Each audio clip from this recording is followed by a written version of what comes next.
This is Audible. Second Life by S.J. Watson. Read by Imogen Church.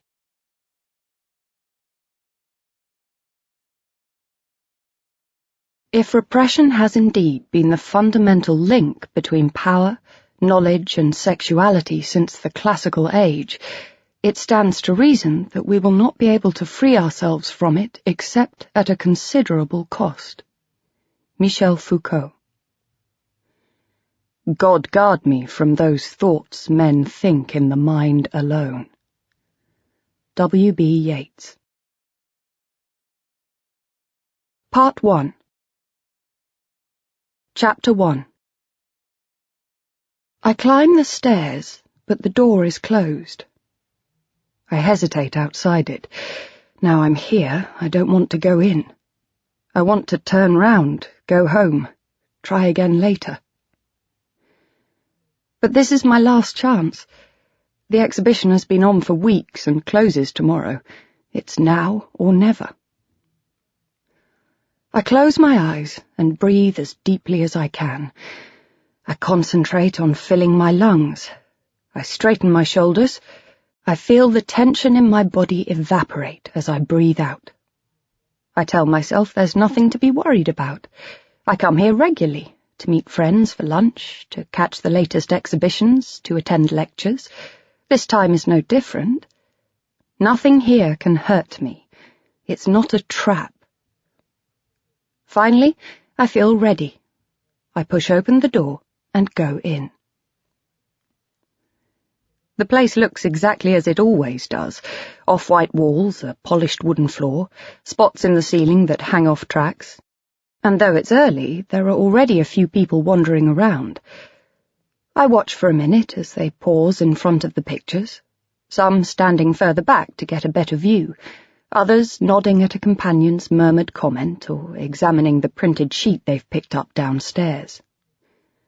The atmosphere is one of hushed reverence, of calm contemplation. These people will look at the photographs.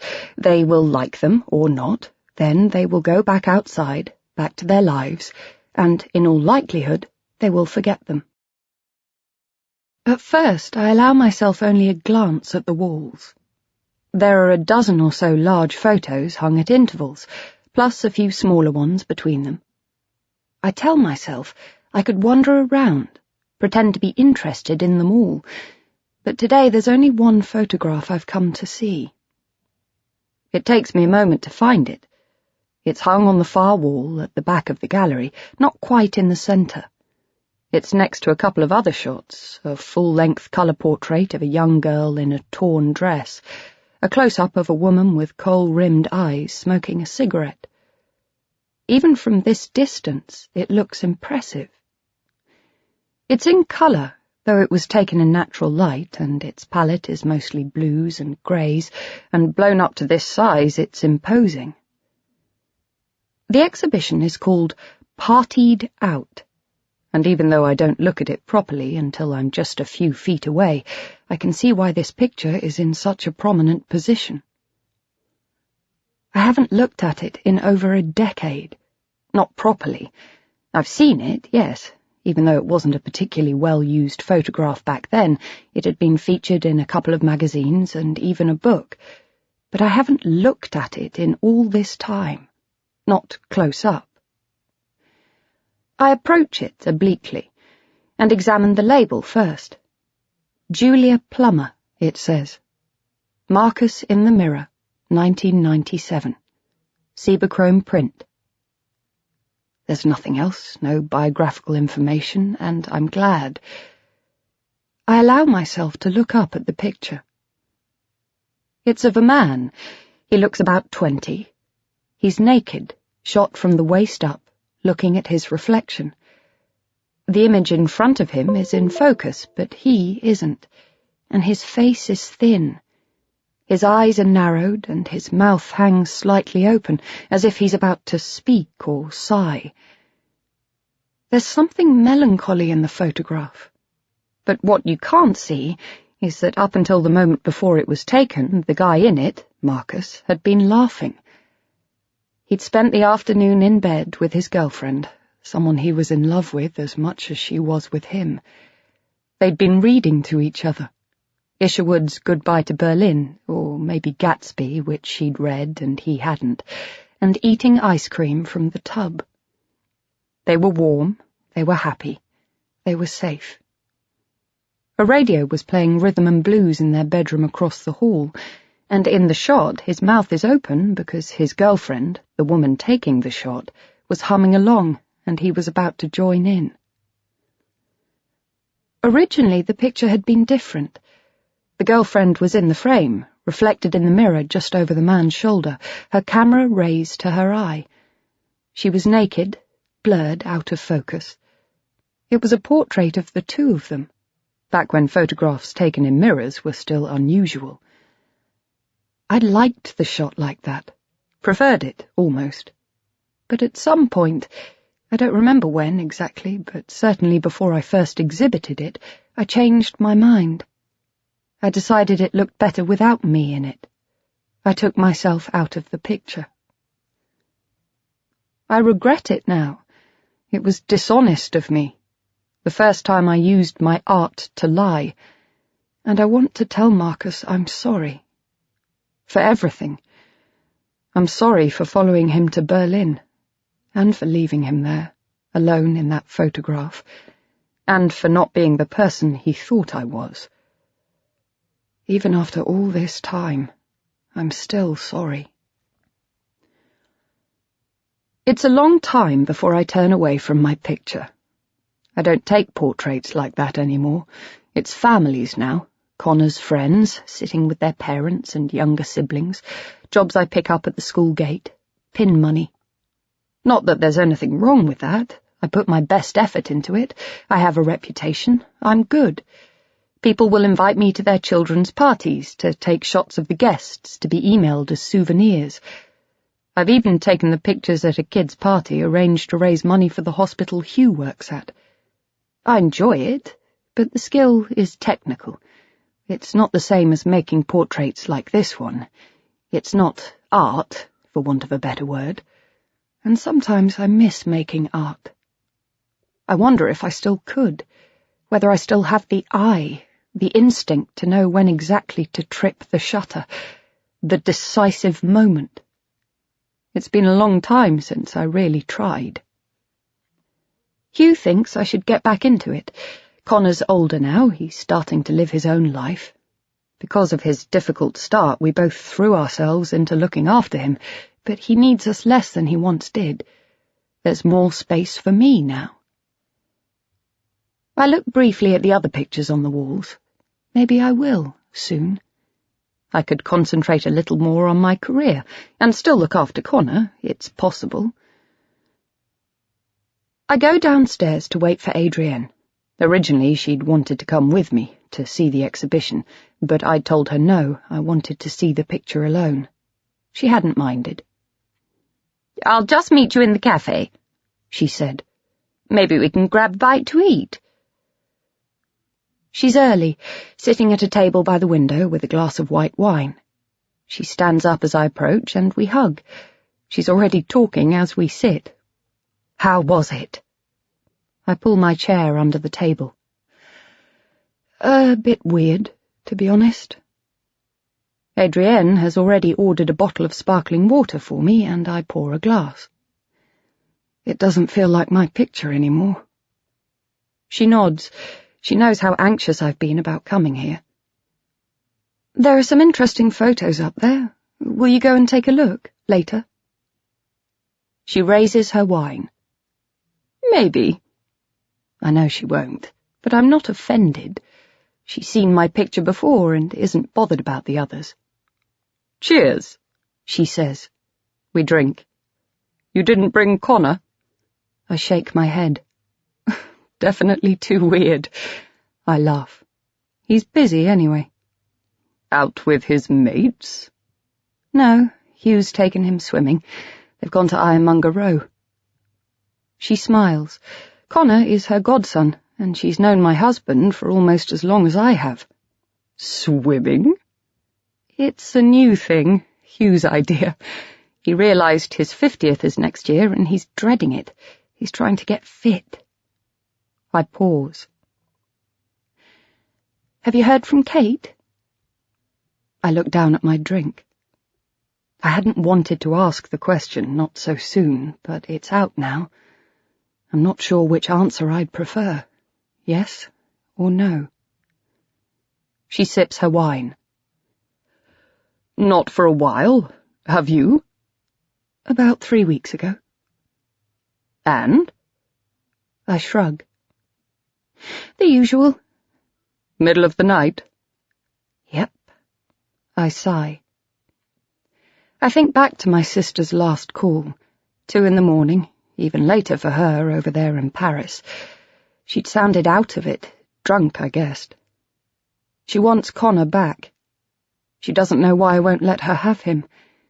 It isn't fair, and by the way, she isn't the only person who thinks Hugh and I are being selfish and impossible.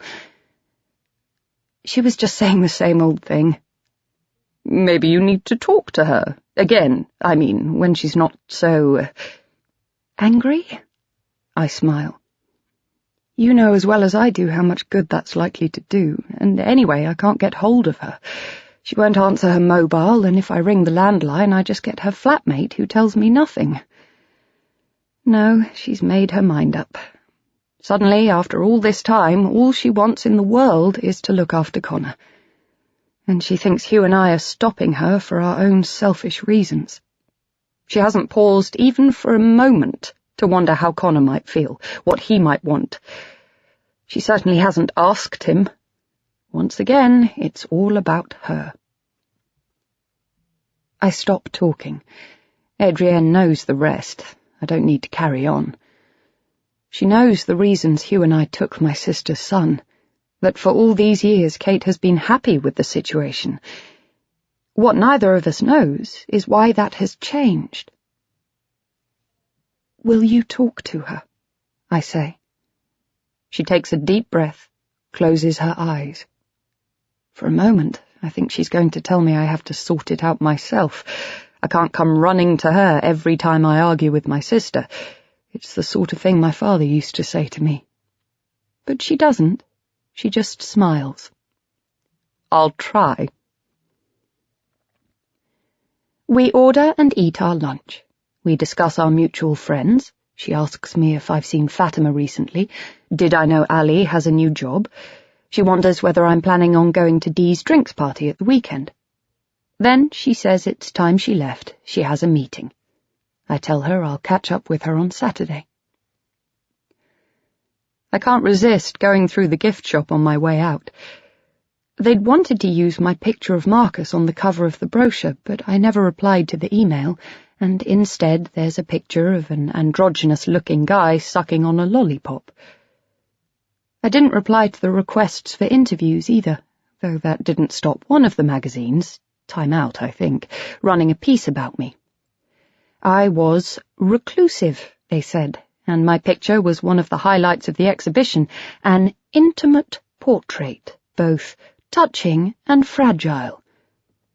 Bullshit, I wanted to reply, but I didn't. If they want reclusive, I'll give it to them. I look again at the lollipop guy.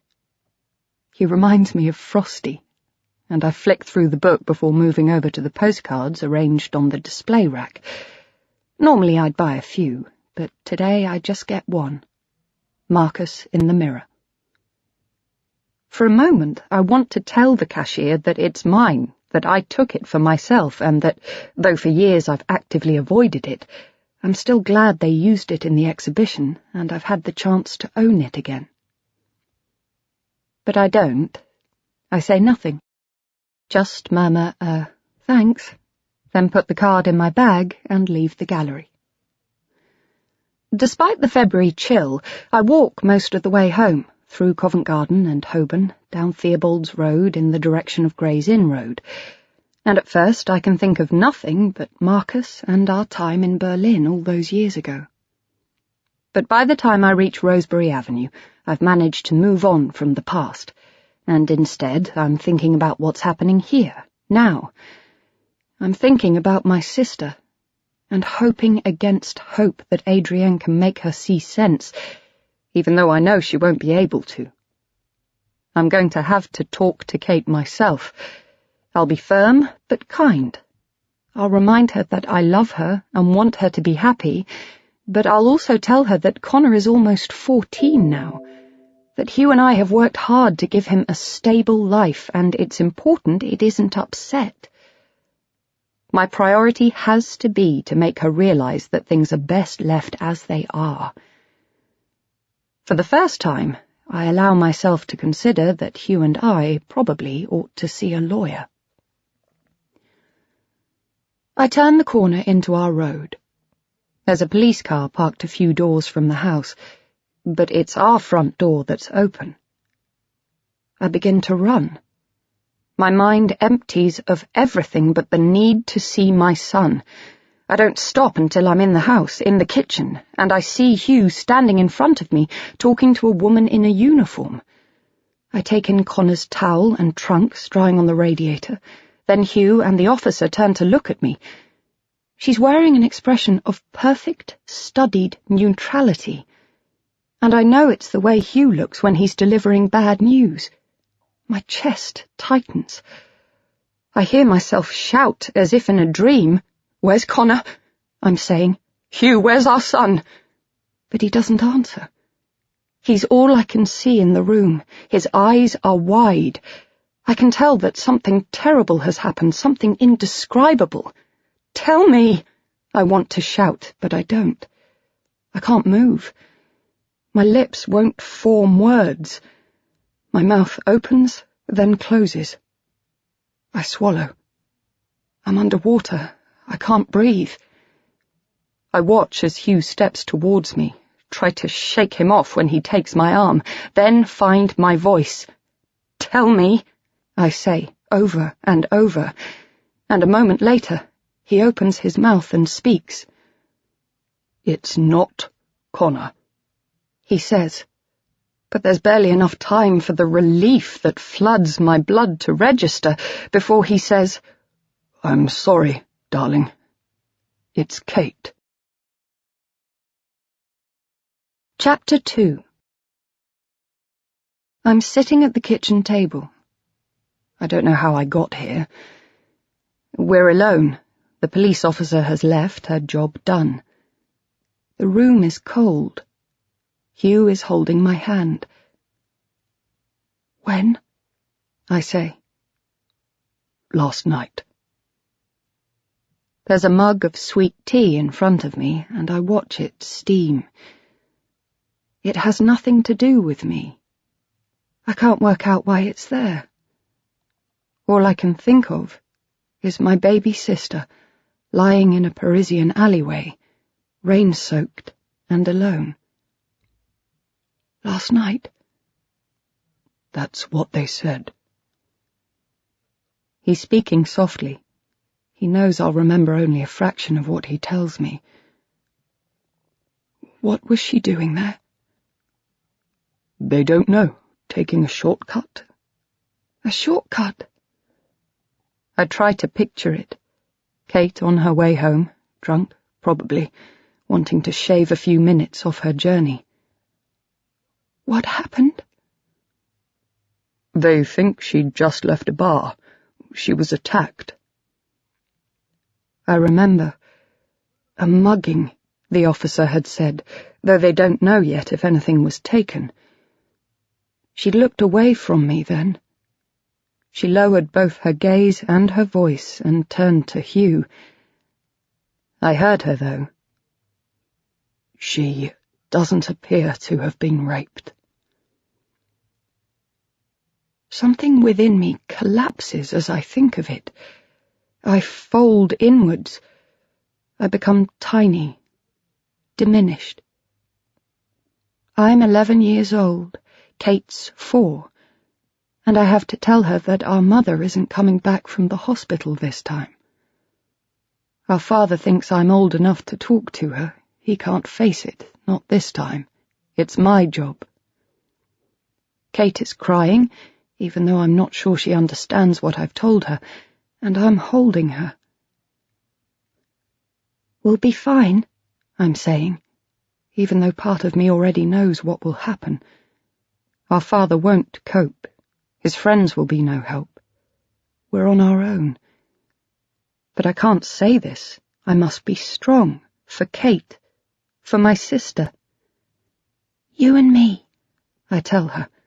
I promise I'll look after you. Always. But I hadn't, had I?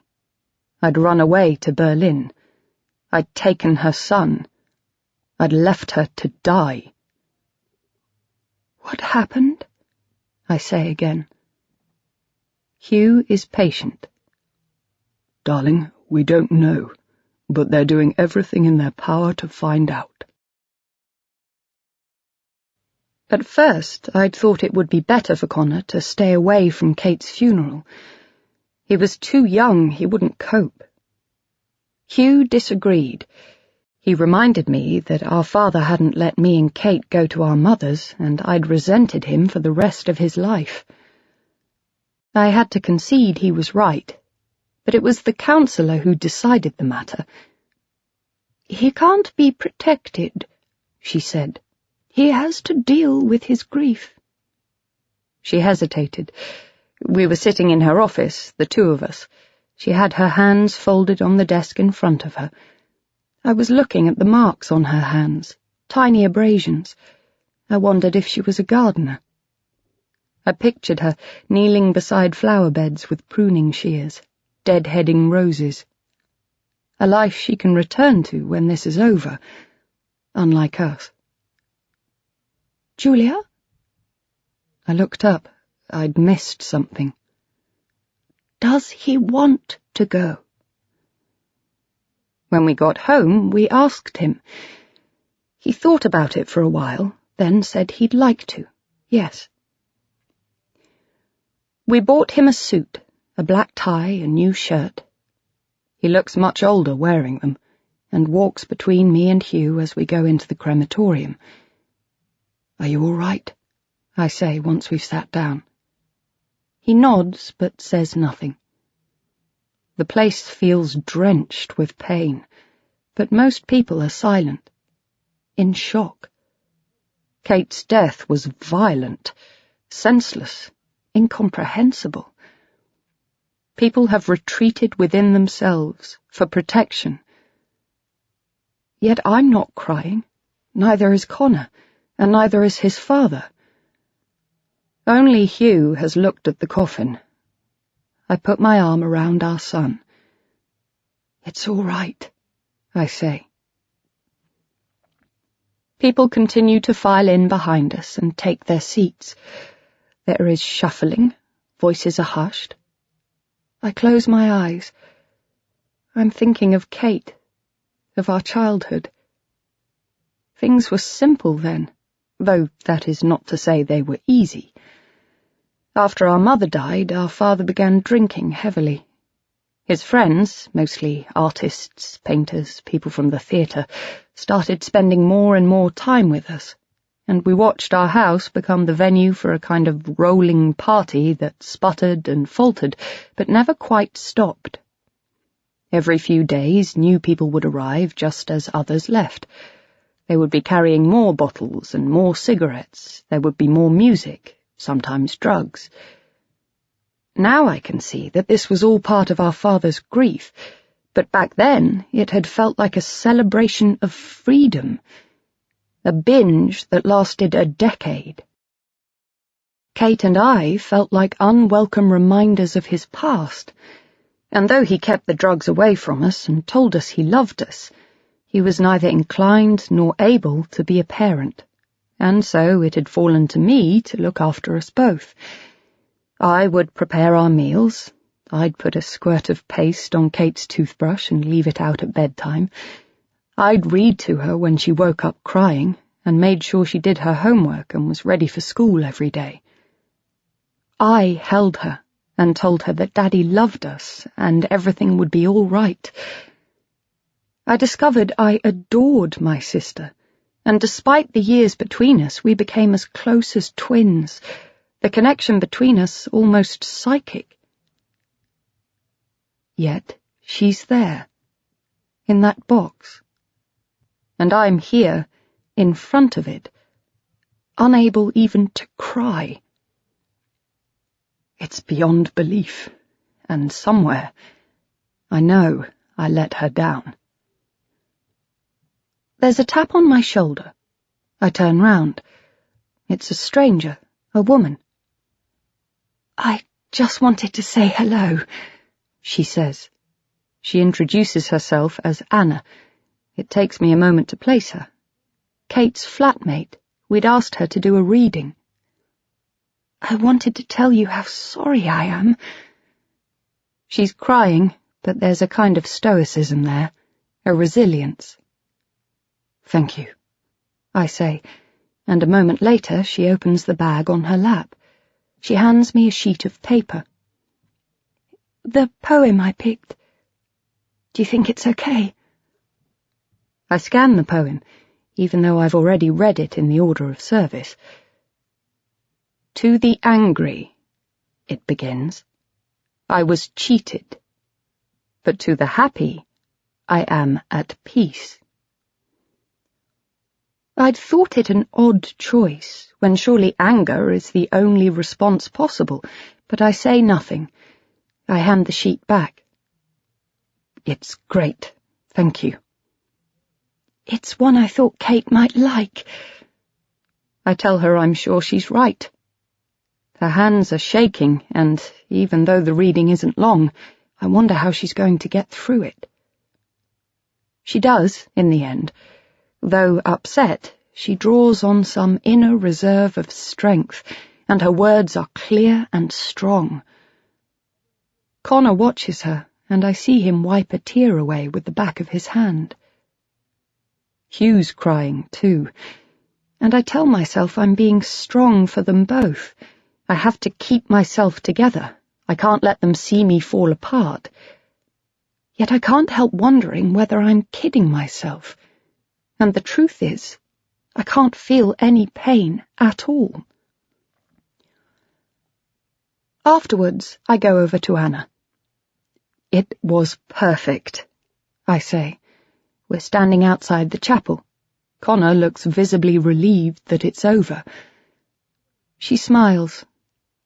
I think of Kate's phone calls over the last few weeks and wonder what Anna thinks of me, what my sister had told her. "Thank you," she says. "This is my husband, Hugh, and this is my very dear friend, Adrienne." Anna turns to my son. "And you must be Connor," she says. He nods. He holds out his hand for her to shake it, and for a moment I'm struck again by how grown up he seems. "Pleased to meet you," he says. He seems totally lost, unsure how he's supposed to behave. The carefree boy of just a few weeks ago, the child who would race into the house pursued by 3 or 4 friends to pick up his football or his bike, seems suddenly to have gone. The boy who would spend hours with his sketch pad and some pencils has disappeared. I tell myself it's temporary, my little boy will be back, but I wonder if that's true. We carry on talking for a while, but then Hugh must sense Connor's distress and suggests they make their way over to the cars. Adrienne says she'll go with them, and Hugh turns to Anna. "Thank you for everything," he says, and he shakes her hand again before putting his arm around Connor's shoulders. "Come on, darling," he says, and the 3 of them turn away. "He seems a nice lad," says Anna, once they're out of earshot. The wind has whipped up. There'll be rain soon. She smooths her hair away from her mouth. "He is," I say. "How's he coping?" "I don't think it's really sunk in yet." We turn and walk towards the flowers that have been arranged in the courtyard outside the chapel. "It must be hard for him." I wonder how much she knows about Connor. She and my sister were old friends. Kate told me they'd known each other at school, though only vaguely, through other people.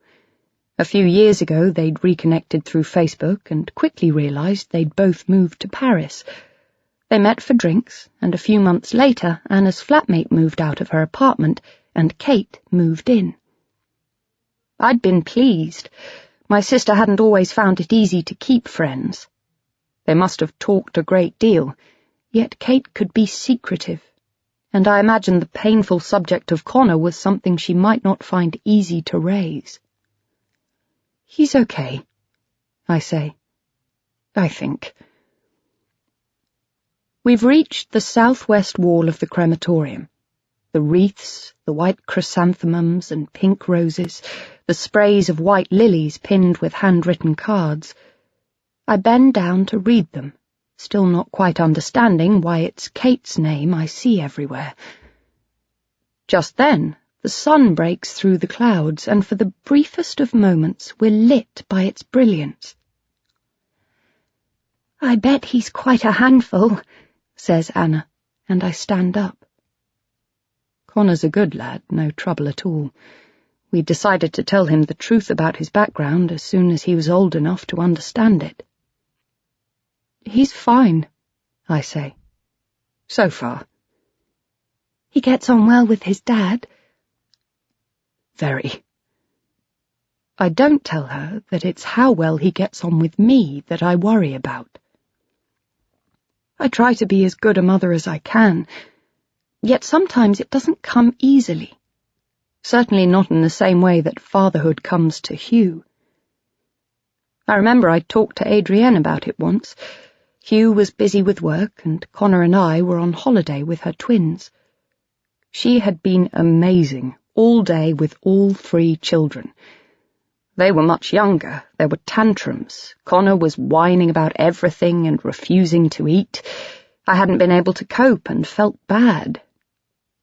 "I worry it's because he's not mine," I said, once the children had gone to bed and she was sitting with a glass of wine, me with a soda. "You know?" She told me I was being hard on myself. "He is yours. You're his mum, and you're a good one.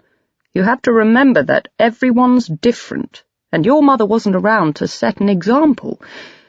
No one finds it easy." "Maybe," I said. I couldn't help wondering what Kate would have said. "That's good," says Anna now, and I smile. "Yes," I say. "We're very lucky to have him." We carry on looking at the flowers. We make small talk, avoiding the subject of Kate. After a few minutes, we walk back out towards the car park. Adrienne is waving to me, and I tell Anna I'd better go over. "It's been good to meet you," I say. She turns to me and takes my hands in hers. Her grief has broken through again. She's begun to cry. "I miss her," she says simply. I hold her hands. I want to cry too, but I don't. The numbness pervades everything. It's a defense, Hugh has said. I'm blocking everything. Adrienne agrees. "There's no right way of grieving Kate," she says. I haven't told any of my other friends how I feel, in case they think I'm unconcerned about my sister's murder. I feel bad. "I know," I say. "I miss her too." She looks up at me. She wants to say something. The words tumble out. "Can we stay in touch? I mean, I'd like that, if you would. You could come and visit me in Paris, or I could come and see you. I mean, only if you want to. I guess you're very busy." "Anna, please." I put my hand on her arm to silence her. Busy doing what, I think. I had a few jobs in my diary. A couple wanted pictures of them with their 8-week-old baby. The mother of a friend of Connor's wanted the family and their Labrador, but I've cancelled those. Right now, I'm doing nothing except existing, thinking of Kate, wondering whether it can really be coincidence, that the day I went to look at the picture of Marcus is also the day that claimed her. I managed to smile. I don't want to seem rude. I'd like that very much. Chapter 3. Hugh is eating breakfast. Muesli. I watch as he pours milk into his coffee and adds half a spoonful of sugar. Are you sure it's not too soon?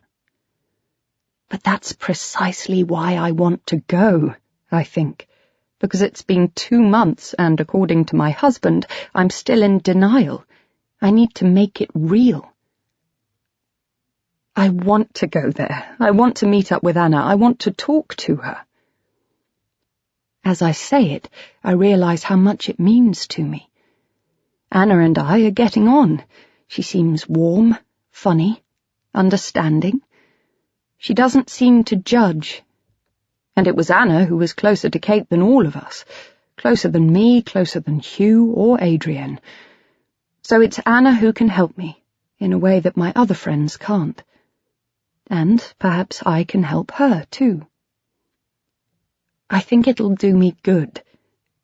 But what are you hoping to achieve? I pause. Perhaps part of me also wants to be sure she doesn't think badly of me and Hugh for taking Connor. I don't know, it just feels like something I want to do. He's silent. It's been 9 weeks, I think. 9 weeks, and I still haven't cried. Not properly. Again, I think of the postcard that's still in my bag where I put it the day Kate died. Marcus in the mirror. Kate died. I have to face it. Whatever it is. He finishes his drink. I'm not convinced, but... His voice softens. If you're sure, then you should go. I'm nervous as I step off the train, but Anna's waiting for me at the end of the platform.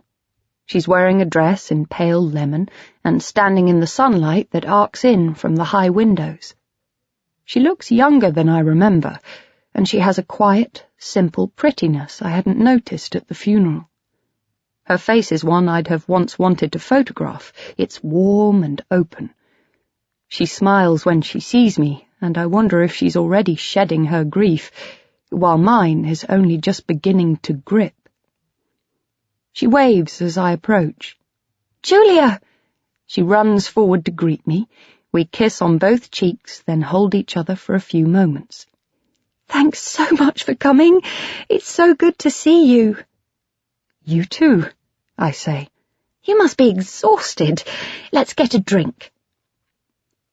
We go to a cafe not far from the station. She orders us both a coffee. Any news? I sigh. What's there to say? She knows most of it already. The police have made little progress.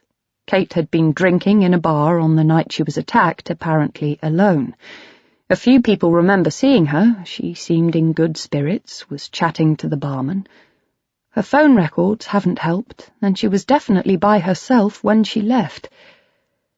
It's irrational, but I can't shake the feeling that I'm responsible for what happened. Not really. I'm sorry. How are you doing? I just keep thinking of her, of Kate. Sometimes it's like nothing's happened at all. I just think I could pick up the phone and call her and everything would be all right. You're in denial. That's normal. After all, it hasn't been that long. I sigh.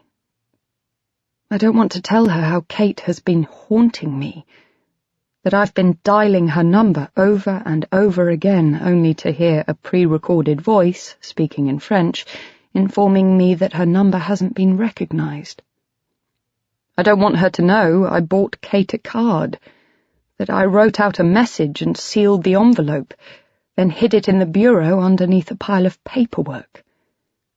I don't want to admit that the worst thing, the hardest thing, is that some small part of me, a part of me I hate but can't deny, is glad she's gone. Because at least now she's not ringing me up in the middle of the night to demand I return her son. 2 months, I say. Hugh says that's hardly any time at all. She smiles sadly, but says nothing. In a way, I'm relieved. There's nothing anyone can say that might help. Everything is irrelevant. Sometimes silence is better, and I admire her for braving it. How about you? I say. Oh, you know, I'm really busy with work, which helps. I remember that she's a lawyer, working in compliance for a big pharmaceutical company, though she hasn't told me which one. I wait for her to say more, but she doesn't. How's Connor? She asks. She seems genuinely concerned. I can't believe it had once crossed my mind that it had been her trying to help my sister to get him back. He's all right, I suppose. Our coffees arrive. 2 espressos, sachets of sugar in each saucer, a single foil-wrapped chocolate. Actually, I'm not sure he is. All right, I mean. He seems angry all the time, slamming doors for no reason, and I know he's crying a lot. I hear him, but he denies it. She doesn't respond. Part of me wants to tell her I'm worried I'm losing my son. For so many years we've been so close, more like friends than mother and child. I've encouraged him in his art, taken him out sketching. He's always turned to me when he's been upset, as much as he has to Hugh. He's always told me everything. So why does he now feel that he has to suffer alone? He keeps asking if they've caught anyone yet. It's understandable, she says. He's young. He's lost an aunt. I hesitate. She'd known, surely. You know Kate was Connor's mother. She nods. How much did she tell you? Everything, I think. I know you took Connor when he was a baby. There's a tightening in my throat, a defensiveness. It's that word, took. I feel the same familiar spasm of irritation, the rewritten story, the buried truth, and I try to swallow it down. We didn't take him, exactly. Back then, Kate wanted us to have him. Even if she didn't later, I think. I wonder what Kate's version of the story became. I imagine she told her friends that we'd swooped in, that we snatched Connor when she was managing perfectly well, that we only wanted her baby because we couldn't have one of our own. Again, the tiny part of me that's relieved she's gone bubbles up. I can't help it, even though it makes me feel wretched. Connor is mine. It was complicated. I loved her, but Kate could have a very distorted sense of how well she was coping. Anna smiles, as if to reassure me. I go on. I know it wasn't easy for her. Giving him up, I mean. She was very young when he was born. Just a child herself, really. 16. Only a little bit older than Connor is now. I look down at my coffee cup. I remember the day Connor was born. It had only been a few months since I got back from Berlin, and I'd been at a meeting. I was back in the program, and I was glad. Things were going well. When I got home, Hugh had packed an overnight bag. "Where are we going?" I said, and he told me. Kate was in hospital. In labour. "I've called your father," he added, "but he isn't answering." I couldn't process what I was hearing, yet at the same time part of me knew it was true. In labour, I said. But that's what they said. But she's 16, I wanted to say. She has no job. She's living at home. Our father is supposed to be looking after her. She can't be. Well, apparently she is. We need to go. By the time we arrived, Connor had been born.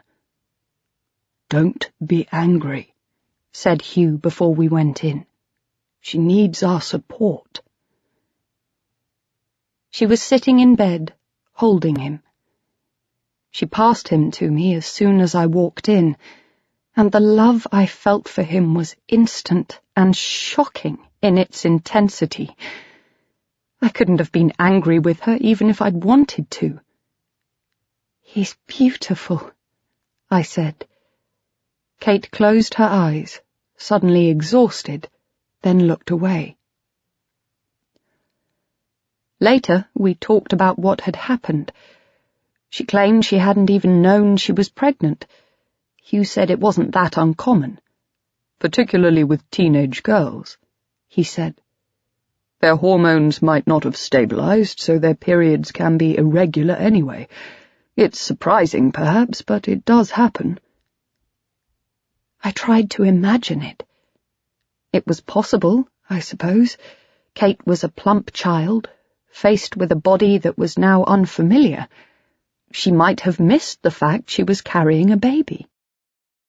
She tried to manage, I say to Anna now. For a couple of years, but... I shrug. She had nothing. By the time Connor was 3, she'd taken him to Bristol, without telling anyone why, and was living in a tiny bedsit with a shared bathroom and no kitchen. She had an electric hob plugged in next to the sink, and there was a travel kettle balanced on an upturned washing-up bowl. The only time I visited, the place smelt of urine and soiled nappies, and Kate was in bed while her son sat strapped into a car seat on the floor, naked and hungry. I look up at Anna. She asked me to take him, just for a few months until she got on her feet. She loved Connor, but couldn't look after him. Mum wasn't around, of course, and Dad had no interest. 6 months turned into a year, and then 2. You know how it is. Connor needed some stability.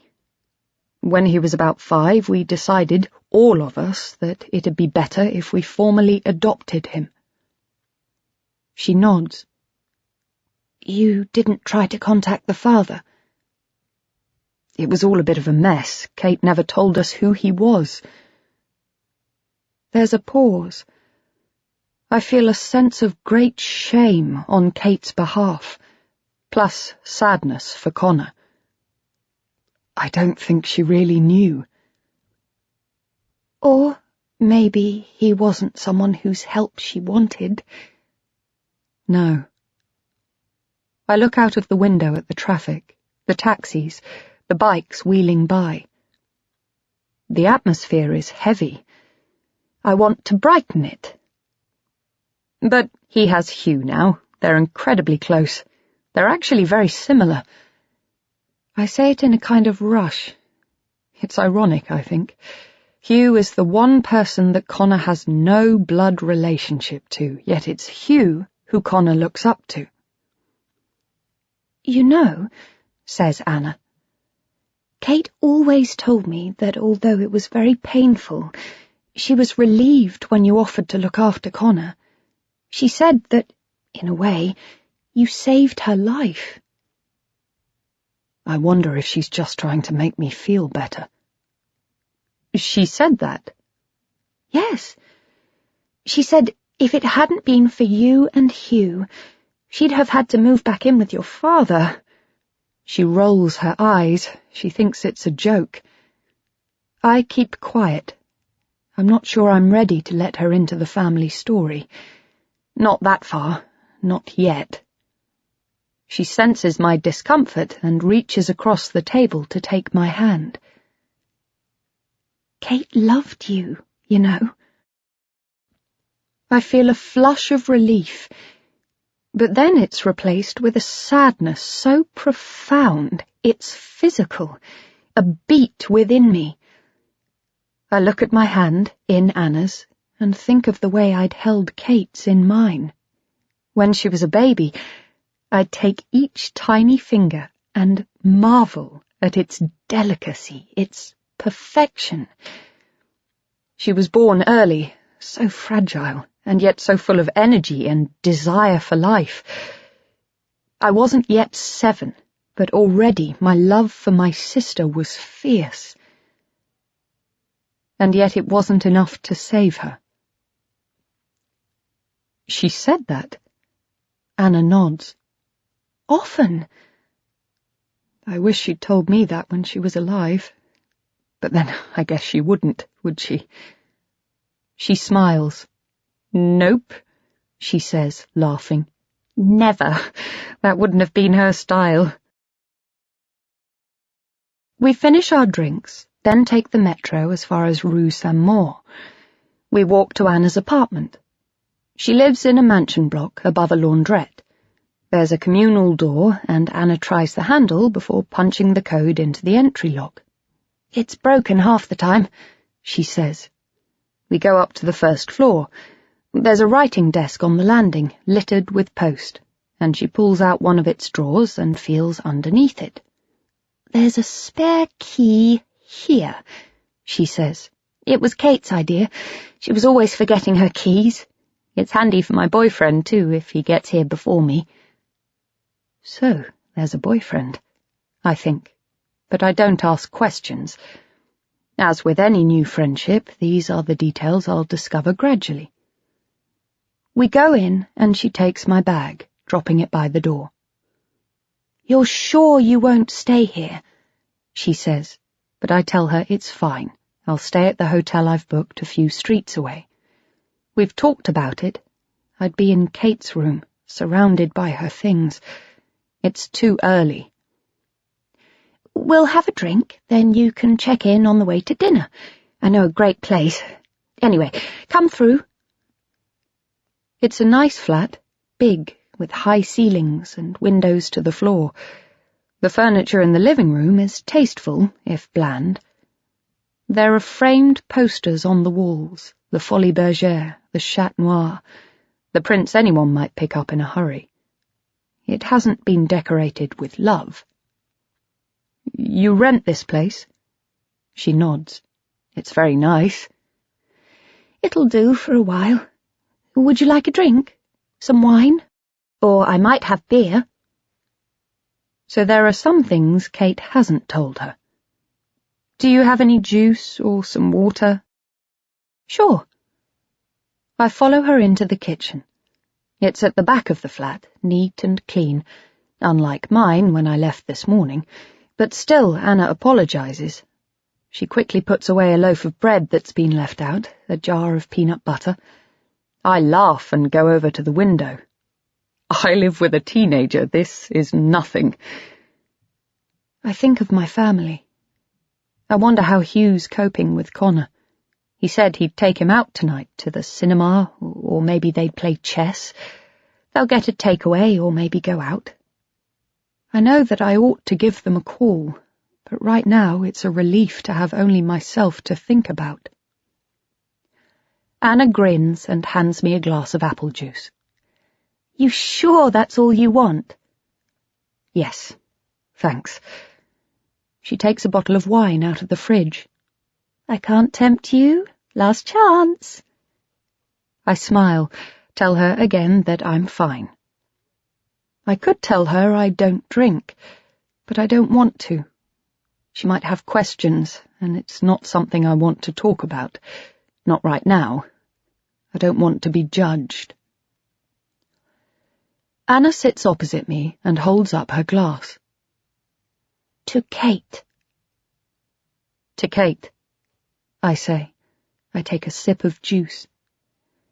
I register the briefest wish that my glass was filled with wine too, and then, like every other time, I let the thought go. Do you want to see her room? I hesitate. I don't want to, but there's no avoiding it. It's one of the things I came here to do, to confront the reality of her life, and therefore also of her death. Yes, I say.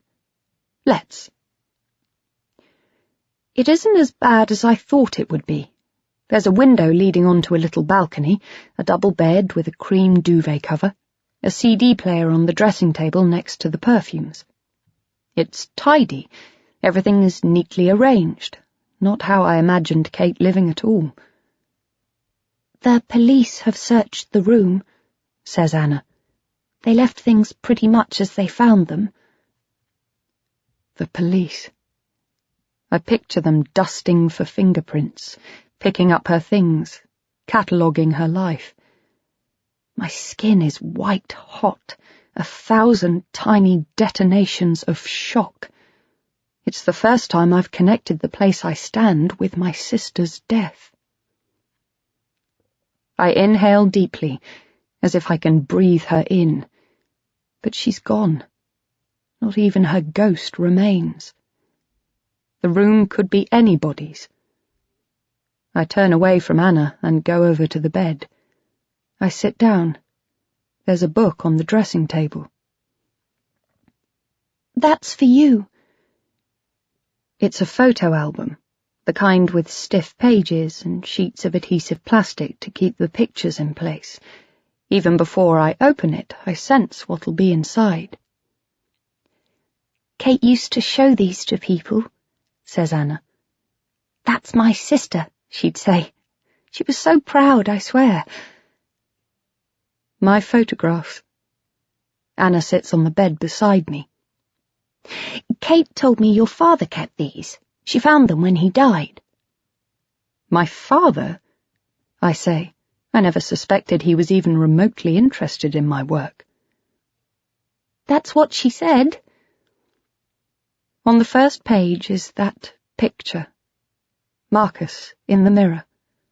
My God, I say. I have to swallow my shock. It's the full picture, unedited, uncropped. I'm there, standing behind Marcus, the camera raised to my eye, naked. That's you? Yes. And who's the guy? I see him everywhere at the moment. I feel an unexpected flush of pride. The photo's been used in an exhibition. It's become quite popular. So who is he? I look back at the picture. An ex. Marcus. I stumble over his name. I wonder when I last said it out loud. I carry on. We lived together for a while. Years ago. I was, 20? Maybe not even that. He was an artist. He gave me my first camera. I took this in our flat. Well, it was a squat, really, in Berlin. We shared it with a few others, artists mostly. They came and went. Berlin? Yes, Marcus wanted to go there. It was the mid-90s.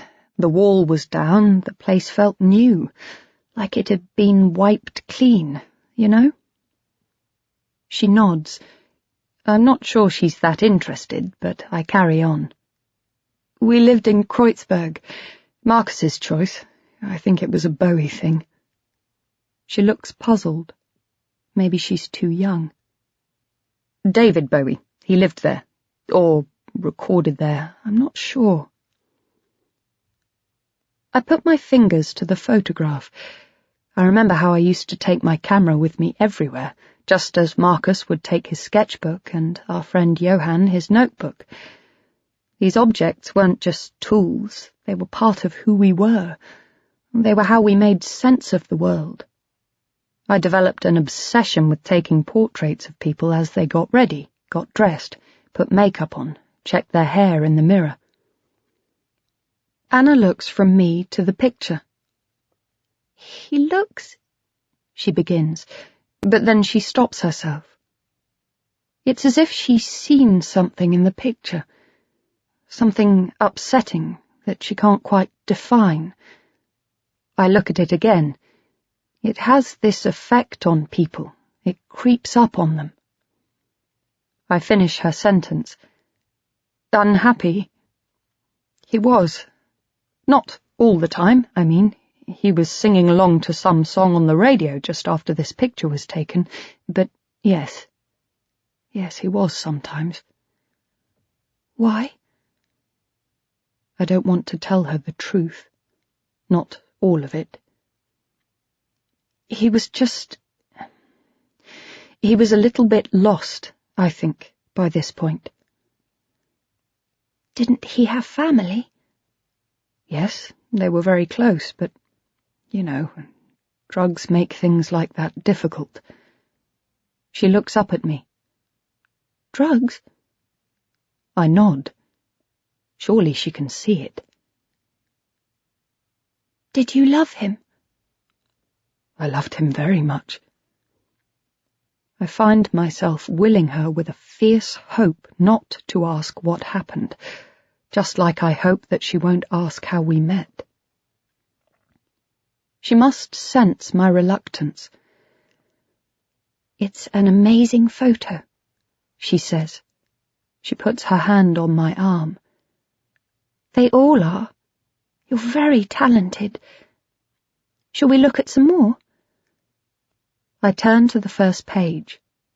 Here, Kate has pasted a picture taken much earlier, black and white and deliberately bleeding at the edges. Frosty, made up, but not wearing her wig, putting her heels on.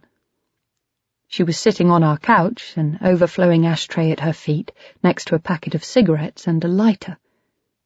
It was always one of my favourite photographs. Who's that? That's Frosty, a friend. Frosty? I can't remember her real name. She hated having to use it anyway. She? Anna looks shocked, and I understand why, I suppose. In the picture, Frosty's hair is cropped short. Even with the makeup, she looks more male than female. Yes, she was a woman. I laugh. Actually, she was sort of neither, but she always called herself she. She used to say, "You gotta decide in this world. There's only 2 bathrooms in the bars. There's only 2 boxes on the forms, male or female." She decided she was a woman.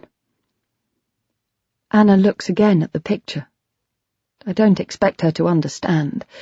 People like Frosty, or even people like Marcus, aren't part of her world. They aren't even part of mine anymore.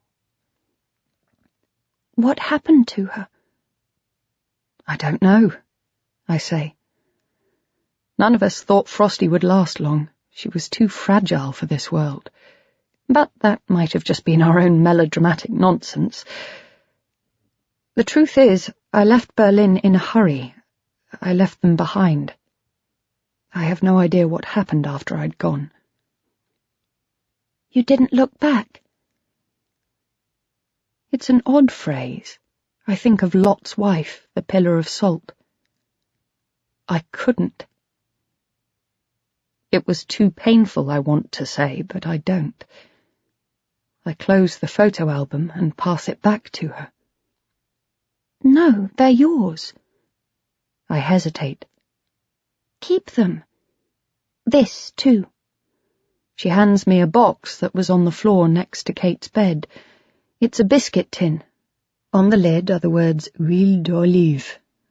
A picture of a woman in a red dress. It's for you. What is it? It's just some personal stuff of Kate's. I thought you should have it. So this is what's left of my sister.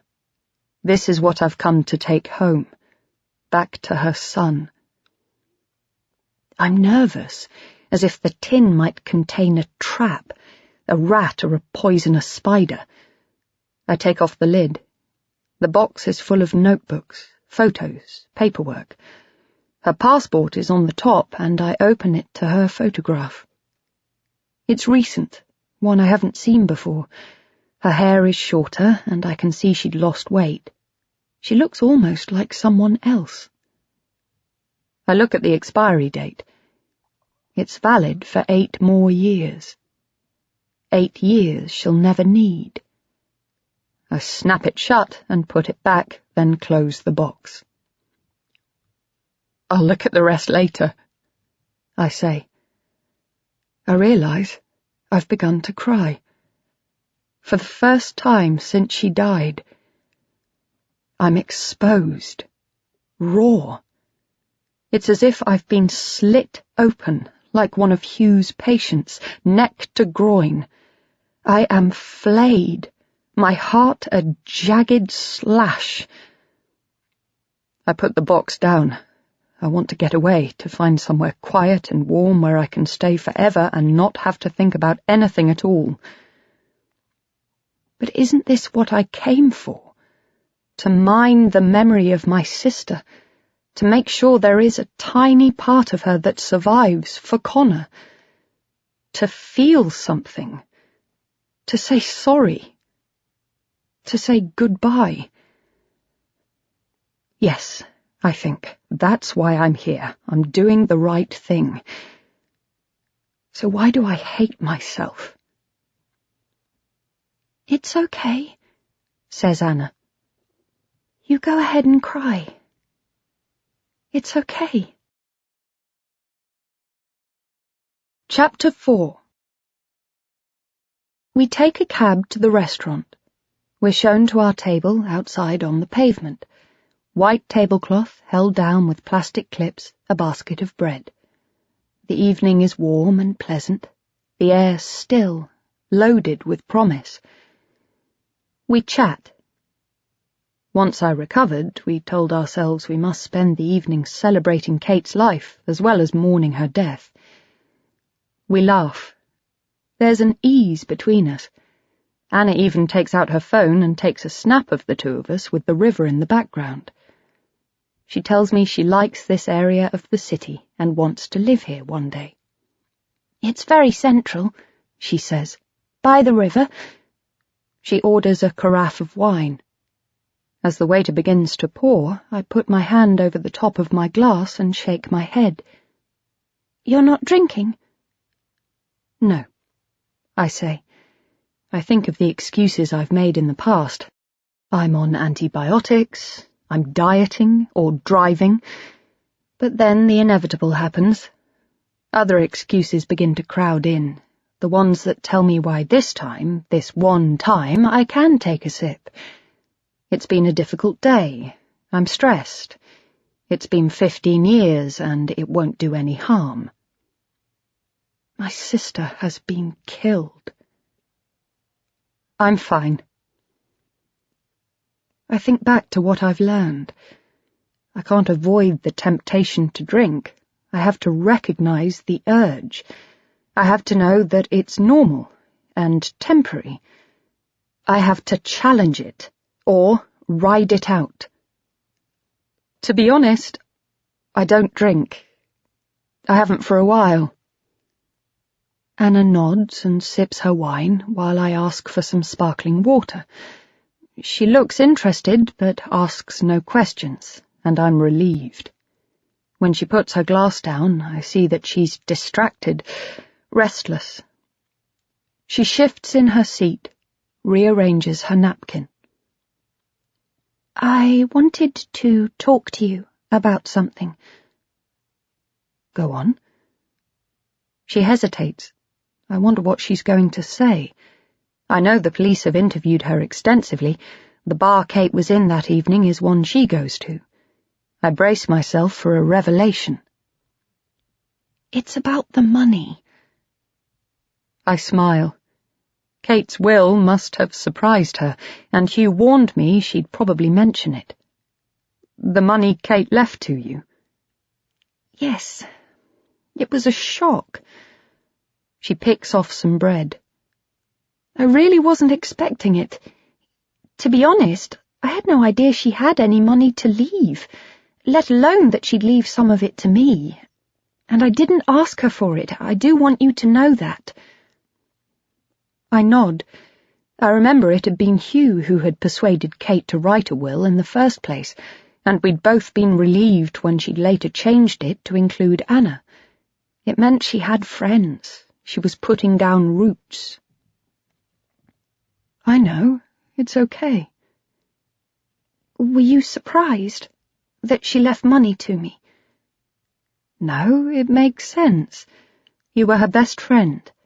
Kate was a generous person. She must have wanted you to have it. She looks relieved. I wonder whether it's because of the money, or the fact that this conversation isn't proving as awkward as she'd feared.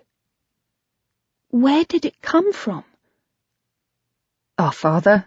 He died a couple of years ago and left his money to Kate. Just what was in the bank, plus the proceeds from the sale of his house. It came to a lot more than anyone expected. A lot more, I think. Almost £1 million. But I don't say it. Did he leave some to you? I shake my head. He thought I didn't need it, I guess. Or maybe it was guilt. He knew he'd neglected his younger daughter. He was trying to make it up to her. Anna sighs. Oh, it's okay, I say quickly. Hugh has money in the family, and Kate was struggling. But she didn't spend it. No. Hugh suggested she put some of it away, save it for a rainy day. But neither of us thought she would actually listen to him. I would happily give my share to you, if you want. She's being serious. I put my hand on her arm. Absolutely not. Besides, she left the rest to Connor. It came to quite a lot. A lot more than she left to you, I think, though again, I don't say it. I'm his trustee, though I'm not giving it to him until I'm sure he won't spend it all on computer games and new trainers. She says nothing. She looks unconvinced. Kate clearly wanted you to have that money. Enjoy it. Her face breaks into a smile of relief. She thanks me, and a moment later, the waiter comes over, and for a minute we're lost in the choosing and ordering of our food. Once he's retreated, there's silence. The sun pours its golden light over the river. People stroll arm in arm. The veil of my grief lifts, briefly, and I glimpse peace. I feel myself almost capable of relaxing. This is so lovely, I say. I can see why Kate came to Paris. Anna smiles. I think how things might have been if my sister and I had somehow managed to reconcile our differences and found a way back to the closeness we'd shared until the last few years. Perhaps then I could have visited them both. It might have been the three of us sitting here, chatting, gossiping, having fun. Were we really that different, Kate and I? I turn to Anna. For the first time, I feel able to ask her, I wish I knew what happened, I say quietly. That night. She sips her wine, then pours herself more. Normally, we'd have gone out together, she says. Something in her tone makes me think I'm not the only one who feels guilty. But I was busy that day. She was on her own. I sigh. I don't want to imagine it. Is it a bad area, where she was found? No, not particularly. What happened, Anna? What have the police said? Do you talk to them? Yes, not as much as Hugh. The Foreign Office said they'd prefer to liaise with just one of us. It keeps it simple, I suppose, and he volunteered. But I speak to them too. And you discuss what they say? Oh, he tells me everything, but none of it's very helpful. Really? No, it's all dead ends. There's no motive. They said they'd talk to her friends, but none of us knew anything. No. So they just keep drawing blanks. The only thing they're puzzled about is her earring. I close my eyes. This is hard. I can't help but visualize my sister's body. She was found wearing one earring. It looked as though the other had been torn off. They asked me about that. You don't remember anything? She shakes her head. No. Was it expensive? It was cheap. Costume jewelry, cheap gold, I think. A funny kind of dream-catcher design with turquoise feathers. I suppose in the dark it might have looked expensive, but why take only one? And as far as they can tell, nothing else was missing. She still had her phone, her purse. I hesitate. I think that's why I find it so hard. It seems so senseless. Hugh keeps suggesting I have some therapy. And do you think you should? I pick up my glass. I'm just not sure what good it would do. It's typical of Hugh, though. He's a wonderful man, but he's a surgeon. If something's broken, he just wants to fix it and then move on. Sometimes I think he's secretly angry that I'm not getting back to normal quickly enough, you know? He thinks I'm over-obsessing about knowing who killed her. And are you? Of course not. I know it won't bring her back. It's just... We used to be as close as two people can be, you know? We used to finish each other's sentences. How could I have not known when she was in trouble? You're not to blame, she begins, but I interrupt her. You knew her, Anna. What was she even doing there in that bar alone? She takes a deep breath. I'm not sure. She looks out towards the river. The coaches on the bridge are silvered in the last of the evening sun. The buildings on the right bank glisten. What? What is it, Anna? I think she might have been seeing someone. A boyfriend? Kind of. I feel a surge of energy, a Pavlovian response to the promise of progress. What do you mean? Who was she seeing? Did the police know? It's not that simple. She looks uncomfortable. She had boyfriends. Boyfriends, plural. I take a deep breath and put down my fork. You mean more than one at the same time? She nods. You think one of them found out about the others? Did you tell the police? I told them as much as I knew. I presume they looked into it. I think they still are looking into it. The thing is, it wasn't as straightforward as that. She hesitates, but doesn't lower her voice, even though there are people at the surrounding tables. They weren't really boyfriends, as such. Kate had fun, you know? She liked meeting guys and having a good time. We both did, occasionally. In bars? No, online. Okay, I say. So she dated people off the internet? Not just dating. She was meeting men for sex. She looks defensive. It happens. But anyway, I know she didn't meet them all. She was more into it than me, but still, a lot of it was just sex talk, you know? Fantasy.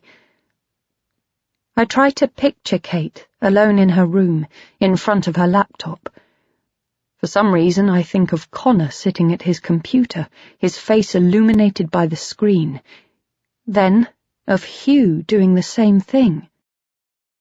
I dismiss the thought. Hugh isn't that sort of person. We both used to go online together. This is before I met my boyfriend, of course. We'd chat to people, compare notes, sometimes go on dates, you know.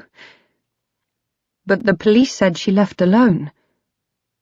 Maybe she'd been stood up. Promise me the police know this. They didn't say anything. She might have put herself in real danger. Oh, yes, I told them. They questioned me for hours. They asked about everything, her friends, people she knew, even you and Hugh. She looks at me, then down at the table. Anger prickles. Have we been investigated? Do they think I'm capable of hurting my sister? They took away her computer, her phone.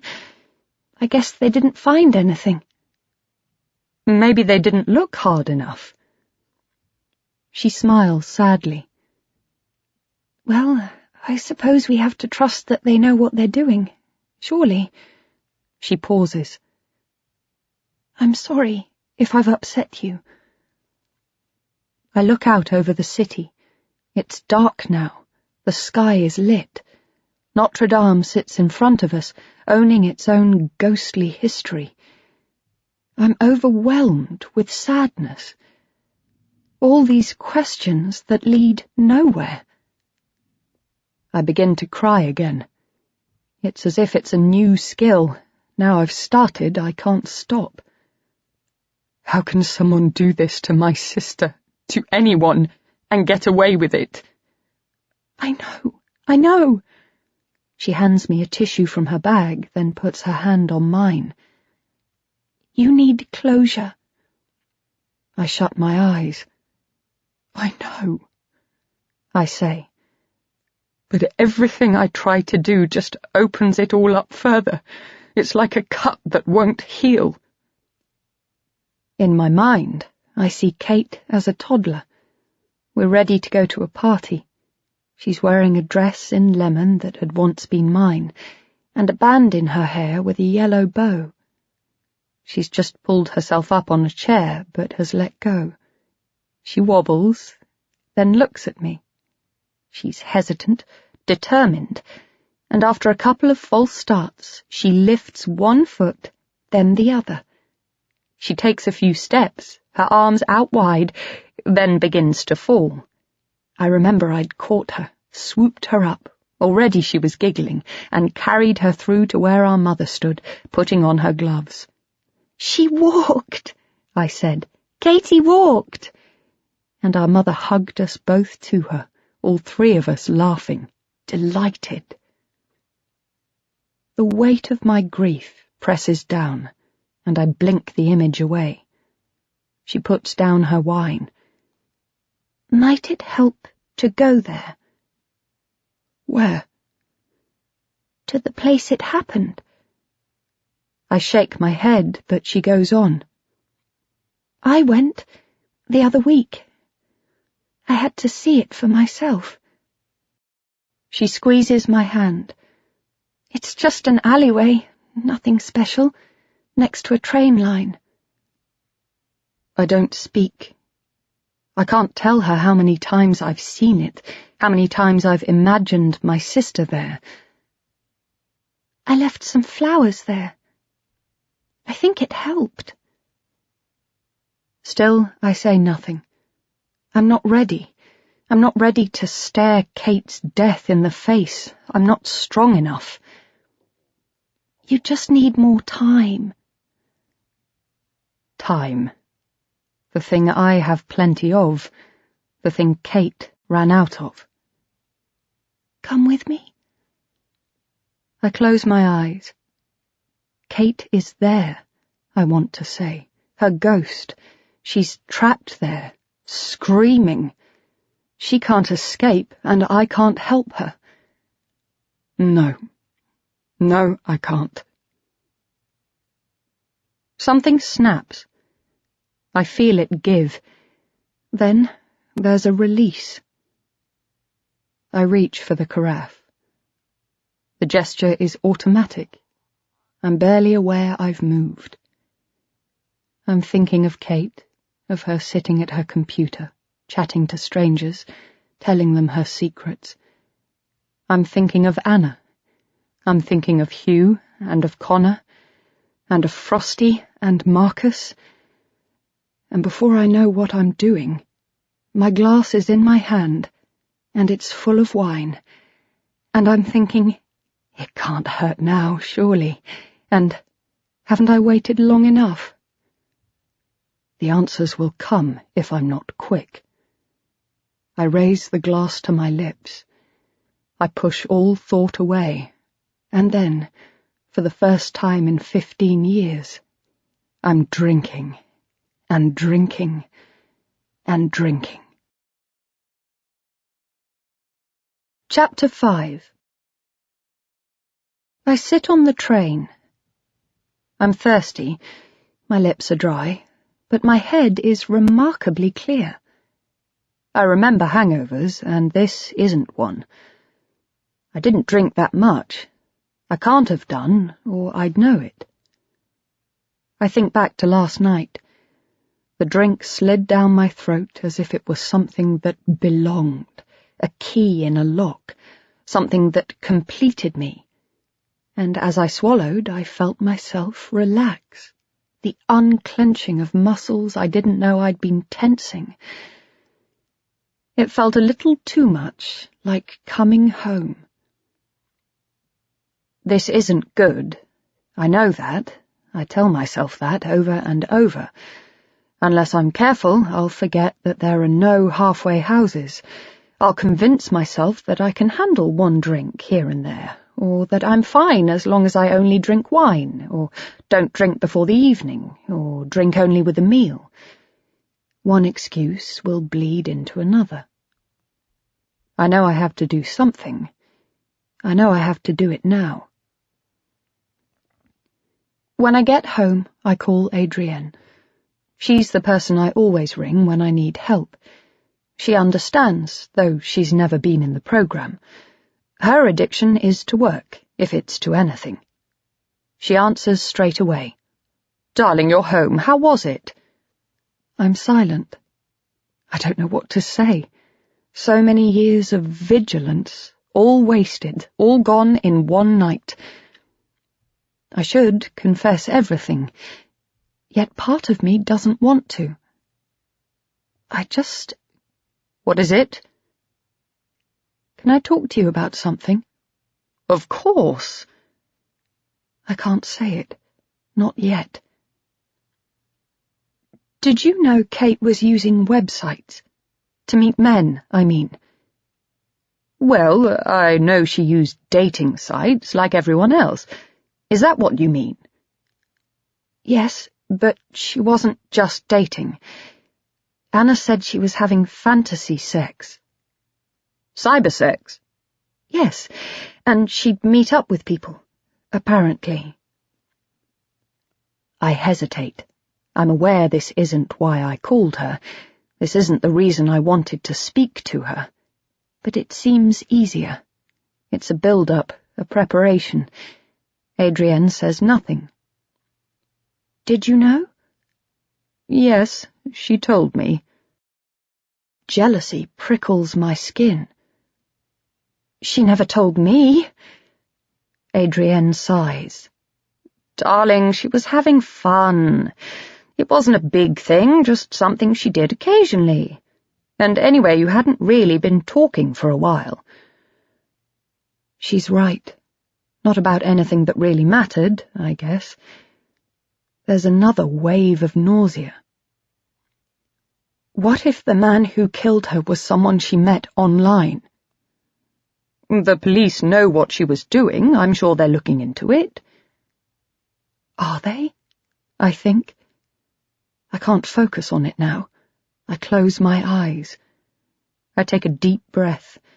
I open my mouth to speak, but the words still won't come. Darling, are you all right? She knows, I think. She's my oldest friend, and she can just tell. I lower my voice, even though the house is empty. Julia, what is it? I had a drink. I hear her sigh. I can't bear her disapproval, but I hear her sigh. I didn't mean to. I wasn't going to, but... I stop myself. I'm making excuses, not taking responsibility, not admitting that I'm powerless over alcohol. Basic stuff. I take a deep breath. I say it again. I had a drink. Okay, just one? No. Please don't tell me it's a slippery slope. I know that. Please don't make me feel worse than I already do. Oh, darling, she says. I feel pretty bad. Awful, in fact. Another pause. Please don't tell me it's nothing and I ought to forget it. Adrienne? You're going through a lot, she says. It happened. It's a slip, a relapse, but you need to forgive yourself. Have you thought about what we talked about? She means therapy. She agrees with Hugh, and like everyone in therapy, she thinks I should go too, or see a counsellor. She's even recommended someone. Martin somebody or other. But the truth is, I don't want it. Not now, not yet. Not while I'm like this. I think it would fail, and then it would no longer be something I can have in reserve. No, I say. Okay, well, I won't say any more, but I wish you would. Think about it, at least. I tell her I have, and I will. But I'm beginning to wonder if I deserve this pain, if somehow I owe it to my sister to live through it. I couldn't save her. I took her son. Have you told Hugh? I don't answer. About having a drink, have you told him? I close my eyes. I don't want to. I can't. Julia. Not yet, I say. There's no need. It won't happen again. She interrupts me. Darling, listen. You're my oldest, dearest friend. I love you unconditionally. But I think you need to tell Hugh. She waits for me to speak, but I don't. I know it's entirely up to you, but I'm sure it's the right thing to do. She's being tender, kind-hearted, yet still it feels brutal. I tell her I'll do it tonight. Hugh is out for the evening. He's playing squash, then there'll be drinks afterwards. He isn't late, though, and Connor has only just gone to bed when he gets in. Almost straight away, I decide I'm going to tell him. I wait until we're sitting in the living room watching television. At the first ad break, I pause the screen, then turn to him, as if I'm going to ask if he wants a cup of tea. Darling? Uh-huh. I stumble over the words. I've had a relapse. I don't say any more.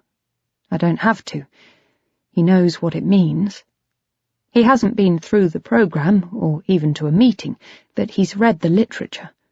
He knows enough. He knows what a relapse is, just like he knows he mustn't try to control my behavior by modifying his own, that he can't stop me drinking by never drinking himself. He also knows better than to ask how many drinks I had, or when, or why. It's pointless. The answers are irrelevant. I had a drink. Whether it was the tiniest sip or a whole bottle makes no difference at all. He takes my hand. I thought he was going to be angry, but he's not. It's worse. He's disappointed. I can tell from his eyes. I'm sorry. You don't have to apologize to me. It's not what I want to hear. But what do I want to hear? What can he say?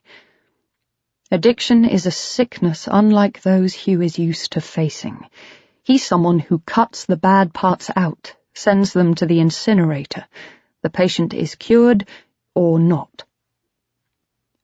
I look at him. I want him to tell me he loves me. I don't want him to tell me he knows what I'm going through.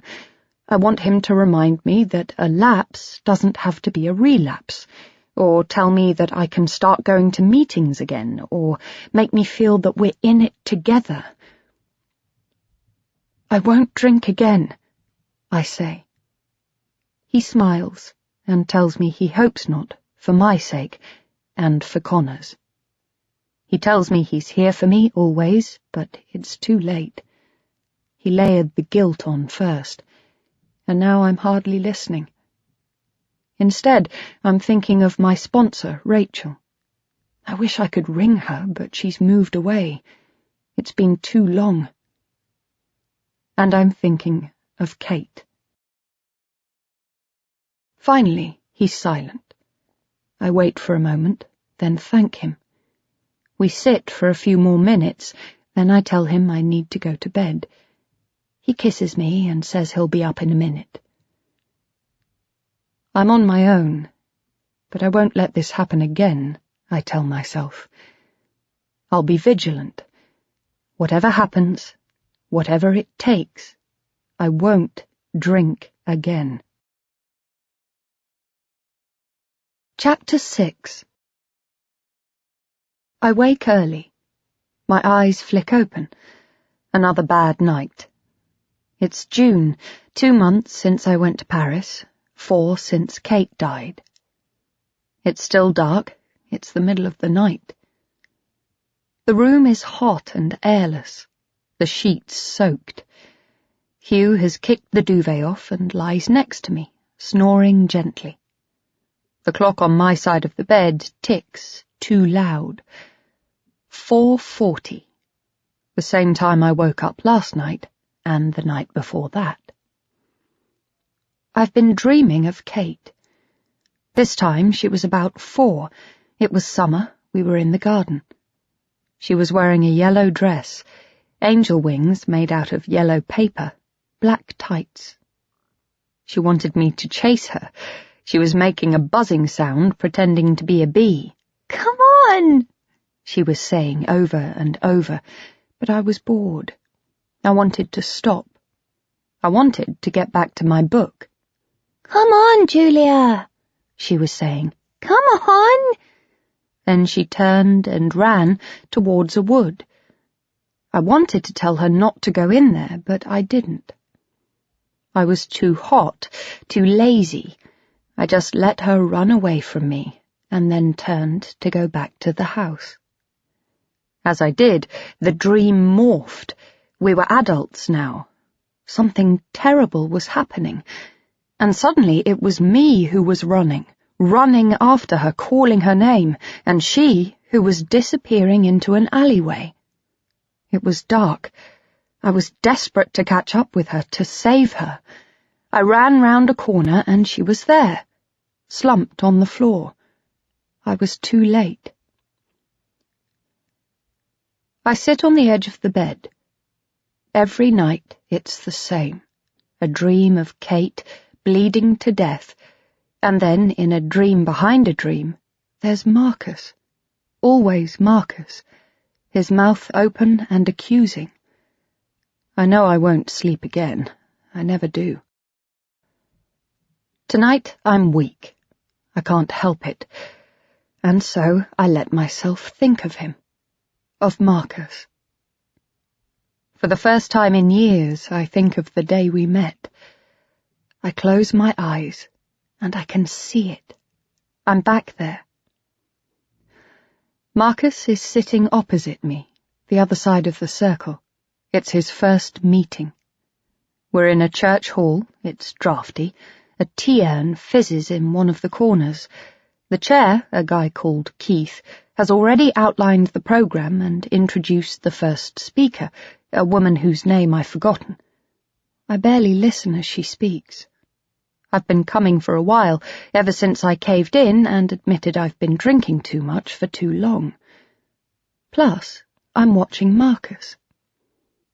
He's the same age as me, and we're both much younger than the others in the group. He sits forward in his chair. He looks eager, attentive, yet at the same time he doesn't seem wholly interested. Something about him is wrong. I wonder if he's here for himself or for someone else. I picture a girlfriend, someone who he'd hoped to persuade here tonight but who refused to come. Perhaps he wants to go home, back to her, and tell her what he's learned. It's not so bad, he might say. These people want to help. Next week, come with me. I wanted to find out. I don't know why. Maybe he looked like someone I thought I could get on with. I went up to him during the break. I introduced myself, and he said his name was Marcus. "Hi," I said, and he smiled. And in that moment, I realized just how attracted I was to him. It was a desire that felt solid, had a shape, a pull that felt physical. I'd never experienced it before, not like this. I wanted to reach out, to touch his neck, his hair, his lips, just to be sure he existed, was real. "First time?" I said, and he said yes. Yes, it was. We chatted for a while. Somehow, I don't remember how or even whether he volunteered the information himself, I learned that the girlfriend didn't exist. He was single. When it was time to go back to our seats, he came and sat next to me, and after the meeting we went outside. We paused to say goodbye, about to head off in different directions. "Are you here next week?" He shrugged, kicked the curb. "Probably." He turned to leave, but then he pulled a scrap of paper out of his wallet. "Got a pen?" he said. Was that it? I wonder now. Was that the moment my life slipped out of one track, recovery, stability, sobriety, and into another? Or did that come later? I open my eyes. I can't think of him anymore. He belongs in the past. My family is here, now. My family is Hugh and Connor. And Kate. I get up. This can't go on, this waking up in the middle of the night, this avoiding of things. I'm haunted by the place she lost her life. I should have gone to see it when I had the chance. But there are other ways. I go downstairs and sit at the kitchen table. I'm determined. I have to do this. In Paris I was a coward, but now I can put it right. I open my laptop and log on to the map program. I type in the address. I press Enter. A map appears on the screen, crisscrossed with roads, scattered with points of interest. There's an arrow dropped into it, and when I click on Street View, the map disappears, replaced by a photo of the road.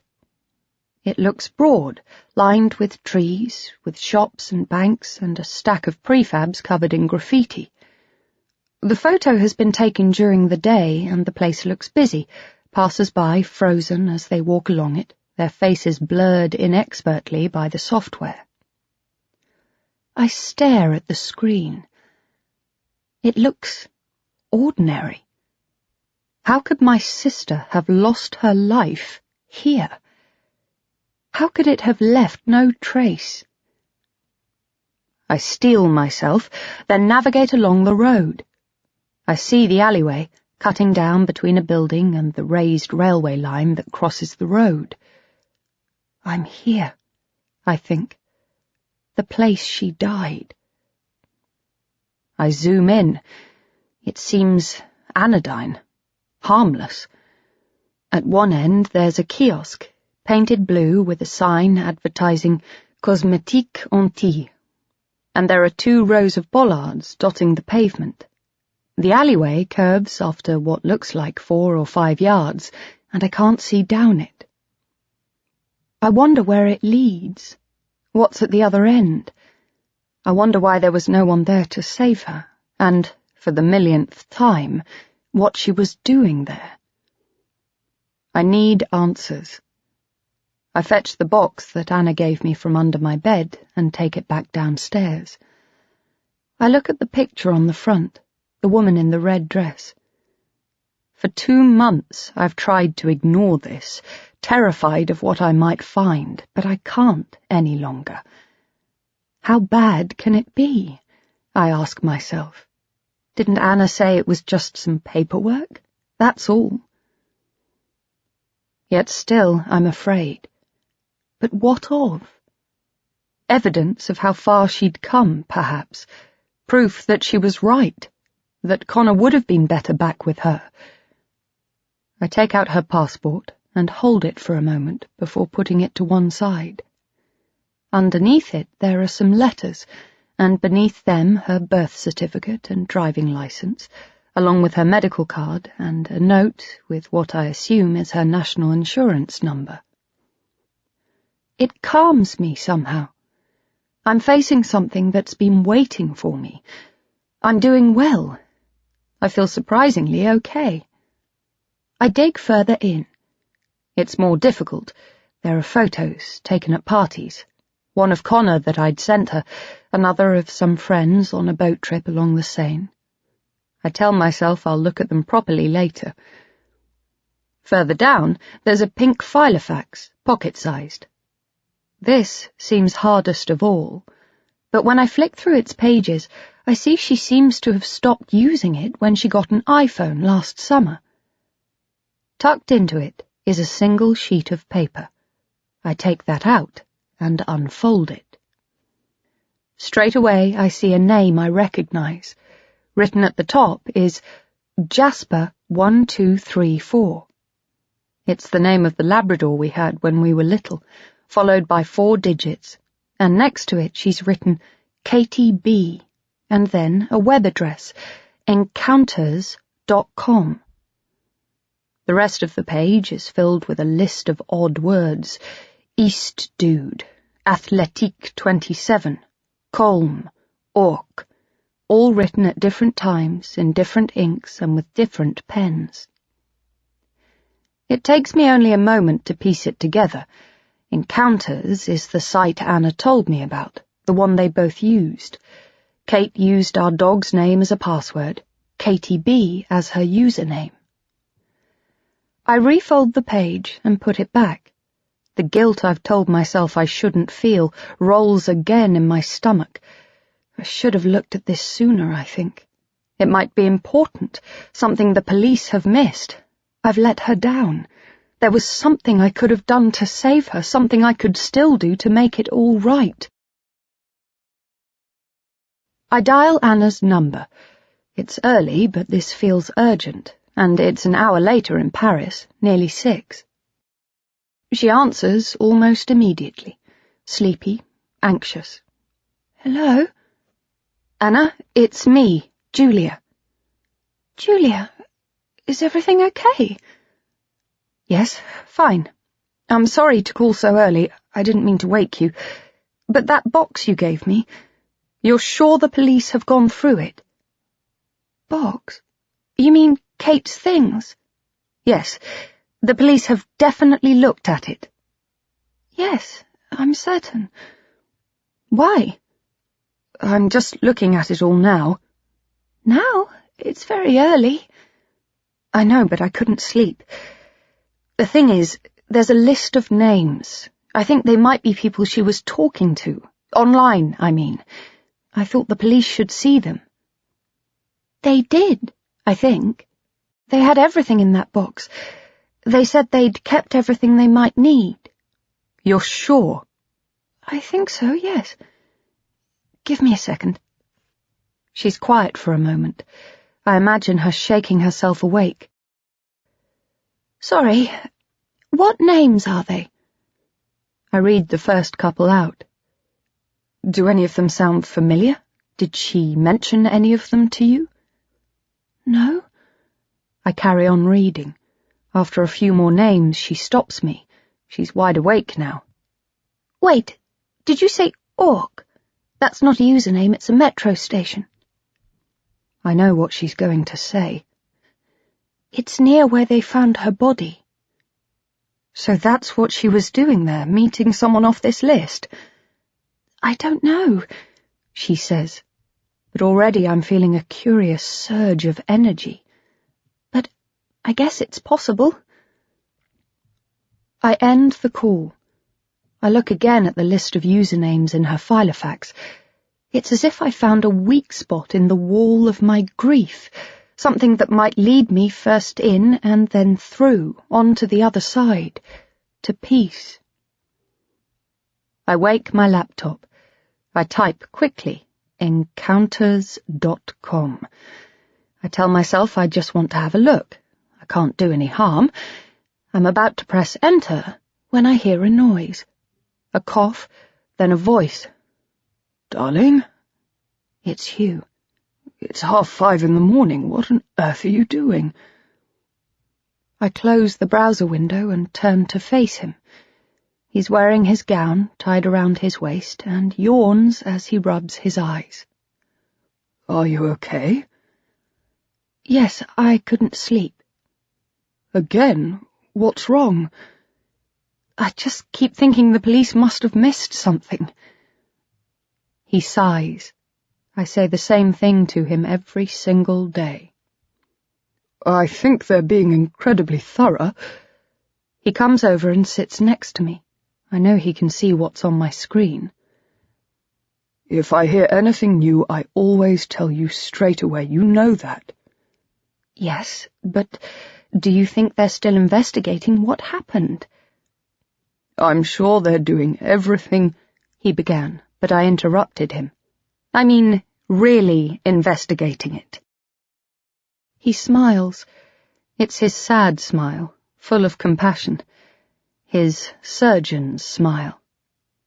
I used to imagine him practicing it on the mirror, determined not to be one of those doctors accused of having a poor bedside manner. I'm sure they are. We've discussed it with them. They've interviewed all her friends, all the people she worked with. They've been through her phone records, they've taken the information off her computer, they've followed up every lead. But something like that, it can't be easy, random, unprovoked. You told them about the dating sites? Yes, I rang them as soon as you told me. But they already knew. Anna told them. They said Kate didn't have a boyfriend. But they're not just about dating. Anna implied she was using them for sex. Casual sex. He shakes his head, but I go on. You know, one-night stands. Anna says it wasn't that often, but she did it, and she didn't always tell her where she was going or who she was meeting. A look of disapproval flashes on his face. I wonder for a moment whether he thinks she deserves what she got, and then instantly I dismiss the thought. Do you think that's who killed her? Who? Someone she went to meet, to have sex with, I mean, or someone she was messaging at least. I'm sure the police are looking into that. They haven't told us they are. Look, we've been through all this, Julia. They're looking into it. The truth is, I think she talked to a lot of people online, but only met up with one or two. I hesitate. I need to push him. I'm almost certain he knows more than he's telling me, that there might be a tiny fragment that's been overlooked, a detail that will unlock the rest and make it all fit into place. But, he interrupts me. Julia, we've been through all this 1,000 times. They've kept her laptop, they're doing everything they can. But if she was doing that and keeping it secret, then it would be almost impossible to find everyone she might have been in contact with. There might be sites she used that we don't know about, any number of people she was talking to. What's that? At first, I don't know what he means, but then I see that he's looking at my screen. It's a photograph. He isn't wearing his glasses and has to lean forward to get a better view. It's where Kate died. He puts his hand on my shoulder. It feels heavy, meant to reassure. Are you sure it's a good idea to look at that, darling? No, I say. I'm not desperate, but I'd like him to approve. But why would he? He thinks the police are doing their best, and that's the end of it. I'm not sure it's a good idea at all. But what else am I supposed to do? Come back to bed? Soon. Come on. He squeezes my shoulder, then gently closes the lid of my machine. Come and get some rest. You'll feel better, I promise. Doctor's orders. I stand up. I won't feel better, I want to say. I never do. He turns to go back upstairs.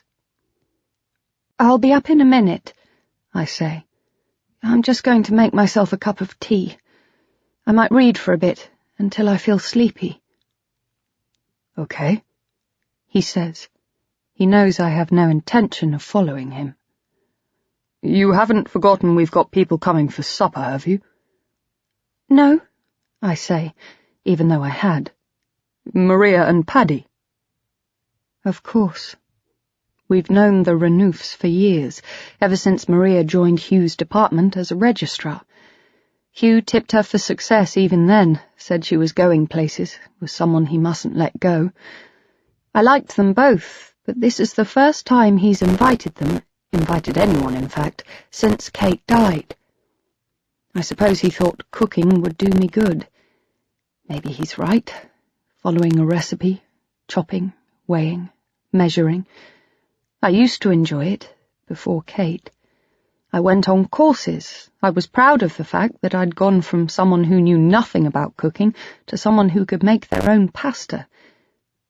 But now I don't want to see anyone. Can't we cancel? He comes over. Darling, it'll do you good, I promise. He kisses the top of my head. It's a tender kiss, warm. For a moment I want to climb inside him protect me. We'll have fun. We always do. Maria will talk endlessly about work, and Paddy will flirt with you, and then when they've gone, we'll laugh about it. I promise. He's right. I know he is. I can't keep running. I'll go shopping this morning. He goes back upstairs. I sit in the chair. I leave my machine closed. I don't want to log on to encounters. I'm afraid of what I might see. I make tea. I sit with my book. An hour passes. 2. Hugh comes downstairs, showered now, ready. An hour passes. A little while later. Hugh comes downstairs, showered, Mom, ready for recess. He's dressed, wearing his uniform. Bye, Mom, he says. He's dressed, wearing his uniform, a grey jumper, a white shirt with a maroon tie. I watch as he gets himself a bowl of cereal, pours himself some juice. He's looking older every day, I think. Are you all right, darling? I say, and he replies, Yep, with a friendly shrug, as if there's no reason at all he might not be. Maybe he really is fine, but I doubt it. He's stopped crying now, but if anything, that's more worrying. The only time he ever talks about Kate's death is to ask if there's any news, by which he means, have they got them yet? I'd felt angry at first. It's all he can focus on, but now I see that it's the only prism through which he can process his grief. After all, he's just turned 14. How else is he supposed to respond? He sits down with his breakfast, and I watch as he begins to eat. The counsellor we've taken him to says all this is normal. He's doing as well as can be expected, working through his grief in his own way, and we should try not to worry. But how can I not? He won't talk to me. He's slipping away. Now I need him to know how much I love him, that there's nothing I wouldn't do for him. But it's almost as if he's decided he no longer cares. I clear my throat. It's okay if you want to talk. I'm fine. He eats his cereal quickly as I make myself a coffee. For a moment, I'm back with Kate. It's her getting ready for school, not her son. But then a moment later, Connor is standing, gathering his things. Don't go, I want to say. Sit with me, talk with me. But of course I can't. See you later, I say, and before I know it, he's almost out of the door. From nowhere comes an almost overwhelming urge to hug him. I would have done once, yet now I don't. These days he's as likely as not to respond to a hug with indifference, as if what I'm doing is of no concern to him, and today I couldn't bear that. Love you, I shout instead, and he says, Bye, Mum, as he leaves. It's almost enough. He's growing up, I know that. He's becoming a man. It would be a tough time even if he didn't have Kate's death to wrestle with. I have to remember that no matter what happens, how hard it gets, how distant he becomes, he's in pain.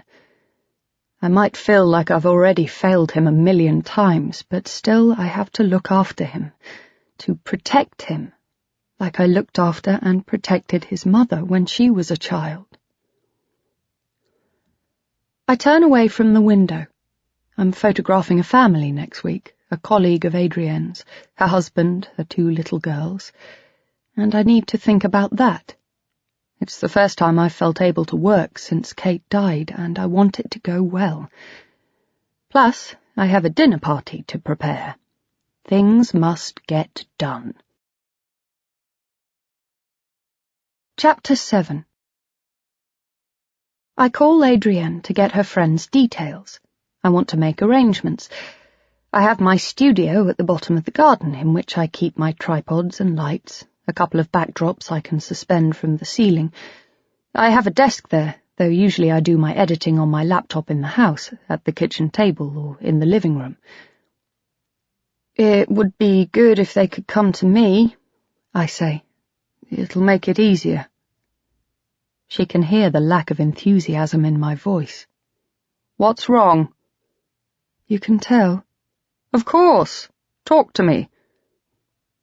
I don't want to, but I can't work out why. Is it because I'm worried she'll just tell me to leave things alone, to stop meddling, to stop worrying? I looked through Kate's things, the stuff Anna gave to me. Darling. I found her login details for the website she was using.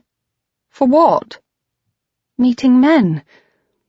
There was a list of names, of people she was talking to, or meeting, I guess. Have you given them to the police? Hugh said they already had them. Good, then there's nothing more you can do. But there is, though. I could log on, as her, I mean. I have her password. I could find out if there was anyone else. For a long time she's silent. Adrienne? Wouldn't the police have done that? I don't know. Maybe they don't realize what encounters.com is, or that Jasper1234 is her password. I thought I could go online and just look at her chat history, see if there are any other names on there. I don't know. It sounds risky. Her reservation strengthens my resolve. I'm just talking about getting a list of names. There's a long pause, as if she's trying to weigh something up. The wisdom of me having something to do, perhaps, versus the chance, the likelihood, it will just lead to more disappointment. After all, she's right. In all probability, the police have done all this already. I suppose it can't hurt, she says. As long as you're only talking about getting the list. But why not double-check with them first?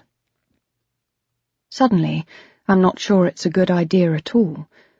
A list of names? What would the police even do with it? I probably won't even bother. She sighs. Just be careful, Julia, whatever you do, and keep in touch. I spend the afternoon shopping, cooking. For a while I lose myself in the rhythm of the recipe, just for a moment. But the evening gets off to a bad start. Connor announces that he's doing homework and wants to eat in his room, which means that Hugh and I bicker about whether we should let him. Tensions fester and things don't pick up until our guests arrive. After that, the evening follows its usual pattern, yet the atmosphere is undeniably different. Kate's death casts its now familiar shadow. Paddy mentions it almost as soon as they arrive, and they both say how sorry they are. But it's more than that. I'm detached, I can't engage. They talk a lot about Geneva, where Hugh's been invited to deliver a keynote speech at a conference next week. Maria's going to present her work too, and even though I've been there, I don't contribute. I feel outside of it all, observing from a great distance. I watch as Hugh pours wine, and nod as they all sip it appreciatively. I eat the beef Wellington I've cooked and accept their compliments graciously, but it's an act. I'm pretending to be a normal person. It's not me. When we've finished, Paddy says he'd like to pop outside for a cigarette. I didn't know you smoked, I say. Filthy habit, he says. But... He shrugs his shoulders. I tell him we're happy for him to smoke in the house near one of the open windows, but Maria protests. No way! Make him go outside! He pretends to be upset, but it's good-natured, humorous. He takes his cigarettes out of his jacket and looks at me. Keep me company? I say I will. Hugh looks at me but says nothing.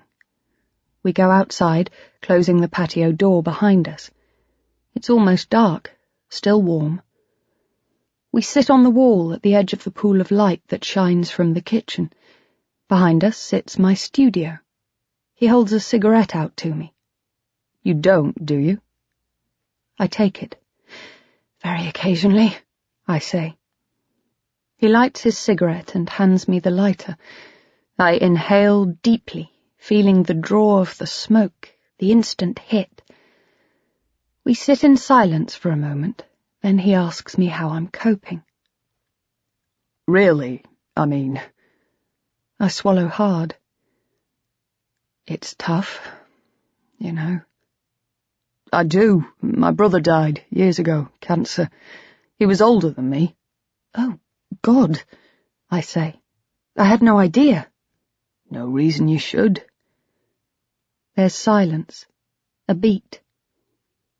The end wasn't unexpected, but it was still awful. Can't even begin to imagine what you're going through.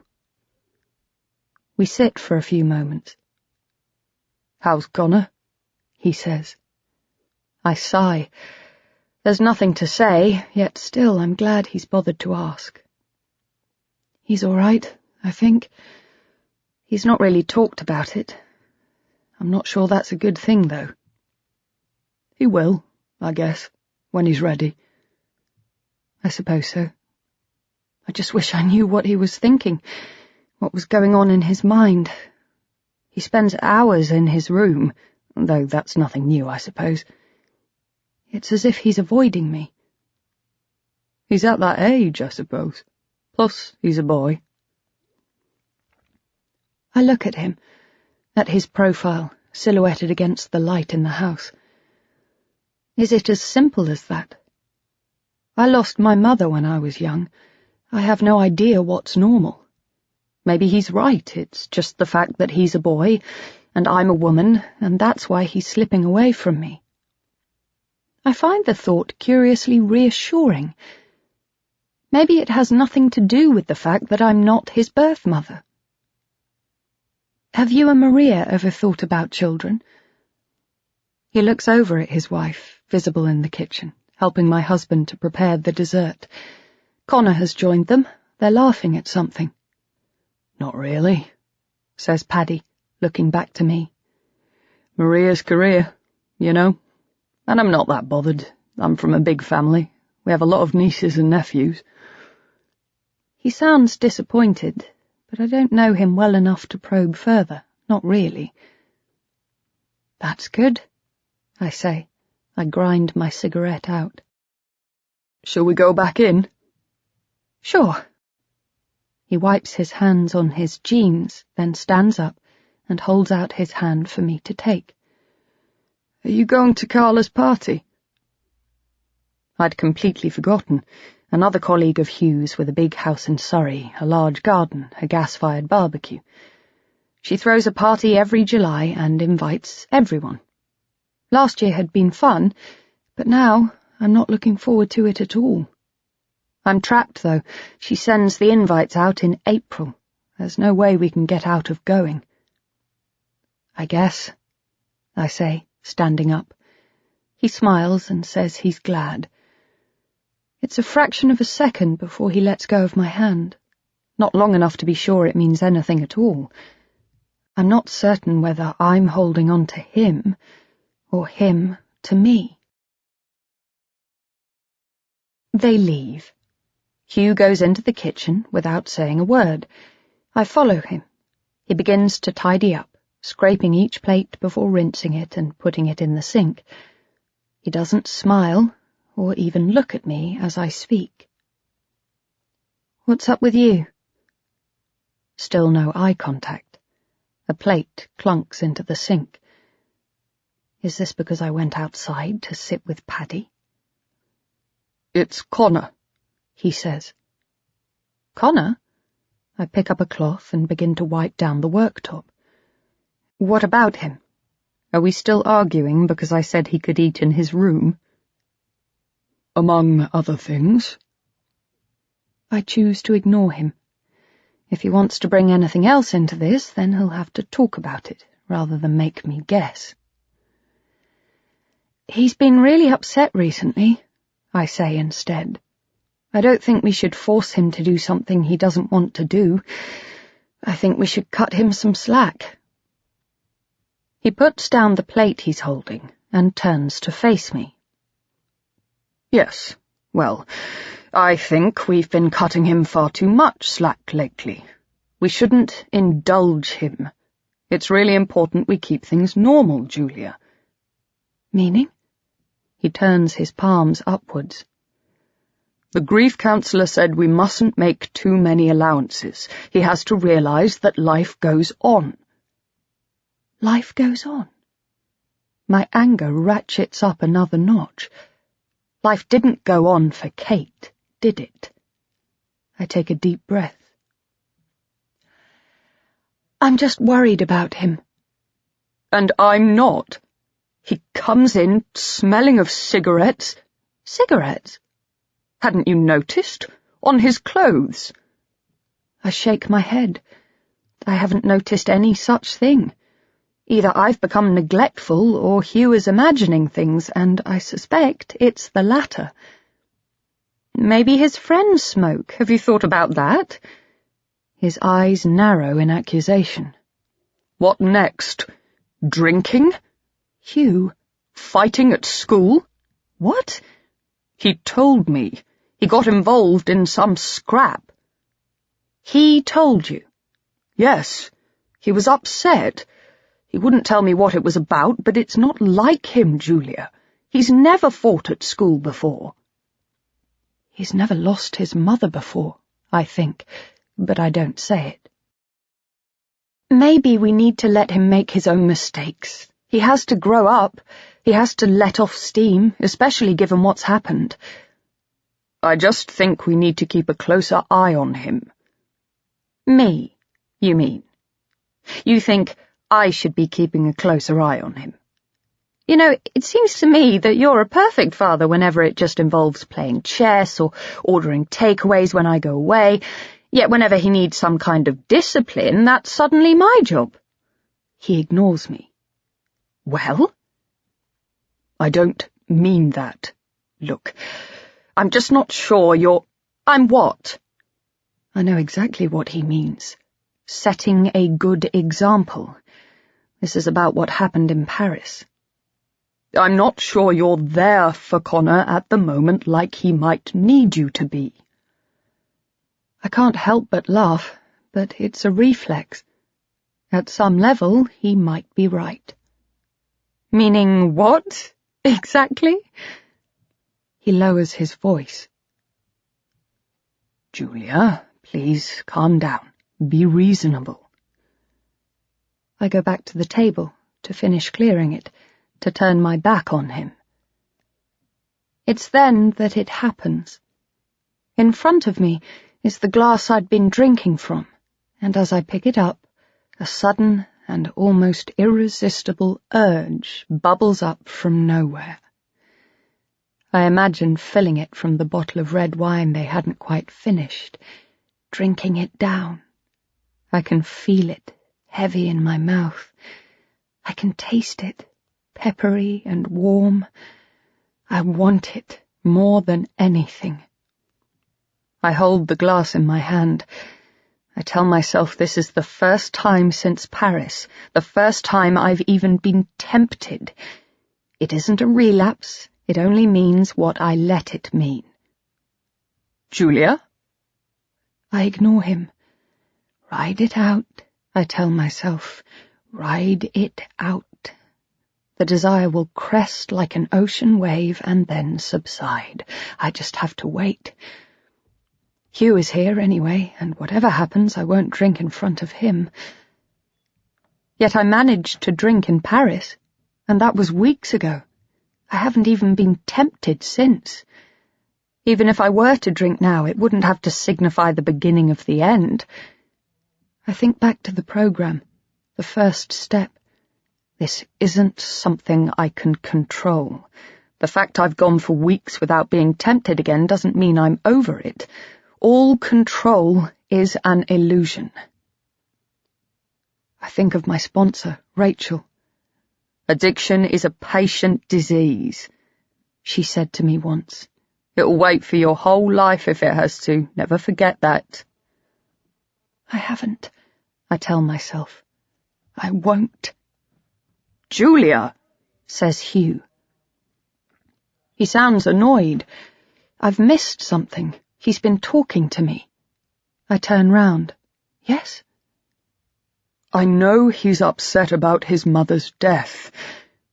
His choice of words stings, but my anger forces the desire to drink to slip down another notch. He's never thought of Kate as his mother. You know what I mean. Kate's death is bound to bother him, but what? But he's still not really talking about it, and I find that worrying. He should be by now. His comment enrages me. Has it ever occurred to you that it's a process? There isn't a timetable. Not everyone can deal with Kate's death in the same way that you have. Meaning? It's going to take Connor a good deal longer to get over Kate's death than it's taken you, that's all. I think of what Adrienne has told me. Don't ever think Hugh doesn't care, it's just his prissiness. Grief is messy and he doesn't like mess. Plus, don't forget he has to deal with life and death at work, all the time. It must harden you a little bit. He looks shocked. I'm not over her death. Kate and I were close once. I miss her too. What makes you say that? It's hurtful. Are you still talking to the Foreign Office, or are you leaving it all to me? I talk to them all the time, Julia. You don't think I should go online and look at the place she was killed? I just think you're in a bad enough state as it is. You need to concentrate on Connor, on your work, on the future, not the past. What is that supposed to mean? He opens his mouth to speak, but then seems to think better of it. A moment later, he turns and throws down the tea towel that he'd hooked over his shoulder. Julia, I'm really worried about you. About me? Yes, believe it or not. I think you need to go and see somebody. You're not coping. I'm going to Geneva on Monday, and you'll be here on your own. Oh, I'll be fine, I say, but he's still talking. He doesn't seem to have heard me. And I just wish you'd at least consider going to see someone. My fury surges, doubled in strength. Something breaks. I can't take it anymore. Oh, just piss off, Hugh. The glass I hadn't realized I was still holding smashes on the floor. I don't remember throwing it. He takes a step towards me, then seems to think better of it and turns as if to leave. He's finally angry, and so am I, and it almost feels better. It's something other than numbness or pain. Where are you going? Out. I'm going for a walk. I need to cool off. He leaves. The whole house shudders, then falls silent, and I'm alone. Chapter 8. I sit on the edge of the bed for a while. I stroke the duvet cover. Egyptian cotton, duck-egg blue. Our bed, I think. What happened?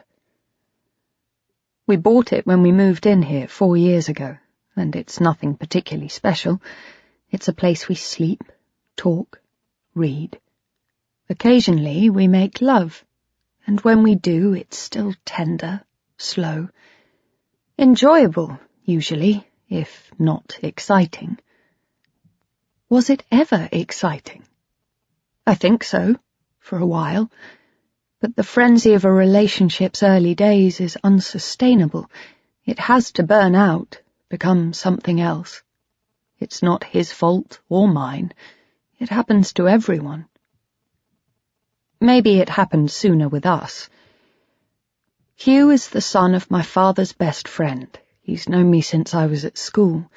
Though he was older than me, we always got on, and as his father tried to look after mine, Hugh looked after me, and helped me to look after Kate. Our passion, when it eventually came, was muted. It was already accompanied by a history. Sometimes I think it's as if we missed out a stage, as if we went from being friends straight to being companions. I hear Hugh come back home. He goes into the living room. I stand up. I have to go downstairs to talk to him, to sort things out. If I don't, he'll sleep on the couch in his office, and I'll spend another night lying in bed, alone, trying to sleep while my brain fizzes with images, with thoughts that won't subside. I'll turn the events of the evening over, and always at the centre will be Kate, walking down the alleyway, looking up to see a figure in the shadows in front of her, smiling a greeting, but then, as she steps forward, he raises his hand, and her smile turns to terror as she realizes that things have gone wrong. This time, she's made a mistake. The man she's come to meet isn't who she thought he was. I know that if I were to close my eyes, I'd see it as clearly as if it were happening in front of me. A fist in the face, a booted foot. Why didn't I know, somehow? That psychic connection I always thought we had, why did it let us down when it really mattered? Was it severed when we took Connor? I'd see her blood, spilled onto the concrete. I'd see her nose, broken. I'd hear her cry out. I'd wonder if she knew, if she sensed this was it. I'd wonder how much pain there was. I'd wonder if she thought about me, and, if so, whether it was with love. I'd wonder if, at the end, she forgave me. I go downstairs. Hugh? He's sitting in the living room with a glass of whiskey. I sit down opposite him. You should go to bed. I'm sorry. He looks at me for the first time since I came into the room. He sighs, sips his whiskey. It hurts. I know. There's nothing else to say. We go to bed. In the morning, I talk to Connor. I don't know what you heard last night, I say, but your father and I love you very much. He's sloshing milk into his cereal bowl and some spills on the table. I resist the urge to dab it dry. I just heard you arguing. It feels like a slap. It's the very opposite of what I want for my son, of what I promised Kate.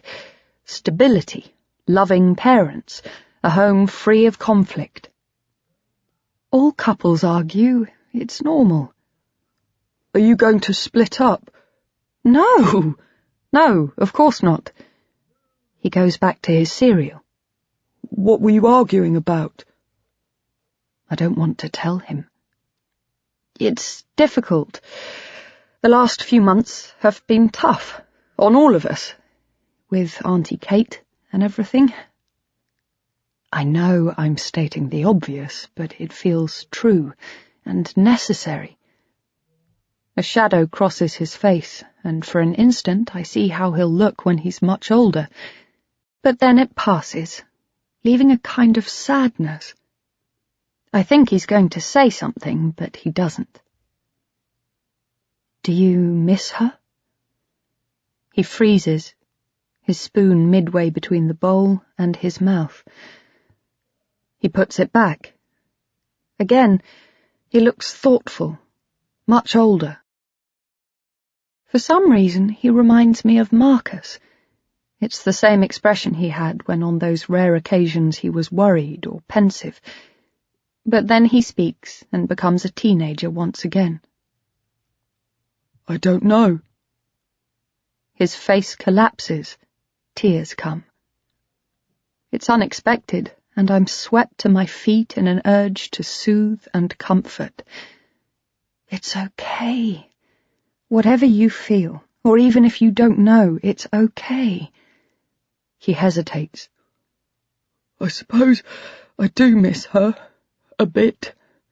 Do you? Yes, every day. I mean, he goes on, we didn't see her that often, but still. It's different, isn't it? Yes. When someone is alive, you might not see them very much, but you know you can, if you want. Yes. And now I can't. I remain silent. I want to give him the time to speak, but also I'm wondering whether he really had felt that he could see his mother. Hugh and I may have given him permission, if he'd asked, to do that, to go and stay with her, but we had never really encouraged it. Maybe I was too frightened that she wouldn't let him come back. You know, I say eventually, whatever you're feeling, you can ask me about anything at all. Even though I mean it, my words sound hollow, because the truth is, there are secrets, things I won't tell him, even if he asks. There's a long pause. Then he asks, Do you think they'll get them? The people who killed Kate? It stops me in my tracks. He hasn't called her auntie. I wonder if it's the first step on the path to calling her mum. The air between us crackles. I hope so, darling. But it's difficult.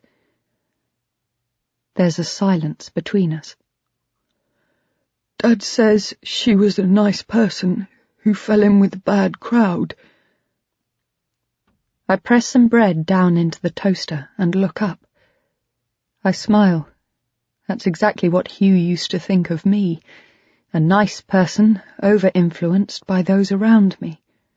He would tell me, while I was in Berlin, "Look after yourself," he'd say. "We all miss you." And I knew he meant, those people aren't your friends. He was trying to save me even then. I just wasn't ready to be saved. She was a really lovely person, full stop. He hesitates. "So, why didn't she want me?" "Connor," I begin.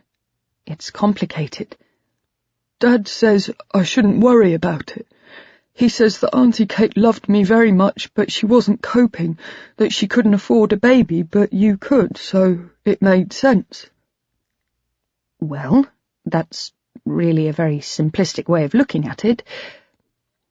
I wonder when Hugh's been telling Connor all this. I didn't even know they'd talked. I tell myself we need to make more of an effort, to be upfront with Connor, to be united, like we'd decided years ago.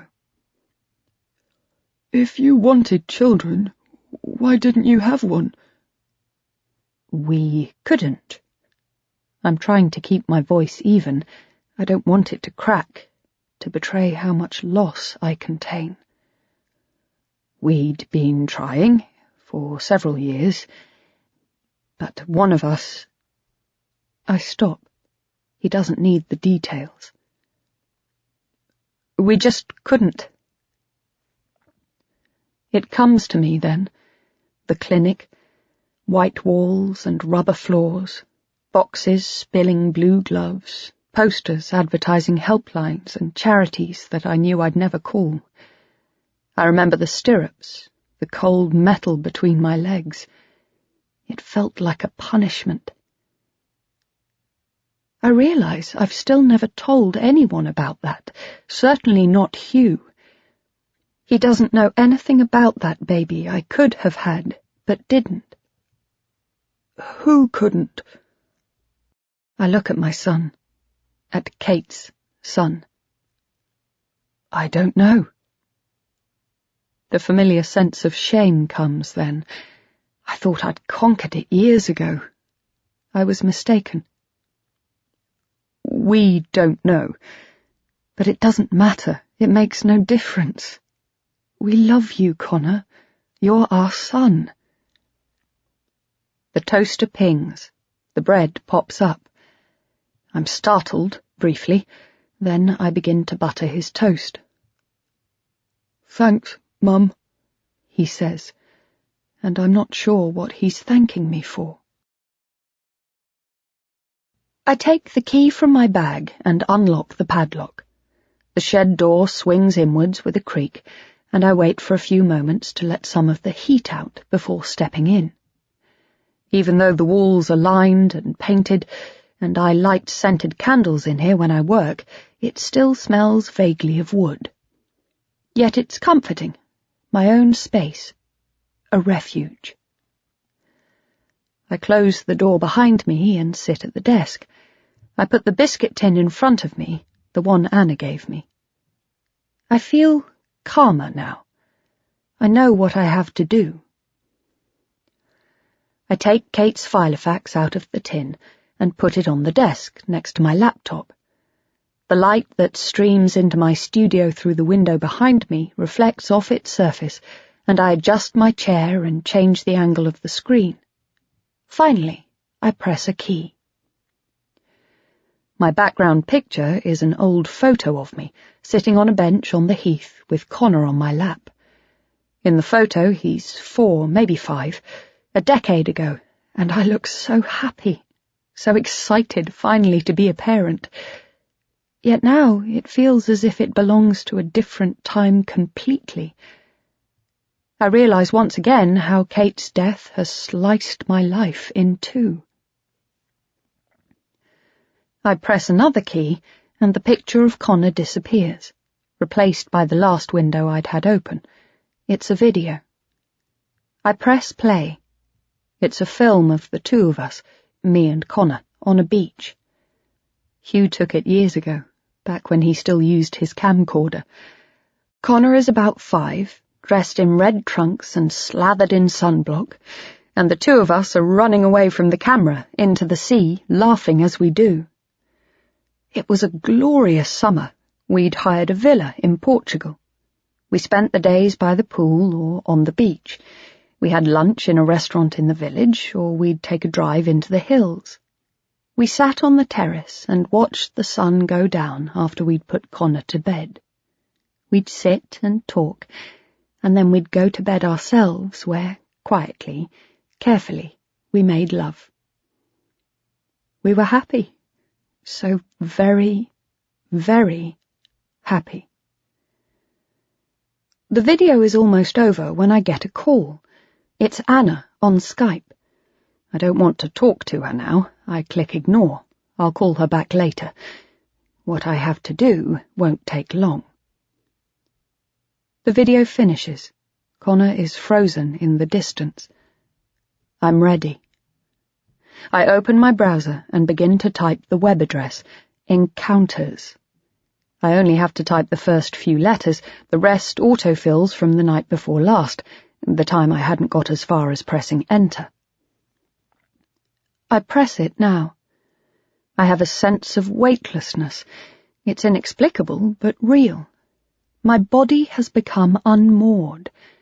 I'm floating. The window loads. A photo appears, a couple walking along a beach, laughing. It looks somehow banal, but what had I expected? At the top of the screen is a box marked username and another headed password. I type in Katie B, then Jasper1234. I select enter. I'm not sure what will happen. The machine seems to hang, to take an age, but then the screen changes and a message appears across its center. Welcome back, Katie. It's been a while. It feels as if something has struck me, slammed me back to earth. I'm winded. I can't breathe. But then I realize the message is automated. I breathe deeply, try to calm down. Next to it there's a button marked Enter. I press it. I'm not ready for what I see. There's a picture of my sister in the top left corner of the screen beneath the website's logo. It jolts me again. It's like she's there, sitting at her computer. It's as if all I have to do is type a message and press send, just like I can with Anna and Adrienne and Dee and Fatima, and then I'll be able to talk to her again, tell her I'm sorry, that Connor is safe, that I miss her. But I can't. She's gone. I focus on why I've logged on here. I make myself look at the photo she used. It looks like it was taken on a holiday. It's a close-up. She's lying on a beach towel, on her front, reading a book. Her sunglasses are pushed back on her head. Her skin is tanned. She's wearing a bikini and has hoisted herself up on her elbows. Her breasts push up against the fabric of the towel, yet it looks unposed, natural. She's smiling. Happy. I stare at the picture. I wonder when it was taken and by whom. She looks so relaxed. I can't believe the little girl I'd once held, once bathed, once read to, is gone. I can't believe I'll never speak to her again. I begin to cry. I'm sliding, backwards, towards pain. I can't do this, I think. Not alone. I call Anna back. There should be a tab at the top for recent activity. You could look there. It lists the last few people who have looked at her profile. She's already asked me if I'm all right, what I'm up to. She's already questioned whether this is a good idea, and I told her the half-lie that Adrienne had suggested it. I just want to see if there's anything the police might have missed. Right, got it. Then you should see the rooms. On the right? I minimize the chat window and Anna's face disappears. Behind it is the dating site, the list of chat rooms. Looking for love, something extra, a bit on the side, couples and groups. I wonder which one Kate would have gravitated towards. Okay. Kate and I used to go to casual chat, says Anna. But there should be a tab at the top, friends and favourites. I see it. They're the people Kate was chatting to, the ones she's connected with, linked her profile to. I click on the tab and the page changes. A list of names appears, with thumbnail photographs. I freeze. My right hand begins to shake. Robbie 676, Latour, Steve XXX. This list goes on. I scroll down. There are about 15 names in total. Anything? Says Anna. My hope floods away, and I'm suddenly empty. Hollowed out. This is futile, and I'm an idiot. What did I think I'd see? A message from one of her friends telling me he killed my sister. A message to her, I got you in the end. I don't know. Just a list of names. They could be anyone. She says nothing. I realize for the first time that she might be scared. She's been on the same site, possibly even talking to the same people. She must be thinking how easily it might have been her in that alleyway instead of Kate. For a moment, I wish it had been. But then I push that thought away. I don't wish that, not on her, not on anyone. Maybe you should look at some of them, she says. Their profiles. Find out if any live nearby. I'm surprised. Won't they all? Not necessarily. Don't forget, Kate wasn't only interested in meeting up with people in the real world. With some of them it was all virtual. They might be anywhere, on the other side of the planet. She's right, of course. I select a couple of the profiles to look at in detail.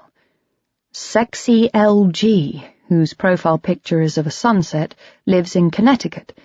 CRM 1976, it turns out, is a woman. I click on a few more and find that most seem to live abroad, in Europe, the States, Australia. Some are much older than Kate, a couple younger. None looks like the kind of person I imagine Kate being interested in, sexually or otherwise. Anyone? Not yet. I need to look in more detail. I scan through the rest. I can see only one who fits the bill. Her English. Here's one. Male, lives in Paris. I click on his profile. He's used a Head and Shoulders photo and is bald. He wears glasses and a leather motorcycle jacket. He's hidden his age, but looks as though he's in his mid to late 30s. He's a Pisces, he says. Single, looking for love, or fun along the way. What's he called? Says Anna. I tell her, and then hear her typing. I guess she's logging on to the same site, searching for his profile. I stare at his picture as if it's a puzzle I need to solve. He looks nice enough, sort of innocent, but then what does that even mean? Anyone can find a decent picture of themselves. Anyone can present themselves in the best light. Isn't that what we're all trying to do on some level? Show our best face to the world? Leave the darkness within? The screen of the internet just makes it easier. If only there were some way I could find out how well he'd known my sister. If they'd been close enough that she'd listed him as a friend, why hasn't he messaged her? Why hasn't he expressed shock, or at least surprise, when she disappeared? I don't recognize him.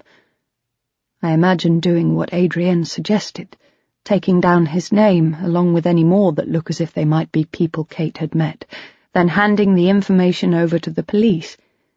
But maybe they'll have looked at these names already. I'm going to message him. Wait! There's an edge in her voice. It's alarming. Surprising. I open her Skype window. Her eyes are narrowed as if she's concentrating. She looks anxious. What is it? That might be dangerous. I mean, think about it. You're logged on with Kate's profile. If it is him who killed her, he'll know you must be someone else pretending to be her. It'll just drive him underground. We have to be clever about this. She hesitates. Maybe I should send him a message. Say hi, see if I can find anything out. I hear her begin to type. Sent, she says after a few seconds, and as she does, my machine pings with a message. It's not from her, though, and neither is it from her English. Someone else has messaged Kate. East Dude. There's a peculiar rush of excitement, one I wasn't expecting. I've got a message. Who from? I tell her. The name's familiar. I open the list of usernames Kate had tucked into her filofax and see that I'm right. It's there. This guy's on Kate's list. It's him. Julia, we don't know that. She's right. Even as I begin to argue, I realize my logic is flawed. If he's killed my sister, why would he be messaging her now?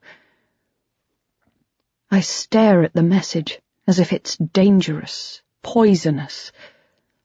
Maybe he just wonders why Kate's been so quiet. I'm going to read it. I click on East Dude's message and it opens in a new window. It looks as though it's been typed hurriedly. Hey, Katie, you're back. Missed you. If you fancy another hookup, I'm still up for it. I try to imagine what Kate would have done. Would she have just sent a reply? A yes? And after that?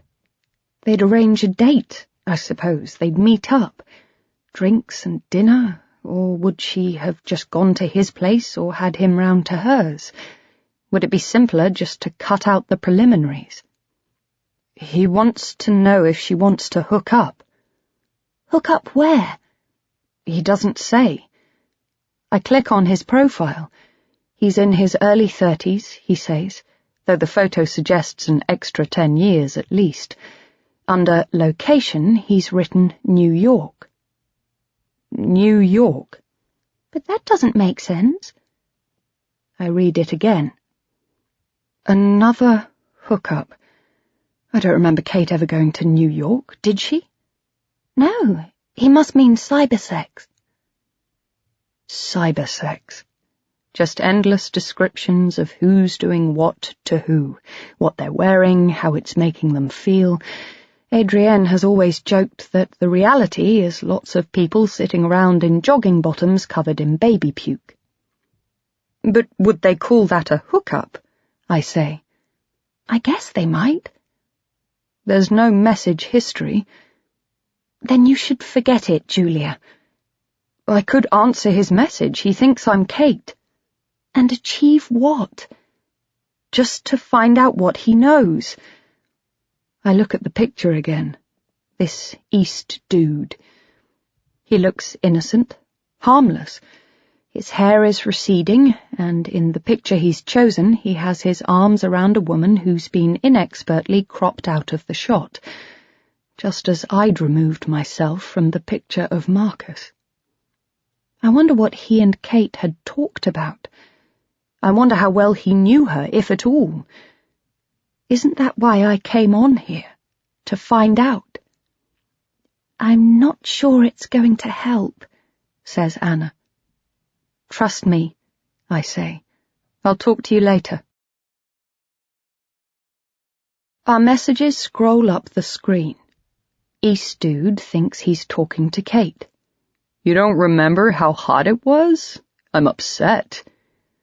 On the next line is a symbol, a round face, yellow, winking. He's joking. I feel uncomfortable. Is this how a sex chat begins? A reference to hotness? I've had a lot on lately. His reply is almost instantaneous. Work? I'm not sure what he means. Kate had had only temporary jobs, I thought. Bar work, waitressing, office admin. Again, I wonder what she's told him. I need to keep it vague. Sort of. Too bad. Anyway, would love to carry on where we left off. Are you okay? I thought something had happened to you. Why's that? You went quiet. Then I had a visit from the police asking me what we'd been talking about, if I'd been to Paris recently. I guessed it might be something to do with you. I freeze. Did you tell them? His reply takes a moment. What do you think? What does he mean? Yes, he has, or no, he hasn't. I remind myself he can't have killed my sister. He thinks he's talking to her. Unless he's lying. Nothing's happened to me, I say. I'm fine. Better than fine, if you ask me. There's another icon. This one a red face with horns.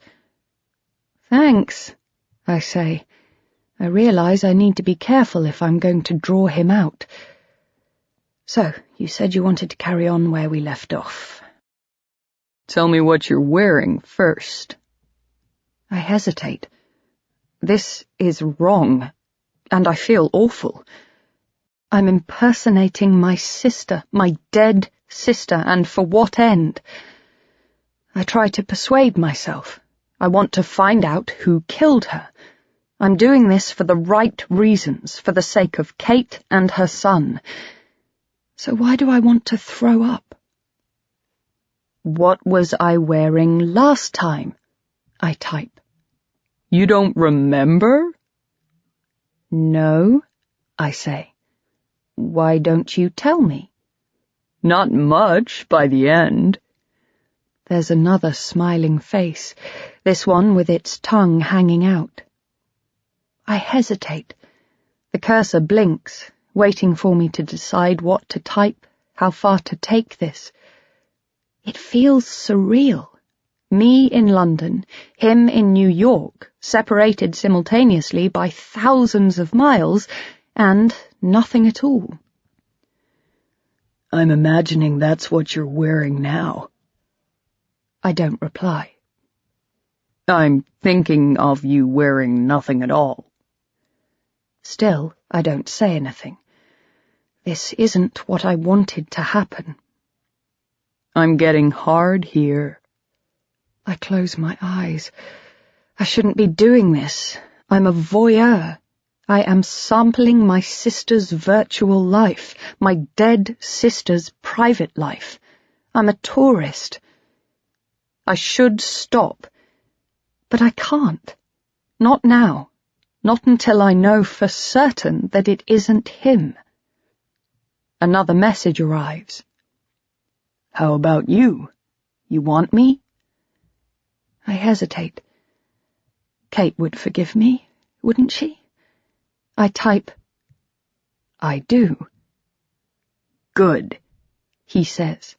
Tell me you remember. Tell me you remember how hot it was, the way you described your body, the things you did. I remember. Tell me what you want, right now. You? I'm kissing you, all over, your lips, your face. I'm going down, your breasts, your stomach. Again, something within me tells me this is wrong. He thinks he's talking to Kate.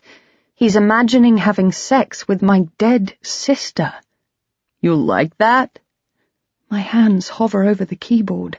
I wish I knew what to say. You like feeling my tongue on your body? You taste so good. What would Kate have said? You want me to go lower? What can I say? Yes? Yes, I do. I can tell him I want him to go lower. I don't want him to stop. Or I can ask him what he's told the police, where he was in February on the night of Kate's death, Whether he murdered my sister. Even as I say it in my head, it sounds ridiculous. I grab my machine and stand up. I don't know what to do. Are you ready for me? The ground beneath me opens. I begin to sink. My heart is beating too hard and I can't breathe. I want to stop my mind from spinning, but I keep thinking about what Kate might have said, what she might have done. I look at the machine in my hand. For a moment, I hate it. It's as if it contains all the answers and I want to shake them loose, to demand the truth. Yet it won't. It can't. It's just a tool. It can tell me nothing. I slam it closed. Hugh comes home from work, and we eat dinner, the three of us, at the table. Afterwards, he packs his suitcase, occasionally asking me where a shirt is, or if I've seen his aftershave, then goes upstairs to finish off his speech, while Connor and I sit in the living room with the DVD. The Bourne Identity. I can't really concentrate. I'm thinking about this afternoon, wondering whether the guy Anna messaged, her English, had got back to her. I'm thinking about cybersex, too, which I guess is really no different to phone sex. It makes me think of Marcus.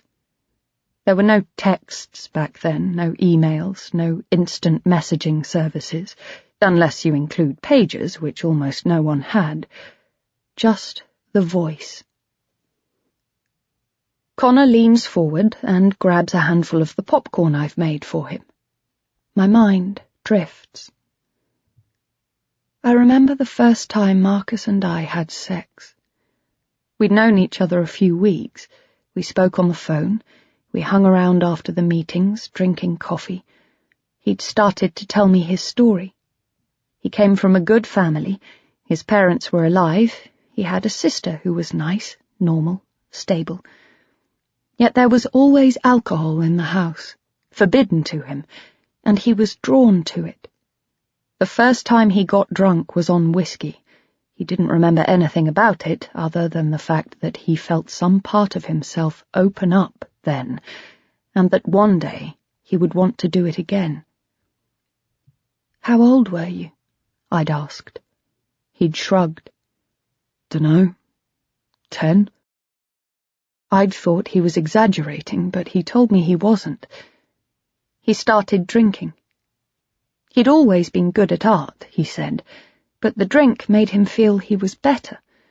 His painting improved, the two became intertwined. He painted, he drank, he painted. He dropped out of college. His parents kicked him out of their home. Only his sister stood by him, but she was much younger. She didn't understand. And after that, I was on my own. I tried to cope, but... What happened? He made light of it. One too many times waking up with no idea where I was or how I got there. One too many times wondering why I was bleeding. I rang my mother. I said I needed help.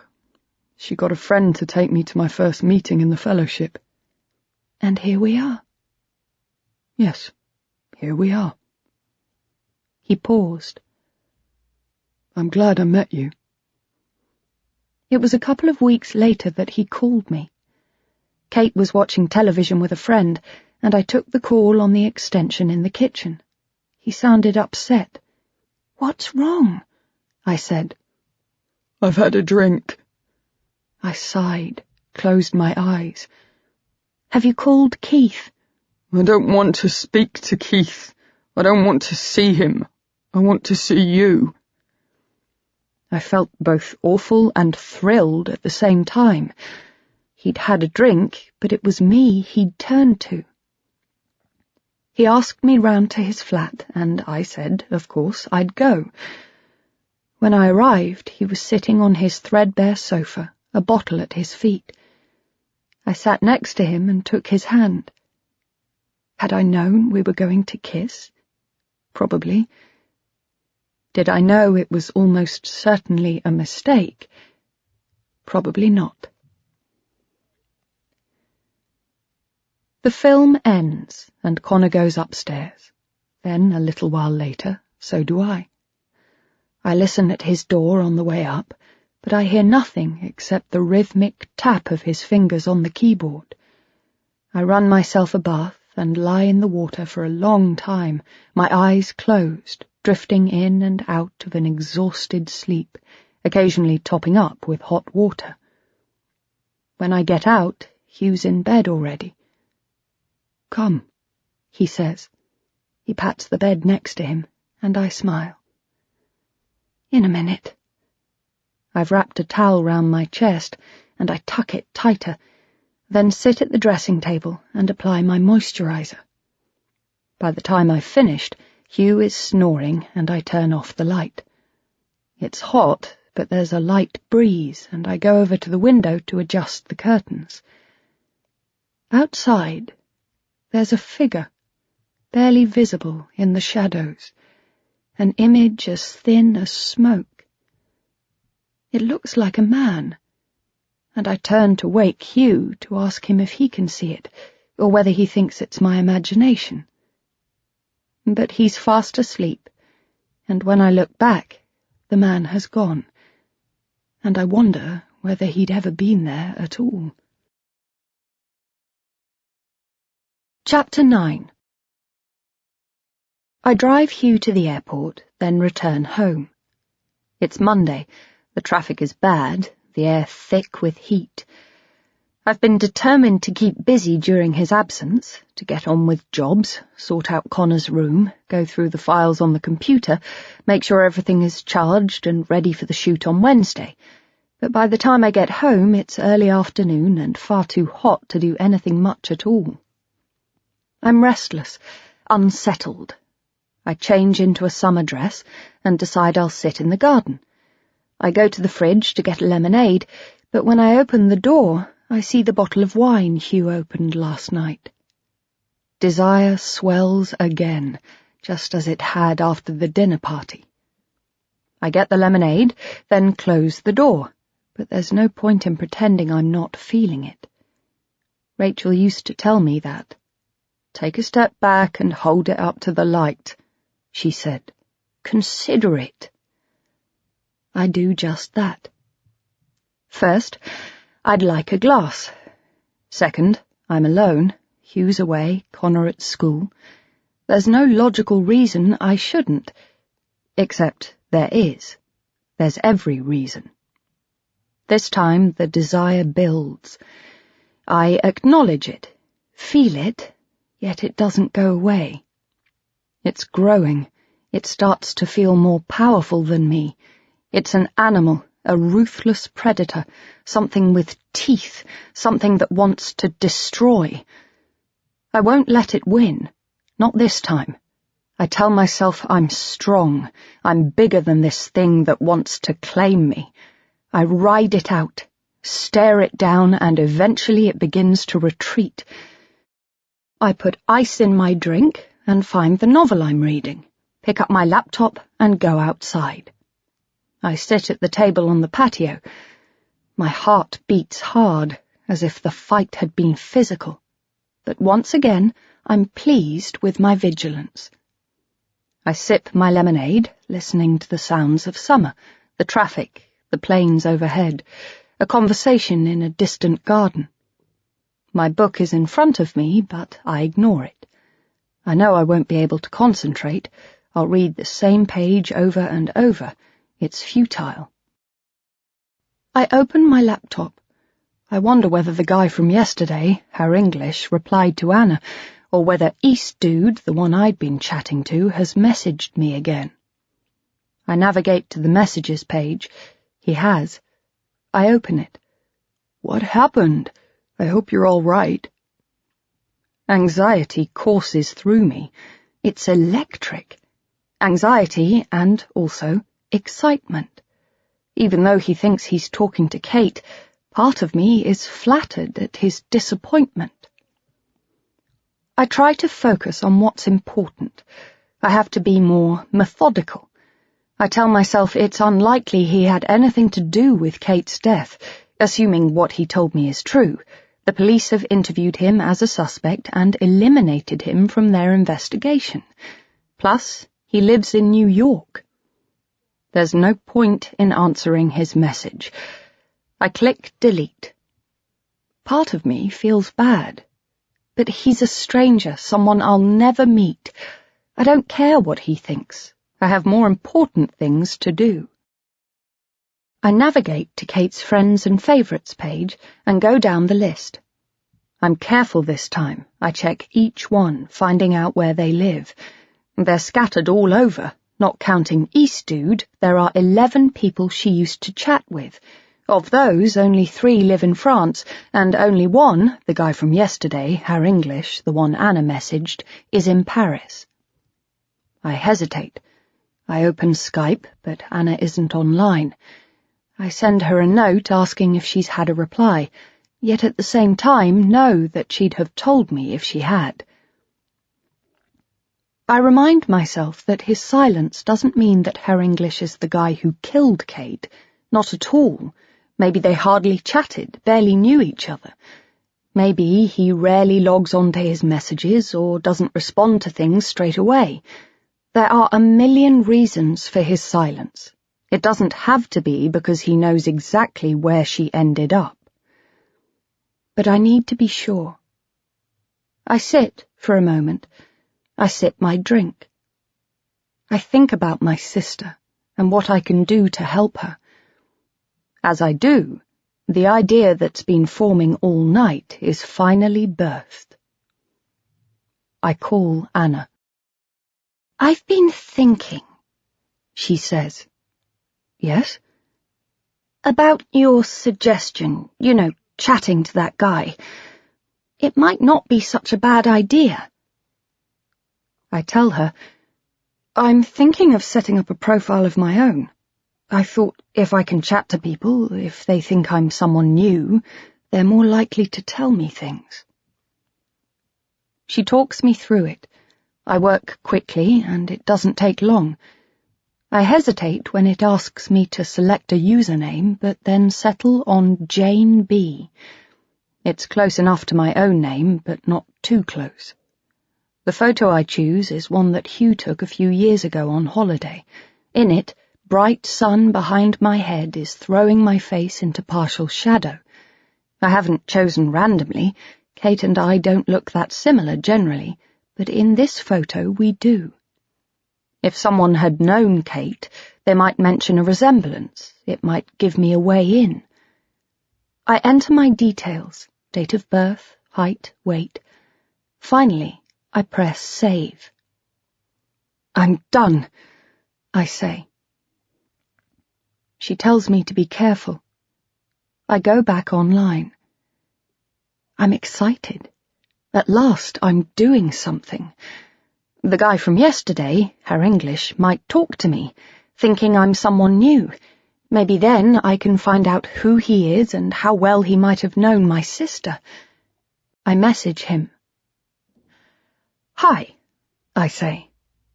How are you doing?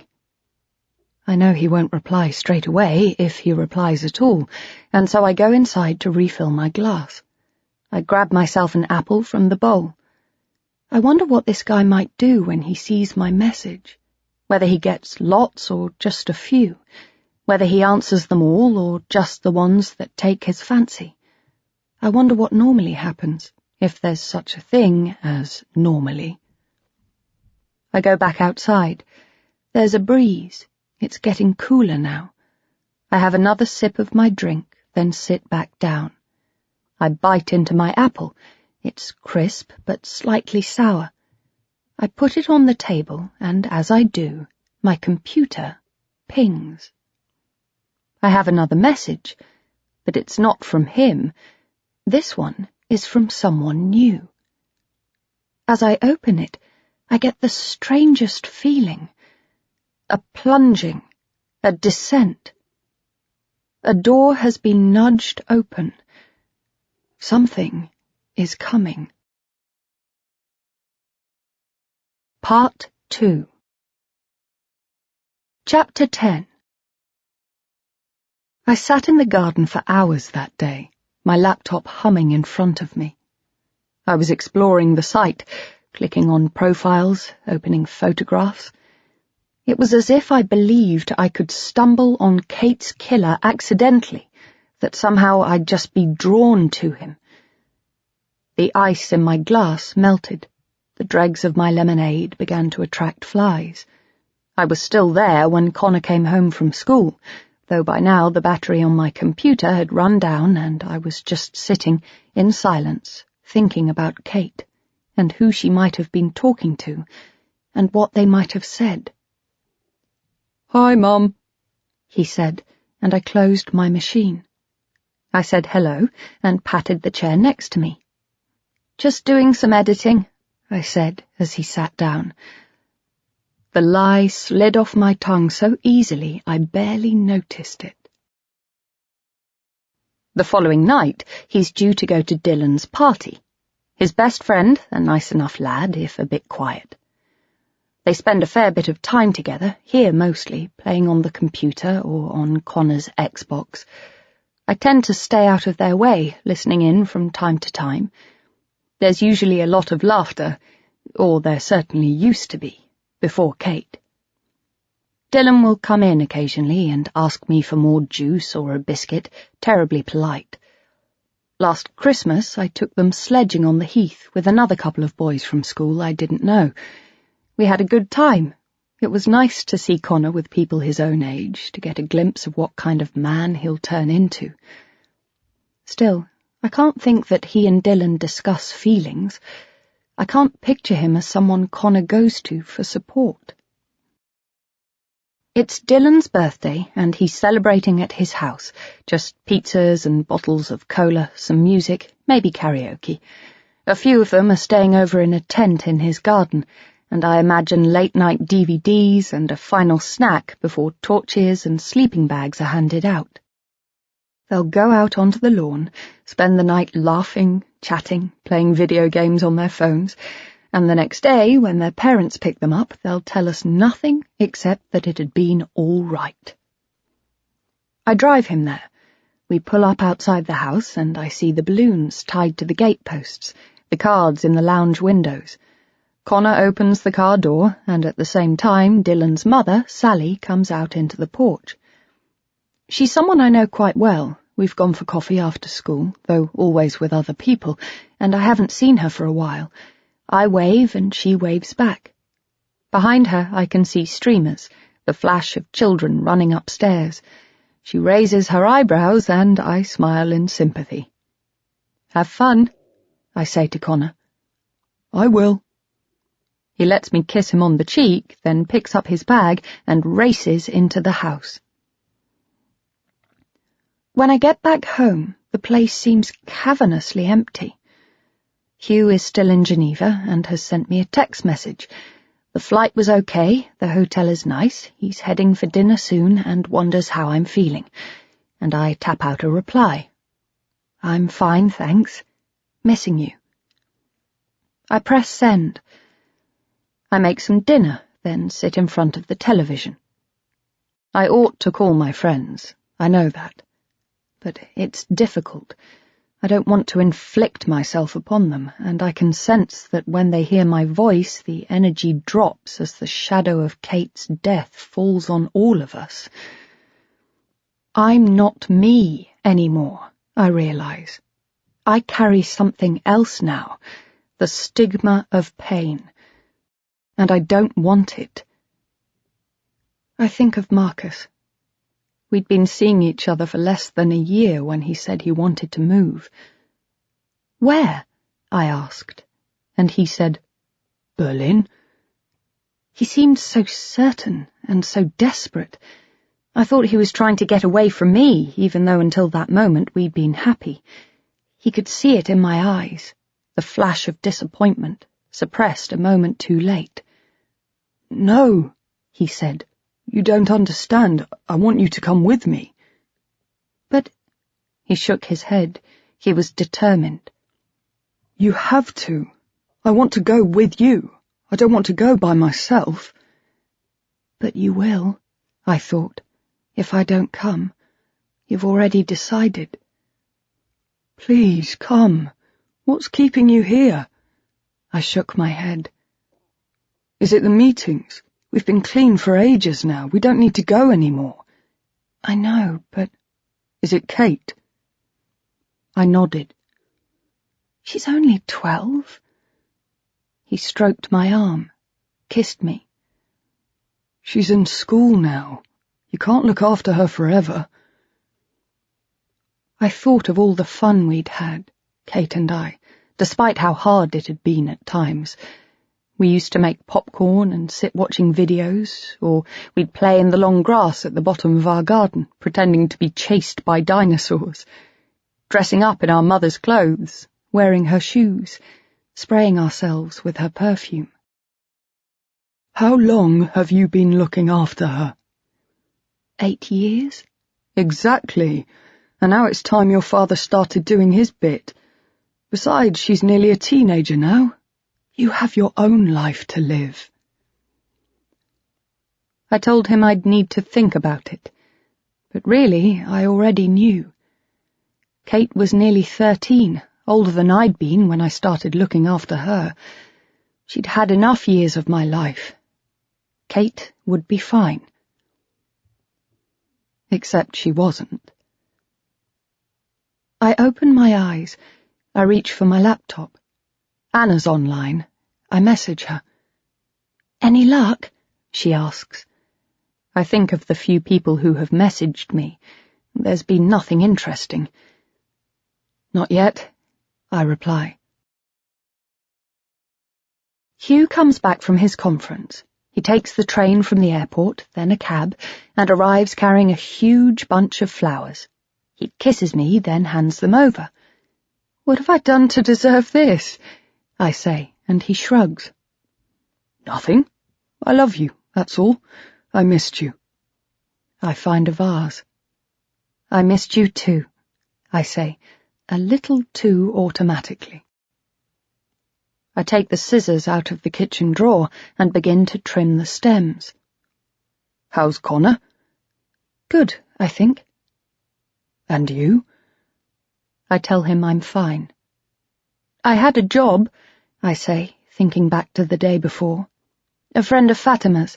Her daughter wants to be a model and needed some pictures for her portfolio. That's good, he says. Have you seen Adrienne? No, but she called. She's in York with work. But we've arranged dinner.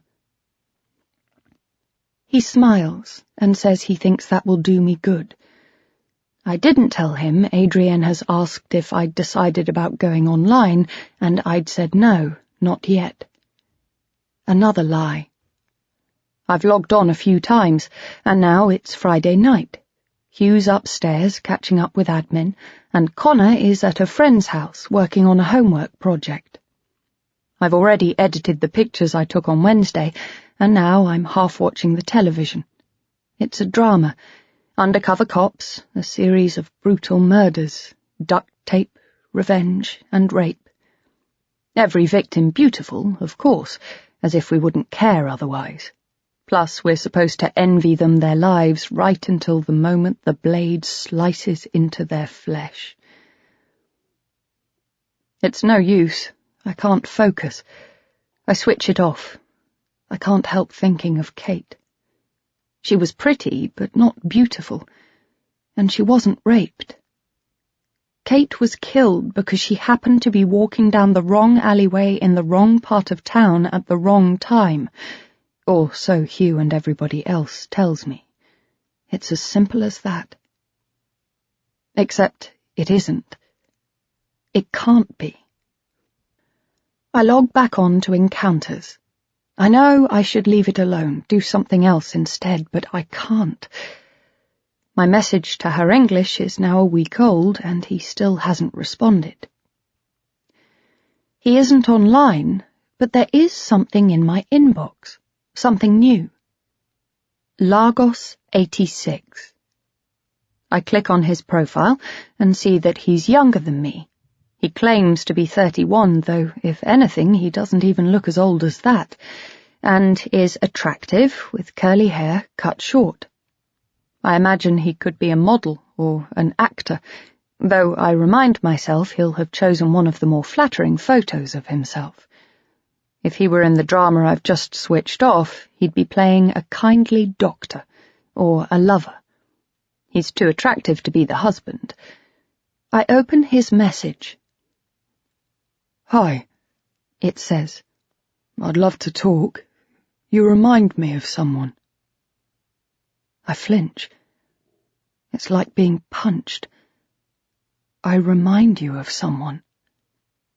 For an instant, there's only one thing, one person he can mean. I'd deliberately chosen my profile photo to be one that looks like Kate, after all. I have to know. Beneath his message is a link, an invitation to a private chat. Lagos 86 knows I'm online. I click on accept, then type. "Hi. Who do I remind you of?" His reply comes almost instantaneously. "Someone I liked a lot." Liked, I think. Past tense. Someone who isn't around anymore, one way or another. "But let's not talk about her. How are you?" No, it's her I want to talk about. "Good," I say. A moment later, he replies. "I'm Lucas. Fancy a chat?" I stop. Since I've been going online, I've learned it's unusual for someone to give away their name so quickly. I wonder if he's lying. "I'm Jane." I pause. "Where are you?" "In Milan. How about you?" I think of his first message. You remind me of someone. I want to find out if he might have talked to Kate. I decide to tell a lie of my own. "I'm in Paris." "A beautiful place." "How do you know the city?" "I work there, occasionally." My skin prickles with sweat. I try to take a breath, but there's no oxygen in the room. Could he have chatted to my sister, even met her? Could it be him who killed her? It seems unlikely. He looks too innocent, too trustworthy. Yet I know I'm basing that impression on nothing, just a feeling, and feelings can be misleading. What to do? I'm shaking. I can't take in any air. I want to end the chat, but then I'll never know. "Really?" I say. "How often?" "Oh, not that often. A couple of times a year." I want to ask if he was there in February, but I can't risk it. I have to be careful. If he did know Kate and has something to hide, then he might work out I'm on to him. I have to keep this light, breezy. If things become sexual, there'll be no way of finding anything out. Nothing I can do but end the conversation as quickly as possible. I want to look for clues, but I can't let things tip over. "Where do you stay when you're over here?" I wait. A message flashes. I can't decide whether I want him to tell me he has a flat in the 19th, or that his office put him up in a hotel near Orc Metro, or not. If they do, and he does, then it's him. I'm sure of it. Hugh and I can tell the police what I found. I can move on. But if he doesn't, what then? I still won't know. His message arrives. "I'm not there often. I tend to stay in hotels." "Where?"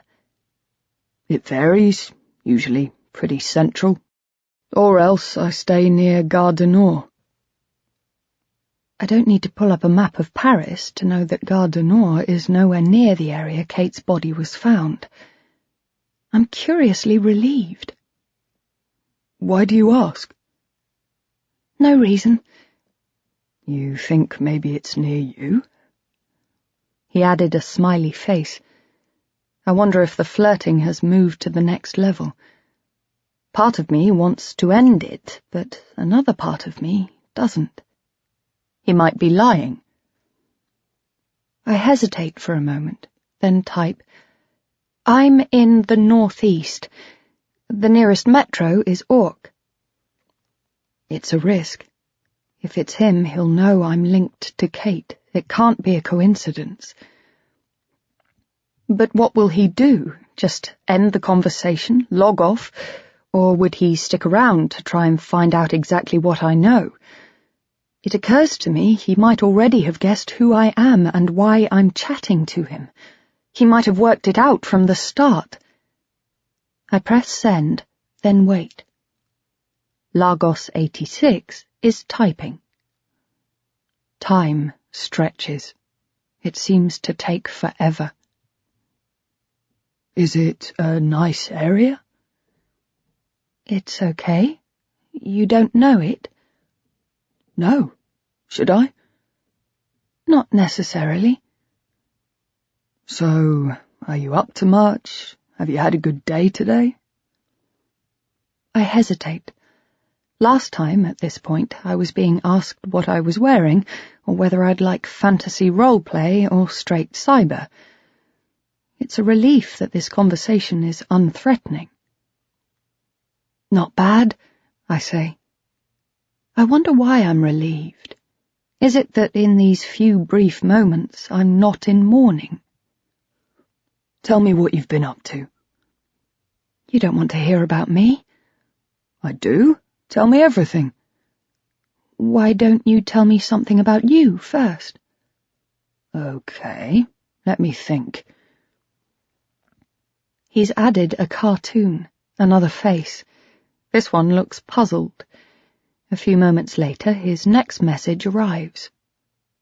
Okay, you ready? Yes. I really adore dogs. And cheesy love songs, the cheesier the better, and I'm really scared of spiders. I smile. I can't help it. I look back at his photo.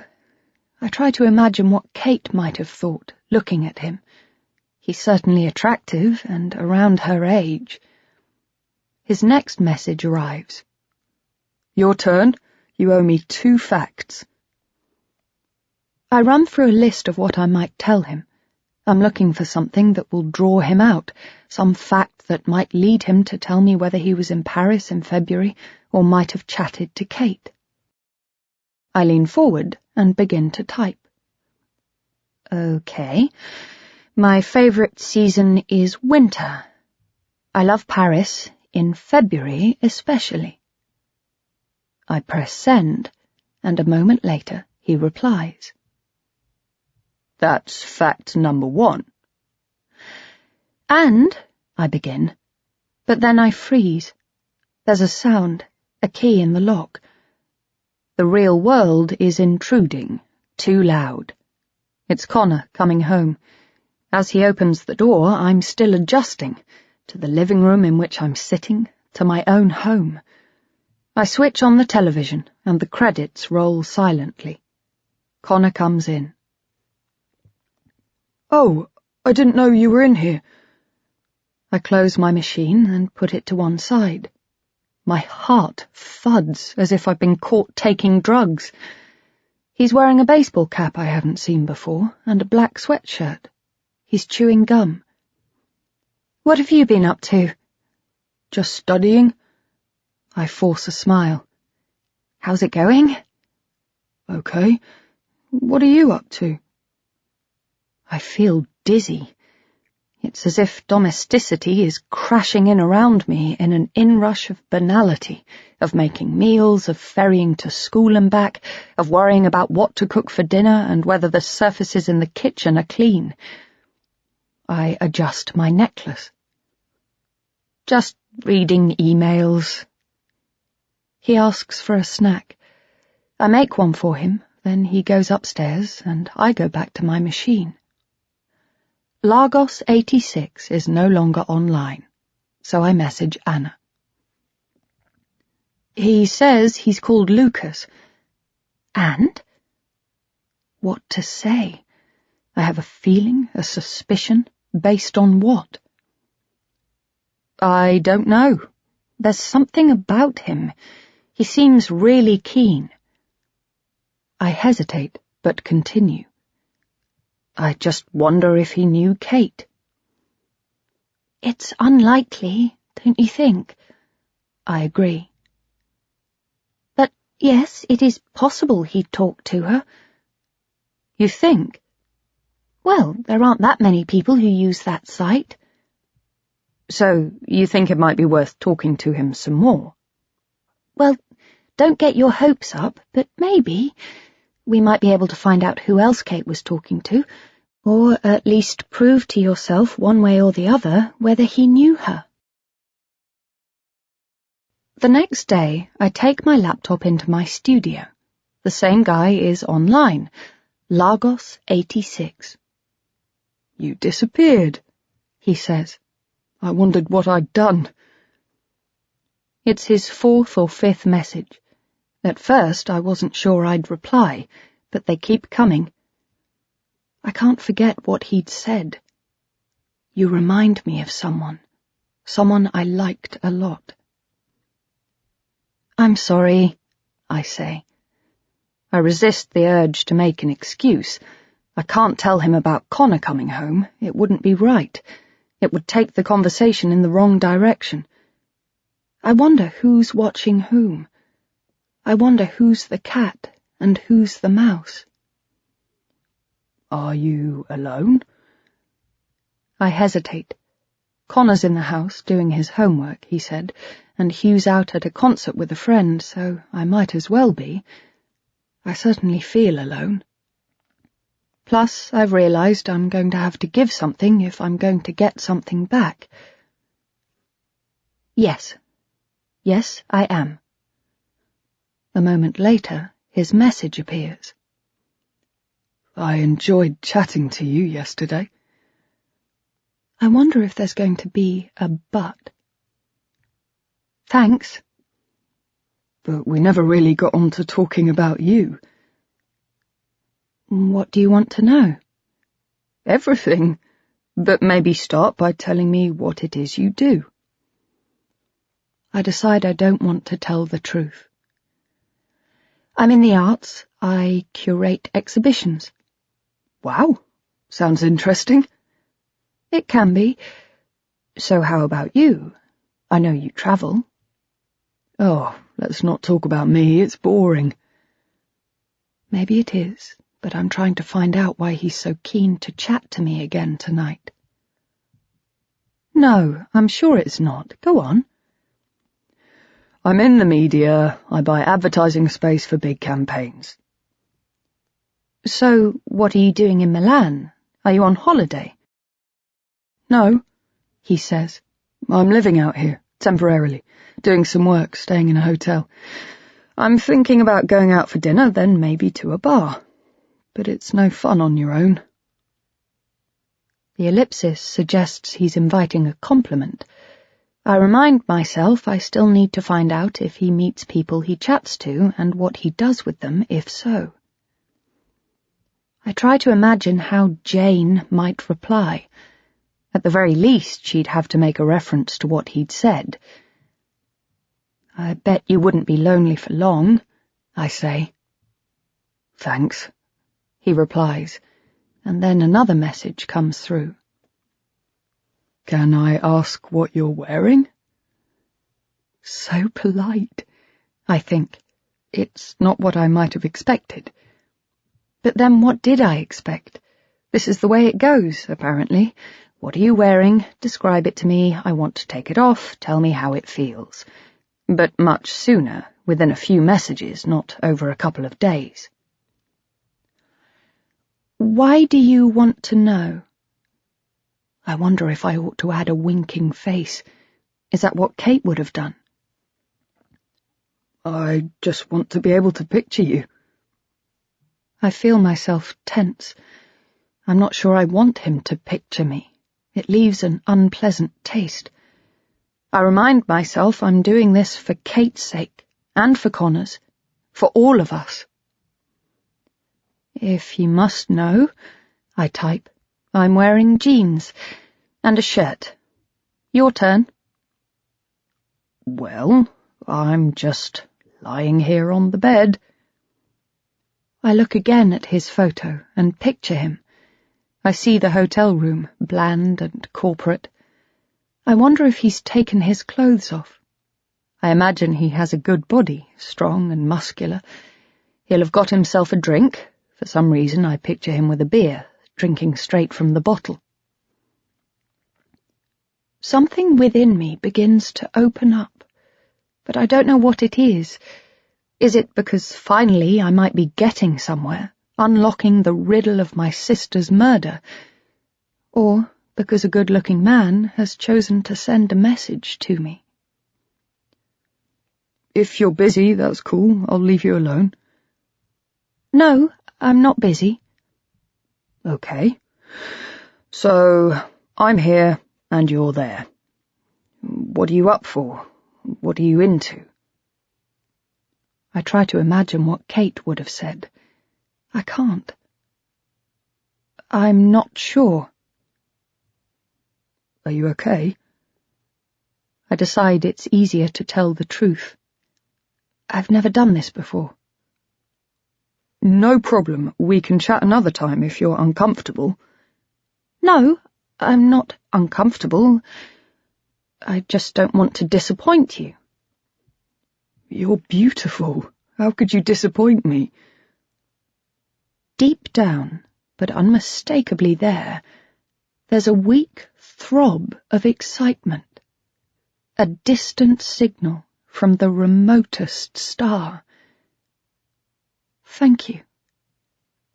A moment, then he replies. It's a pleasure. You are beautiful. I'm enjoying talking to you. I'm enjoying talking to you, too.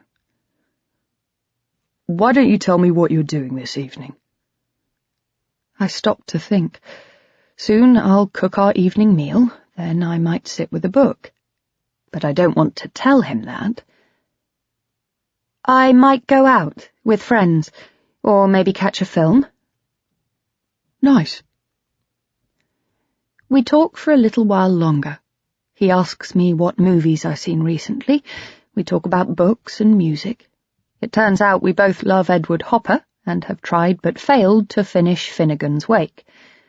It's pleasurable, but I seem to be getting further and further from finding out whether he's ever chatted to my sister or was in Paris in February, or even who I remind him of. After a few more minutes, he says, "Well, I'd better get ready, go for dinner." And then go on to your bar? Possibly, though I'm not sure I can be bothered now. How come? I might just come back to the room and see if you're still online. There's another tiny shock of pleasure. Would you like that? I might. I'd like to chat again. I don't reply. Would you? I stare at the blinking cursor. For some reason, I'm thinking of my time in Berlin, in the squat with Marcus and Frosty and the rest. The sensation of both wanting and not wanting something at the same time. Again, I remind myself who I'm doing this for. I would. We end the conversation. I log off and call Anna. How did it go? I'm not sure. Did it get sexual? Not really, no. It will, she says. Listen, will you look at his profile online? Let me know if you recognize him. She hesitates. I hear her stand up. She's moving around her apartment. Of course, but I don't recognize his name. I don't think he can be one of the ones Kate met. I suppose it's possible he's someone she chatted to. I need to find out. Just don't get your hopes up. I won't, I tell her. We talk some more. After we've said goodbye, I go back online. I can't help it. I look at Lucas's profile, at the photographs he's uploaded.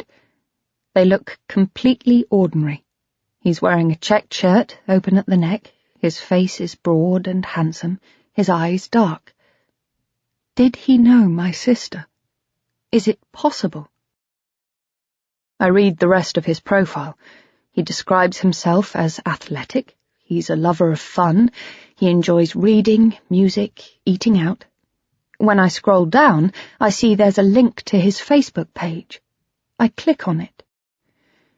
He's used the same picture there, but I hardly look at it.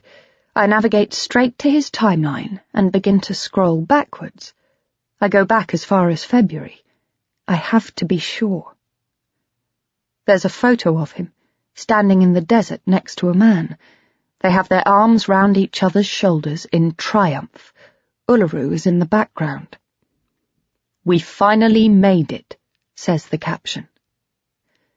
When Kate was killed, he was in Australia.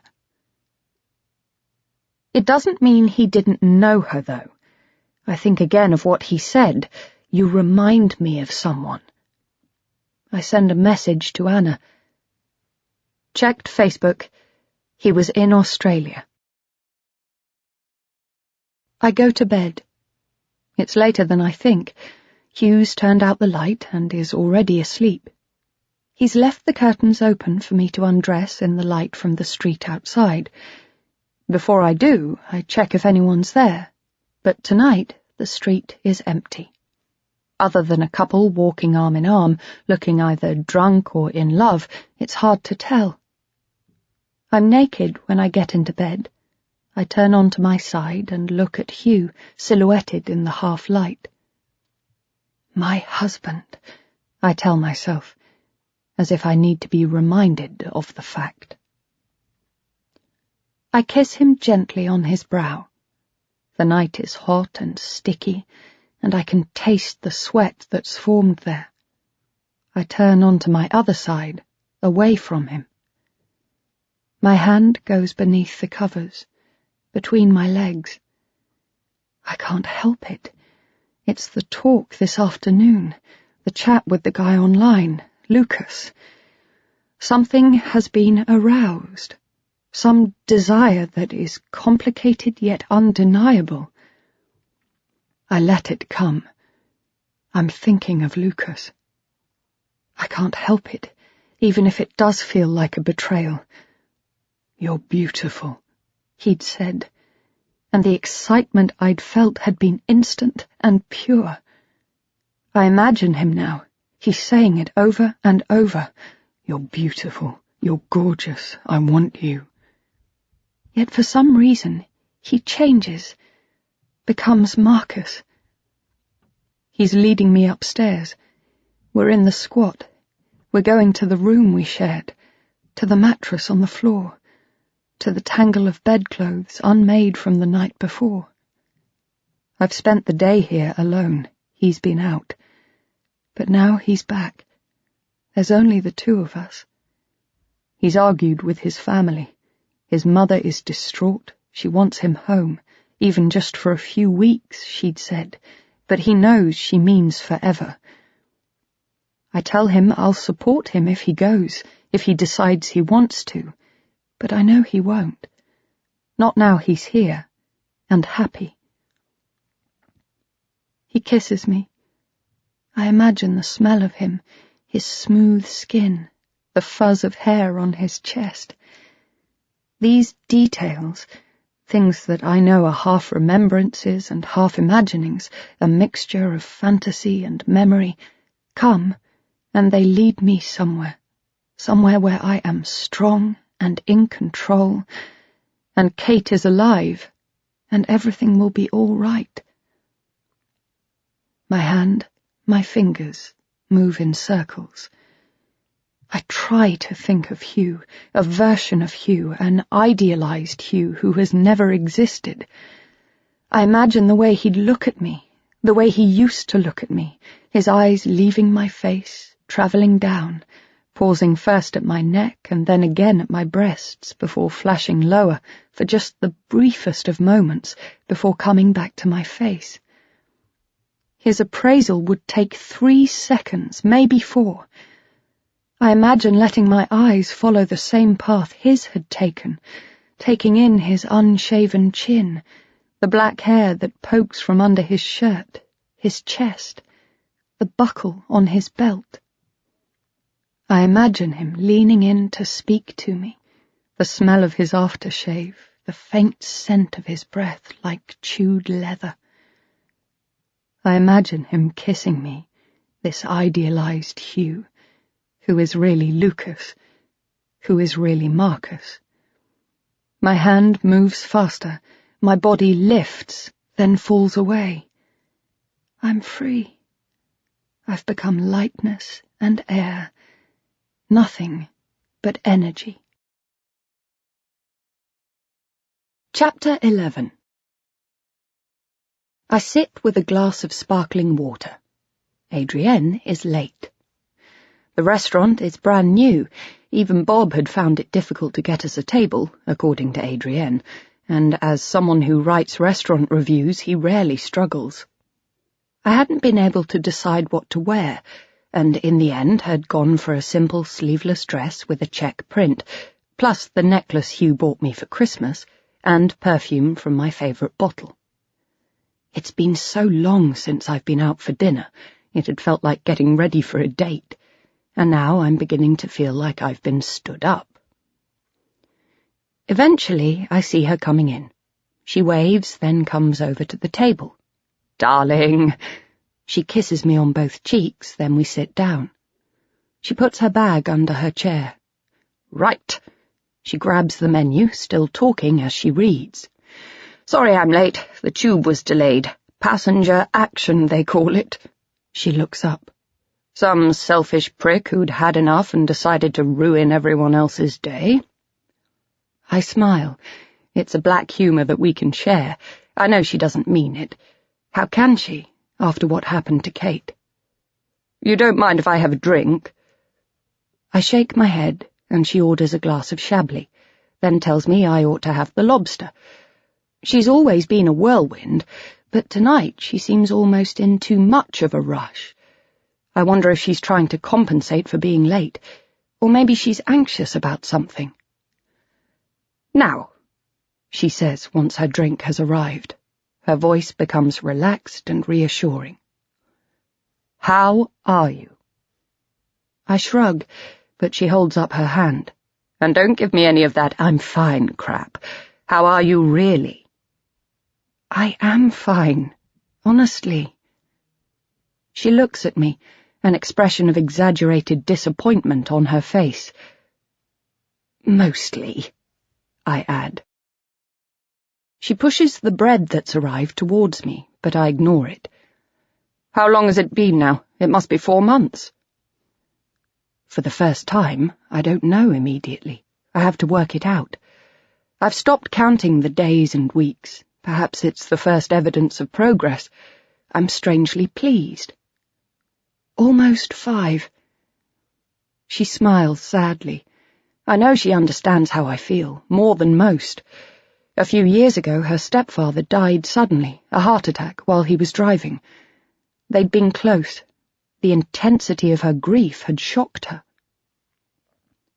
"Are they any nearer to working out what happened?" For a moment her expression seems to change. She looks almost hungry, unless I'm imagining it. I've seen it before. It's the journalist in her. She can't help herself. She wants the details. "You mean who did it?" "Not yet. They're not really telling us very much." I let the conversation evaporate. It feels like every week that goes by makes it less likely they'll catch them, but I don't want to put that into words. "How's Hugh?" "He's okay, you know." I think for a moment. I can be honest with her. Actually, sometimes I think he's almost glad. Do I? Or am I just saying that because sometimes I still worry that I am? She tilts her head. "Glad?" "Oh, I don't mean glad that she's dead. It's just...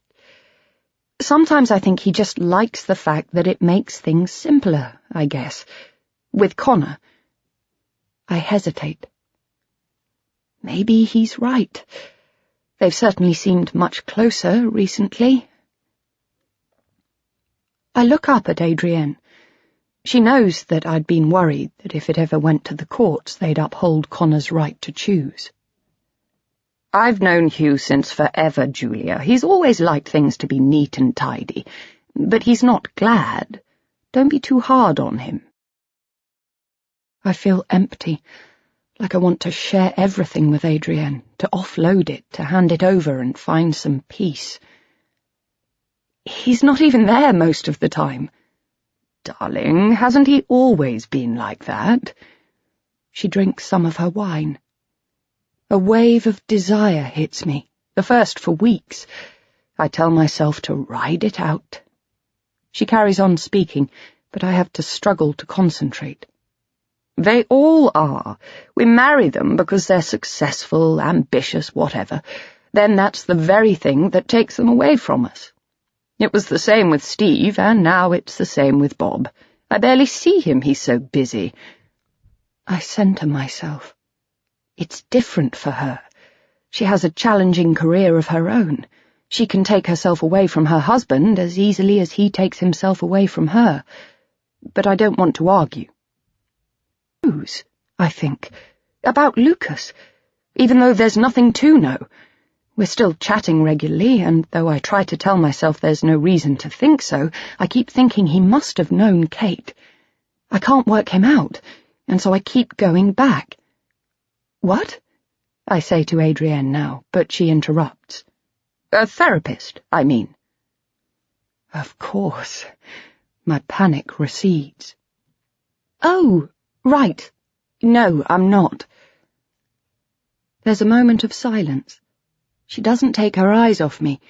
She's appraising me, trying to work out why I'd reacted as I had. Julia, if you don't want to talk about it— I do, though. I do want to talk about it, and she's my oldest friend. You remember I said I might go online to get the list of people Kate was talking to? Yes, you said you'd changed your mind. I'm silent. Julia? There was someone I wasn't sure about. She puts down her glass and raises her eyebrows. Go on. He visits Paris. He messaged me. I convinced myself he might be someone Kate was talking to, someone the police don't know about. So you gave his details to the authorities?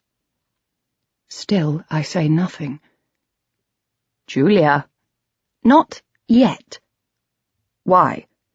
I need to be sure.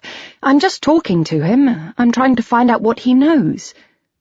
Darling, are you sure that's a good idea? What's the alternative? Give his name to the police? Yes, that's exactly what you should do. I don't want to frighten him off, and besides, they'd probably just ignore it. Of course they wouldn't ignore it. Why would they do that, Julia? They have a duty to investigate it. He lives in Paris, it should be easy enough. I don't tell her he lives in Milan. I know what I'm doing. We've only chatted once or twice. It's a lie, an understatement. I'm trying to backtrack. Things have developed. He turns his video on now and has asked me to turn mine on, though I haven't, yet. He tells me I'm beautiful. He tells me he wishes there could be a way I could be there with him, and even though I feel guilty for lying to him, I tell him I wish that too. Our conversations end with him telling me he's loved talking to me, that he can't wait until we can chat again. He tells me to look after myself, to be careful. And because it would be impolite not to, because I just can't figure him out, I say the same things to him. It feels cruel sometimes. I don't mean it, and yet he clearly likes me, or likes the person he thinks I am. He knows where you live? I shake my head. The other day I made a mistake and mentioned the tube. I'd had to confess that I was in London, not Paris, but he knows no more than that. No, of course not. There's a long pause. So, what do you talk about? I don't reply, which is an answer in itself. You are very vulnerable right now, Julia. You're sure you know what you're doing? I nod. Of course.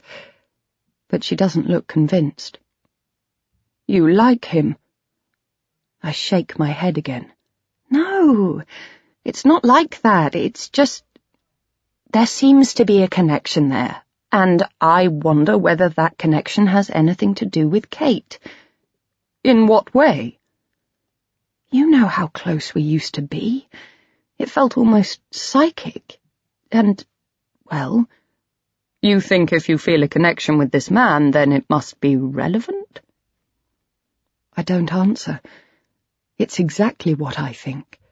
She has no idea what a difference it makes, this feeling that I'm at least doing something useful, something that might lead Connor and me to resolution, and a place of safety. Julia, she looks stern. You look like a teenager who's got a massive crush on a boy in the next year up. That's ridiculous. I mean it, but I don't sound convincing, even to myself. Is it really how I feel?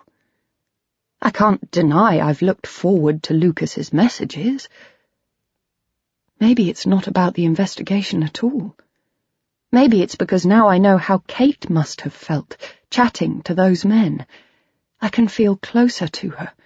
I know her world. You know, I say, even if it is futile, a waste of time, so what? I'm just trying to do something to get over the death of my sister. So you told this guy about her? I say no, but I'm lying. The other day I had a bad morning after a sleepless night, and I couldn't stop thinking about Kate. He could tell something was wrong. He kept asking me if everything was all right, whether there was anything he could do. I couldn't help myself. I told him. He said he was so sorry to hear my sister had died, and asked me how. I was about to tell him the truth when I realized it would be a mistake. I told him it was suicide. There was a long moment when I wondered what he was going to say, and then he said again how sorry he was, and that he wished he could put his arms around me, be there for me. He said he understood, and it had felt good. For a moment I almost felt bad for wondering whether he might be somehow involved in my sister's death. Almost. Well, that's something, at least. Are you having sex? Of course not, I say, but I'm thinking about how it makes me feel when he turns his camera on, when I can see him respond to my messages, smile at me, wave at me when he says goodbye. Do I want him? I think about the other night in bed. Hugh and I had made love for the first time in months, but it had been Lucas I was thinking about. Yet, at the same time, it wasn't him. The man I was imagining, dreaming about, was a fantasy, my own construction, almost completely divorced from the Lucas I chat to, the one I see on camera. He knows about Hugh? Of course not. Why? Because I want him to think I'm available. Otherwise, how will I find out whether he is who he says he is? Right. She looks at me, dead in the eye. And what do you think Hugh would say, if he found out? It's not the first time I've considered it, of course. But I'm just trying to find out what happened, if nothing else, to help Connor. She looks properly exasperated now. It's as if she thinks I'm stupid. Possibly she does. Possibly I am. Our food arrives. I'm grateful. There's a diffusion of tension as we arrange our napkins and begin to eat. Look, I say, It's not like there are any feelings attached to any of this. It's just words on a screen. She forks her salad. I think you're being naive. You're getting sucked in. Can we change the subject? She puts her fork down. You know I love you and support you, but... Here we go, I think. What? It's surprising what people give away online without knowing it. How easily it can feel real. Adrienne, I'm not an idiot, you know. I just hope you know what you're doing. We finish our meal and have coffee before we leave. It's another warm night. Couples meander through the city, arm in arm. The air is full of laughter, of possibility. I feel unsteady, almost as if I've had a drink. I decide to take the tube home. It's been great to see you. You too. We kiss, but I'm disappointed. I thought she'd see my chats with Lucas for what they are, even give me support. But she hadn't. She doesn't. You be careful, she says, and I tell her I will. I reach the platform just as a train pulls in. It's pretty full, but I sit down on one of the few remaining seats and, a moment too late, realize it's sticky with spilled beer. I take my book out of my bag, but it's a defense. I don't open it. At Holborn there's a commotion. A group of lads get on, teenagers or early 20s. They're wearing shorts, t-shirts, carrying beers. One of them says something, I don't hear what, and the others laugh. Fuck, says one. Another says, what I cunt. It's loud. They're making no effort to tone it down. There are children around, despite the time. I catch the eye of the man sitting opposite me, and he smiles and raises his eyebrows. For a moment we're united in our disapproval. He has a long face, cropped hair, glasses. He holds a briefcase on his lap, in soft leather, but is wearing jeans and a shirt. The train pulls away. He smiles, then goes back to his paper, and I open my book. I can't concentrate. I read the same paragraph over and over. I can't pretend I'm not hoping I'll have a message from Lucas when I get home. I keep thinking about the man sitting opposite me. I sigh, look up. He's looking at me again, and now he smiles and holds my gaze for a long moment. This time it's me who looks away first, to the advert above his head. I pretend to find it fascinating. It's a poster for one of the universities. Be who you want to be, it says. A woman wears a mortarboard, clutches a scroll, her grin wide. Next to it is a poster for a dating agency. What if you knew that everyone in this carriage you fancy is single? What if I did? I think. What would I do? Nothing, I don't suppose. I'm married, I have a child. I glance down, just briefly, away from the poster. He's reading his paper again. I find myself looking at his body, at his chest, which is broader than his narrow face would suggest, at his legs, his thighs. Although he looks nothing like him, I start to see him as Lucas. I picture him, looking up at me, smiling the way I've seen Lucas smile on Skype so many times over the last few days. I imagine kissing him, letting him kiss me. I imagine dragging him into one of the stairwells at the next station, unzipping his jeans, feeling him grow erect in my hand. Suddenly, I see myself as others see me. I'm shocked at what I'm thinking. It isn't right. It isn't me. I look down at my book and pretend to read. Chapter 12. I think he's there again, standing not quite under the light. watching my window. There, yet not there. When I look directly into the shadows, I can convince myself it's nothing, a trick of the light, an optical illusion, just my brain seeking order in chaos, trying to make sense of the random. Yet as I look away, the figure seems about to come into focus, to declare itself as real. This time, I don't turn away. This time I tell myself, he's real, I'm not imagining it. I stay where I am, watching him. Last time I'd told Hugh, and he said it was nothing, a trick of the light. And so tonight I want to burn his image onto my retina, take it again to my husband, show him. Look, I want to say. This time I'm not being absurd, I'm not imagining it. He was there. The figure doesn't move. It's utterly still. I watch, and as I do, it seems to recede somehow into the shadows. There, yet not there. I turn and wake my husband. Hugh, come here, look, he's here again. Reluctantly, he gets up. The street is empty.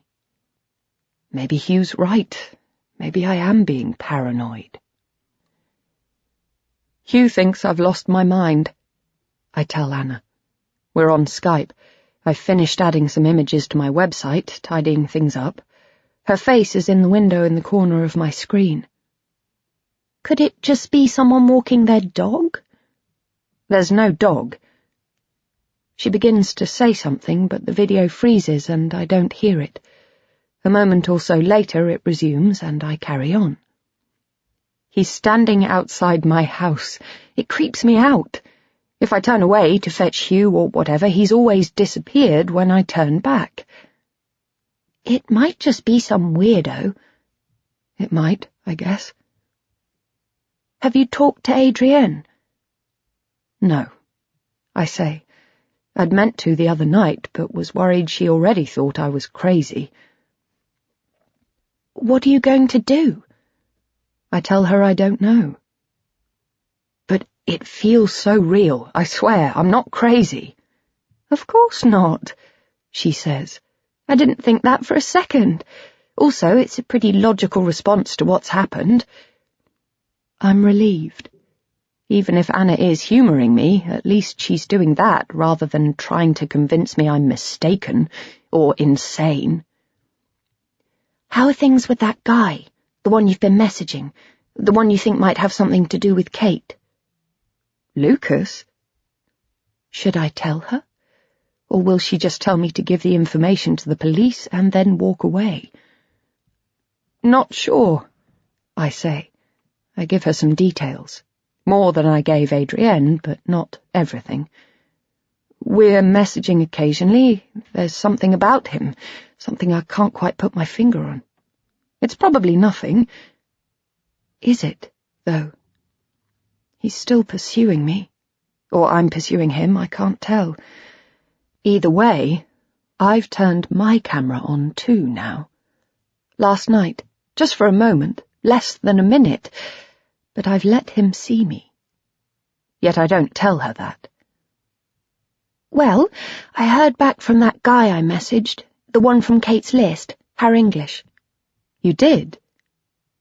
And you didn't tell me, I think. I guess he must have had nothing to do with it. What did he say? Nothing much, but he said he isn't looking to meet people, not in real life. He's online for a bit of fun, sexy chats, he said, but online only. He loves his wife too much to risk anything else. You believe him? Yes, I do. It's the day of Carla's party. She lives miles away, halfway to Guildford. Hugh drives, Connor sits behind me, listening to music on his iPod, far too loud. Last year we'd all enjoyed the day. I'd taken a salad I'd made, grilled aubergines, a salmon with preserved lemons, and even bought a new dress. Connor had got on well with the neighbours' children. Hugh had enjoyed relaxing with his colleagues. Now, I don't want to be here. I'd had to be persuaded. "It'll be fun," said Hugh. "Connor will get to see his friends, and it'll be a chance for you to show him how well you're coping." Am I coping, though? I think about Lucas. He's at a wedding today, and last night I gave him my number after we'd talked, after I'd told him about the man I thought I'd seen outside my window, after he'd given me his. Now I wish I hadn't. I feel bad enough about leading him on. I turned to look at Hugh. Lucas had said he wished he could protect me, that he'd never let anyone hurt me. I'd felt safe. But my husband, he's sitting forward, his eyes fixed on the road. It's how I imagine he looks in theatre, scalpel in hand, crouching over a body that's been split like a gutted fish. Would he protect me? Of course not. He thinks I'm making it up. Carla greets us with a flurry of smiles and kisses, then takes us through the house to the patio. Hugh goes over to Carla's husband, Connor towards a picnic blanket where the other kids are clustered. I spot Maria and Paddy standing with a few others and join them. Maria embraces me, then her husband does. They're talking about work. Maria mentions the conference in Geneva. She begins to describe the work she presented. She mentions anterior descending arteries, calcification, ischemia, and the others either nod or look confused. There's an older man standing next to Paddy, and I remember him from last year, a barrister from Dunfermline, and when Maria finishes, he says, "Sounds utterly impenetrable," and everyone laughs. A moment later, he turns to me. "And how do you fit in? Do you butcher people for a living too?" There's a moment of silence. Kate hadn't been butchered, but still the word stings. An image of my sister comes, and I can't shake it away. I open my mouth to answer, but no words come. Paddy tries to rescue me. "Julia's a photographer." He smiles and turns to me. "Very talented." I try to smile, but I can't. I'm still looking at Kate, her flesh torn, exposed, dying. The man I'm being introduced to has his hand out. He's smiling. "Will you excuse me?" I say. "I'm just going to the bathroom." I lock the door behind me and lean against it. I inhale deeply, then step forward. The window is open. Laughter drifts up from the patio below. I shouldn't have come here. I should have made an excuse. I'm sick of pretending everything's normal when it isn't. I take out my phone. It's automatic, instinctive. I'm not sure why I do it, but I'm glad. I've had a message from Lucas. "The wedding's fun. I'm drunk already. Thinking of you." Despite the blackness I'm feeling, joy rushes in, as if to disinfect a wound. It's not because the message is from him, I tell myself. It's the simple thrill of being wanted. By now, I know how Kate would have replied. "I'm at a dreadful party," I type. "Wish you were here." I press send. I rinse my hands in cold water, then splash some on my face and my neck. It trickles down under my dress to the small of my back, lighting up my skin. I look out of the window. Connor is outside. He's sitting on the grass with another boy and a girl. They're laughing at something. He seems particularly close to the girl. I realize it won't be long until he's dating, then having sex, and then part of him will be lost to me forever. It's necessary, but it fills me with sadness. He lifts his hand to wave at his father. It strikes me how much he looks like Kate when she was his age. They have the same slight roundness to their face, the same half grin that can disappear and reappear in an instant. He looks like his mother. It shouldn't be a surprise. Yet it is, and it hurts. I rejoin the group, but I can't tune into the conversation. Why had I been so excited to get Lucas's message? Why had I replied to him? The questions circle, and after a minute or two I excuse myself and go to say hello to Connor. He's with his friends. I'm interrupting him, and I feel bad. I move on to the summer house tucked away at the side of the garden, between the house and the gate that leads to where the cars are parked. It's octagonal and painted mint green, filled with cushions. When I get there, I see that the doors are open and that it's empty. I sit down and lean back against the wood. The babble of conversation continues. I close my eyes. The smell is of recently varnished wood. It reminds me of the only childhood holiday I can remember from when my mother was alive, a chalet we rented in the Forest of Dean. I can picture her, standing at the stove, boiling water for my father's coffee while I fed Kate. She's singing along to a radio, humming to herself, and Kate is giggling at something. We were all alive then, and mostly happy. But that was before the slow process of dislocation that ended only when my sister's death left me totally alone. I want a drink. Right now.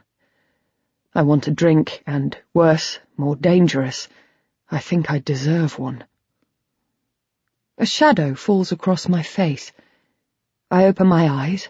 There's a figure in the doorway in front of me, silhouetted against the afternoon light.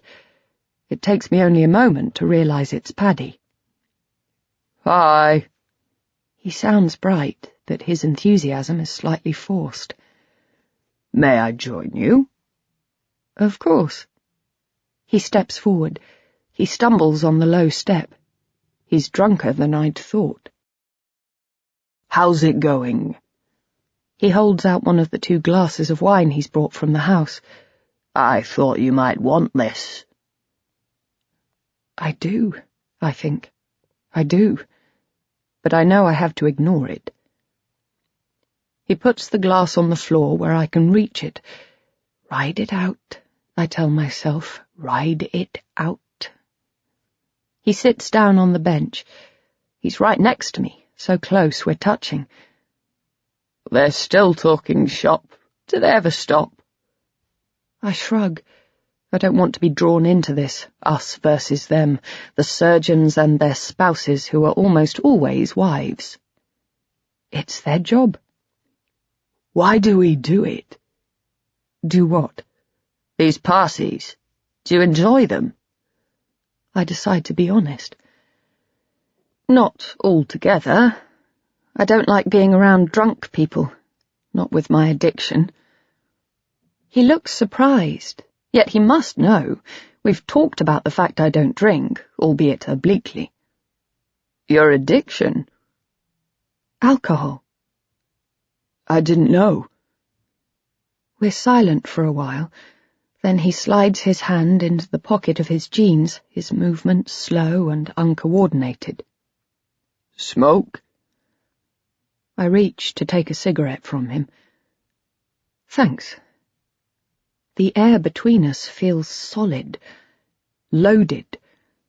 Something has to happen or something will break. A resolve or a defense. One of us has to speak. Listen, I begin, but at the exact same moment he speaks too. I don't catch what he says and ask him to repeat it. It's just... He begins. His head lowers. He falters again. What? What is it? I realize I know what he's about to say. It's just what? From nowhere, I see Lucas. I imagine him kissing me. I think of my fantasy. I want it to be lust, pure lust that threatens to crack my head against the wall behind me. I want his hands on me, desperate, pushing up my dress. I want to feel the desire to give in, to let him do what he likes. I want to feel longing so strong that it turns into need, unstoppable need. "Paddy," I begin, but he interrupts me. "I just wanted to say, I think you're very beautiful." He takes my hand quickly, and I let him. I'm both shocked and not shocked at the same time. Part of me had known he'd say this to me sooner or later. Again, I think of Lucas. His words in someone else's mouth. It occurs that if Paddy were to look up, take the back of my neck with his hand, kiss me, I wouldn't stop him. Not if he does it now. This is the moment when I'm weak enough, but it won't last. An absurd thought comes. It's you, I think. You standing outside my bedroom window, both there and not there. And then he does it. He kisses me. There's no groping, no urgent pushing into my clothes. It's almost juvenile. It lasts for a few moments, and then we separate. I look at him. The world is still, the chatter from the party a distant murmur. This is the moment when we will either kiss again, this time with more urgency, more passion, or else one of us will look away, and the moment will be over, lost forever. His eyes narrow. Something's wrong. He was looking at me, but now he's not. He's looking over my shoulder. I turn round to follow his gaze. Someone's there. Connor. I stand up. The glass of wine that Paddy had been holding spills, soaking my dress, but I barely notice it. "Stay here," I hiss, forcing the door open. I begin to run. Paddy calls after me, but I ignore him too. "Connor!" I shout once I'm outside. He's walking away, back towards his father. "Connor!" He stops, then turns to face me. His face is inscrutable. "Mum, you're there. I couldn't find you." I catch up with him. I can't tell if he's being sarcastic or whether I'm imagining it. "What's up?" "Dad sent me to look for you. He's making a speech or something." "Right." I feel terrible. Worse than if he'd just come out and said it. "I saw you kissing that guy. I'm telling Dad you're cheating on him." At least then I'd know. But he says nothing.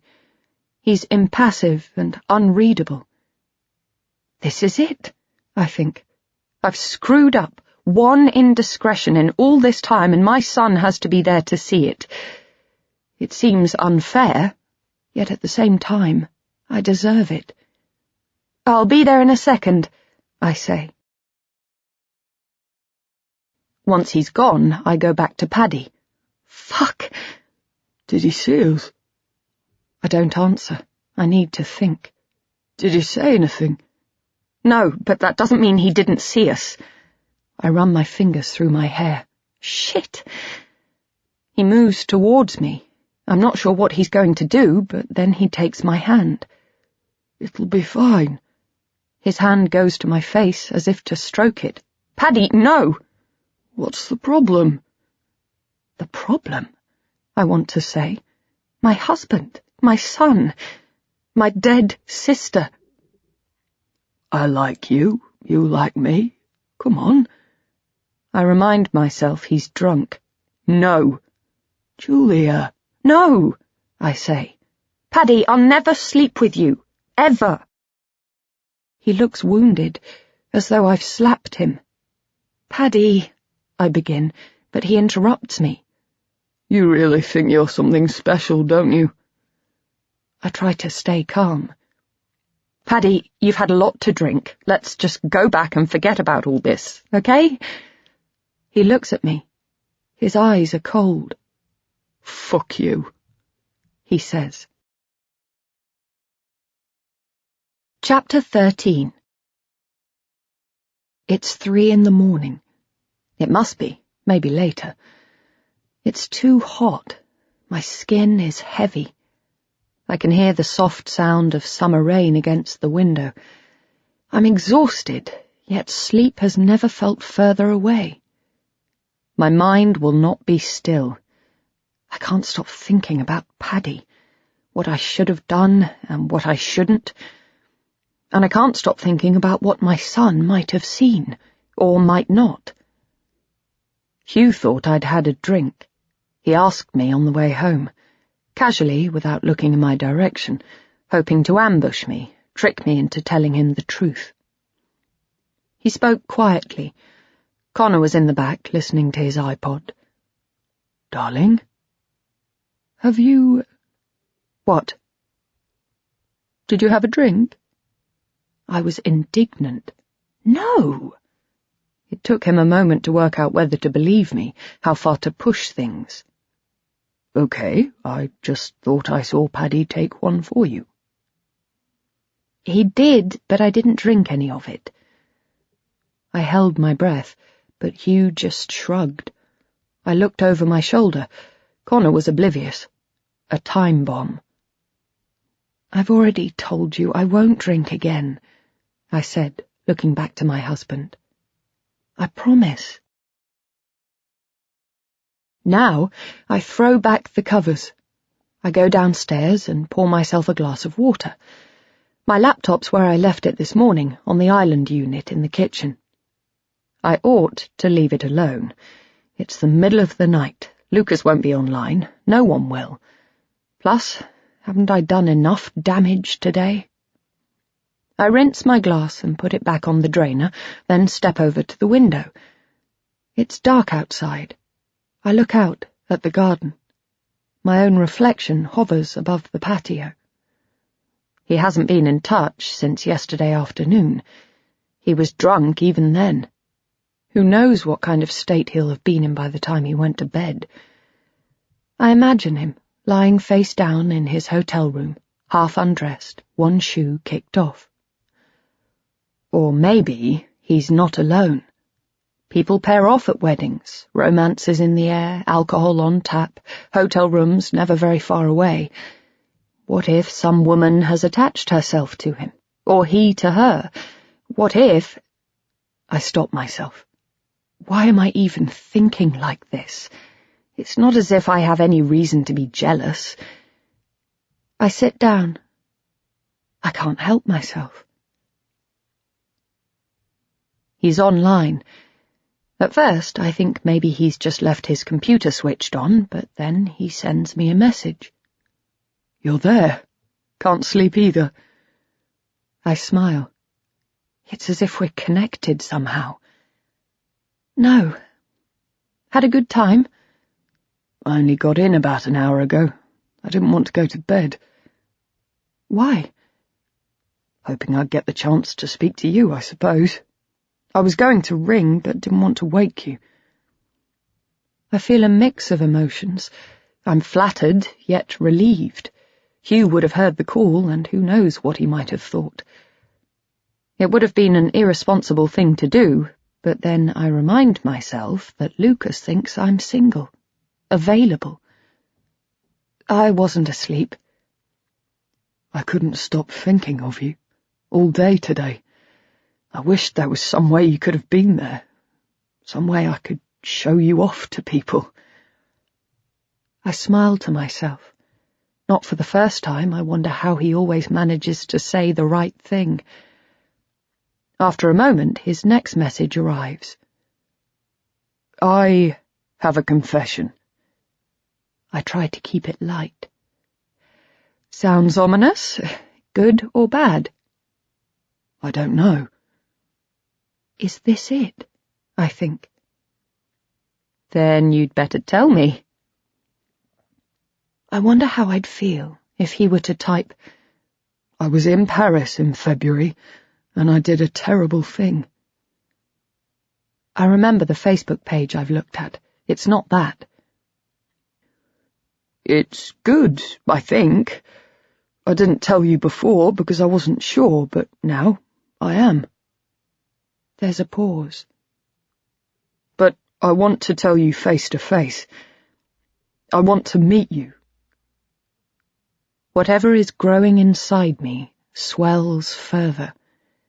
I realize part of me wants that too, but another part wants just to look him in the eye, to appraise him, weigh him up, to assess what he knows, or might have done. I shake the image away. I'm getting too close to the edge. I'm married. He's in Milan, I'm in London. I can't see it happening. It's a fantasy, that's all. Preposterous. I'm only imagining it because I know it's impossible. Lucas must exist in a box. There has to be a protective barrier between him and my real life. Another message arrives. "We can meet," he says. "I didn't want to tell you in case it freaked you out, but the wedding was in London." I freeze. "I'm here. Now." Fear ripples through me, but it's mixed with something else. Excitement. My stomach knots and tips. I can taste the metallic kick of adrenaline on my tongue. My excuses have vanished. He's here. We're in the same city. It's as if he's standing right in front of me. The things I'd thought about, the things he'd described doing to me, could really happen, if I want them to. But, more importantly, I could meet him, on my terms, my own turf. I could find out what he knows, whether he knew my sister. I try to calm myself. I type. "Why didn't you tell me?" I'm relieved that he can't see me, can't see the anxiety written on my face. "I don't know. I wasn't sure you'd want to meet me. I wasn't sure it was a good idea. But something happened today. I missed you, in a weird way. Maybe because I had your number. Anyway, I know it's what I want. You're what I want." His words sit there on the screen. You're what I want. "Tell me you want to meet me, too." Do I? Yes, I think. For Kate. If he knew her, she might have told him about others, people she'd met. She might have told him all kinds of things she told no one else. He might be able to help me. I think of what both Adrienne and Anna have both told me. Be careful. I wish I'd told him about Hugh. I wish he knew I was married, that I have a son, that things are not as simple as they seem. I could be honest then. I could tell him how impossible it is for me to meet him, no matter how much I might want to. I wouldn't have to invent an excuse. "You do want to meet me, don't you?" I hesitate. I should tell him I'm busy. I have something I can't get out of. A meeting, I could say. An appointment. I could even tell him I'm about to take a flight, off on holiday. I could be vague. "Such a pity," I'd tell him. "Maybe next time." But he'd know what that means, really. Next time, meaning never. And then I'd lose everything, all the progress I've already made, and for the rest of my life I would wonder if he might have held the key to unlocking what happened that cold February night in Paris, and I'd just let him slip through my fingers. I think back to his first words to me. "You remind me of someone." I make my decision. "Of course! How long are you here for?" "Until Tuesday evening. We could meet that day. Around lunchtime." I know what Adrienne would say. She's made it clear. Talk to Hugh, give his details to the police, and then walk away. But I can't do that. They'll do nothing. My hands hover over the keyboard. It's getting light outside. Soon my husband will get up, then Connor. Another day will begin, another week. Everything will be exactly the same. I have to do something. Chapter 14. Morning. Hugh and Connor have left for work and school. I don't know what to do with myself. I call Anna. She doesn't answer, but a minute later I get a text message. "Everything okay?" I tell her it's urgent, and she says she'll make an excuse. A few minutes later she rings back. Her voice echoes. I guess she's in one of the bathrooms at work. "Well, we didn't see that coming," she says once I've explained what happened last night. "You've told him you'll meet him?" I think back to my final message. "Yes." "Okay." "You think it's a bad idea?" "No," she says. "No, it's just... you really need to be careful. You're sure he's who he says he is?" "Yes, I think. I'm as sure as I can be about someone I've never met." "He could be anyone," she says. I know what she's trying to tell me, but I want someone on my side. "You think I shouldn't go?" "I didn't say that." "I just have to know, one way or the other." "But For Connor, as much as for me." She doesn't answer. I hear something in the background, running water, voices, a door closing. Then she speaks. She sounds anxious, yet somehow excited too, as if she senses that we're edging closer to the truth. "You'll meet him somewhere in public?" We've arranged to meet in his hotel at St. Pancras. "Of course." "Promise me." "I promise." "Could you take a friend, Adrienne?" He thinks we're meeting for... Well, he thinks it's a date. "So, she can sit in a corner. You don't have to introduce her." She's right, but I already know what Adrienne would say if I asked her, and there's no one else I can go to. I'll think about it. "Ask her." Okay. I wish she weren't so far away. "I'll be fine." "I know," she says. "Just promise me you'll be careful." "I will." I get ready. I shower, moisturize. I shave my legs with a fresh razor, the same number of strokes on each leg, an absurd need for symmetry I haven't experienced in years. I talk to Hugh over breakfast. I toy with the idea of telling him the truth, but I know what he'll think, what he'll say. He'll make me feel absurd. He'll stop me from going through with it. And so I need an excuse, an alibi in case he rings and I don't answer, or comes home unexpectedly. "Darling," I say as we sit down with our coffee, "I've got something to tell you." "What is it? What's wrong?" He looks so worried. I feel a sharp stab of guilt. "Oh, it's nothing serious. It's just that I've been thinking about your idea, about seeing someone, a counsellor, and I've decided you're right." He takes my hand. "Julia," he says, "that's great. I really don't think you'll regret it. I can ask a colleague if you like, see if they can recommend someone." "No," I say, a little too hurriedly. "No, it's okay. I've found someone. I'm seeing them later." He nods. "Who? You know their name?" "Yes, of course." There's a silence. He's waiting. "Who is it?"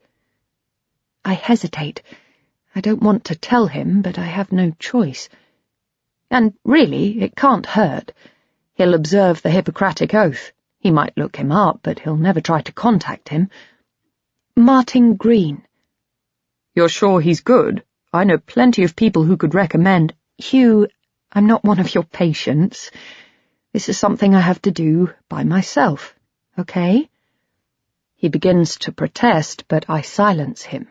"Hugh, it's fine. Adrienne says he's very good, and anyway, it's just an initial consultation, just to see how we get on.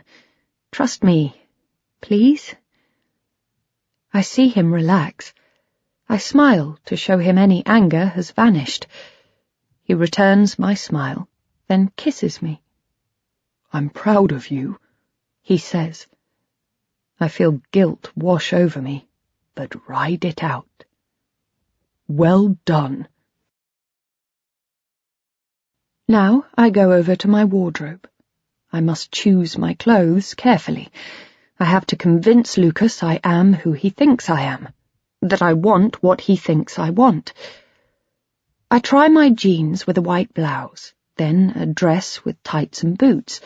I stand in front of the mirror. Better, I think.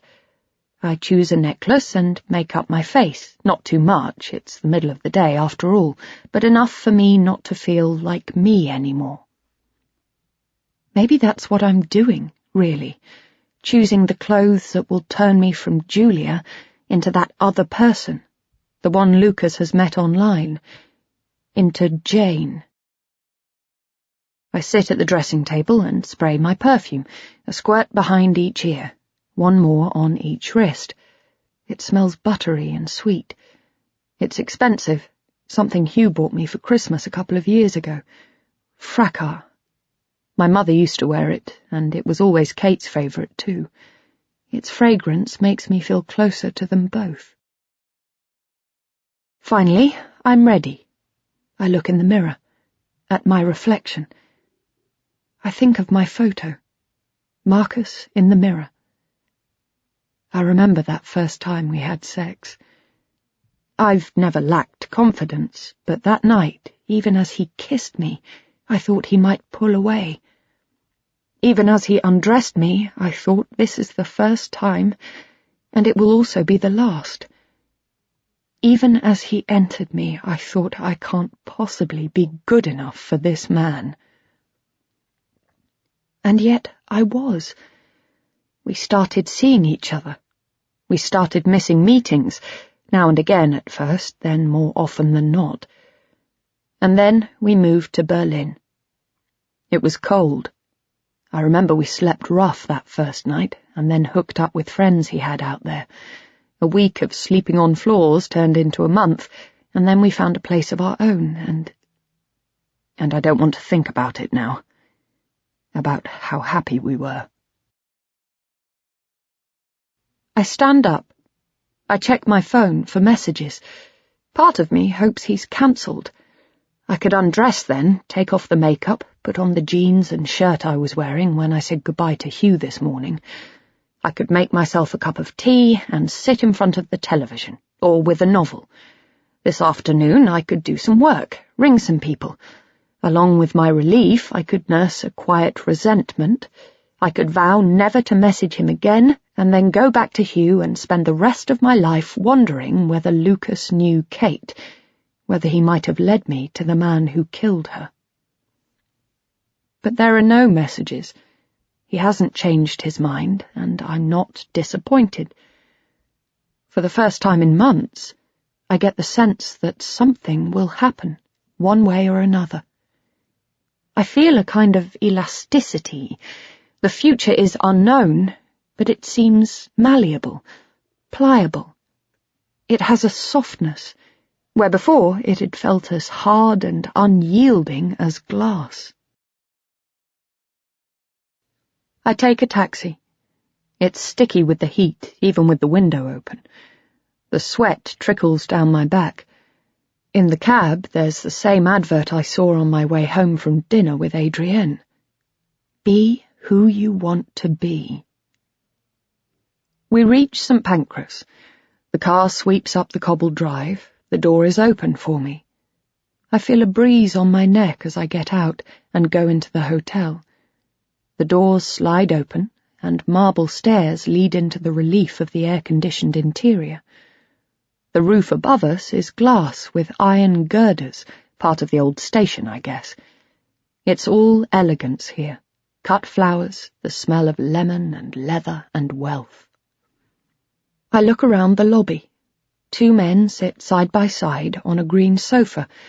A woman in a suit reads the paper. There are signs. Restaurant, spa, meeting rooms.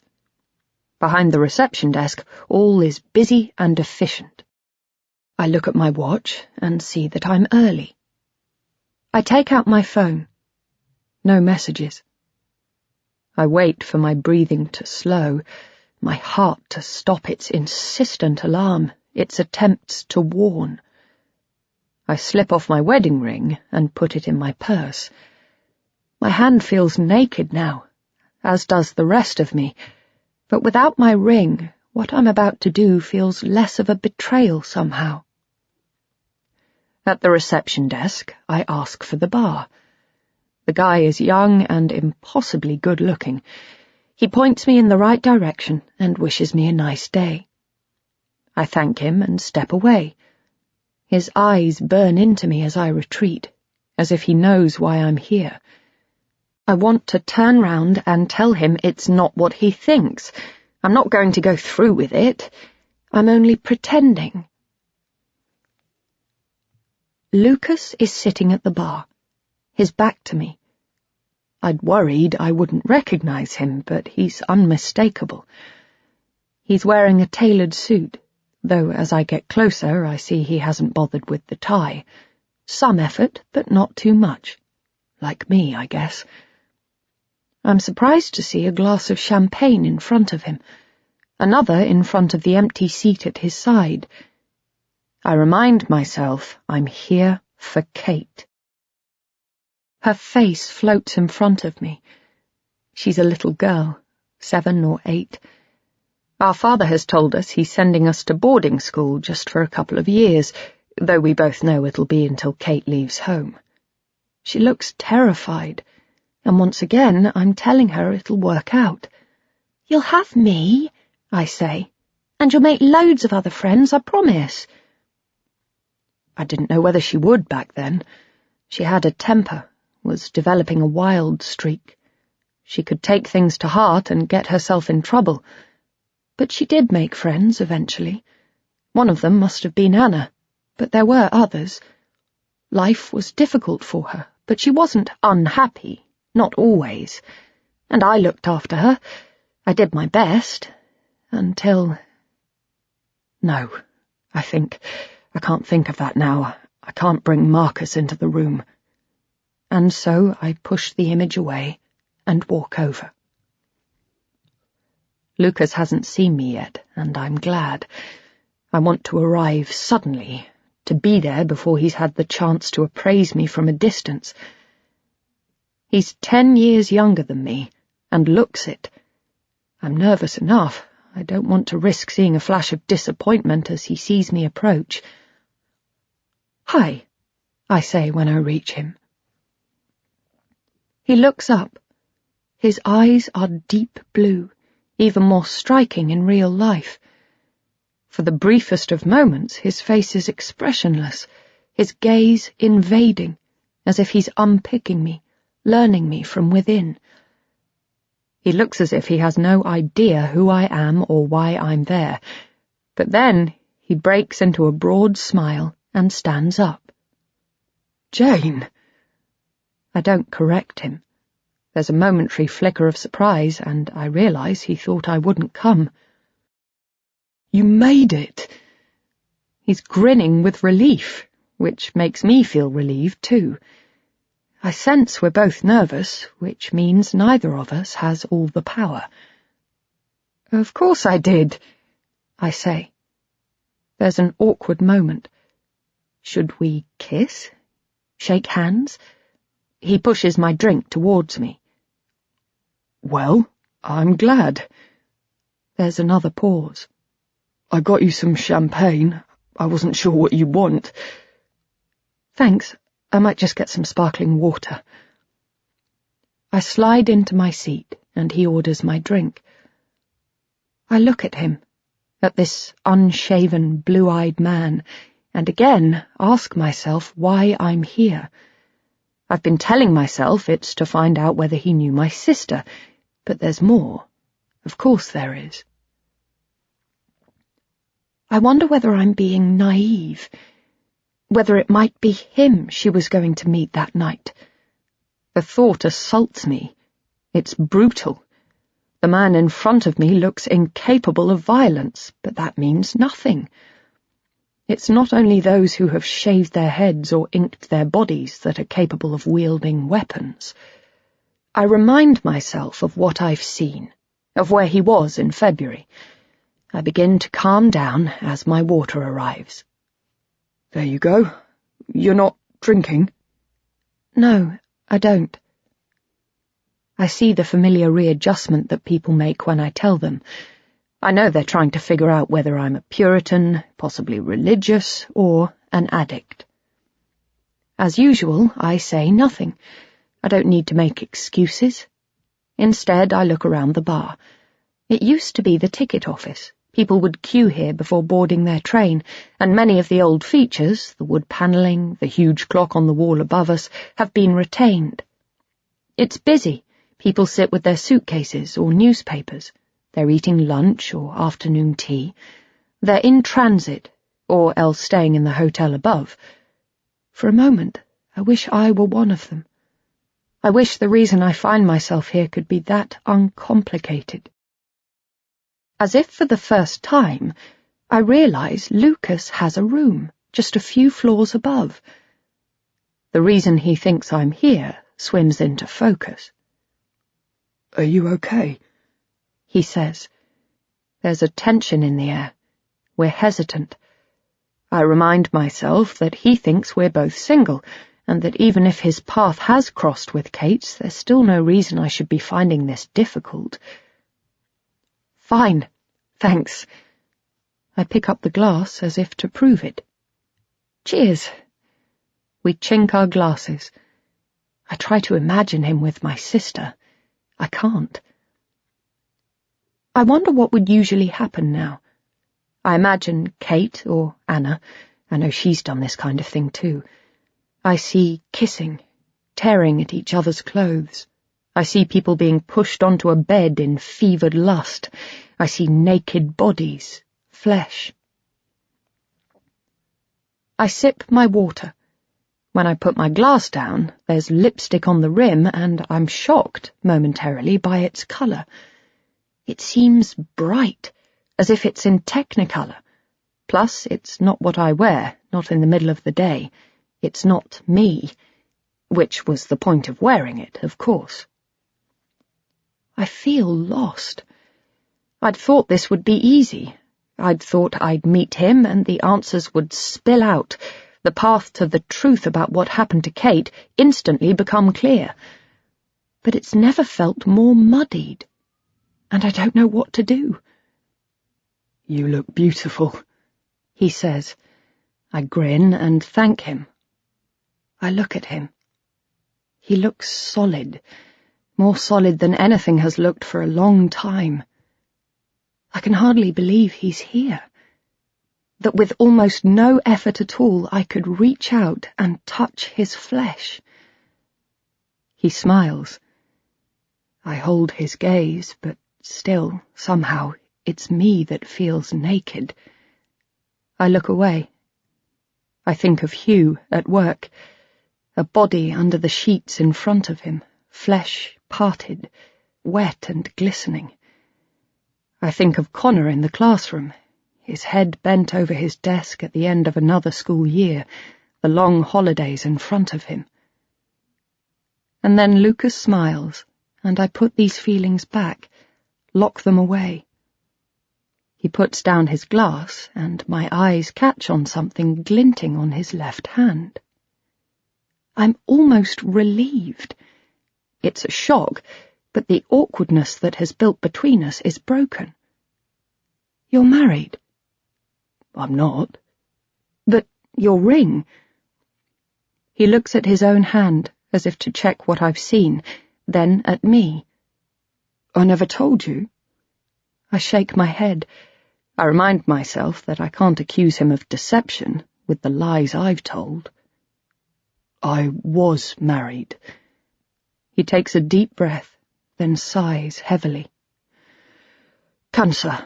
4 years ago. Oh. I'm shocked.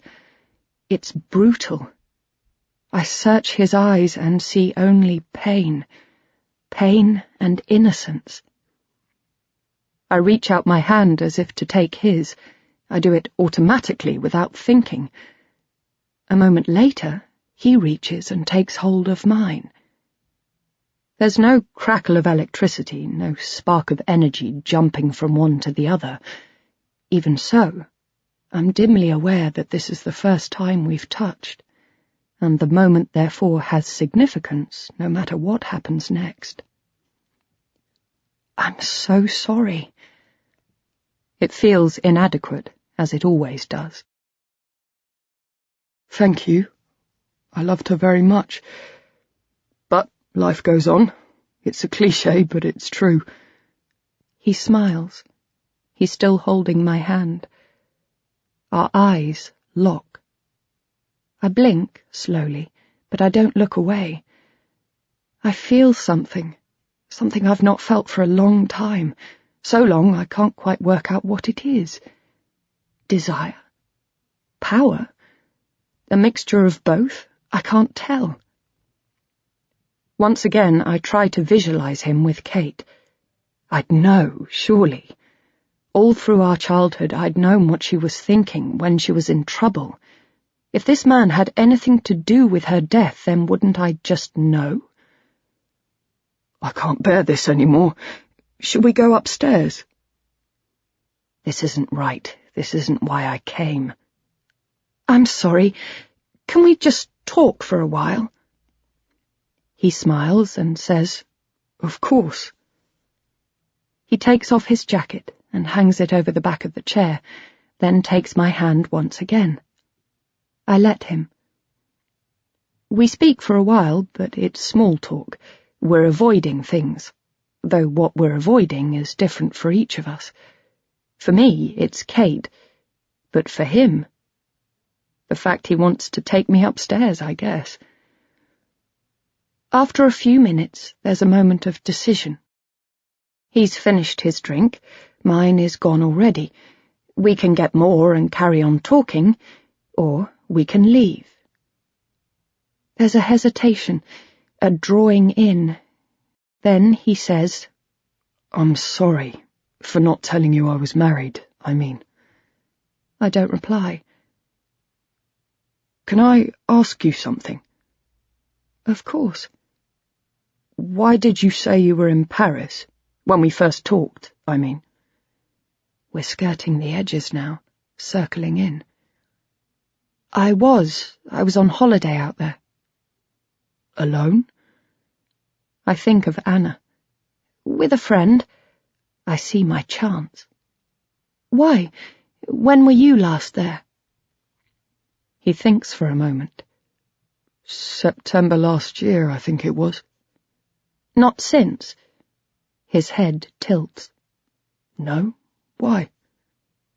No reason. I try a different tack. You have friends there? Not really, no. No one? He laughs. Not that I can think of. I pretend to look wistful. I've always wanted to be there in winter. February. Valentine's Day in Paris, you know? I smile as if dreaming. Must be beautiful. So romantic. I sigh. I guess. You've never been in winter? He shakes his head. It's funny. I can't imagine it snowing there. I guess I associate it with the summer. You're right, though. It must be beautiful. I look at my glass. Why would he lie?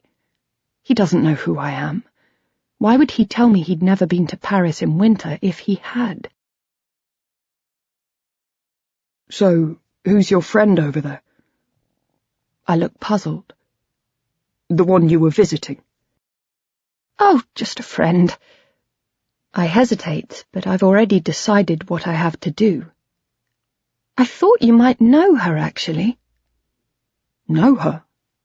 She sometimes uses encounters. He smiles.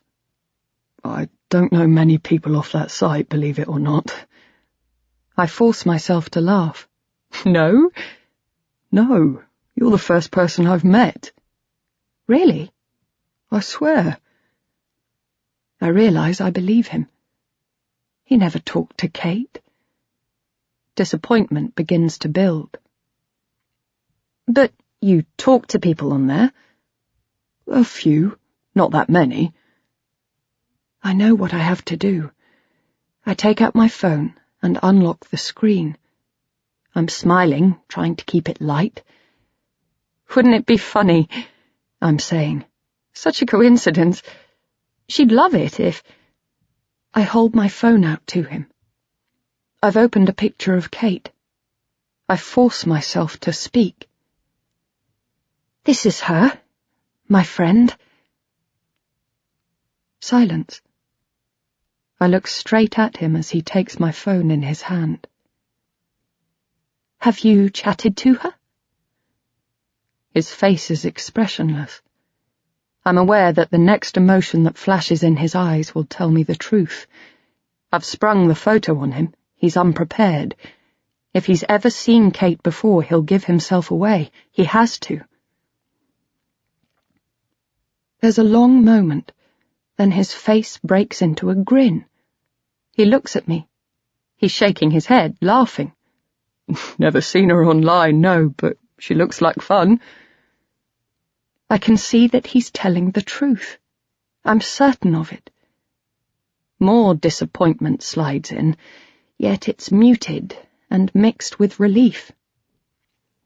She is, I say. I force myself to smile and put my phone away. I begin to babble.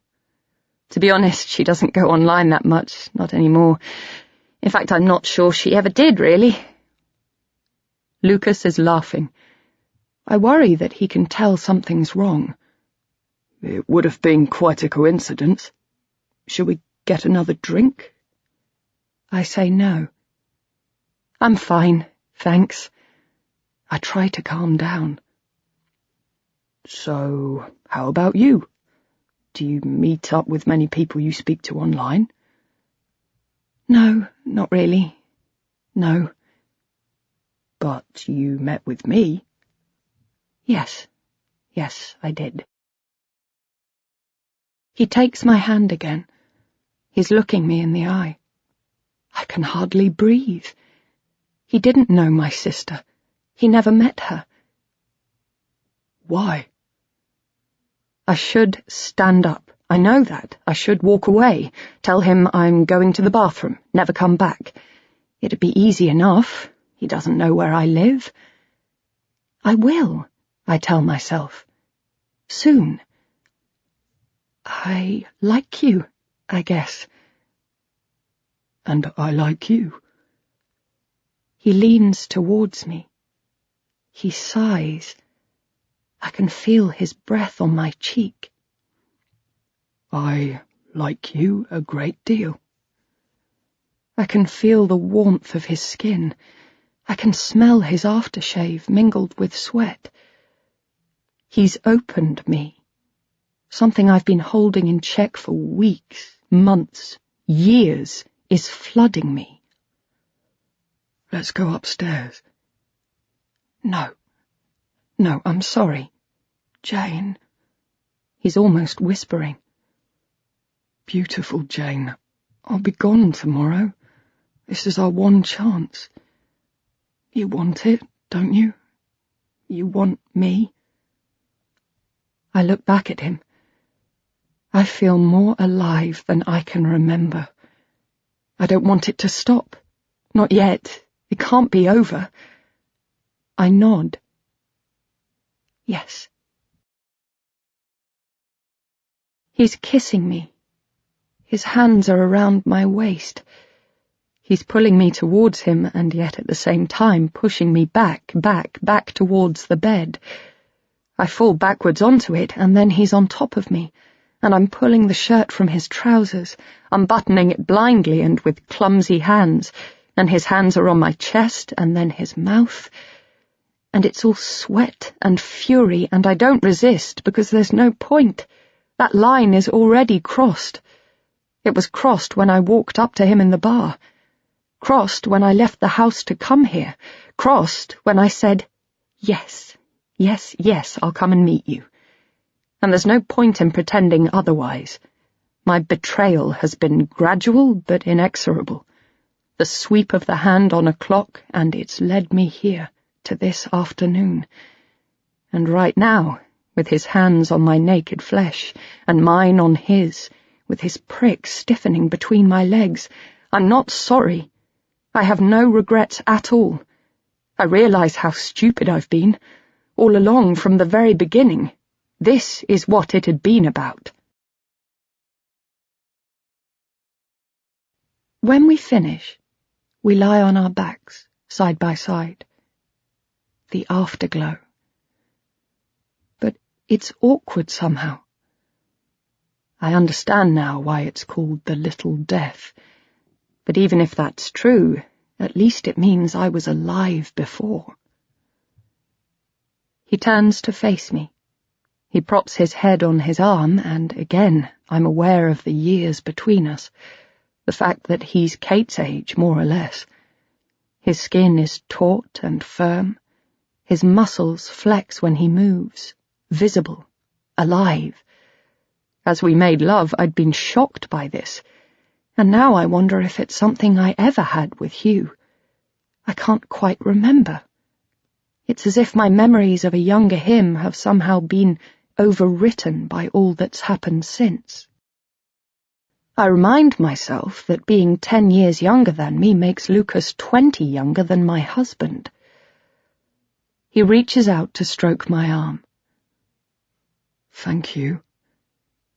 I feel it should be me thanking him, but I don't. We say nothing for a while. I look at his body, now that it's still. I look at his stomach, which is firm, and at the hairs on his chest, none of which are grey. I examine his mouth, his lips, which are moist. I look into his eyes, and see he's looking at me in the same way. He kisses me. You hungry? Should we get something to eat? In the restaurant? We could get something sent up. It must be nearly 3, I think, possibly even later. Connor will be back soon. And even if he weren't, even if I had all the time in the world, having lunch with this man seems somehow like a step too far. It would be a sharing of more than just our bodies, would imply a greater intimacy than what we've already done, which was just lust and flesh. I smile. What's funny? Nothing. I realize a part of me wants to get away. I need to be on my own, to find solitude and process what I've just done and the reasons I did it. I didn't mean to when I came here, yet here I am. I'd love some lunch, but I probably ought to get going soon. He strokes my shoulder. Have you got to go? Yes. I search for an excuse. I'm meeting someone, a friend. He nods his head. I realize I'd like him to ask me to stay. I'd like him to beg me to cancel my friend. I'd like to see disappointment when I tell him I can't. But I know he won't ask. Spending the rest of the day together was never part of the deal he thought he'd struck with me. It's against the terms of our engagement. And so the silence between us extends, becomes almost uncomfortable. The schizophrenia of lust. It's hard to believe the intimacy we shared just a few moments ago can evaporate almost in an instant. I become aware of the details in the room. The clock on the TV that's mounted on the wall opposite, the fireplace, the stack of old hardback books on the mantelpiece that surely no one reads. I hadn't noticed them before. When's your flight? He sighs. Not till tonight. 8 o'clock, I think. He kisses me. I wonder dimly why he hasn't checked out, then realize I'm the reason. I have all afternoon. He kisses me again, harder this time. Stay. I think of him getting on his flight, going back home. I think of never seeing him again. I remember when I'd thought the same thing about Marcus, when I believed that he'd meet someone else in Berlin, someone more interesting, and I would end up coming home, back to Kate and my father, my old life. But he hadn't. Our love had deepened, intensified. In winter, we would open the window of our apartment and crawl out onto the cold ledge. We'd wrap ourselves in a blanket and look at the Fernsehturm, glowing in the bright blue sky, talking about our future, all the places we'd go and the things we'd see. Or else we'd take a bottle of cheap wine or vodka to Tiergarten, or hang out at Zoo Station. I had my camera. I took pictures of the rent boys, the dropouts and runaways. We met people. Our lives expanded, opened out. I missed Kate dreadfully, but I didn't regret leaving her behind. But that was the old me. I can't behave like that anymore. I'm sorry, I begin. I have the distinct impression that I'm slipping away, that Jane, the me, the version of me that is able to do what I've just done, is disappearing. Soon it will be replaced by Julia, mother, wife, and, once upon a time, daughter. I'm not sure I want her to go. I really have to. Please, don't. He's fierce now, and for a moment he looks so desperate, so alive with desire, that I feel a sudden rush which takes me by surprise. It's happiness, I think. I'd forgotten what it was like, this pure, uncomplicated happiness, more powerful than any drug. It's not what I just did, what I realize I'm about to do again. It's not that I've deceived my husband and got away with it. It's me. I have something now, something that's mine, a private thing, a secret. I can keep it hidden in a box and take it out occasionally, like a treasure. I have something that belongs to no one else. Stay, he says. For a while at least. And I do. Chapter 15. I go home. When I open the door, I find a handful of postcards pushed through the letterbox. I bend down to pick them up, and with a gasp of shock, see that they're the postcards that prostitutes leave in phone boxes. On each, there's a picture of a woman, a different woman, wearing lingerie or nothing at all, and posing next to a phone number. Hot young slut, says one. Spanking fun, reads another. Straight away my mind goes to the last thing Paddy had said to me. Fuck you. And straight away I tell myself they're from him. He's pushed them through the door in a fit of childish, spiteful anger. I try to calm myself down. I'm being paranoid. They can't be from him, surely. It's as ridiculous as me thinking it was him standing outside my window. The simpler the explanation, the more likely it is to be true, and Paddy would have had to travel across town on a day when he's supposed to be at work, during a time when he knew I wouldn't be in the house. It's much more likely it was kids, just kids messing about. Yet still I can taste fear in my mouth as I tear them into little pieces and put them in the bin. I ignore it. I won't let it get to me. It's nothing to worry about, a stupid prank. I must stop being paranoid. I go upstairs and step out of my boots. I take off the makeup I'd put on earlier, then the clothes. It's hard to imagine that just a few hours ago I was putting all this stuff on. It's as if a film's playing backwards, a life spooling in reverse. By the end, it's a different me standing here in front of the mirror. Julia. Not better, not worse, just different. I put my jeans on, a shirt, then go back downstairs. My phone rings. It sounds alien, too loud. I'm annoyed. I wanted more time with my own thoughts before the real world crashed back in. But when I pick it up, I see it's Anna and am pleased.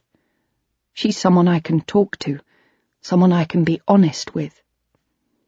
How did it go? Did you find anything? He knows nothing. I'm certain of it. She hesitates, then says, I'm sorry. Her voice is soft. She knows how much I need answers. It's okay. I really thought, she begins, but I'm gripped with an urge to tell the truth, and she's the one person who might understand. We had sex. What? I say it again. I consider telling her I thought it might help, but I don't. It's not true, no matter how much I might want to believe it. We had sex because I wanted to. Are you all right? I wonder if I'm supposed to feel bad. I don't. Yes. Fine. I enjoyed it. Is this because of Kate? Is it? I don't know. Did I want to have sex with Lucas so that I could walk in her shoes? Either way, I understand her better now. Maybe. Will you see him again? Her question shocks me. I search for a hint of condemnation in it, but there's none. I know she understands. No, I won't. In any case, he leaves tonight. You're all right about that? I don't have any choice, I say. But yes, I am. I'm trying to sound light, unconcerned. I'm not sure she believes me. If you're sure, she says, and then I change the subject. We talk some more about her and her boyfriend, Ryan, and how well it's going. She says I ought to come and visit her again when I get the chance, and tells me that she'll be over with work in the next few weeks, but hasn't been given the dates yet. We could catch up then, she says. Go for dinner, maybe. Have a bit of fun. Fun. I wonder what kind of fun she means. I remember she's younger than me, but not by that much. That'd be great, I say. I know I must sound distracted. I'm still thinking of Lucas, imagining meeting him again, wondering what it might be like to be able to introduce him to my friends one day, wondering if the reason I never will is what makes the thought so appealing. I remind myself that this is my real life. Anna is my real friend, not Lucas. I'd like that a lot, I say. Connor gets in. I make him a sandwich and tell him to make sure he remembers to put his PE kit in the laundry. Then, a while later, I hear Hugh's key in the lock. He comes into the kitchen as I'm cooking dinner. I kiss him, as usual, and watch as he gets a drink, then takes off his tie and hangs his jacket carefully over the back of the chair. The guilt I feel is predictable, but surprisingly short-lived. What I did this afternoon has nothing to do with the love I feel for my husband. Lucas in one box, Hugh in another. How was your day? I say. He doesn't answer, which I know means not good. He asks how my session of therapy went. Okay. I'm aware I sound unconvincing. Good, I think. He comes over, puts a hand on my arm. Don't give up on it. It takes time. I know you're doing the right thing. I smile, then go back to the dinner. Hugh says he's going up to his office, and I'm glad. But as he turns to leave, I can't bear it anymore. He's not himself. His voice is flat. He's moving as if the air is thick. Something is wrong. Darling? He turns round. What is it? Bad day, he says. That's all. I put down the knife I'd been using to chop vegetables. Want to talk about it? He shakes his head. The disappointment slices into me, and I realize how much I want to feel connected with my husband. Right now, after what happened this afternoon, after what I did, I need him to confide in me. His reticence feels like a rejection. Hugh? It's nothing, he says. Honestly, we'll talk later.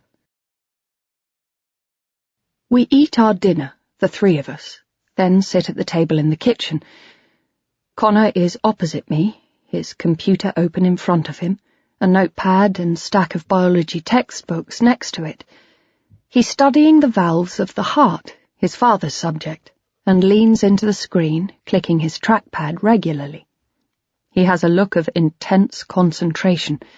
Hugh sits next to him with a paper, making notes of his own, occasionally glancing at Connor's work, making a comment when he's asked a question. He seems back to normal now. Whatever was bothering him earlier is forgotten, or pushed below the surface. It was probably nothing, just my imagination. My phone buzzes as another message arrives. I wish I'd bought you flowers this afternoon. You deserve a little romance. I put my phone back, face down. I look up at my family. They haven't noticed and couldn't possibly see what it says, yet still I feel guilty. I shouldn't be doing this, not here, not now. But I'm not doing anything, not really. It buzzes again. You're amazing. In a weird way, it feels like I've known you for ages. This time I have to reply. Really? You think so? Yes. His reply is instant. I picture him at his keyboard waiting for my next response. You're not so bad yourself. I press send, then type another message. And you did buy me champagne. Which you didn't drink. But you bought it for me. That's the main thing. It's the least you deserve. Hugh coughs, and I look up. He's looking at me, at the phone in my hand. Is everything all right? Oh, yes. I'm trying to keep my voice steady. It's just Anna. She's thinking of coming over. To stay here? Says Connor, looking up expectantly. I wonder if he's thinking about Kate, about what he might find out about his mother from her oldest friend. No, I don't think so. She's coming for work. I imagine they'd put her up in a hotel. He says nothing. It crosses my mind that it might do him good to get to know Anna a little better. I tell myself I'll make sure they meet when she comes. I look back at my phone. Another message. What are you up to? The question is undeniably sexual, yet when he's asked me that before, back when we were first chatting, the same words had been entirely innocent. Or maybe I'd just chosen not to see them for what they were. Hugh stands up. I'll make a coffee, he says. Julia? I tell him I don't want one.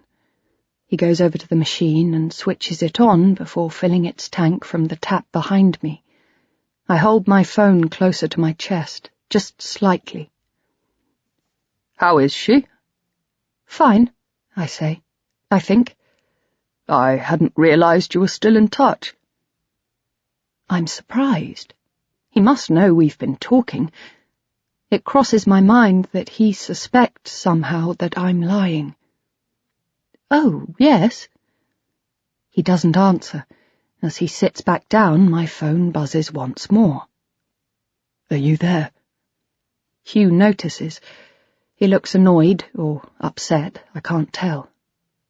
Sorry, darling. It's fine. He picks up his pen as if he's about to go back to his paper. His annoyance has lasted only for a moment. Message your friend. We'll talk later. I'm sorry. I switch my phone off, but Connor has already started asking his father something about arteries, and in a moment Hugh will be busy with an explanation. I'm hurting no one. I'm just going to go and do some work, I say. I cross the garden and go into the shed that is my office. I put my phone down and open my laptop. Sorry, I type. I was out. I'm at home now. Doing? Nothing. Wearing? What do you think? There's a pause then. I need to see you again. Say you want to see me too. Yes, I think. I do. Funny how much less ambiguous my desires are now that they can't be fulfilled. Of course I do. I'm imagining you, naked. It's all I can think about. I'm sitting on the stool. I can feel the metal footrest under my feet, the hard acrylic of the seat beneath my buttocks. I close my eyes. I can see him, here in the room with me. He seems real, more real than anything else. I don't reply for a moment. I see my family in the kitchen, Connor puzzled, Hugh helping him, sipping his coffee. But I push it down and instead imagine what Lucas is describing. I imagine what he wants to do. I begin to type. I picture him as I write. He's standing behind me. I can smell his aftershave, the faint aroma of his sweat. I want to be naked for you. I want you so badly. I think of his urgency this afternoon, his desperate need, the shock of his desire. I let it course through my body. I feel alive. I want you too. I'm imagining it. I'm reaching over to you, running my hand through your hair. Again I flash on my husband, my son. This is wrong, I think. I shouldn't be doing this. I should protest. But I can feel his hands on my scalp, both rough and gentle at the same time. Lucas is drawing it out of me. Bit by bit he's making me feel safe, moment by moment encouraging abandonment. He coaxes out my fantasies and they're unfurling in front of him. Tell me what you want. My hand goes to my throat. I imagine it's him touching me. Tell me your desires. I turn round. I slide the bolt that locks the door from the inside. I take a deep breath. Can I do this? I never have before. Tell me your fantasies. There are lots of things I've never done before. I undo a button on my shirt. I begin to type. I'm alone, in a bar. There's a stranger. Go on. I let the images come. I can't take my eyes off him. He's dangerous. Someone I won't be able to say no to. Won't be able to say no to, or who won't take no for an answer? I hesitate, briefly. I know what he wants. I know what I want, too. It's words on a screen, I tell myself. That's all. Who won't take no for an answer? What happens? I breathe in deeply. I fill myself with possibility. I undo another button on my shirt. I'm hurting no one. Tell me, he says, and I do. When we finish, I'm not embarrassed, not quite. I haven't described rape. It had been more complicated than that, more nuanced. Yet still I'm uneasy, as if I've somehow betrayed my sex. It had been a fantasy, I tell myself, and not an uncommon one from what I've read, but not something I'd wish on anyone, not in real life. He sends me a message. Wow, you really are something. Am I think. I don't feel it. In this moment, now it's over, I want to tell him everything. I want to explain about Hugh, the husband he doesn't know I have. I want to tell him about my gentle, caring, solicitous Hugh. I also want to tell him that sometimes Hugh isn't enough. My need is raw and animal, and yes, very occasionally, I just want to feel used, like I'm nothing, just sex, just pure light and air. And I want to explain that one person can't be everything, not all the time. But how can I, when he doesn't even know Hugh exists? You too, I say. I look at the time. It's almost 9. I've been in here for nearly 45 minutes. I have to go, I say, but then I hear the quiet roar of a plane flying overhead, and something strikes me. Shouldn't you be in the air now?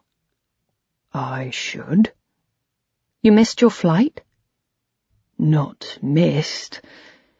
I cancelled it. I thought I'd have one more day in London. Why? I say. I'm hoping I already know the answer. To see you. I'm not sure what to feel. I'm excited, yes, but underneath it is something else. At the moment, I can almost convince myself I haven't been unfaithful, haven't betrayed my husband. But if I see him again, I tell myself I wouldn't have to sleep with him. Another message arrives. It's not quite what I'm expecting. The truth is, he says, I have something I need to tell you. Chapter 16. We arrange to meet back at the hotel the following day. I arrive early. I want time to collect myself, to calm down. I'm nervous. I can't work out what this thing is he wants to tell me. It can't be something good, otherwise surely he'd have told me yesterday, as we lay in bed together, or last night as we chatted online. It's hard to prepare yourself for the worst when you don't know what the worst will look like. I'm distracted enough as it is. This morning, Hugh has finally told me what was on his mind. He'd had a letter, a complaint. It had been copied to the head of the surgical directorate and the chief executive. A complaint? I said. What happened? He poured the tea he'd made. Nothing, really. I did a bypass on a patient a few weeks ago. Pretty standard, nothing unusual. He's fine, but has pump head. I waited, but he didn't go on. He does this a lot. I'm expected to know. Which is? Post-perfusion syndrome. Poor attention, impaired fine motor skills, some short-term memory problems. It's pretty common. Usually it gets better. So why the complaint? He put his cup down. The family are claiming I didn't warn them it was a possibility preoperatively. They're claiming it might have affected their decision if they'd known. Did you? He looked at me. I couldn't tell if he was angry. Of course. I always do. So what's the problem? I pulled the notes from my consultation yesterday and went through them. I didn't make a note specifying that I'd warned the family that this was a possibility. He sighed. And apparently, if I didn't write it down, then legally, I might as well have said nothing. The fact that I always tell every patient makes no difference. I put my hand on his shoulder. Will it go further? Well, The complaint is official." He shook his head. "It's pathetic. I mean, what would they have done, anyway? No one ever turns round and says they won't go through with a bypass because there's the danger they'll forget what's on their bloody shopping list for a few weeks. I mean—" I watched as he fought to get his anger under control.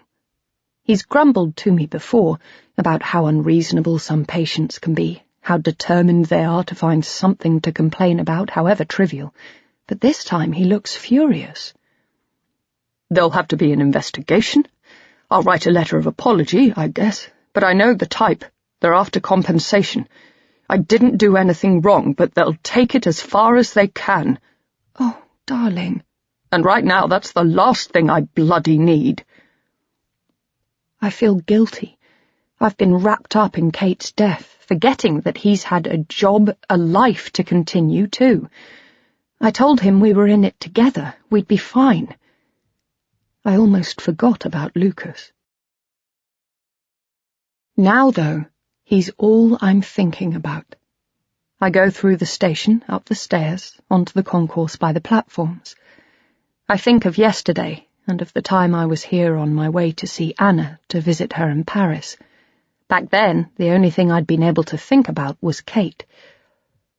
Lucas is waiting for me.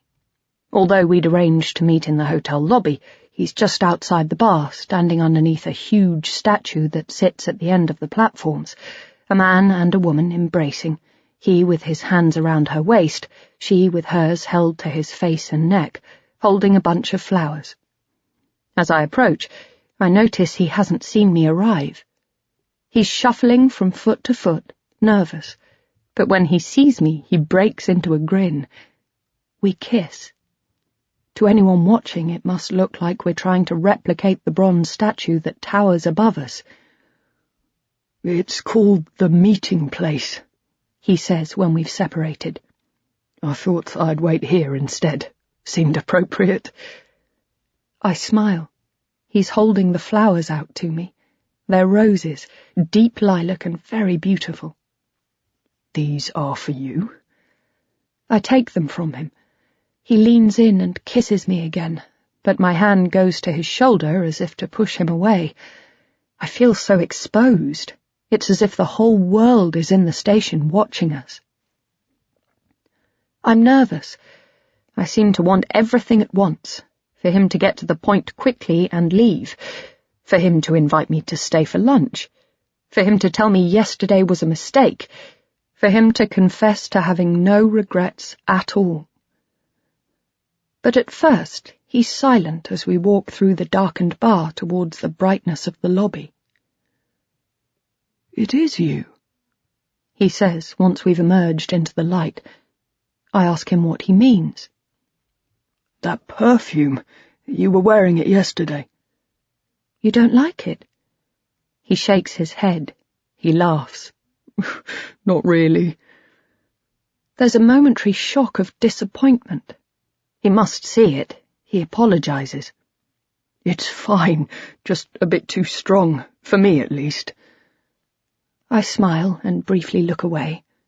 His comment hurts, just for an instant, but I tell myself it doesn't matter. There are more important things to worry about. I guess it's a bit overpowering for the middle of the day. "Sorry," he says. "I shouldn't have mentioned it." He opens the door and stands aside for me to go through. "What was it you wanted to tell me?" "I'll tell you in a little while. Let's get a drink." We sit, then order coffees. I put the flowers on top of the bag at my feet. It's as if I'm trying to hide them, and I hope he doesn't notice. I ask him again why we're here. He sighs, then runs his fingers through his hair. I don't think it's nerves. He looks lost and scared. "Don't be mad, but I lied to you." "Okay." It's the wife, I think. She's alive and believes he's still out here because he missed his flight. Go on. "I know we started this only as an internet fling, but the thing is, I really want to see you again. I smile. I don't know what to think. I'm flattered, relieved, but I don't understand why there's been a build-up. Something I need to tell you. Don't be mad. There must be a but. Do you want to see me again? He sounds hopeful, unsure. I hesitate. I don't know what I want. I still can't quite shake the thought that he might help me find the answers I need. Yet that's not the whole story. There's part of me that wants to see him again for reasons that have nothing to do with Kate at all. Yes, I say. Yes, I do, but it's not that easy. You're going home today, and I live here, and I'm not going home today. Or not back to Italy, at least. Okay. Now we're getting to the point. My mind races ahead. Where, then? I want to say. Where? But instead, I just nod.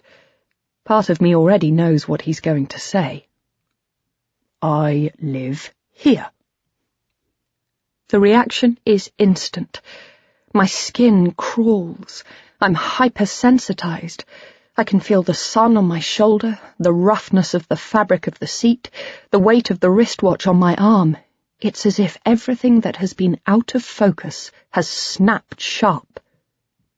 Here? He nods. In London? No, but not far away. I live just outside Cambridge.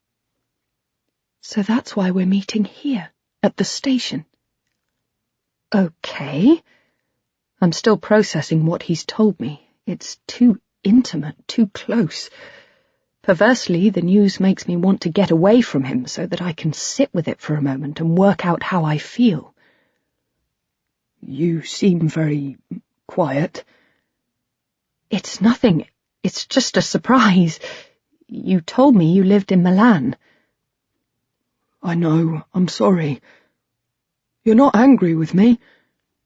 Suddenly he sounds so young, so naive. Somehow he reminds me of myself when I was 18, 19, back when I was falling in love with Marcus. He goes on. For lying, I mean. It was just one of those things you say when you think you're just chatting online and it's not going to lead anywhere. You know how it is. I'm married.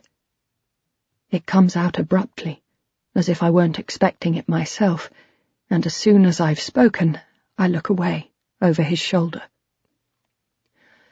I don't know what his reaction will be, but whether it's anger or disappointment or something else entirely, I don't want to see it. For a long moment he says nothing, but then he speaks. Married? Yes. I'm sorry I never told you. I thought it didn't matter. I thought this was just an internet thing, just like you. He sighs. I thought so. You did? He nods towards my hand. Your ring, it leaves a mark. I look down at my hand. It's true. Around my finger there's an indentation, the inverse of the ring I normally wear. It's negative. He smiles, but is clearly upset. What's he called? Harvey.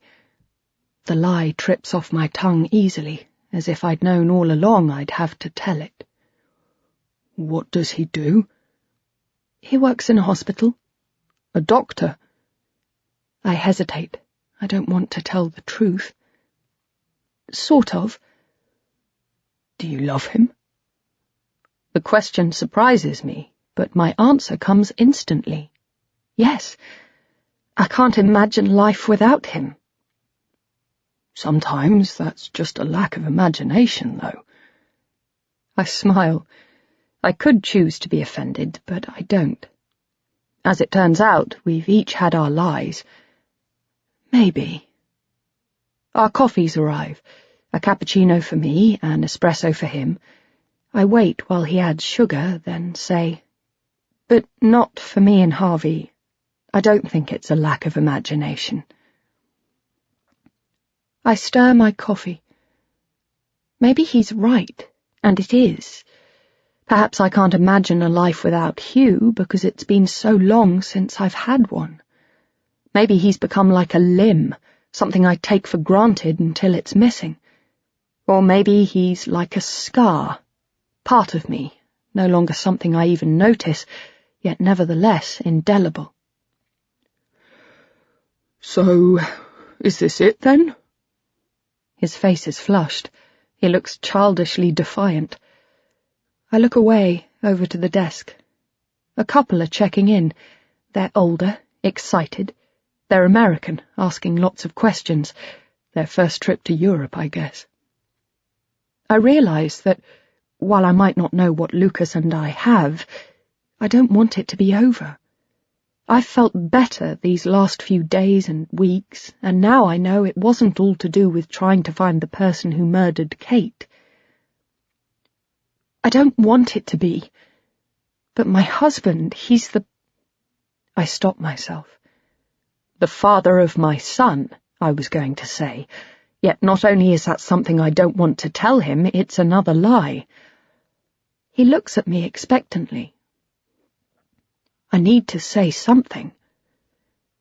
He's the person that saved me. Saved you? From what? I pick up my coffee, then put it down. I really want a drink. Ride it out. Ride it out. Another time, perhaps. Shall we go upstairs? He says. There's an urgency to his voice, as if he wants to finish his sentence before I can say no. I still have a room. I shake my head, even though I want to. I want to so much, but I know I mustn't, not now. Now I know what might be possible. Ride it out, I tell myself again, ride it out. No, I say. I can't. He puts his hand on the table between us. I can't help myself. I put mine on top of it. I'm sorry. He looks up, into my eyes. He seems nervous, hesitant. Jane, I get that we hardly know each other, but meeting you feels like the best thing that's happened since my wife died. I can't just let you go. I'm afraid... Are you saying yesterday was a mistake?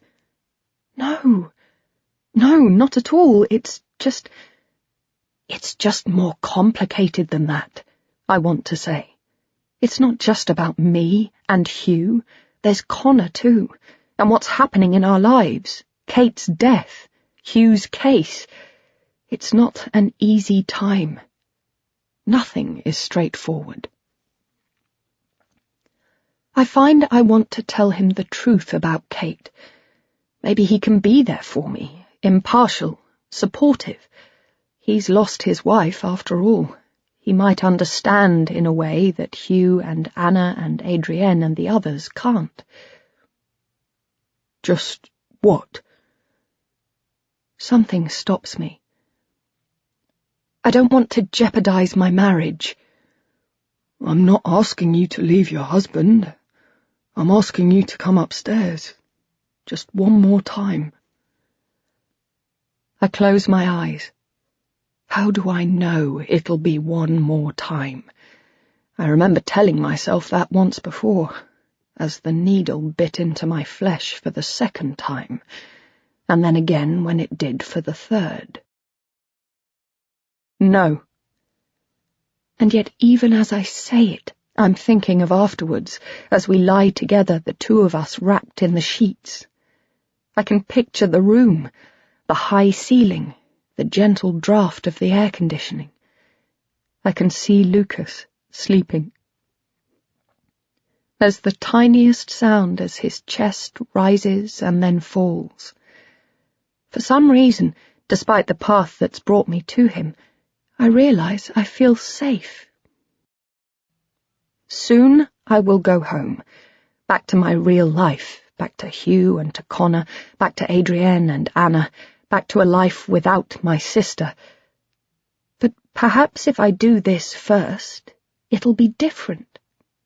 The pain of her death will not have faded, but it will be blunted. I won't care quite so much that the person who took her life is still free. Instead, I'll be thinking about this moment, when everything feels so alive and uncomplicated, when all my pain and sorrow have shrunk down, condensed and transformed to this one thing, this one need, this one desire. Me and him and me. If I sleep with him again, there'll at least be one more brief moment when there's no past and no future and nothing else exists in the world except for us, and it will be a tiny moment of peace. He takes my hand. He speaks softly. Come on, come upstairs. This audiobook has been broken into multiple parts to make the download faster. You have reached the end of a part, but not the end of the complete audiobook, so please check your library for the next part of this audiobook. Audible hopes you've enjoyed this program. This is Audible. Second Life by S.J. Watson. Read by Imogen Church. Part 3. Chapter 17. My new camera arrives. It's a Canon, a single-lens reflex, not quite top of the range, but smaller and lighter than the one I've been using for the last few years. I researched it online and ordered it a few days ago.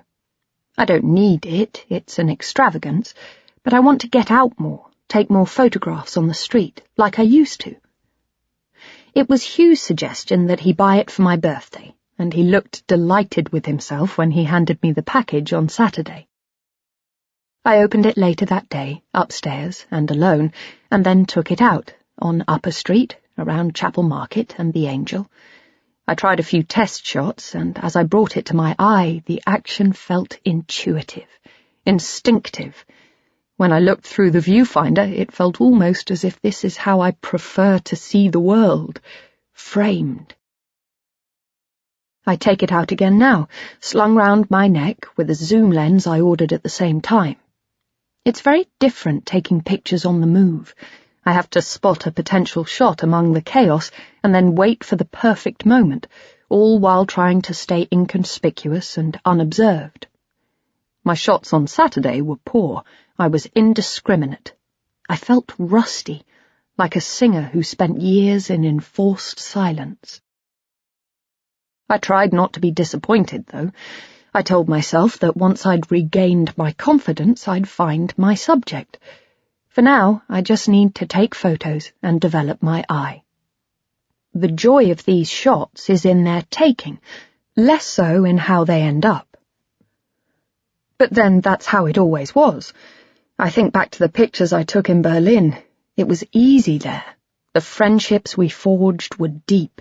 People were drawn to us. Our place quickly became a refuge for the rootless and abandoned. It was filled with artists and performers, with drag queens, junkies and prostitutes. They came for a few hours, or a few days, or months. I found I wanted to document them all. They fascinated me. They were people for whom identity was fluid, shifting, something they chose themselves without being constrained by the expectations of others. At first, some treated me with suspicion, but they soon realized that, far from trying to pin them down, I was attempting to understand and document their fluidity. They began to trust me. They became my family. And always, in the center, was Marcus. I photographed him obsessively. I took pictures of him as he slept, as he ate, as he sat in a bath full of cool water that ended up looking like sludge, as he worked at a canvas or sketched on the war-scarred streets of what used to be the East. We cooked dinners for everyone, huge pans filled with pasta, served with tomatoes and bread, and I took photos. We went to the Love Parade and took ecstasy and danced to techno with the other freaks, and still I took photos. All the time. It was as if I didn't consider a life lived unless it was also documented. Today I've come to the Millennium Bridge. It's mid-afternoon and very hot. On the walk here, the city steam seemed to rise from the streets, but at least here on the bridge there's a breeze. I crouch down to make myself as small as possible and set up my equipment. I drink some of the bottled water I picked up on the way here, then my hand goes back to my camera. I'm scanning faces, looking for the shot, waiting. For what? A feeling of otherness, of the extraordinary that resides in the mundane. For a long time I see nothing that interests me. Half the people on the bridge are tourists wearing shorts and t-shirts, while the rest sweat in suits. I take a few shots anyway. I change position. And then I see someone interesting. A man walking towards me. He's in his late 30s, I guess, wearing a shirt, a jacket but no tie. At first he seems unremarkable, but then I pick up on something. It's intangible, but unmistakable. I feel a tingle. My senses are heightened. This man is different from the others. It's as if he has a gravity, is disturbing the air as he moves through it. I bring my camera to my eye, frame him in my viewfinder, zoom in close. I focus, wait, refocus as he comes towards me. He looks right at me, right down the lens, and although his expression doesn't change, something seems to connect. It's as if he both sees and doesn't see me at the same time. I'm a ghost, shimmering and translucent. I squeeze the shutter release, then wait a second before squeezing it again, and then once more. He doesn't even notice. He looks away, over my shoulder, towards Tower Bridge, and keeps on walking. A moment later, he's gone. I stay for a while longer, but even without looking at the pictures I've taken, I know it. I have my shot. It's time to leave. I go through the lobby and up to the room. Lucas comes to the door in a towel. As usual, he's poured us both a drink. A beer for him, a sparkling water for me. And once we've kissed, he hands me mine. I breathe him in, the deep, woody smell of his aftershave, the faint trace of the real him underneath, and smile. I put my camera down on the table. It's the first time I've brought it with me. You took my advice. I did, an early birthday present to myself. I lie. It's your birthday? Next week. Next Tuesday, in fact. He kisses me again. Tuesday. It's become our day. We haven't missed one yet, and in between we chat online. It's almost as good, but not quite. We share each other's lives. We describe the things we'd like to do to each other, with each other. We tell each other our most private fantasies.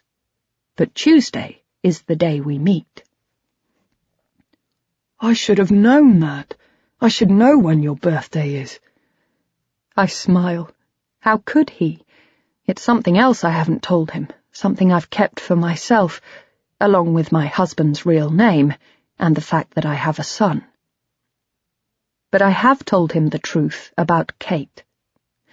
I hadn't intended to, but last week he was telling me how he'd known from the moment we first began chatting that he wanted to meet me.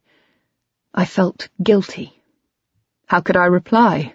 I only met you because I thought you might have some connection to my dead sister. It's not that simple, I said instead. I decided to be honest, to tell him the truth. There'd been enough lies. I have something to tell you. My sister, the one I told you about, she didn't kill herself. She was murdered. That familiar look of shock.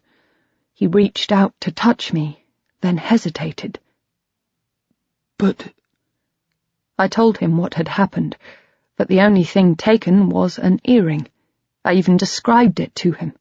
Gold drop with a tiny dreamcatcher design with turquoise feathers. I told him about going to see Anna, the list of names I found in Kate's things, the first time I'd logged on to the website, Encounters. And that's why you came to meet me? I'm sorry, yes. He held me close. Jane, I understand. Maybe I can help. Help? How? There are other sites. Your sister might have been on those too. I could try to find her. It was tempting, but it felt futile, and I wasn't sure I could go through it all again. I told him I'd think about it. And now he's here, in front of me, talking about how he hadn't known when my birthday was. We'll do something special, he says. He picks up my camera. You've been taking photos? Special. I wonder what he means. Go out for a meal? Take in a show? It sounds ridiculous. I thought it was time. See if I've still got it. And do you? I shrug, though I'm being modest. Today, on the bridge, I'd felt like the old me, back when I was in Berlin and taking pictures all the time. I can already feel myself slipping back into my talent. It's like going home. He holds up the camera. May I? I sip my drink. If you like. He turns it on and flicks through the pictures, nodding as he does. They're good. I brought you some of my old shots, like you asked. He puts the camera down and takes a step towards me. Want to see them now? He kisses me. Later, he says, then kisses me again. God, I've missed you. He slips the towel from his waist, and I glance down. I've missed you, too. And even though it's only been a week since the last time I was in a room like this, and we've talked online every day, I mean it. We kiss again. I feel him stiffen between us, and know that in a moment he'll be on top of me, and then inside me, and then once again, everything will be all right. Afterwards, he stands at the window. A gust of wind lifts the curtains, and I catch a glimpse of the street outside. We're on the first floor. I see the sky, wisps of cloud. I hear the murmur of the street, the traffic, the voices. It's hot in the room, sticky. I let my eyes travel the curve of his body, his neck, his back, his behind.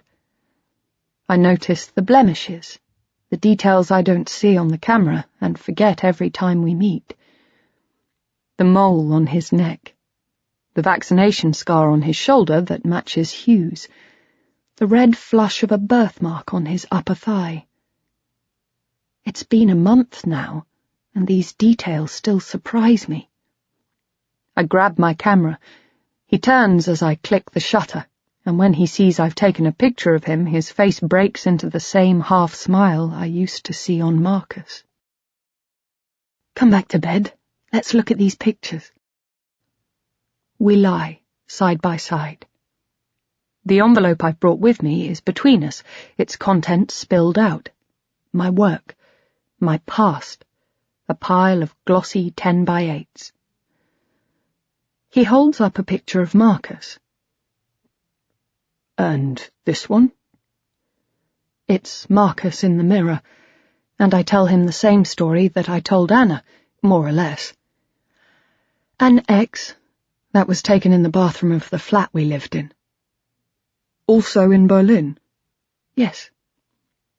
I've told him about my time there, about what I used to be like, who I was before I became the person I am now. You were happy there? I shrug. It's not an answer. Some of the time. Why did you leave? I sigh and turn onto my back. I look at the ceiling, at the curlicues and the plasterwork. When I don't answer, he puts the photo down and moves closer so that he's right next to me. I feel the warmth of his body. He must sense my struggle. When did you leave? It's an easier question, and I answer straight away. I went over there in the mid-90s and stayed for 3 or 4 years. He laughs. When I was at school. I laugh too. You were? He kisses me, my shoulder. It's a good job I love older women, he says. And there's that word again. Love. We haven't used it. It's something we've approached only obliquely. I love it when you... I love the way you... We haven't yet lost the verb, the qualifier. We haven't gone as far as, I love you. So I was hanging out, bars and clubs, living in a squat. East Berlin? I shake my head. Kreuzberg. He smiles. Bowie, Iggy Pop. Yes, though that was years before. I was taking pictures. It started off small, but people liked my stuff, I met this guy who ran a gallery. The picture editor at this magazine heard about me, wanted to use me for some pictures. From there, it kind of went crazy. Exhibitions, even fashion shoots. I pause. I'm approaching it now. This thing I want to tell him. This thing he might not like. This was the mid-90s. Heroin chic. He says nothing. And, well, there was a lot of it about. A beat. Heroin? I want my silence to be answer enough, but it isn't. I have to tell him. Yes. You took heroin? I look at him. His expression is unreadable. Is it that hard to believe? A part of me wants to rise up, to defend myself. Plenty of people did, I want to say. Still do. What's the big deal? But I don't. I force myself to take a deep breath. I want to respond rather than react. We all did. I turn back to face him. I mean, I didn't at first. I went over there with Marcus. He was an artist, a painter. Very good, very talented. A bit older than me. I met him when he was at art school. It was him who encouraged me to take up photography. When he moved to Berlin, I went with him. I nod towards the pictures between us. We fell in with that group. Or they fell in with us. A bad crowd? No. Again, that urge to defend. No, I wouldn't say that. They were my friends. They looked after me. I'm thinking of Frosty and the others. They weren't junkies, or even addicts, not in the way that he probably thinks of the word. They weren't a bad crowd. They were just... We were just... different, I guess. We didn't fit in. We all just gravitated to each other. I hesitate. It's easier than you think, I want to say. Taking heroin every weekend becomes every other day, becomes every day. It's frightening, going back there. Though not all of my memories are bad, it still feels raw. I'm being dragged back and down. It's not a place I can stay too long. The drugs were only part of that. So, what happened? When I left? Yes. The other week you said your husband saved you. It got too much. I'm being careful. I don't want to tell him everything, yet I know I must not lie. I needed to get out, quickly. I hesitate, stumbling over the name I've given my husband. Harvey was there for me. My mind goes back to that time. Me in the kitchen with Frosty. She was making coffee for me, sipping red wine from a mug. I don't think she'd been to bed. It was festival time. The day before, we'd been marching with friends of Johann, partying in the bars, and then a group had come back here. Now the place was quiet.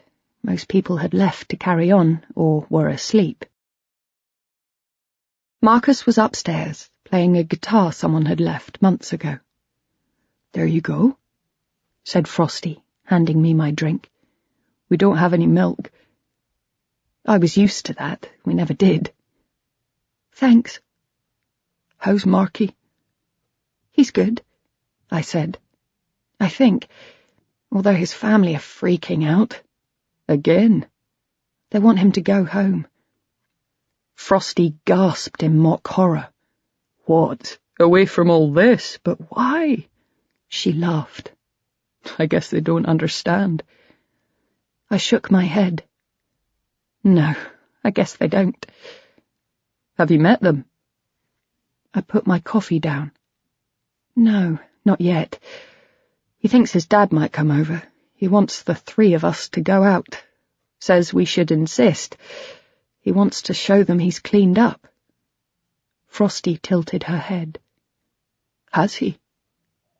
"Yes," I said. I was only telling half the truth. We'd kicked together, gone through cold turkey.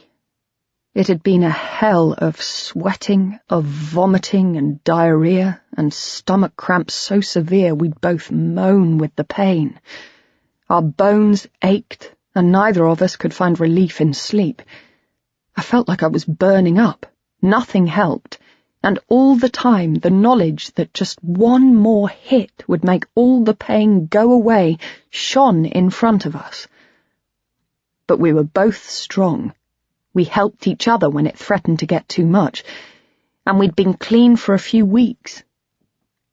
Now Marcus's father was on his way, and Marcus had begged me for one last hit. Eventually I'd agreed. One and then no more, ever. We were going to do it later that day, or the following morning as the sun came up. A final farewell. I didn't tell Frosty all that, though. "We both have," I said. She said nothing, then smiled. "That's good," she said, then changed the subject. We finished our drinks, talking about the partying we were planning for the weekend. "You'll help me get ready," she said, and I said yes, of course I would. "Good," she said. But then it happened. Something passed through Frosty. She looked as if she was somewhere else entirely. It lasted only for a moment, and then she looked up at me. "Honey Bunch," she said. "Where's Marky?" I said nothing. The room was silent, and had been for a while. The guitar playing had stopped. Now I look at the picture on the bed, Marcus in the mirror, and then up at Lucas. He's shaking his head. I worry that he disapproves, that this conversation will mark the beginning of our disconnection, yet he deserves my honesty, in this at least. He takes my hand. "What happened?" I don't want to go back there. I can't. Sometimes I think what I did that night was the catalyst for what happened to Kate. If I'd behaved differently, she'd still be around. I had a wake-up call, I guess. I left. I knew I had to, but I had nowhere to go, not until Harvey rescued me. You knew him already? Yes. He was the son of my father's best friend. The two of us met when I was still at school, and we became friends. He was just about the only person who stayed in contact with me while I was in Berlin, and when it all came to an end, it was him I called. I asked whether he'd speak to my father for me, smooth the way. And he did? He paid for my ticket. He was waiting for me when I got off the plane. He said I could stay with him for a few days until I got myself sorted out. And you're still there? I feel a momentary anger. Yes, but you make it sound like an accident. I'm there because we fell in love. He nods, and I calm down. I'm glad when he doesn't ask the next logical question, whether that's still the case. The answer isn't straightforward. Where once our love was deep and clear, now it's more complex. We've shared good times and bad. We've argued. I've been angry. I've hated him as well as loved him. We're there for each other, but it's not uncomplicated. Things settle over the years. They become something else. I can't summarize it with a simple, yes, I still love him, or no, I don't. And then you met me? I hold my breath. Yes. The room is silent. From somewhere, way off, I hear the sounds of the hotel, the other guests, doors banging, laughter, and from outside comes the steady buzz of traffic. But inside, all is still. I turn onto my side. I face him. Tell me about your wife. He closes his eyes, breathes deeply, then opens them again. Her name was Kim. We met through work. She worked for a client. I loved her very much. How long were you married? She was diagnosed just before our first anniversary. They gave her a year to 18 months. She died about 7 months later. There's a silence. There's nothing to say. I tell him I'm sorry. He looks at me. Thank you. He reaches out to take my hand. I miss her. It's been years, but I miss her. He smiles, then kisses me. She'd have liked you. I smile. I don't know how that makes me feel. It's meaningless, we'd never have met. If she'd still been around, Lucas wouldn't be here with me now. For a long time I'm silent, and then I ask him. You said you'd help me to find my sister online. Well, of course. Do you want me to? It's been a week since his offer, but I've thought about it since. It might be painful, but it's worth a try, and I won't be on my own. Yes, if you think you can. He says he'll see what he can do. I give him her name, the name she'd used on encounters, her date of birth, anything he might find useful. He taps them into his phone, then says he'll do his best. Leave it with me, he says. The room feels claustrophobic, full of ghosts. He must feel it too. He suggests we go out. We can get some lunch or a coffee. We get dressed and go downstairs, out of the hotel and down to the station. The concourse is busy, but we find a table in one of the coffee shops. It's near the window and I feel on display, yet somehow, right now, it doesn't seem to matter. People's gazes slide across me. I'm invisible. Lucas gets our drinks. That's better. He sits down. Are you okay? With me talking about Kim back there, I mean. Yes, of course. He smiles. I'm glad we can talk about real things. Things that matter. I've never had that before. What do you normally do, then? With people I chat to online? I nod. He looks down and scratches his shoulder absent-mindedly. He's still smiling. I think of the fantasies we've been sharing. The same thing we do? Yes, but nothing's been as crazy as it is with you. He pauses. How about you? He knows I've never done anything like this. I've already told him. My husband and I begin, but then my sentence evaporates. We've been married for a long time. Meaning? I guess I mean I love him. I want to be there for him. But it's not always that exciting? I don't answer. Is that what I mean? I look at Lucas. It's easier with you, I think. We want to impress. We save the best for each other. We don't share the stresses of everyday life, not yet, even if we have shared our big losses. I haven't had to sit with you as you vent your frustration at the family who've complained about you, as you've moaned that you've had to write a letter, a grovelling apology, even though you know damn well you'd warned them of the possible side effects of surgery.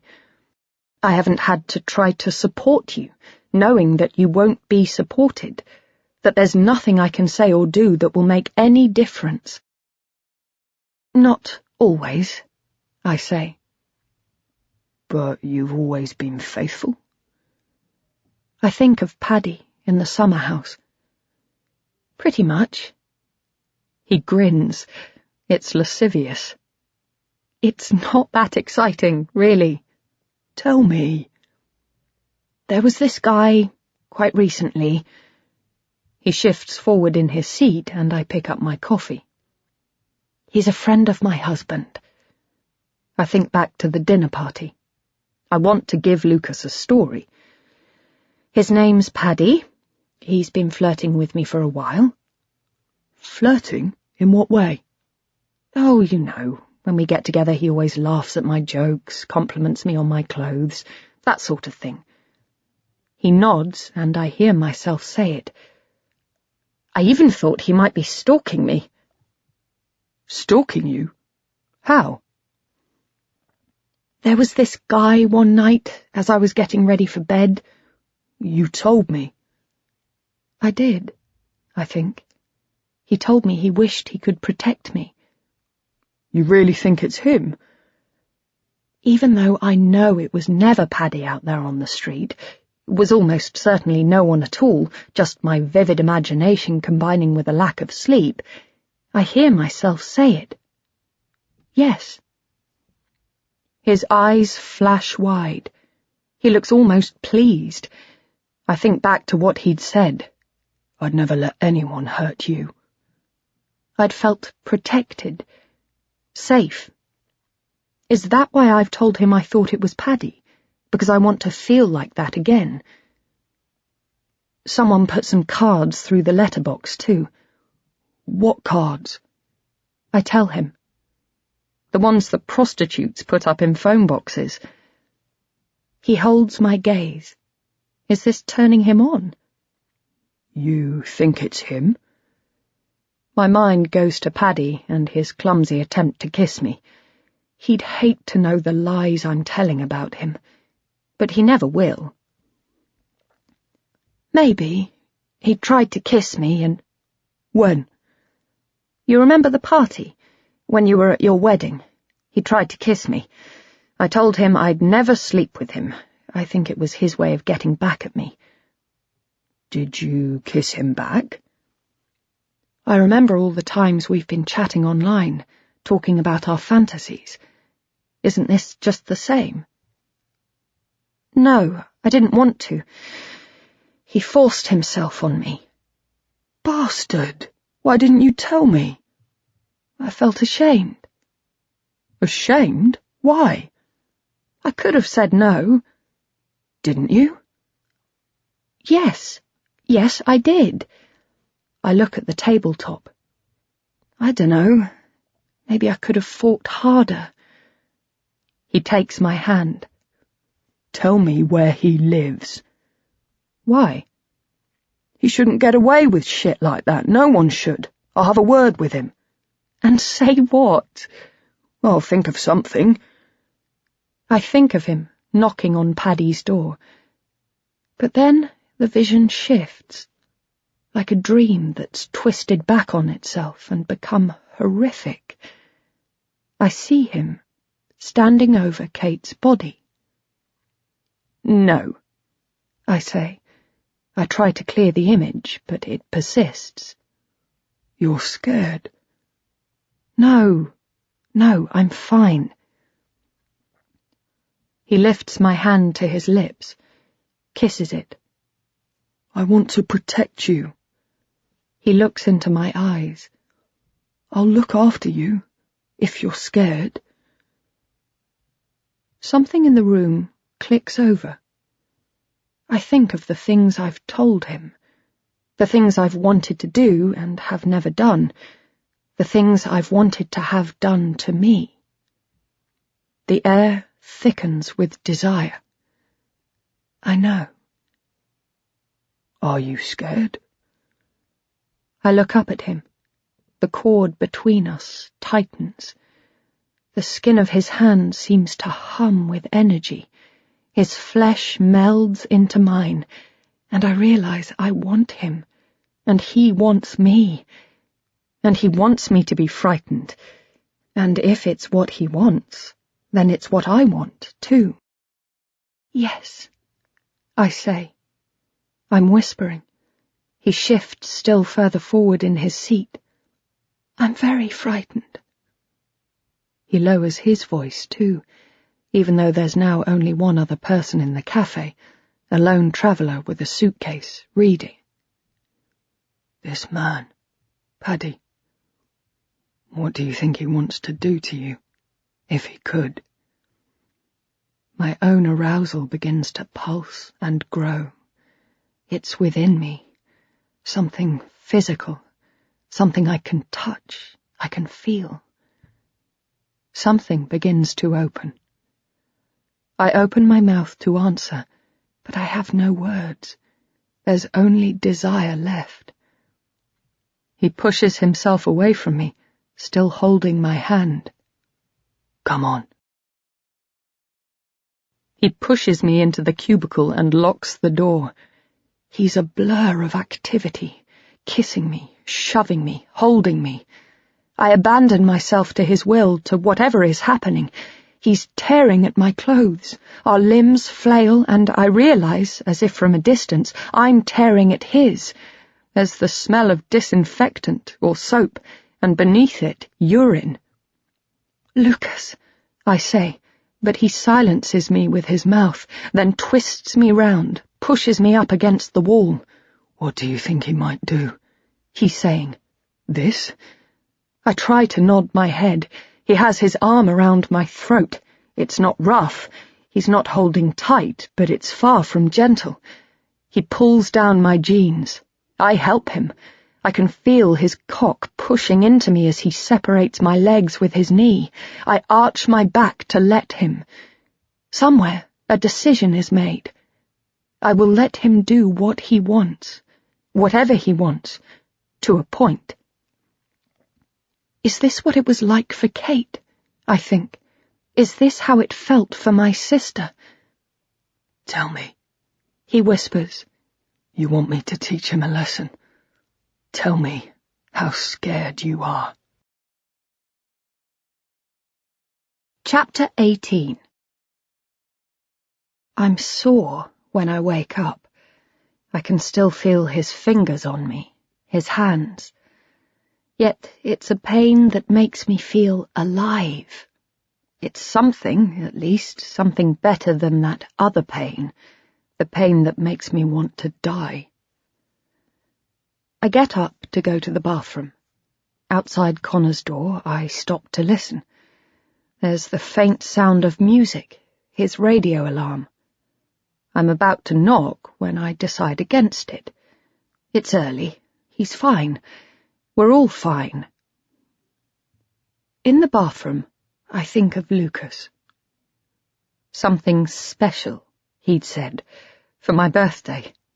I can hardly wait, yet it's the delicious anticipation of pleasure deferred. I think of him as I look in the mirror. I examine my arms, my thighs. I turn round, try to look at my back. There are marks, one in the shape of a hand, another like a bird. They are red and look angry. The skin on their periphery is purpling. I'm beginning to bruise.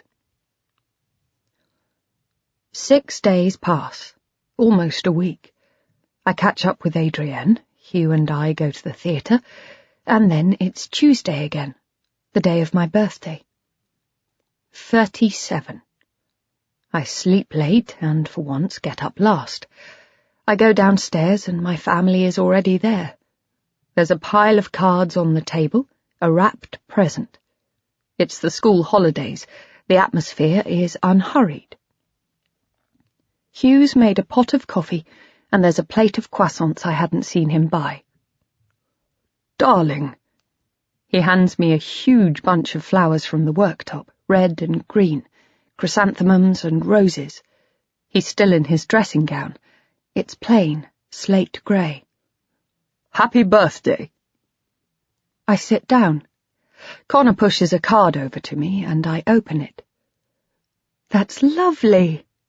It's a picture of the three of us, printed out from a photo on his computer, glued to some card.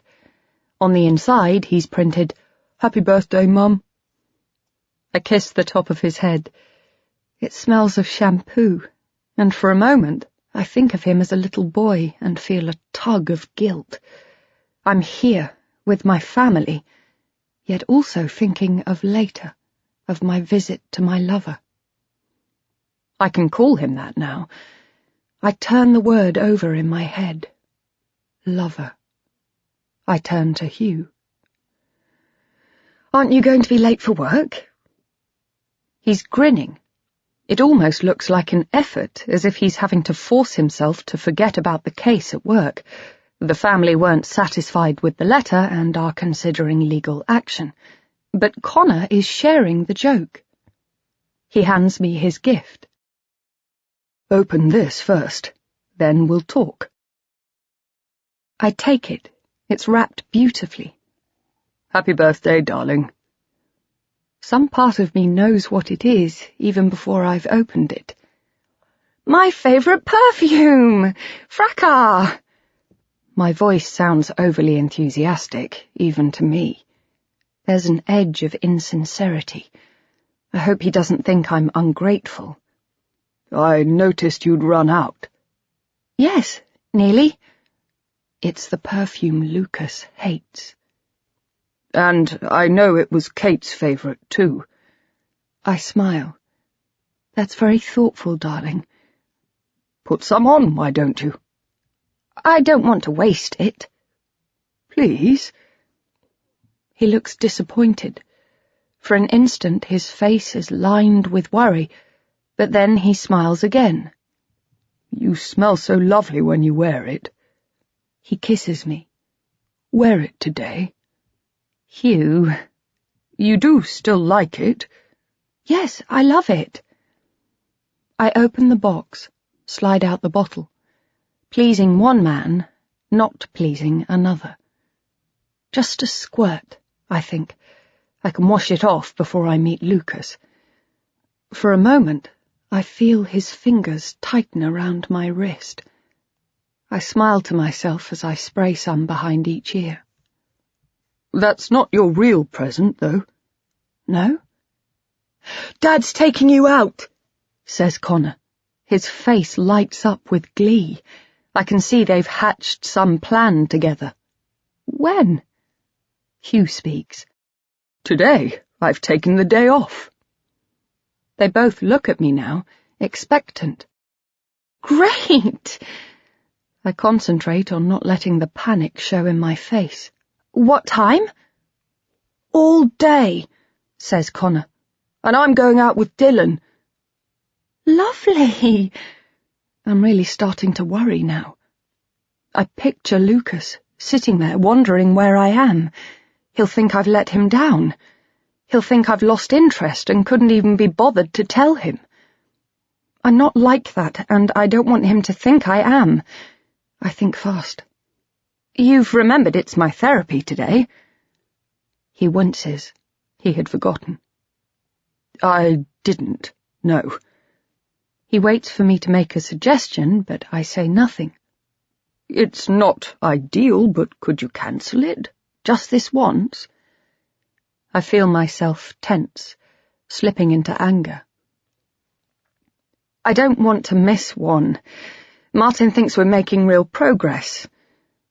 Martin, is that the name I've used before? For a moment I can't remember. He looks to Connor, then back to me. I wonder if he's looking for support, or thinks that we shouldn't be having this conversation in front of our son. I know, he begins. I mean, I'm finally starting to feel better, you know? Yes, and I'm really glad, of course I am, but can't you reschedule? Connor puts his spoon down. He's waiting for me to answer. For later this week? No, I think. No, I can't. He's pretty busy. I think fast. He charges the full amount for cancellations. Hugh's chin tilts downwards. He's getting annoyed, I can tell. I think we can afford it, darling. And anyway, I've booked something for us. There's a cancellation fee on that as well. What have you booked? I say. It's a surprise, an all-day thing. I thought we'd get there around 11. Let me think. I stand up. I feel torn. My husband, my lover. I can't have both, just like I could never drink and not drink, or both reach for the syringe and leave it alone. I have to choose, one or the other. Unless... I pick up my phone. I'll just see if I can move my session earlier, I say to Hugh. Then I can meet you at about 11:30. He begins to protest, but I silence him. I don't like being unreliable, I say, and it's important to me that I go. I'm trying to keep my voice even, reasonable, but I've raised it slightly. I smile. I'm sure half an hour won't make a difference. I step out of the room, into the hall, and close the door behind me. I press call. A few moments later, Lucas answers. Hi, I say, and without thinking, I add, it's me, Julia Plummer. Julia? He says. He's confused. It's the first time I've used my real name. Jane? He says quietly. Is that you? I feel a sudden fear. I'm aware Hugh is just a few feet away on the other side of the door. I try to keep myself calm. With my thumb, I turn the volume down on my phone until I'm certain I'm the only one who can hear his replies. Yes, I'm fine, I say evenly. I wait a moment, then continue. No, I laugh. Not at all. You can't talk. That's right. Anyway, I was just wondering if we could meet an hour earlier today. It's my birthday and my husband's taking me out. I try to sound enthusiastic for the sake of Hugh and Connor, yet I can't. Lucas will think I mean it, that I'm genuinely excited to be seeing my husband rather than him. That would never do. He's silent for a moment. I can't tell if he's playing the game or genuinely hasn't worked out what's going on. Finally, he speaks. The usual place, but an hour earlier. He sounds odd. I'm not sure if it's disappointment or anger. Yes, if that's okay. That's great. He laughs. For an awful moment I thought you were ringing to cancel. Not at all, I say. I'll see you then. I end the call and go back into Hugh. There. Sorted. It was my present, I say. From Harvey. He doesn't like it, I can tell. Did he make you wear it? Not exactly. Does he make you do many things? Not like you do.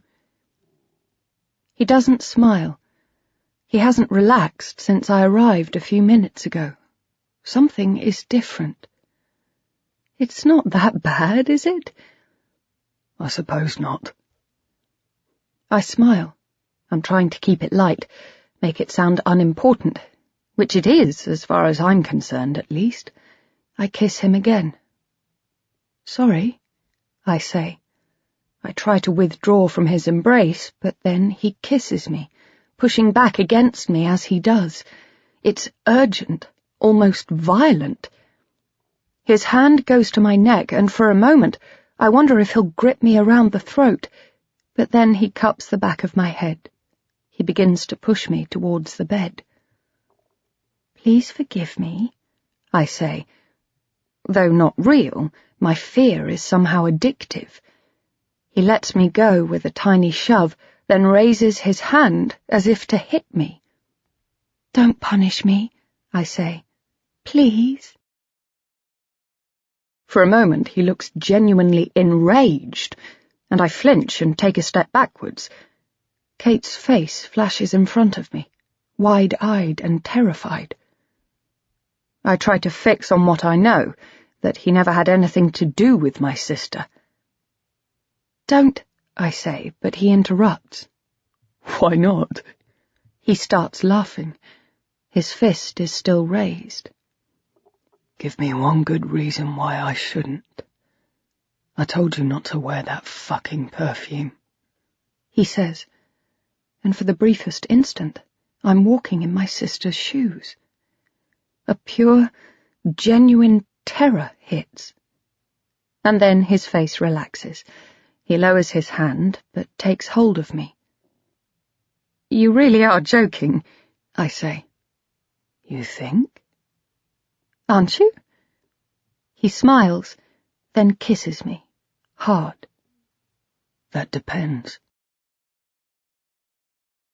Afterwards, we lie on the floor together. I'm still half in and half out of my clothes. I'm worried my shirt is ripped. I'd heard a tear as he unbuttoned it furiously, and instantly thought about how I might explain it to Hugh, and I've hit my head on the corner of the bed. He turns to me. You're bruised. I know. It was me? I smile. Yes. I'm almost proud. You know I'd never hurt you for real, don't you? Yes. Yes, I know that. I wonder if I do. I wonder what I'm getting myself into and how deep. Yet I can't deny it's coming from me as much as him. Everything is reciprocated. Every fantasy I share with him is encouraged, taken further. I can't pretend I'm not enjoying it. Yes, I trust you. Good. He kisses me, and it's so tender, so slow, with none of the urgency of just a few moments ago, and none of the ordinariness, the practicality, the perfunctoriness of Hugh. So, where's he taking you? Who? I can't work out if it's jealousy I hear. My husband? I don't know. What are you hoping? I sit up. It's uncomfortable, this bringing of Hugh into the room. I've managed so far because I've been able to keep him out, just like I've been able to keep Connor out. An image of him swims into view. He'll be with Dylan now, playing on the computer or maybe at the park. I wonder why I'm still glad Lucas doesn't know I have a son. I don't know. It'll probably be for lunch or to the theatre. A couple of years ago he bought me tickets to the opera, but then couldn't come. I went with Adrienne. Who's Adrienne? Just a friend. I've known her for years, since I moved to London, pretty much. Will you and your husband have sex? I look at him. That's not fair. He knows I'm right. You know, you sound like you don't much care where your husband is taking you, or what you're going to do. I stand up and begin to gather my clothes. It's not true, quite, but we're playing a game, and I know what I have to say. I don't, really. I'd much rather spend the day here, with you. That's what I want, too. I take a deep breath. I've been putting it off, but I have to ask before I leave. Did you find anything out about Kate? He stands up and begins to get dressed. Not yet. I'm working on it. Are you? I think. For some reason, I'm not sure I believe him. I was thinking about the earring, the one you said was missing. Yes? Are you sure the police are looking into that? I mean, it's looking like it might be a more fruitful lead than looking at her internet friends. Well, they say they are, but I'm not sure. He kisses me.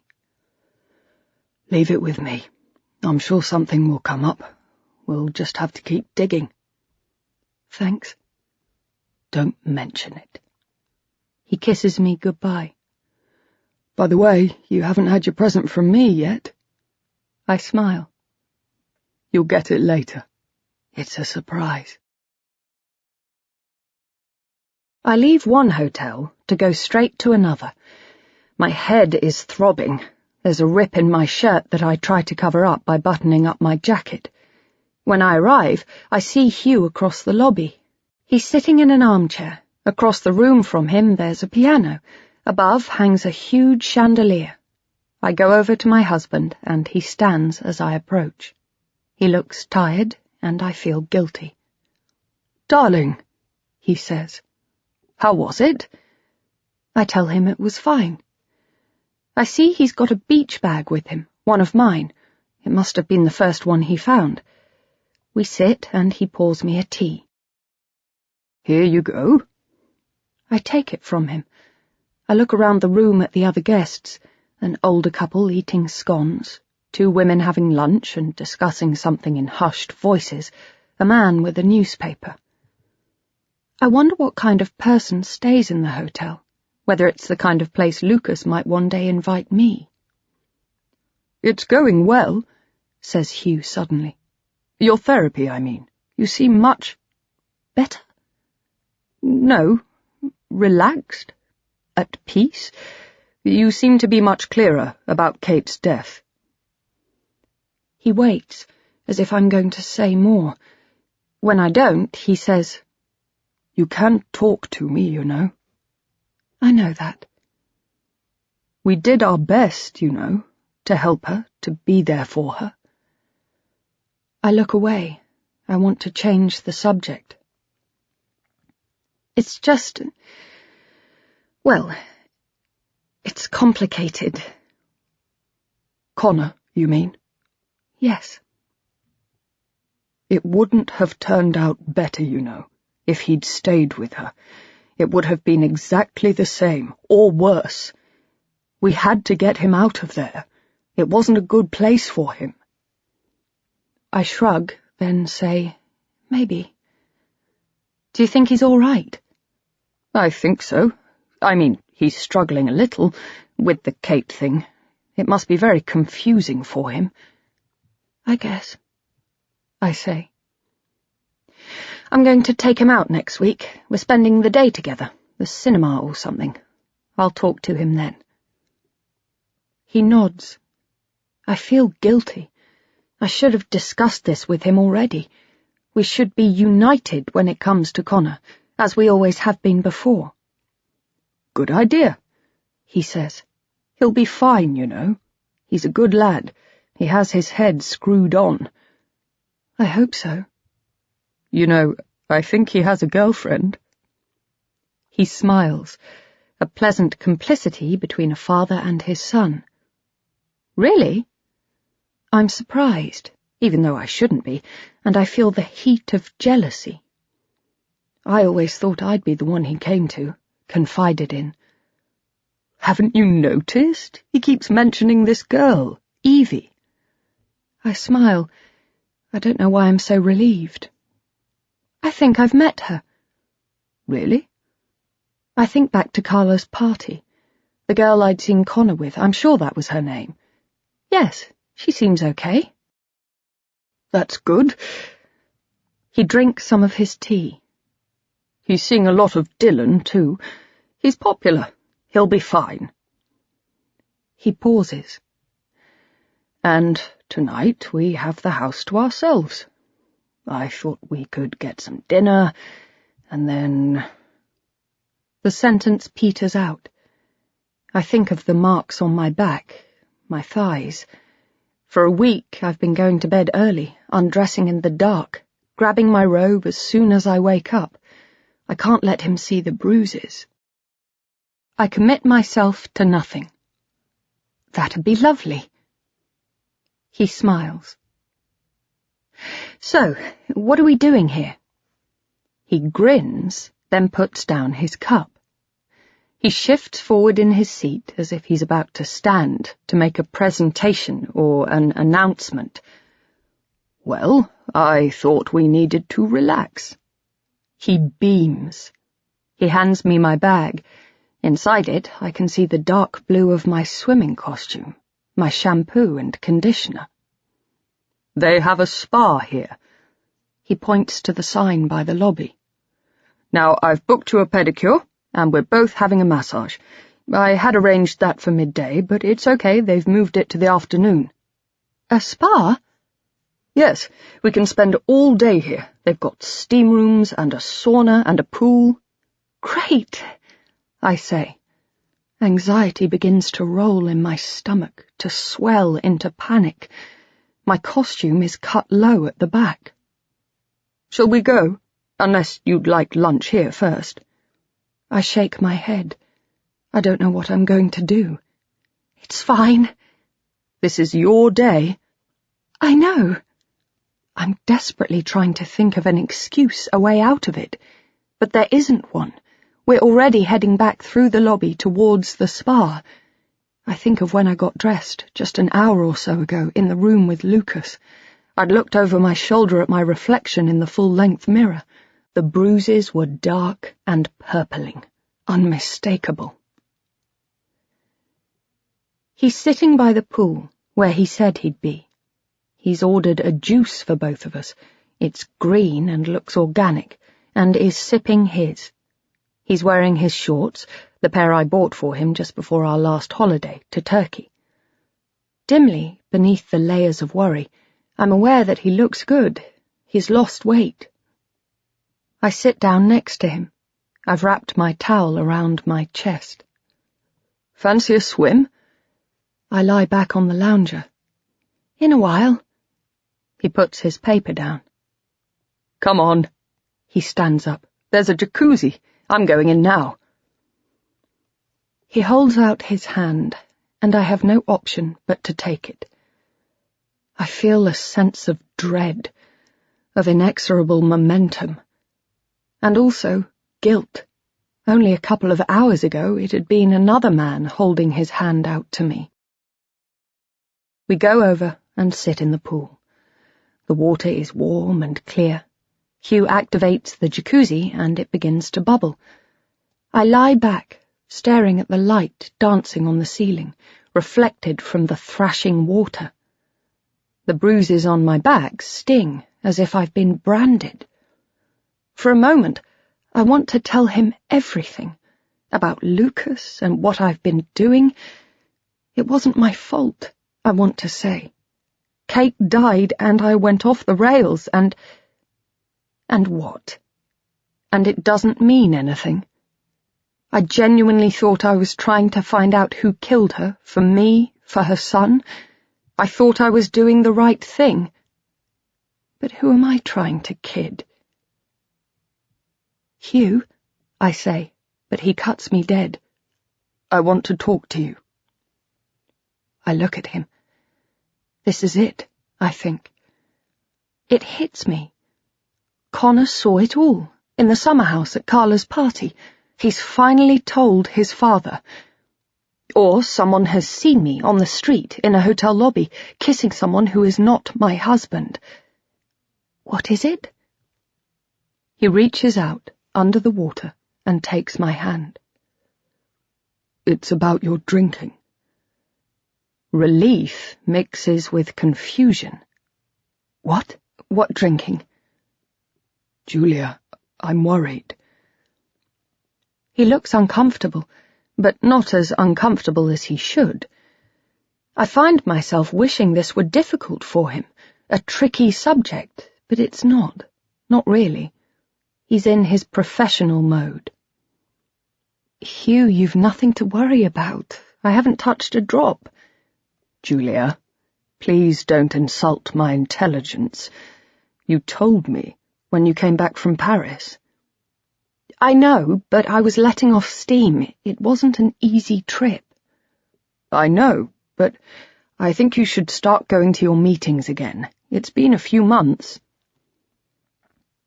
I think about the visits to the clinic when I got back from Berlin, the seats in a circle, being back on the 12-step program. I think about the days and weeks of cramps and sickness and feeling like I had the worst hangover, the worst morning sickness, and nothing would ever make me feel better. I think about the months of begging Hugh to help me when, in fact, he already was. Look, if either of us is an expert on addiction, I'd have thought it would be me. He's silent. My sister died, in case you've forgotten. Of course I haven't forgotten.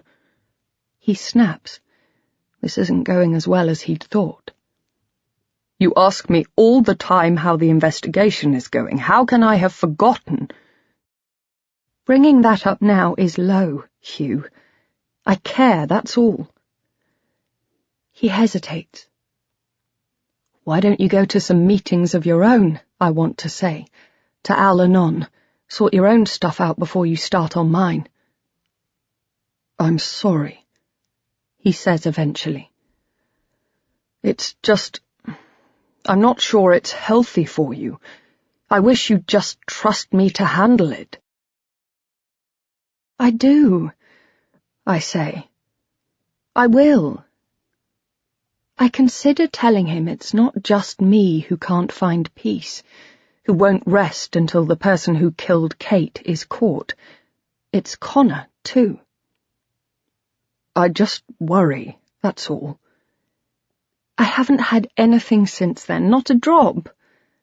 He squeezes my hand. I'd forgotten he was holding it. At Carla's party? That was Paddy. He brought me a drink, but I didn't touch it, and then we were chatting. He spilled his drink on me. I look at him. Does he believe me? His voice softens. I just don't want to see you go back there. I can't. I won't. I'm not going back anywhere. Then please, tell me the truth. What? Did you fall? Sorry? Fall where? Did you have a fall? Did you have a drink with Adrienne? Hugh, what on earth are you— Those bruises. I noticed them the other day. I saw how you were trying to cover them up today, too. So, what happened? The relief is almost overwhelming. He thinks a few too many glasses of wine is all he has to worry about. Drunk, were you? Hugh, I say. I fell. I wasn't drunk. I see a way out. He's seen the bruises. I can't deny their existence, but I can explain why I've been hiding them. I sigh. I'd had a glass of wine, that's all. I guess it doesn't take much. I hesitate, then say, I slipped on the escalator in the tube station. You didn't tell me. I try to smile. No, it was bloody mortifying, if you must know. Another pause. Ask Adrienne if you don't believe me. Even as I say it, I know it's a mistake. There's a chance he will. I'm trying too hard, adding extra details. I'm sorry, I say. I'm embarrassed. I made a mistake. Another mistake. Fury rises within me. Yes, another mistake. Look, I feel bad enough as it is. I've said sorry. Can we just forget it? It's not me you need to apologize to. Then who? Like I said, I think you should start going to your meetings. No, I think. No, I won't. I'm not ready. I shake my head. Promise me you'll at least think about it. No, I can't stand the thought. I'd have to confess everything all over again. I'd have to admit I'm back where I started. I can't. Why? I just tell me you'll think about it. I sigh. Okay, I'll think about it. Or at least talk to your therapist about it. I will. The anger melts from his face. He's let go of my hand and pats my thigh. Darling, I just don't want to see you go through it again. I won't. And anyway, that was a long time ago. I know better now. And besides, I say lightly, I've got you, keeping me safe. I look him straight in the eye. I hold his gaze. It's easier than I think, yet still I hate myself for doing it. It reminds me of the years I spent convincing people I didn't have a problem. But the difference is, this time, I don't. I'm just pretending to. I know, he says. His hand is still on my thigh. I know. He's quiet for a moment, and I begin to relax. I realize I'm going to have to do something. Next time I might not be so lucky. And whatever is happening between me and Lucas, I can't let it destroy what I have with Hugh. I tip my head back, close my eyes. Am I being naive in thinking I can keep Lucas separate from my family? Do secrets always come out in the end? We're both silent for a while, and then, without warning, Hugh speaks. Oh, God, he says. I haven't told you about Paddy. My eyes flick open. The name is unexpected, and it jolts me. I hope it doesn't show. Maria rang me yesterday. I completely forgot to tell you. He's been mugged. I hear myself echo him. It sounds like my own voice, but coming from a long way away. Mugged. It's too hot in here, suddenly. I'm sweating. The water is oily and viscous. Yes, over the weekend. I think Maria said it was Friday. Where? By who? Is he all right? An awful thought is forming. Last week I told Lucas what Paddy had done. I'd let him think it was worse than it was, much worse. He'd said he wanted to protect me. He's bruised and battered, and his nose is broken, but he'll be fine. It happened right near where they live, apparently. He was coming home late. He can't remember much. I think of Lucas. He said I'd be getting my present later. Is this what he meant? My mind goes to Kate. I see her, lying there in her own blood, her nose broken, her eyes swollen shut. I look over at my husband. It's as if I know what he's going to say next. Funny thing is, they didn't take anything. Something within me begins to collapse. I find myself standing up, though I don't know why or where I'm going. The water slides off me, and for a moment I think it's blood. Like Kate, I'm saying. Just like Kate. Hugh stands too. Julia? Julia, I'm sorry. I shouldn't have told you. I wasn't thinking. Julia, sit down, please. It can't be, I tell myself. It can't be him. Tell me you want me to teach him a lesson, he'd said when we were right in the middle. And I think I said yes. Had I said yes? But he hadn't meant anything, surely. He hadn't taken me seriously. It's just a coincidence, it must be. It must be. It has to be. I think of his hands on me, the bruises, the things he'd done, the things he's told me he'd like to do. I'm an idiot, says Hugh. Julia, I'm sorry. I turn round. I shiver. I'm freezing, yet the sweat is pouring off me. I run out, into the changing rooms. I make it as far as the bathroom. Just. Chapter 19. Connor arrives home late the next morning. Dylan's with him, and the two of them crash in, talking non-stop. I'm waiting for the kettle to boil when they land in the kitchen. My son. I've missed him. He's all I'd wanted when I got in last night. The only thing in my life I still think I have a chance of getting right. Hi, Mum, he says. He seems surprised that I'm there, and for a moment I think he's going to ask me if I'm okay. I'm not sure what I'll say if he does. Dylan stands behind him, and when I smile at him, says, Hi, Mrs. Wilding. We might go upstairs, says Connor. I force a smile. Okay. Did you have fun? Yeah. He doesn't elaborate. Want anything to eat? No, thanks. Dylan? The other boy shakes his head and mumbles something. He's even skinnier than I remember. We had something earlier, says Connor. Can we watch a DVD? Sure. Let me know if you want anything, I say as they disappear upstairs. I turn back to the kettle and make my drink. I know what I have to do. I've been putting it off all morning. I sit down at the table and phone Lucas. Morning, beautiful. I was just thinking about you, too. Normally that comment would thrill me, but today I barely notice it. I'm too wound up, too anxious. I've run out of energy. I've spent all night thinking about him and Paddy, about what he might have done, what I might have done.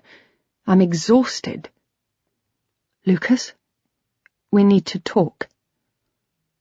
I sense him shift a gear. I imagine him lying in bed, then abruptly sitting upright. I try to picture it, but fail. I've never seen his bedroom, never seen his house. It's nice, he's told me, semi-detached with 3 bedrooms. Modern, but with some character. He's always sounded proud of it. So why haven't I been there? I wonder if he keeps it tidy. A man living alone. I wonder if he even makes his bed. Connor wouldn't if I didn't insist. What is it? Is everything okay? I feel a sudden rush. I want to shout, scream. I want to tell him no, it isn't. I take a deep breath and try to calm myself. Paddy was attacked. Even saying the words hurts. It reminds me too much of Kate. Who? Paddy. I'm annoyed and at the same time frightened. Has he forgotten, or is this all part of some game? The person I told you about, the friend I told you had kissed me. I hesitate. My voice wavers. He's been beaten up. Jesus. He sounds concerned. It's genuine, I think. But how do I know? I don't know anything. Are you all right, Julia? I don't want to ask the question, but it's a weight pressing down on me, and I have no choice. It's the reason I called him, after all. Did you have anything to do with it? There's silence. Saying it out loud has made it seem real. The suspicion has become a certainty. I picture him, shaking his head in disbelief. Every muscle in my body is tensed. Then he speaks. Me? What on earth? I interrupt. I don't want to, but I can't help it. I say it again, louder this time. Did you have anything to do with it? His reply comes more quickly this time. He's rushing to his own defense. No, of course I didn't. I can't decide whether he sounds angry or just emphatic. Is he going to be all right? The words rush out, tumbling over each other. It just seems a coincidence, that's all. I mean, I tell you last week and this week. Listen, calm down. This week, I continue, this week, this happens. I stop speaking. My body is suddenly alive. I can feel his hands on me. My skin sings with the rough urgency of the sex in the toilet cubicle. My wrists carry a dull ache where he'd gripped them. I think back to what he'd said.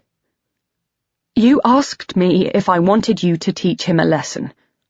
I know, he says. And, if you remember, you said yes. I collapse inwards.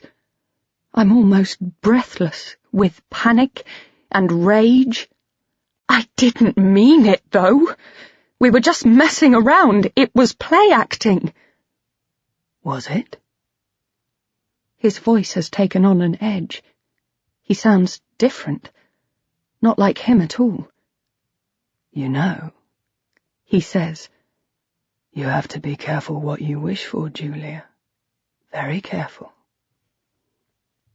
Fear hits me. Terror. It's real, physical. I'm on fire. My phone is alive, dangerous. I want to hurl it across the room. I wish I'd never met him. I don't know who he is, this man, this person I've let into my life. I want everything to go back to how it was before. Lucas! My voice is pleading. I'm almost shouting, only vaguely aware that Connor is upstairs. Right now, I'd sacrifice anything to be certain that what happened to Paddy had nothing to do with Lucas. Almost anything. Please!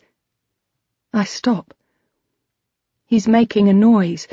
At first I can't tell what it is, but then I realize. He's laughing, almost to himself. I'm flooded with light, with air. Lucas. Relax. I'm joking. Joking? What's so funny? Julia, I think you need to calm down. Think about it. Aren't you being a little paranoid here? I mean, you only told me about this guy last week. Do you think I marched straight round there and beat him up? How could I? You didn't tell me where he lives. You didn't even tell me his full name. For God's sake, I only found out your real name yesterday. He's right. It can't have been him. But can it really be coincidence? I don't know. I'm sorry. I'm sorry too, for laughing, for not taking it seriously. There's a pause. He sounds contrite. When did it happen? On Friday night, I think. I was in Cambridge on Friday, out with a bunch of mates. He hesitates. You can check on Facebook if you like. Ada's put shitloads of pictures up. My computer's in front of me. I open it up. Julia, this man, you're sure he's going to be okay? Yes, I say. I think so. I open Facebook and navigate to his timeline. Friday night. It's true. There are photos of him. I feel awful, guilty, filled with an overwhelming desire to make everything better. I've been really stupid. I'm sorry. You do trust me, don't you? His voice is calm now, kind, soothing, the voice I'm used to. Yet from nowhere I flash on a vision, him saying exactly the same thing, but to Kate. Julia? Are you there? I realize I haven't answered him. Yes, I'm sorry. I just panicked, that's all. Relief floods my veins as I realize the truth of what I'm saying. A brightness returns to the world. One I hadn't noticed had disappeared. I go on. I'm sorry. All this fantasy talk, I suppose I was worried. It's okay. I should never have accused you. Pleasure floods my veins. The pleasure of tension released. I don't know what came over me. It's okay. Calm down, Julia. It's all going to be okay. Is it? I want it to be. I think of all the good times we've had, all the support he's given me over Kate. I get the sense that if anyone can make it okay, then it's him. It's his voice. He does that. He makes me feel better, calmer. Listen, he says. I might have found out something about Kate. My heart surges. What? What is it? His answer seems to take forever. I'm not sure. What? What is it? It's probably nothing. What have you found? Again, I hear him hesitate. He doesn't want to raise my hopes. There's a site. What site? I don't remember, but I found someone on there. She's using the name Julia. Julia? Yes, it's why I looked twice. There's no photo, but she's about 28 or 29. She lives in Paris, and... And? Well, the thing is, she hasn't logged on since the end of January. What's the name of the site? Why? Because I want to try the login details that worked with encounters. I want to know if it's her. Why don't you leave it to me? Because I want to know. Please, Lucas, just tell me what it's called. I'll take a look. He sighs loudly. I can almost hear him try to decide what's for the best. I'm not sure it's a good idea, he begins. You'll just get upset and... Lucas! Hear me out. Here's what I think we should do. I'll send this person a message. If they reply, we'll know it's not Kate. But they haven't even logged on since January. Okay, well, why don't you give me Kate's login details? I'll try them for you. So this is it, I think. I have to decide now. Do I trust him or not? What choice do I have, really? I give him the password. Jasper1234. It's the name of our dog growing up. Promise me you'll try it. He calls me back an hour later. I haven't been able to settle. I've just been pacing, sitting at my computer, trying to work, failing. When my phone rings, I snatch at it. Hello? I'm sorry. You didn't get in? No.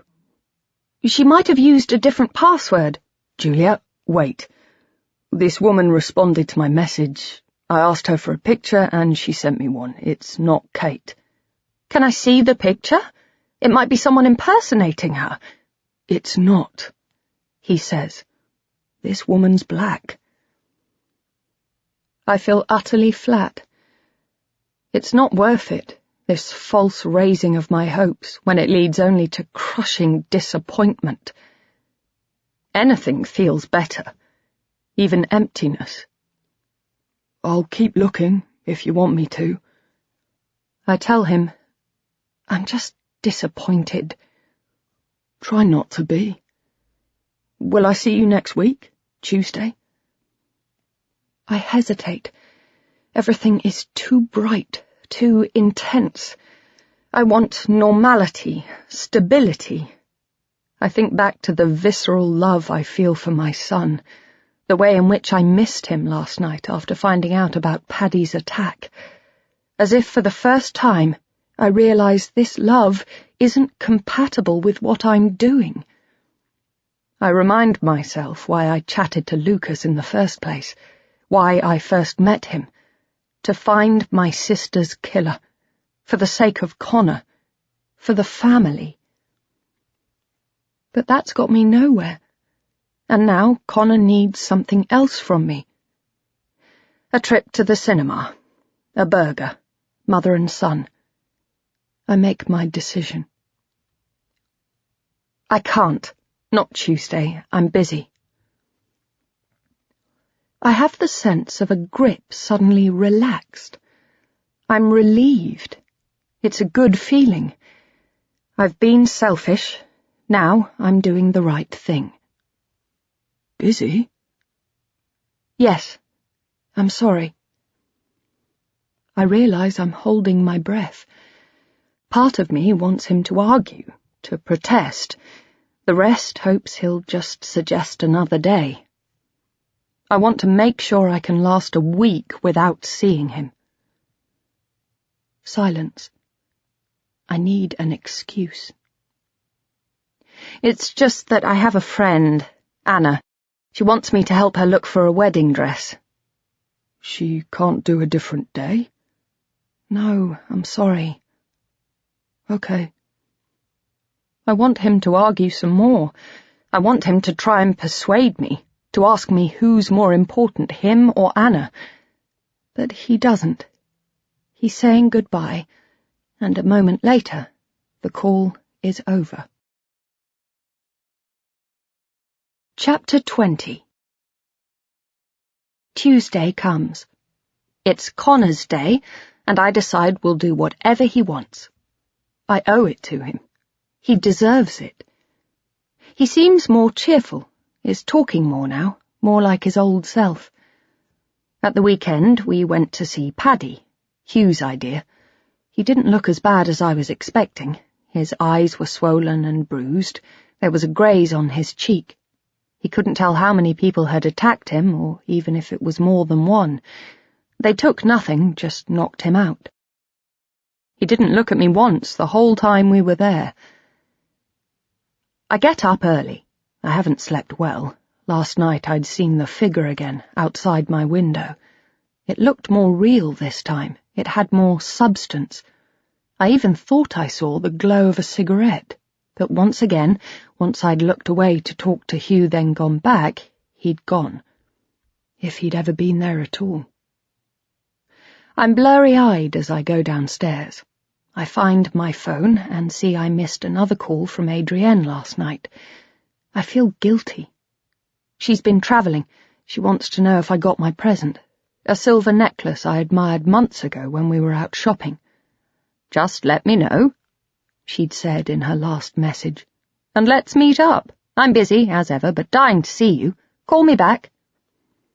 I haven't done so, and I'm not sure why. Maybe because she knows me too well. She'd see straight through me if I tried to hide anything from her. Plus, there's the lie I told Hugh about me falling on the escalator. I need to put a bit of distance between us. It's easier to avoid her, just for a little while. Connor and I have breakfast in front of the television. When we finish, I ask him what he wants to do today, and he says maybe we could go and see a film. "Sure," I say. I tell him to choose one. "Whatever you like." He picks the new Planet of the Apes film. I'm disappointed, but I'm careful not to let it show. We walk to the cinema, across Islington Green. I realise it's been a long time since we did this, just the two of us. I've missed it, and wonder whether he has too. From nowhere, I'm filled with a deep sense of love and of guilt. It hits me that now Kate's gone, Connor is the only blood relation I have, the only person with whom I share DNA. I realise Kate was the link to all of us, our mother and father, me, her, and now Connor. She was the centre of it all. I have to say something. The need is overpowering. You know I love you, I say, don't you? He looks at me. His expression is inscrutable, as if he's slightly embarrassed. For a moment, I see the vulnerable little boy inside him, the one trying to cope with the adult world in which he's finding himself more enmeshed with each passing day. But then it passes, and something else flashes briefly on his face. It's pain, I think, followed a moment later by the resolve to conquer it. Connor, is everything all right? He nods, raising his eyebrows as he does. It's a familiar gesture, meant to be reassuring, but now too automatic for it really to mean anything at all.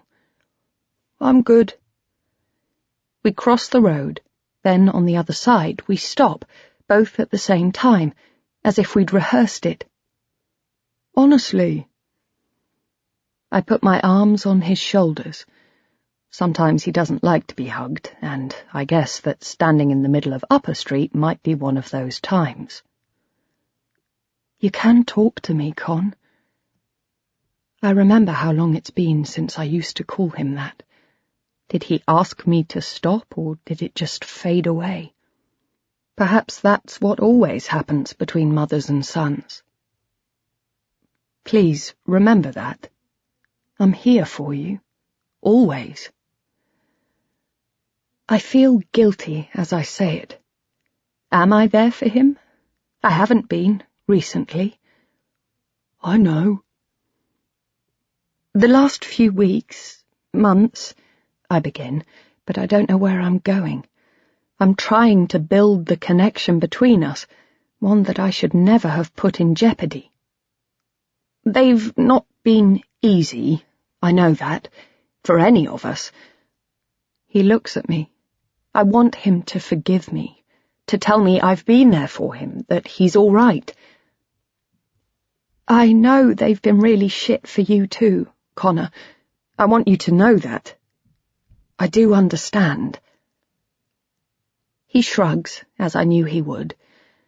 He's silent, but he looks at me with an expression of gratitude, and something passes between us. Something good.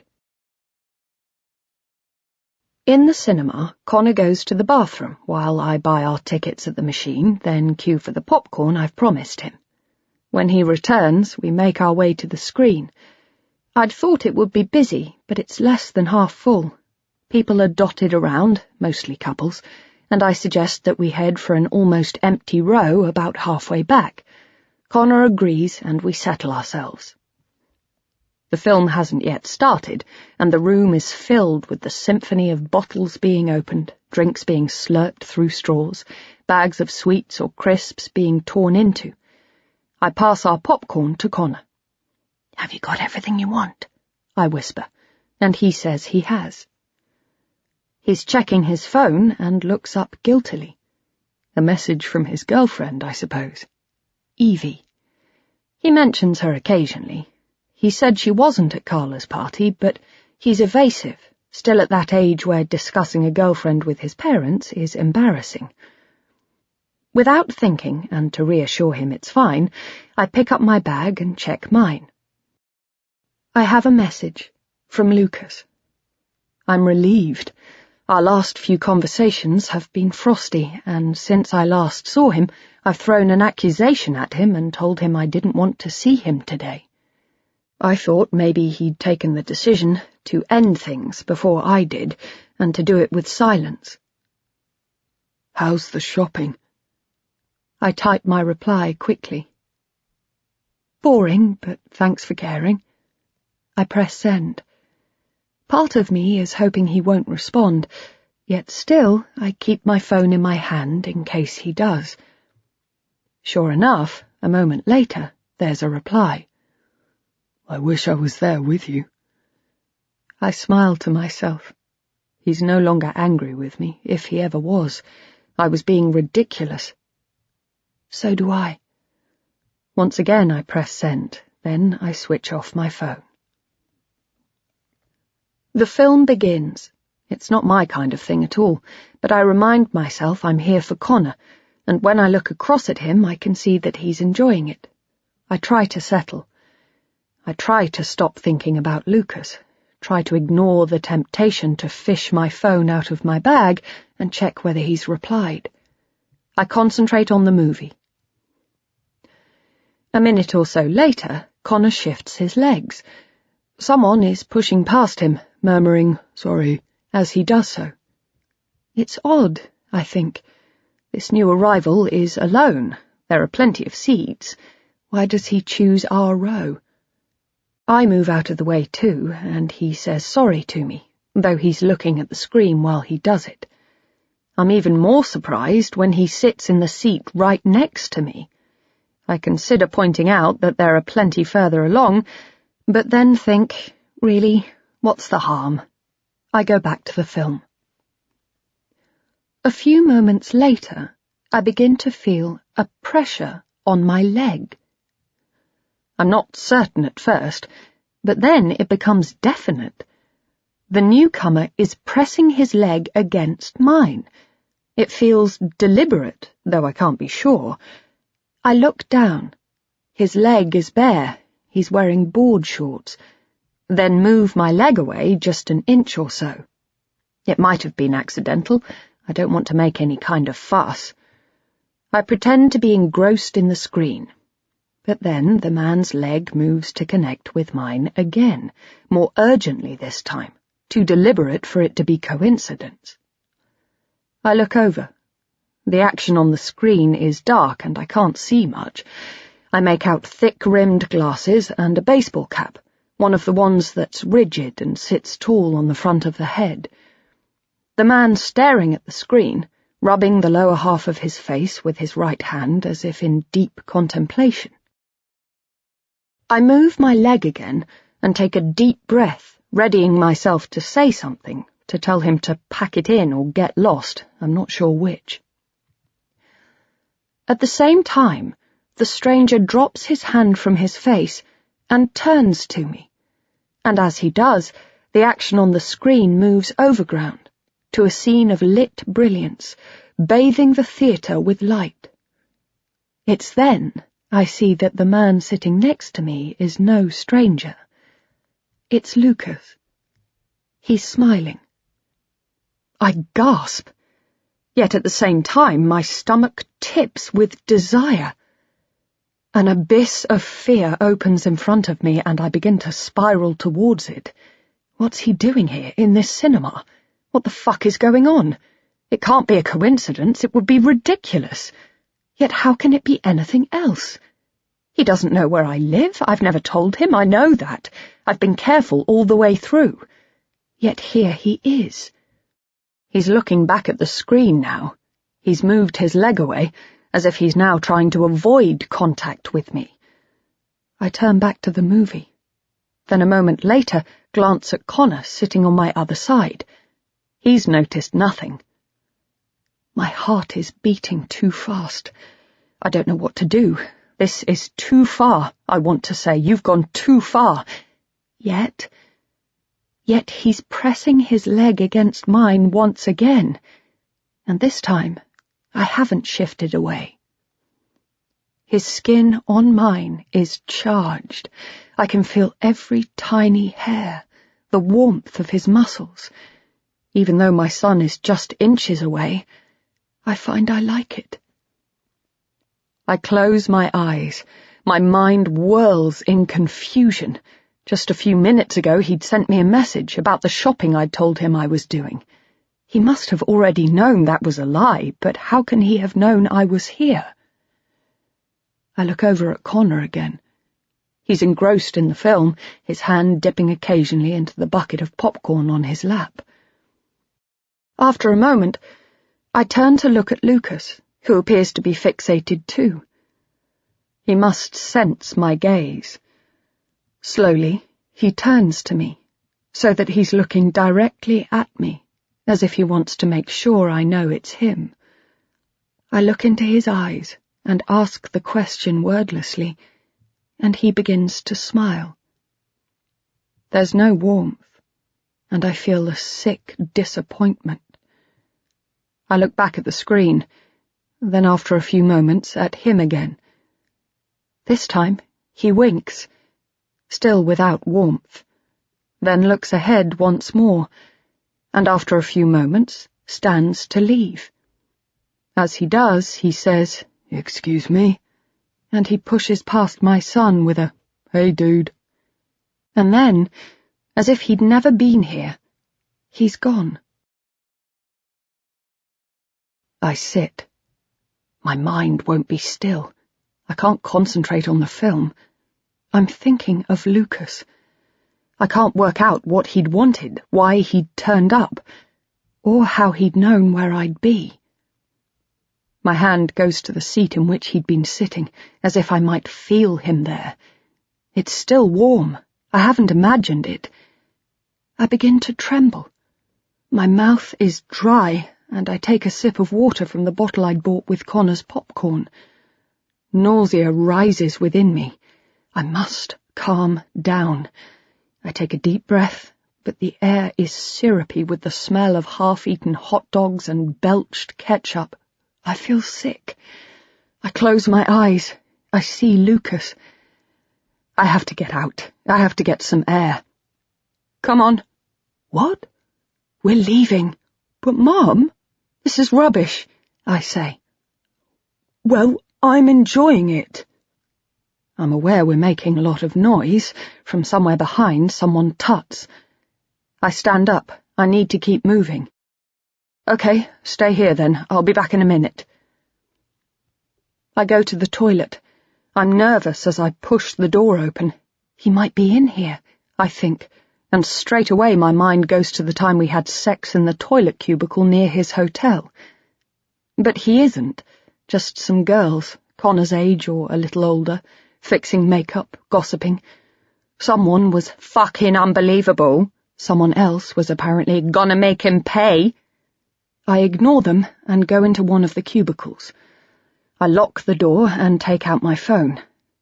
Nothing, just a message from Hugh. "We've run out of milk, can I pick some up?" I sit for a while, willing my phone to ring, or for there to be a message, a smiley face, a wink, anything to reassure me that Lucas was just having a bit of fun. But there's nothing. I don't know what to think. I call him. His phone goes straight to voicemail. I try again, and again, and again. And then, because there's nothing else I can do, I give up.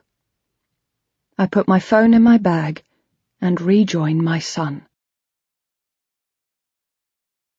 Chapter 21. We get home. I'm numb. I can't think. I'd hoped Connor hadn't noticed Lucas, but as we walked home, he said, "Didn't you think that guy was weird?" I was looking left and right, waiting to cross the road, but also looking out for Lucas. He was nowhere to be seen. "Sorry?" "That guy, the one who came in and sat right by us in a half-empty room." "Oh, him?" I tried to sound natural, but had no idea whether I was succeeding. "People are odd." "And then he leaves before the film's even over. What a freak."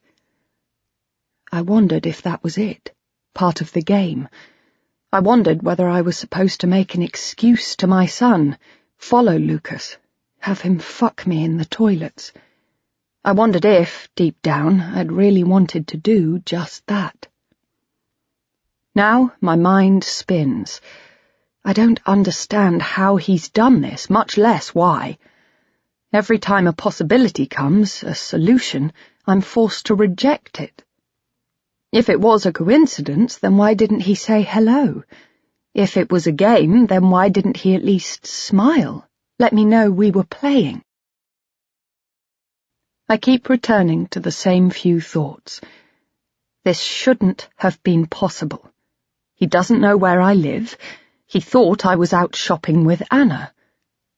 "You all right, Mum?" says Connor. I realise I'm still standing in the middle of the kitchen. I force a smile. I think I'm getting a migraine.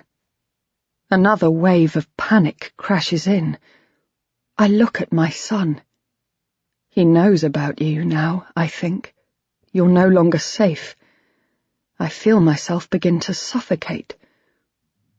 "Shall I get you some water?" he says. He goes to the sink and picks 2 tumblers off the drainer. Yes, I say. Thank you.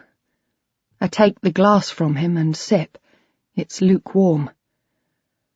I think I'll go and have a lie down. I go upstairs. Lucas still isn't answering his phone, and there are no messages on mine. I open my computer and see he's online. My fury is doubled. What was that all about? I type. I hesitate before pressing send. I ought to walk away. I want to walk away, but I can't. There's no way out now. Everywhere I turn, he's there. His reply comes after only a moment. "Did you enjoy it?" I gasp. He has no idea how I feel, what he's done. How did you know where I'd be? There's no reply. For a long time, nothing. Damn you, I think. Damn you. And then, finally, "I thought it would be a nice surprise." a nice surprise? I'd laugh if my whole body wasn't humming with fear. How did you know? "I had to get creative." Meaning? There's an even longer pause. "Don't panic. I was in Islington. There's an antique shop there I go to occasionally. I saw you across the street. I followed you." Antiques, I think. Since when has he been into antiques? I don't know anything about this man. "I thought it'd be fun." Fun? You scared me. I read his messages again. I want to believe him, but I can't. He happened to be shopping in Islington. Some coincidence. And even if it were true, then surely he'd have just messaged me. Instead, he'd followed me, sat next to me, winked at me in the dark. He'd spoken only to my son, not to me, and his expression wasn't that of someone giving someone else a nice surprise. It was the expression of someone who thinks they've found something out. "Scared you? Why? What did you think I was going to do?" I don't know. Suddenly, I realise. It's a moment of absolute clarity, when everything that had felt muddled and grey is as clear and colourless as ice-cold water. I'd become involved with him for the sake of my son, but now it was my son who was at risk.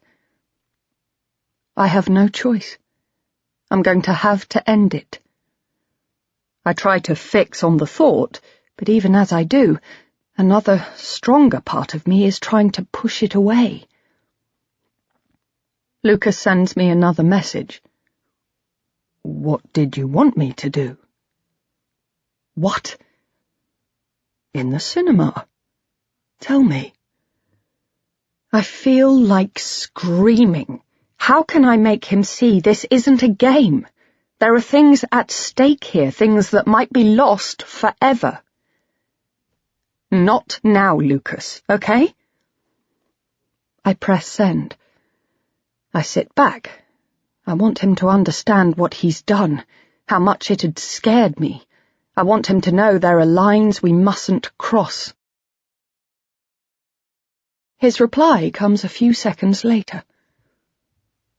"Tell me how you wanted me to touch you," it says. "Tell me you were imagining it, right there, in front of all those people." No, I say. "What's wrong?" I don't answer. There's no avoiding it, and I don't want to have this conversation online. I can't make him understand what he's done, not here, not now. I don't want to see him again, but I have no choice. I want to see you. It's important. Whatever you like. There's a long moment. Then he sends another message. By the way, who's the kid? He's my son. He's sitting opposite me. We're having lunch. My choice, even though now I'm here, I wish I'd suggested somewhere more secluded. He'd wanted to meet in a hotel, but I knew that wouldn't be a good idea. We've come to a restaurant just near the river. We're sitting outside, under an umbrella.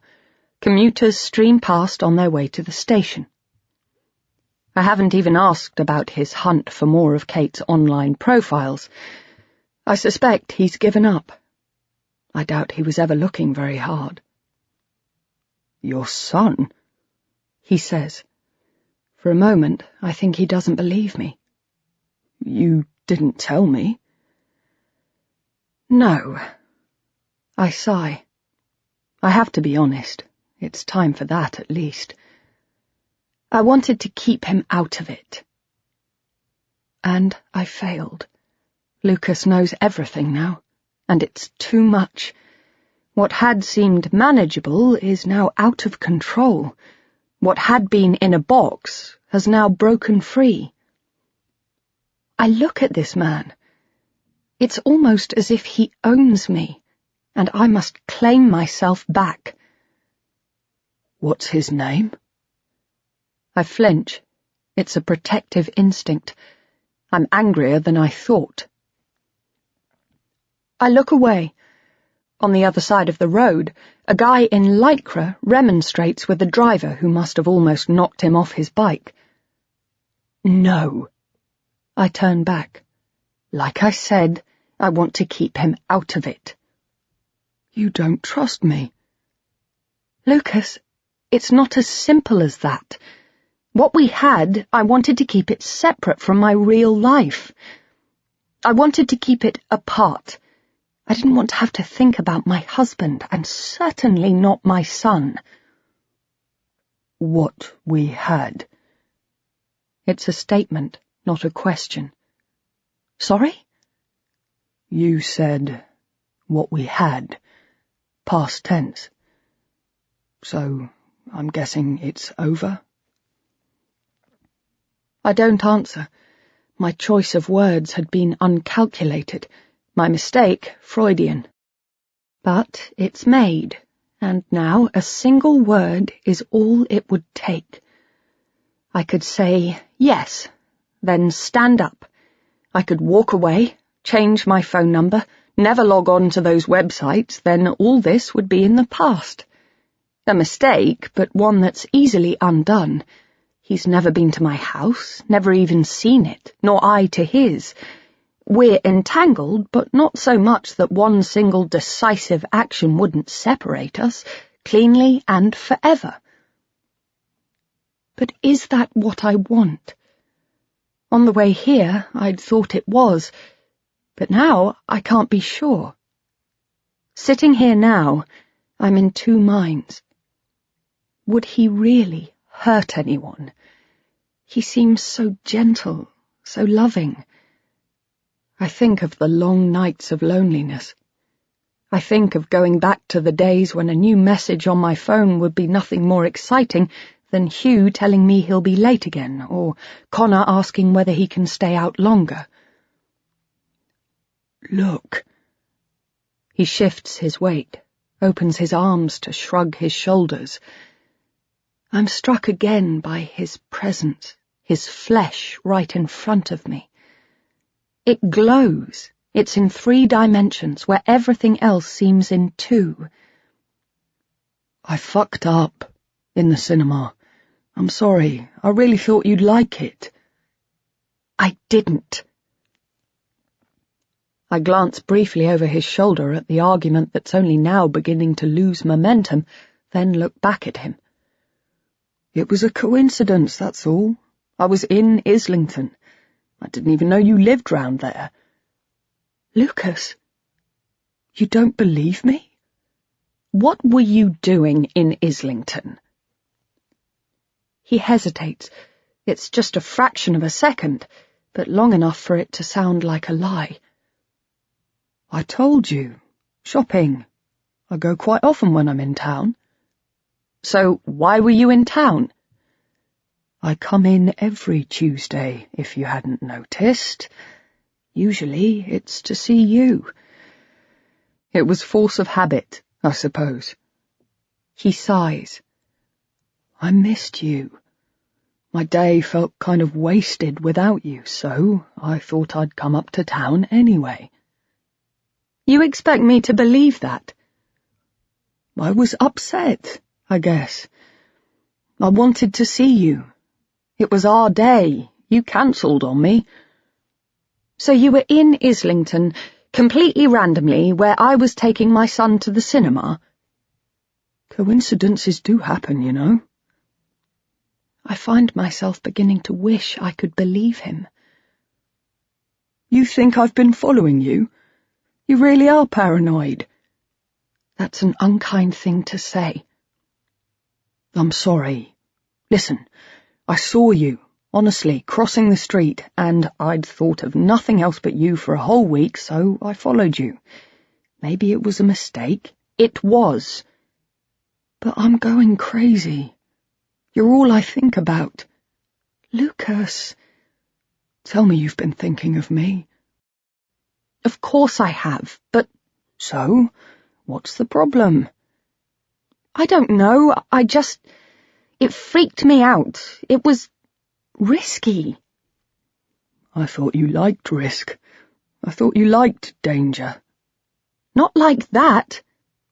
It's what you've been telling me. I raise my voice. Not like that.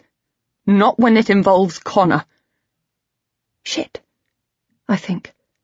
I've told him my son's name. It's too late now. He says nothing. We're both silent for a moment. Neither of us has started to eat the food in front of us. A sandwich for him, a salad for me. It occurs to me we've never had a meal together. Not properly. We never will. How did you know what film we were going to see? Or were you looking over my shoulder as I bought the tickets? He still doesn't answer. I want to trust you, Lucas. Then trust me. I've never lied to you. I made a mistake, that's all. I'm not stalking you. I didn't attack your friend. I mean, after what you've been through. He looks angry, but also deeply hurt. It's this that comes closest to convincing me. Yet still, I'm not certain. Not quite. I came here wanting to end it between us, to get out. But now, I'm not sure I can. Not yet. I'm sorry. You have to trust me, Julia, he says. I look down at my plate. I find it difficult to do that with anyone, I suppose. He reaches out to take my hand. Connor, he says, as if he's trying the name out for size, seeing how it feels, how it sounds. Why didn't you tell me you had a son? I look at the wedding ring he's wearing. You didn't tell me you had a wife, I want to say. Things start to add up. The ring, first, plus the fact he's never, not once, suggested we go to Cambridge, even though it isn't far away. You're married, aren't you? I speak softly, quietly, as if I don't really want him to hear. I was. You know that. I mean, you still are. Admit it. No! He looks angry, shocked. How could I suggest such a thing? I told you the truth. I wouldn't lie about that, ever. I watch as his anger turns to pain. It's visceral, unmistakable. The pain of loss, something I know only too well, and for a moment I feel guilty and desperately sorry for him. I can't help it. I wish I'd let him in. I wish I'd told him about my son right from the beginning. Promise me. He takes my hand between his. I promise. I realize I believe him. Look, my son, Connor, has been through a lot. I wanted to protect him. You think I'd hurt him? No. But it's not so much people I'm trying to protect him from, but situations. He needs stability. I take a deep breath. It's complicated. Connor's adopted. His mother was my sister. I wait while he absorbs what I've told him. The sister who was killed? Yes. A long moment. When did you adopt him? When he was very little. My sister couldn't cope, so we took care of him. He knows? I nod. He's silent for a moment, then says, I'm sorry. He looks at me. I have nothing else to say. I'm spent. Empty. I begin to pick at my salad. After a minute or two, he says, So, is this it, then? Is what it? That use of the past tense back there. This conversation. The fact you didn't want to go to a hotel. You want me to leave you alone. The answer should be yes. But I hesitate. I don't know why. I'll miss feeling desire. I'll miss having it reciprocated. I'll miss being able to talk to him about things I can tell no one else. I want to keep hold of all that, even for just a few more minutes. I don't know. It's all right. I had a feeling this was going to be one of those I'm sorry, but conversations. You know, I can't do this anymore, that kind of thing. Have you had many of those? I think fleetingly. And if so, how recently, and from which side? Dumping or being dumped? I look away. I think back to everything that's happened. I realize the dark place my grief has taken me. I've become fragile, paranoid. I see danger everywhere. There's a man standing outside my window. My lover has attacked someone when he doesn't even know their full name, much less where he lives. If I'm not careful, I will push away everything that is good in my life. I make my decision. I don't want this to be over, but what you did the other day, don't do it again, okay? I won't have Connor brought into this. Okay. I mean it. I'll just walk away. Okay. He looks anxious, and as I see this, I start to relax. The balance of power has shifted, yet it's more than that. I realize this is what I wanted all along. I wanted to see him bothered. I wanted to know that he understood what was at stake. I wanted to see him frightened that he might lose me. I wanted to see my own insecurities reflected in him. I soften my voice. No more games, okay? All that stuff we've been talking about. I lower my voice. The play acting, the rough sex. It has to stop. Okay. I can't have you turning up unannounced. I can't go back home covered in bruises. Whatever you say, as long as it isn't over. I reach across and take his hand. How can it be over? What happens now? Now? I go home. Will I see you on Tuesday? Yes, of course. He looks relieved. I'm sorry about the games and stuff. I guess I'm not so good at romance. He pauses. We'll do something next time.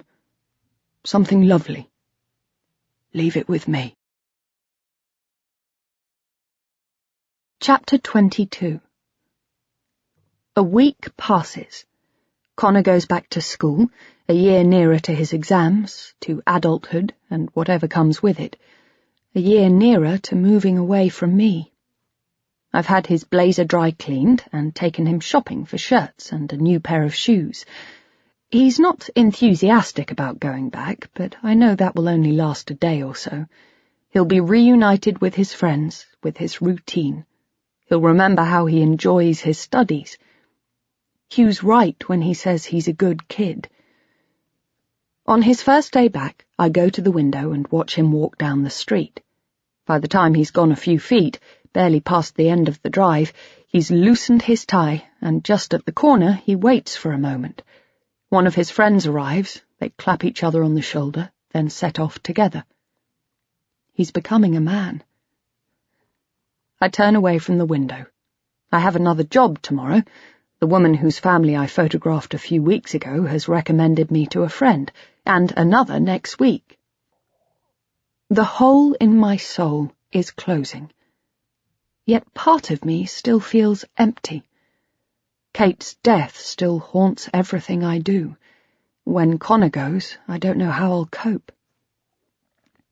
I try not to think about it. Today's Tuesday. I'm meeting Lucas. I have the morning to myself, hours to get ready. It's like the first time we met, all those weeks and months ago, back when I thought it would be a one-off, nothing more than an opportunity to find out what happened to my sister. How that has changed. Yet I know it has to end. Sometimes I think about that moment, when we separate, finally and forever, and wonder if it'll be something I'll be able to survive. Yet separate we must. My relationship with Lucas has no happy ending. I'm married. I'm a mother. I love my husband and my son, and I can't have everything. When I leave the house, Adrienne is pulling up in a car. It's a surprise, not like her at all. I wave, and she opens the car door.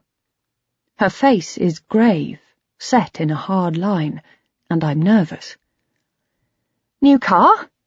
"Whatever. Darling, can I come in?" "What is it? You're scaring me." "I thought I'd ask you the same question." She points back the way I'd just come. "Shall we?" I stay where I am. "Adrienne, what is it?" "You're ignoring me. Why?" "Darling, I'm—" "Julia, I've been trying to get hold of you for days." "Sorry, I've not been well." Another lie. I feel wretched. "Is something going on? Dee says you're not returning her calls either, and Ali said she invited you to a party and you didn't even reply." "Did she? I can't even remember." I feel something give, as if something in my head has slipped, some kind of defense. My mind begins to flood. Yes, I want to say. Something's going on. I want to tell her everything. I want it all to come out. But I know what she'll say. "Going on? Like what?" She shakes her head. "Oh, darling." "What?" "Bob's seen you." I flinch. It's not the enveloping fog of guilt or shame. This is something else, razor sharp, a scalpel on my skin. "Seen what?" "You, with some guy. He said you were having lunch. I shake my head. By the river? I tense. I'm flooded with adrenaline. I can't let her see. Last week? I say. Yes, I was having lunch with a friend. Why didn't he say hello? He was in a taxi. A friend? He said he didn't recognize him. I try to laugh. Bob doesn't know all my friends, you know. I see her begin to soften. A man friend. He said it looked pretty intimate. Who was it? Just someone I met. I took a photograph of him and his wife. I take a risk. She was with us. He said it was just the two of you. She must have been in the loo. What's this about? You think I'm having an affair? She looks right at me. Are you? No! I hold her gaze. Adrienne, I'm telling the truth. I hope so, she says. I don't look away. I am, I want to say. I want to plead my innocence. But is that because I want it to be true, or because I want to wriggle off the hook? I'm really sorry, but I have to go. I have a shoot. I'm carrying no equipment. I see her notice. Later, I mean. I have to get some things first. Some shopping. She sighs. Okay, but call me. We'll talk properly. I tell her I will. Where are you off to? Do you want a lift? I tell her, No, I'm fine. Promise you'll call me, she says, and then she's gone. Now I'm in a taxi. I feel jumpy, anxious. Bob has seen me and Lucas. A lucky escape, I think, but next time it might be Adrienne herself, or even Hugh. I've been neglecting him, I know that. I have to give Lucas up. Either that, or I have to start being more careful. I'm not sure which I want more. I pull up to the St. Pancras Hotel and go into the lobby. It reminds me of the first time I came here. There's the same sense of danger and excitement, the same notion that everything might be about to change. I go to the reception desk and give my name. The woman behind the desk nods. For Mr. Lucas? She says. Yes, that's right. She smiles. There's a package for you. She reaches under the desk, then hands me a parcel. It's a little bigger than a shoebox, wrapped in brown paper, sealed with packing tape. My name is scrawled on the front in black marker pen. And Mr. Lucas asked me to give you a message, she says. She hands me a slip of paper. Running late, it says. There's champagne on ice behind the bar. Hope you like the gift. I thank her. I wonder why he's bought us champagne when he knows I don't drink. I begin to turn away. Oh, I say, turning back. Do you have some scissors? Of course. She hands over a pair. I stand at the desk and slit through the tape. I think of Hugh as I do so. I imagine myself touching a scalpel to yellow-stained flesh, watching as the skin yields, then gives with a swell of red. I hand the scissors back to her, then take the box to one of the chairs nearby. I want to be alone when I open my gift. I take a deep breath and fold back the flaps. A smell hits me, not unpleasant, stale air, a faint floral trace of perfume. Inside, there's tissue, a sealed envelope. It's this I open first. There's a postcard inside. It's plain, creamy white. I think back to the cards that were put through my letterbox, the ones I'd told him might have been from Paddy, but there's no woman in lingerie, no breasts, no pouting girl who looks not quite old enough to be holding the pose she's holding, wearing the expression she has on her face. I flip the card over. On one side is a message. A little gift. It says, "See you soon. Wear this. Lucas." I put the note to one side. If he's crammed an outfit into the box, there can't be much to it. I lift out the bundle and tear through the tissue paper it's wrapped in. It's a dress, bright red, a mini dress, short with long sleeves and a low-cut back. I can already see how tight it's going to be, how it will hug my body, hiding nothing, only accentuating the curves of my flesh. I check and find he's picked the right size, but it's not the kind of thing I'd wear at all, which must be why he's chosen it. Beneath it, there's a pair of shoes. They're black, high-heeled, almost 4 inches, I guess, much higher than I'm comfortable in, with a tiny bow on the toe. I take them out.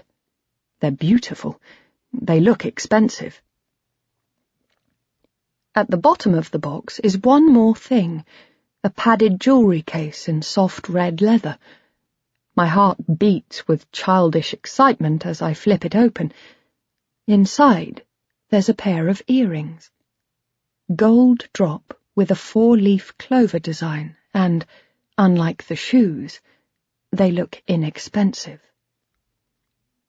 I react instinctively. My heart thuds. I snap the box closed. They're similar to the ones Kate was wearing. It's coincidence, I think. It has to be. He's forgotten. It's like when Hugh casually mentioned that Paddy had been mugged, but nothing had been taken. I'm oversensitive. I have to pull myself together. I find the bathroom. I'm nervous, unmoored. Something doesn't feel right. It's the dress, the shoes, the earrings. They're beautiful, but they're not gifts one buys for someone they care about. They're a costume, a disguise. This time he's making explicit what, until now, has been implied. This is unreal, a fantasy. I must become other. I must take off my wedding ring, even though he knows I'm married. I must pretend to be someone I'm not. This is a game, a masquerade. It's exactly what I told him I don't want. So why am I getting changed? Why am I wearing the dress? I can't say. It's almost as though there's no other option. What's happening has its own momentum, a pull too powerful to resist. I'm heading into the unknowable, the foreign. I'm light, being drawn into the blackness. I take the furthest cubicle from the door and lock it behind me. I take off the clothes I'm wearing, then hold the dress up in front of me. It unfurls itself, a curtain of red, and I slip it over my head before shimmying the zip closed. I put the heels on the floor, then step into them. The height lifts me into another space, a place where I am strong. I take off my earrings and replace them with the ones he's given me. The transformation is complete. I am other. Julia is no longer here. I step out of the cubicle and go over to the mirror. My perspective has shifted. Everything is different. I no longer know who I am, and I'm glad. I smile at my reflection, and a stranger returns my gaze. She's beautiful and utterly confident. She looks a little bit like Kate, though thinner and older. The bathroom door closes behind me with a sigh. At the bar, I begin to relax. My heart slows to its normal pace. My breathing becomes deeper. Before I can stop him, the waiter has poured some of the champagne Lucas has left. But I ask for water as well. I look around. The bar isn't busy, just a few people dotted around. I put down my glass. I want to look comfortable when Lucas arrives, composed, as in something that's made up, created, something that's a fiction. I drink the water slowly, yet still Lucas hasn't arrived by the time I finish the first glass. I pour myself another as I look again at the clock on my phone. He's very late now, and there are still no messages. I sip my drink and rearrange my dress. I wonder what's holding him up. I wish I were wearing my own clothes. A moment later, I realize there's somebody behind me, leaning on the bar. I can't see him, but I know it's a man. There's a solidity to him. The space he occupies, he does so confidently. Lucas, I think. I begin to smile as I turn, but I'm disappointed. It's not him. This man is larger than Lucas. He's wearing a grey suit, holding a glass of beer. He's alone, or appears to be. He turns and smiles at me. It's obvious, unsubtle, and I'm not used to it. Yet it's flattering. He's young, attractive, with a beard, a strong jaw, a nose that's been broken. I smile back, because it would be rude not to, and look away. He must take my smile as an invitation. He turns his body to face me, says, "How are you?" "I'm fine." I think of Lucas, resist the temptation to tell him I'm waiting for someone. "Thanks." His face opens. He grins, says, "Do you mind?" He's indicating the empty seat between us, but before I can tell him I'm saving it for someone, he's already sitting down. I'm irritated, but only mildly so. "I'm David." He shakes my hand. His palms have a roughness not suggested by his clothes. I see his eyes sweep my body, travel from my neck to my arms to my ringless finger. It's only when they come to rest once again on my face that I realize he's still holding my hand. I'm impatient. It's Lucas I want to be holding, his flesh, not this man's. But he isn't here, and I'm annoyed, even if I don't want to admit it. "I'm Jane," I say. "You're alone?" A breeze caresses the back of my neck. I think of Hugh first, and then Lucas. "For now," I say. "Well, I'm very pleased to meet you, Jane," he says. He holds my gaze. He's reaching inside me. It's an offer, a proposition. I'm under no illusions. I know it's because of the clothes I'm wearing. I might not have even noticed it a few months ago. Lucas has sensitized me to it. But I don't feel the same thrill that I did when I met Lucas, the thrill of being desired, but also of feeling desire. This time it's slightly uncomfortable. Again, I think of telling him I'm waiting for someone, or that I'm married, but for some reason I don't. That would be hiding behind a man. You can't have me because I'm promised to another. It would make me weak. He shifts his weight on the stool so that his right knee is close enough to brush against my left, and I get a sudden thrill, so intense it shocks me. "Likewise?" I say. He asks me whether I'm staying in the hotel, whether I'm here on business. I say no. I don't want to lead him on. "How about you?" I say. "Oh, I'm in finance," he says. "It's very boring." "Travelling?" "Yes, I live in Washington, D.C. "Really?" I say. He nods. "What are you having?" "I have a drink already," I say. There's a look of mock disappointment on his face. I smile, then glance at the time on my phone. Lucas is late and hasn't sent a further message. "Then I'll have the same." There's a swell and fizz as the drink is poured.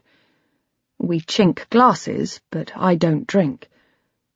Dimly, I'm aware of how this will look when Lucas arrives, which surely can't be long now. It pleases me. I'd rather this than he sees me alone, desperate, waiting for him. Yet at the same time, I wonder how easy this guy, David, will be to get rid of. So, he says, tell me about you. Where are you from? Me? Nowhere in particular. He looks confused, and I smile. I won't tell him the truth, but neither do I want to make anything up. I moved around a lot as a child. Do you have any brothers or sisters? No, I say. I don't want Kate in the room. It was just me. I look up into his eyes. They're wide. The expression of sincerity on his face is so perfect it can only be fake. I realize we're sitting close. His hand is resting on his thigh, his knee still pressed against mine. It's intensely sexual. The room seems to be tipping, off balance. Something is very wrong. Excuse me, I say. I think I'll just use the ladies. I stand. I'm unsteady. It's as if I really have been drinking, rather than just bringing it to my lips and putting it down again.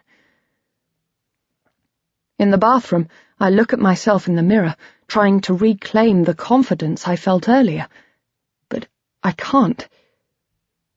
Julia is returning. She's just wearing someone else's clothes. I take out my phone, dial Lucas. There's no answer, so I leave him a message. I splash water on my face, take a few deep breaths, and gather myself. When I return, David is still sitting on the stool, still leaning against the bar. He watches me approach. He smiles. His legs are spread, to balance himself, I suppose, though I wonder if he's also offering himself in some primitive, animal way. I take my seat. He smiles, lowers his voice, leans forward. For a moment, I think he's going to kiss me, but he says, I thought we could take this upstairs, somewhere more private. I can't help it. There's a tingle, an excitement. I realize I like the thought of Lucas being upset by me wanting someone else. Yet he doesn't know, and fear is also flooding in. This isn't what I came here for. This isn't supposed to happen. This man looks strong. He's not someone I could fend off, even if I had to.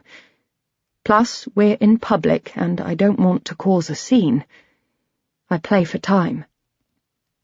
Here, I say. In the hotel. He nods. I tell myself to concentrate. I'm sorry, I begin. But... I shrug, but he doesn't stop smiling. I think of the girls at school and what the boys called them when they didn't go as far as they'd unwittingly promised. Cock teasers, they'd said.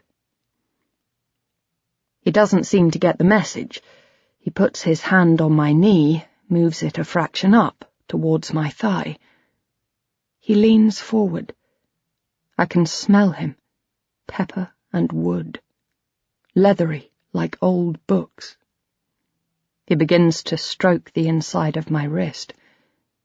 I know he's going to try and kiss me, that in a moment he'll close his eyes and open his mouth just slightly, and I'll be expected to do the same.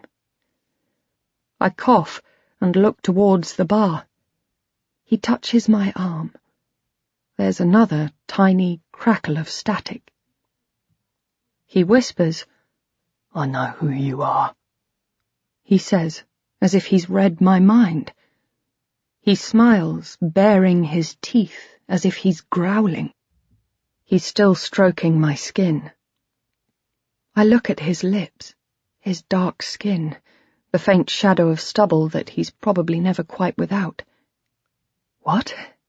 I say, as panic begins to gather within me. Kiss me. I begin to shake my head.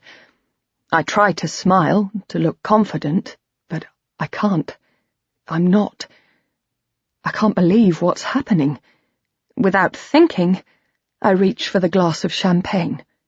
Ride it out, ride it out, ride it out. I begin, but he interrupts me again. Kiss me. I turn my head away from him and wrest my hand from his. I start to speak, to protest. We're in public, I want to say. Leave me alone. But my words tumble and fall. His mouth is inches away from mine. I can smell alcohol, and beneath it is something stale. Garlic, perhaps. Where's Lucas? I think. I need him. I want him. I look over my shoulder. The crowd has thinned out even further. The few guests that remain are engrossed in their own conversations. No one has noticed what's going on, or else they've chosen to ignore it. How much? He says. I gasp, a little grunt of horror, but he just shrugs. It's as if the answer to his question concerns him as little as do my protests. How much? He says again. That's all I'm asking. Name your price. My price? My mind races. This man thinks I'll sell myself. We just have to negotiate a price. You've got it wrong. My voice is unsteady now, slurred not with alcohol but with dread. Have I? He moves his hand further up my thigh. His thumb, his fingers are underneath the hem of my skirt. Distantly, as if from a great height, I wonder why I haven't moved away. I imagine the whole room watching. Somehow everyone knows what he's doing, can see that I'm not stopping him. I glance towards the nearest table. The couple sitting at it have halted their conversation to sip their drinks. The man behind them is speaking into his phone. No one has noticed us. No one is looking. Stop it, I hiss.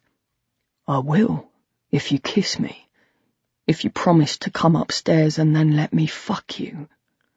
He licks his lips, as if he's hungry. The action is deliberate. It carries a message.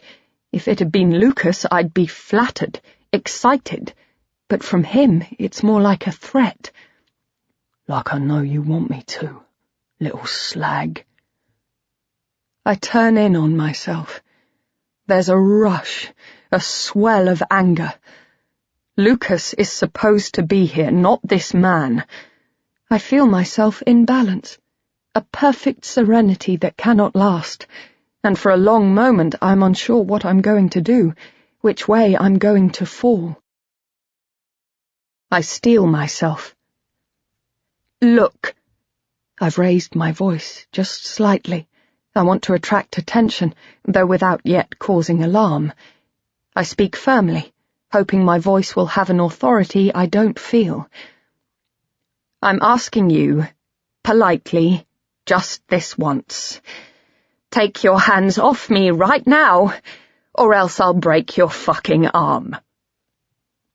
Even as I say it, I'm not sure how he'll react.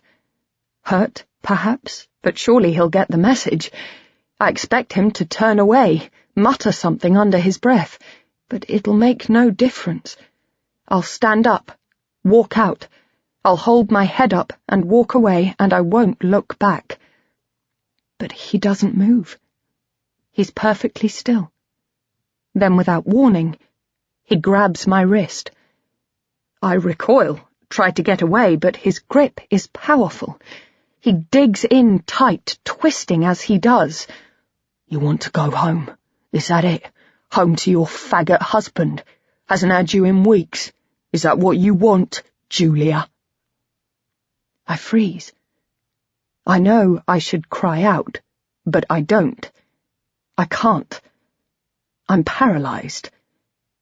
He used my real name. What? I begin, but then he speaks again. What's his name? Your husband? Hugh? fear floods me. I haven't mentioned being married, much less told him my husband's name. How does he know? This can't be right. The room begins to spin. For a moment I feel I might collapse, but then there's a voice.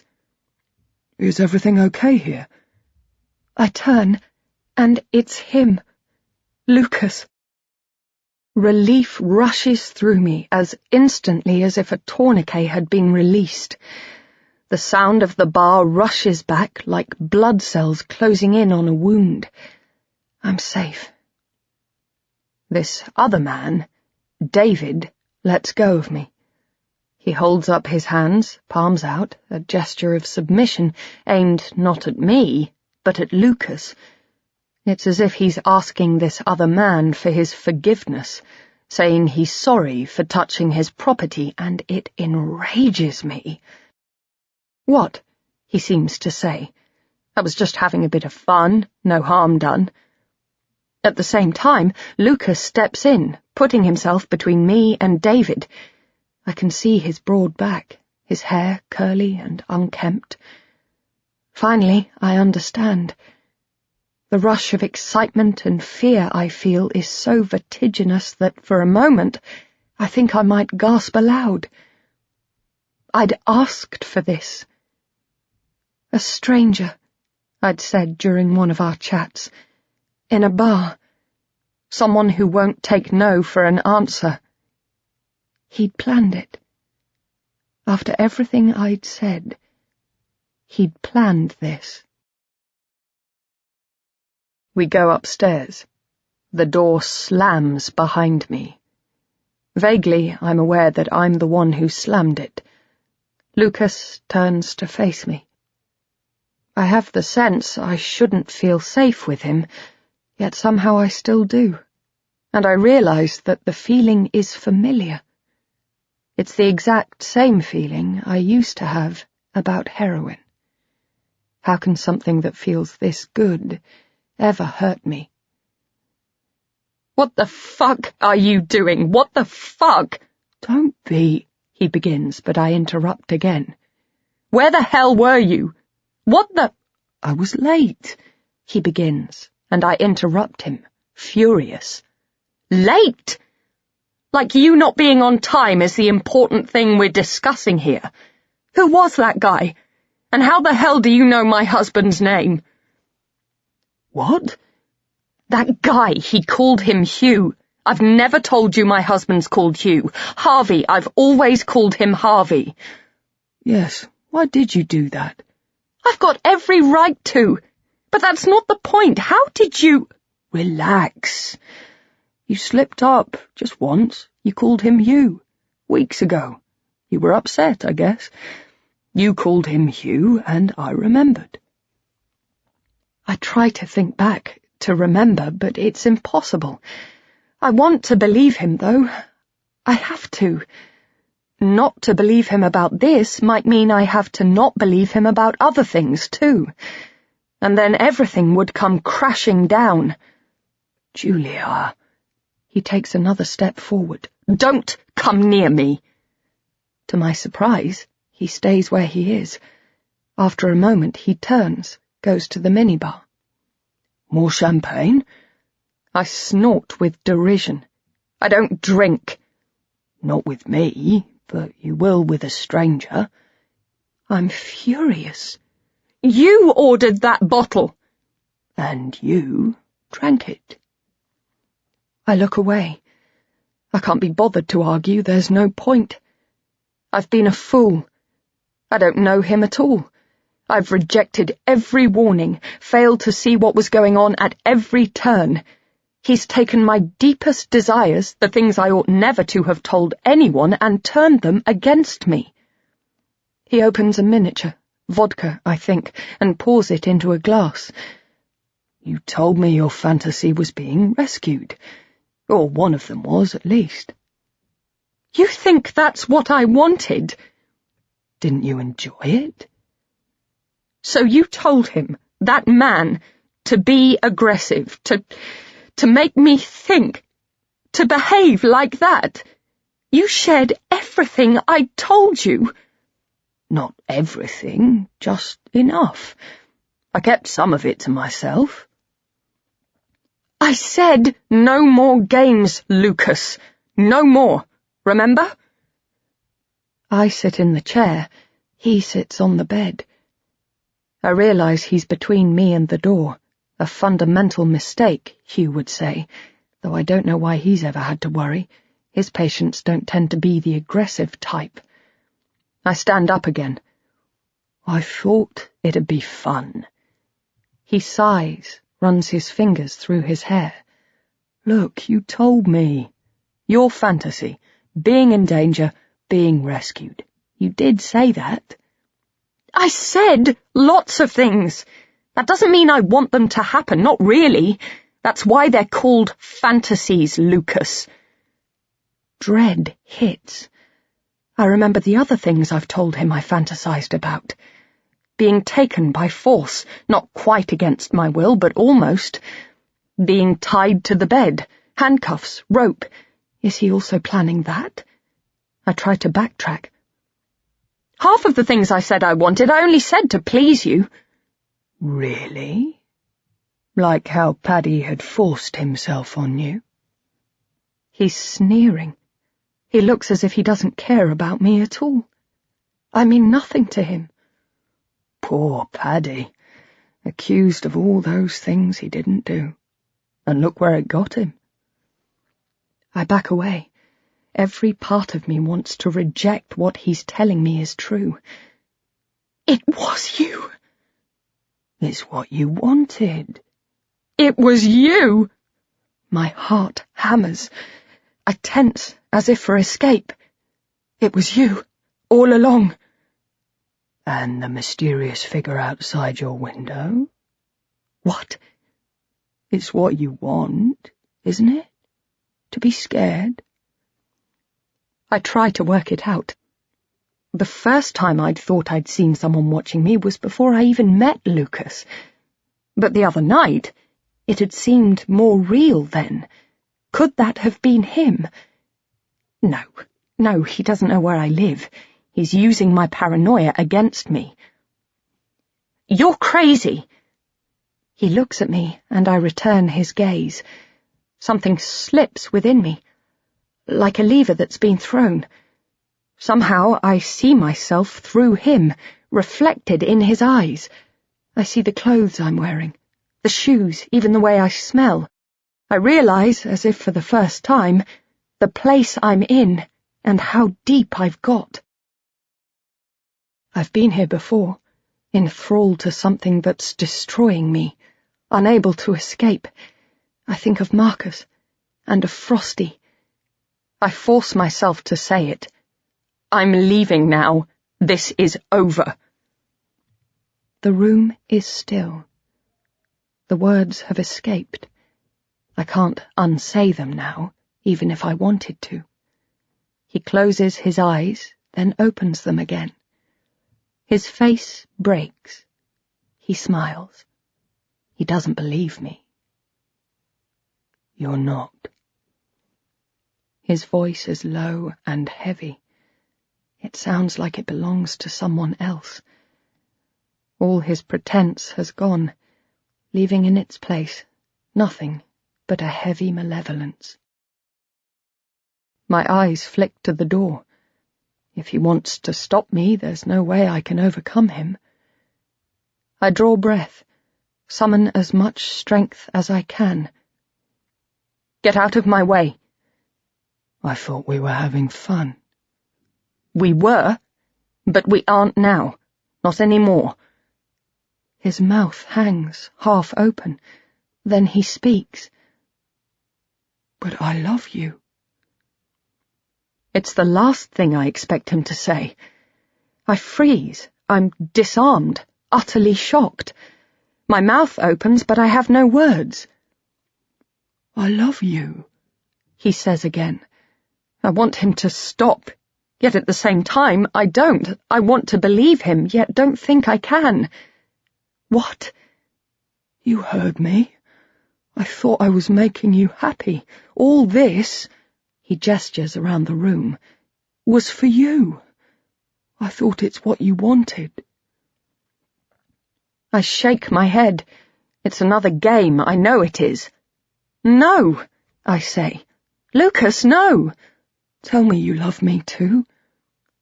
I look at him. His eyes are wide, imploring. I want to believe him. Just this once I want to know he's telling me the truth. Lucas? He reaches out to me. Julia, tell me, please. Okay, I say. Yes. Yes. I freeze. His hands have dropped. He smiles, then starts to laugh. It's just another one of your fantasies, isn't it? Me loving you. Suddenly, I'm empty, defeated.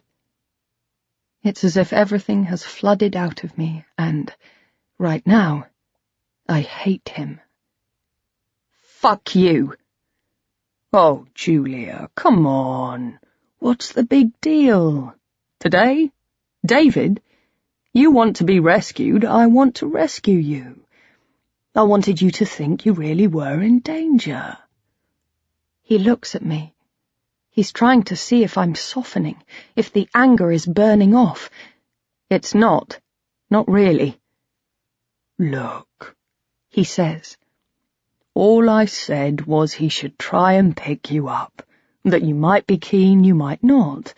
Either way, he shouldn't take no for an answer, like you wanted. I take a step back. You're crazy. I whisper it, to myself as much as to him, but he ignores me. Shall I tell you what I think? I think you're getting cold feet, just as it's starting to get interesting. He pretends to reconsider. Or maybe it's the opposite. Maybe you're enjoying yourself a little too much. I begin to speak, but he continues. You're worried that you don't deserve it. He finishes his drink, pours another. Look, it's a game. You know that. And yet you can't quite think of it like that. You still think of games as something that children play, something you've outgrown. No, I say. My voice sounds cracked. I draw breath and say it again. No, you're wrong. It's not a game. He laughs. What is it, then? I want to get out. I can think only of escape. Your problem, he says, is that you're still too attached to the old you. You can slip away to hotels, you can dress up in all the gear, but you're still the little housewife married to Hugh. You're still the person that does his shopping and cooks his food and laughs at his jokes, even though you've heard them 1,000,000 times before. You used to despise people whose only ambition in life was a nice rich husband and an adoring son and a house in Islington with a patio and a garden. Yet that's exactly what you've turned into. You're still someone who thinks there's only one way to be married, only one way to have an affair. I'm enraged now, ripped open. I want to scream at him. I want to hurt him. It's as if he's seen inside me, then emptied me out. How does it feel to hate yourself? Get out of my way! He moves. He's between me and the door. You know, I was watching the whole time, he says. Today, in the bar. He hesitates, then lowers his voice. And you loved it, didn't you? The attention. He's right. I know it, deep down. He's right, and I'm ashamed. I despise him. Please, just let me leave. Or else? Lucas, I say, I try to push past him, but he blocks me. I step back again. I look at him, this almost stranger. He lowers his voice still further. He's threatening now. He has the power. He wants me to know it. You enjoyed it, didn't you? You liked knowing he wanted you, a stranger. He takes another step. This time I stay where I am. No strings, nothing to worry about. I try a different tack. So what if I did? What about if I decided I liked him? I was going to have him, this David. What then? Then things might have turned out differently, he says. Were you tempted? I don't hesitate. I want to see him hurt. More than anything, I want to see him feel some of the pain that he's inflicting on me. Maybe. He doesn't move. I don't know what he's going to do. Before he started to threaten you, or after? Hard to say. I don't move. The fear added something. Admit it. That's what turned you on. He's whispering now, murmuring. When I'm silent, he moves forward, towards me. His mouth is inches from my ear. His hand goes to my waist. I feel it on me. I pull away, but he's strong. His flesh touches mine. Would you have gone upstairs with him? He pulls me to him. I feel the warmth of his body, his hands on me, searching for my skin, moving firmly, grasping, kneading. It triggers something, a muscle memory, and without me wanting it to, my body begins to respond. Alone? Or with me? I don't reply. Somewhere, deep within me, I know I should be crying out. I should be fighting, kicking. I should be screaming for help. But I'm not. I don't do any of those things. It's as if my body has mutinied. It will no longer react to anything but his touch. Please, I say. Lucas. He tries to kiss me. I begin to respond, my body's final betrayal. I gather my energy and force myself to speak. Stop, Lucas! This has to stop! He does nothing. He continues to push himself against me, harder now. Stop me, if you want. If you really want. I feel his hands. They're everywhere. At the back of my neck, in my hair, at my crotch.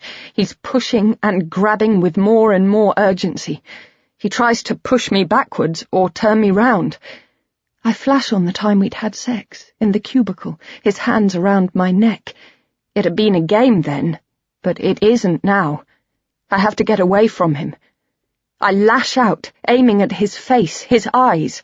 It's only a glancing blow, but my nails draw blood. He wipes his hand across his face, wide-eyed and furious. He looks like he's about to hit me, and I try to step away. We square up against each other. I open my mouth to speak, but just then I hear the sound of the lock sliding open. Relief floods me. It'll be a maid, perhaps, someone with room service. They'll see what's going on. Lucas will have to stop. I can dust myself down, make an excuse, leave. He won't follow me. I won't let him. We both look to the door. Too late, I see that Lucas is smiling. Ah, he says, I thought you got lost. Fear hits me full in the gut. It's David. I grab my bag. I run. I slam past David out into the corridor. Tears are coming. I close my eyes, crash into the walls as I run towards the stairs, but I carry on running. I see myself as if from a great height. It looks like me, but it isn't me. She's not wearing the clothes I wear. She's not doing the things I do. I run and run and run, and all at once I'm back in Berlin. I'm shivering at an airport, not knowing how I'm going to get home. I'm phoning Hugh from a phone box in the departure lounge, then I'm waiting to be rescued by the man I'll soon marry, while the one I'd thought was my whole life lies dead in a squat on the other side of the city. Part 4. Chapter 23. I made it out of the hotel. My legs shook, I was sweating, my heart was hammering so hard I thought my chest might burst. Yet still, I managed to pretend to be calm as I walked through the lobby onto the street. Once outside, I walked and walked, and it wasn't until I was sure I was out of sight of the hotel that I stopped to check what direction I'd gone in. I hailed a cab, got in. "Where to?" the driver said, and I said, "Anywhere," and then, "The river," and then, "The South Bank." We began to drive, and he asked me if I was all right. "Yes," I said, even though I wasn't, and when we reached the South Bank, I found a bench overlooking the Thames, and, because I knew Adrienne would say, "I told you so," and I didn't know who else to call, who there was that I hadn't pushed away, I phoned Anna. "How are you?" I told her everything, blasting it out in a mess of non-sequiturs that must have been largely incomprehensible, and she first listened, then calmed me down and asked me to try again. When I finished, she said, "You must go to the police." She sounded steely, determined, absolutely sure. The police? It was as if it were the first time I'd considered it. "Yes! You've been attacked, Julia!"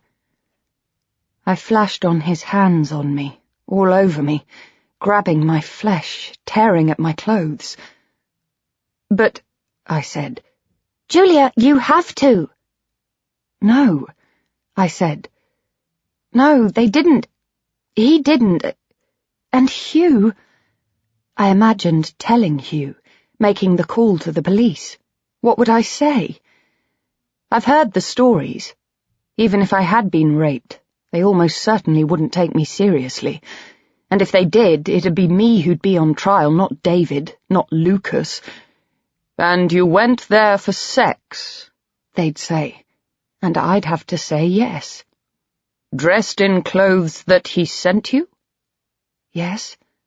"Having told him more or less that rape was a fantasy of yours?" Yes. And what would my defense be? I didn't want it to happen, though, not like that. I felt myself crumple. I began to cry again as I imagined what might have happened, what Lucas might have done and got away with. I thought of Hugh and Connor. I imagined them finding out where I'd been, how I'd ended up. I'd have to tell them. There's no way I'd be able to lie. I've done enough of that already. I don't even know where he lives. She paused. Is there anything at all I can do to help? There's nothing anyone can do, I thought. I just have to leave him, to walk away, to make the severance that, just a few hours earlier, I'd been dreading. No. I went home. I knew what I had to do. Let Lucas recede into the past, do my best to forget him. Not log on. Not check my messages. Not raise my hopes that there'll be flowers, apologies, explanations. Move on. Mostly, I've succeeded. I've carried on working. I told Hugh I'd decided to stop seeing the counsellor, but to start going back to my meetings. I've done so and kept busy in other ways. I've called Ali and Dee and the rest of my friends and spoken to Anna every day. I've spent more time with Connor, Even tried to talk to him about Evie, to reassure him that he can tell me about his girlfriend if he wants. "I'd like to meet her, one day," I said. His shrug was predictable, but at least I'd made the effort. I've met up with Adrienne, too, finally. She invited me to a concert, and we had dinner afterwards. We chatted. The argument we'd had outside the house felt all but forgotten. Before we said goodbye, she turned to me. "Julia," she said, "you know I love you, unconditionally." I nodded, waiting. "And so I'm not going to ask you what's going on, but I need to know. Are you all right? Is there anything I need to worry about?" I shook my head. "No, not anymore." She smiled. It was the nearest I'd come to a confession, and she knew I'd tell her, one day. I've only been weak once, one Sunday afternoon a few weeks ago. I'd fought with Hugh. Connor was being impossible. I couldn't help myself. I logged on to Encounters, ignored the couple of new messages I'd accumulated, then searched for his username. Nothing.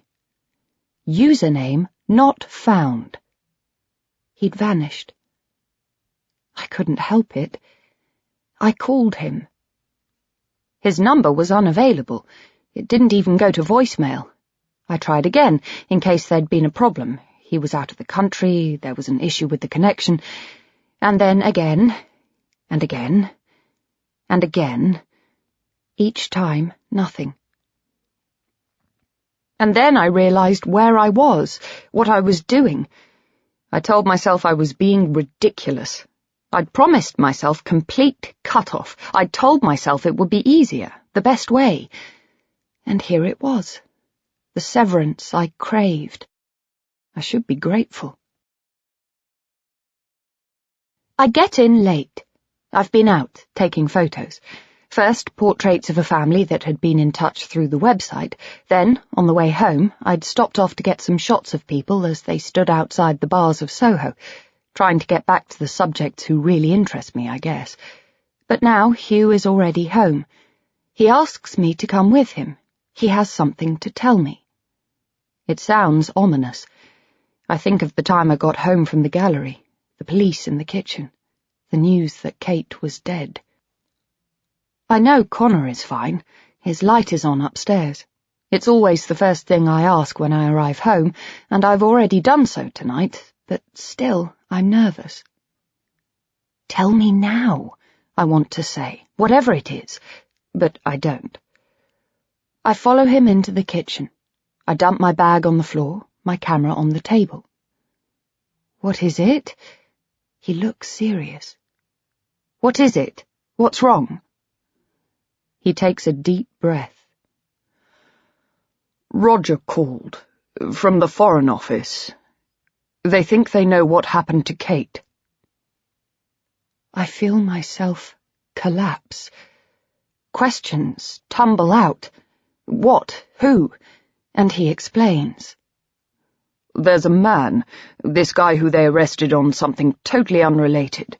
Roger isn't allowed to tell us what exactly, but he hinted it was something to do with drugs, a dealer, I guess. Anyway, apparently he's known in the area. They even questioned him about Kate, but he said he'd seen nothing." He takes a deep breath. "When they searched his place, they found Kate's earring." I close my eyes.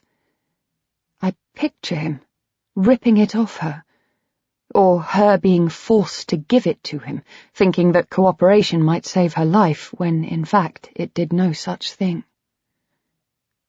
A dealer.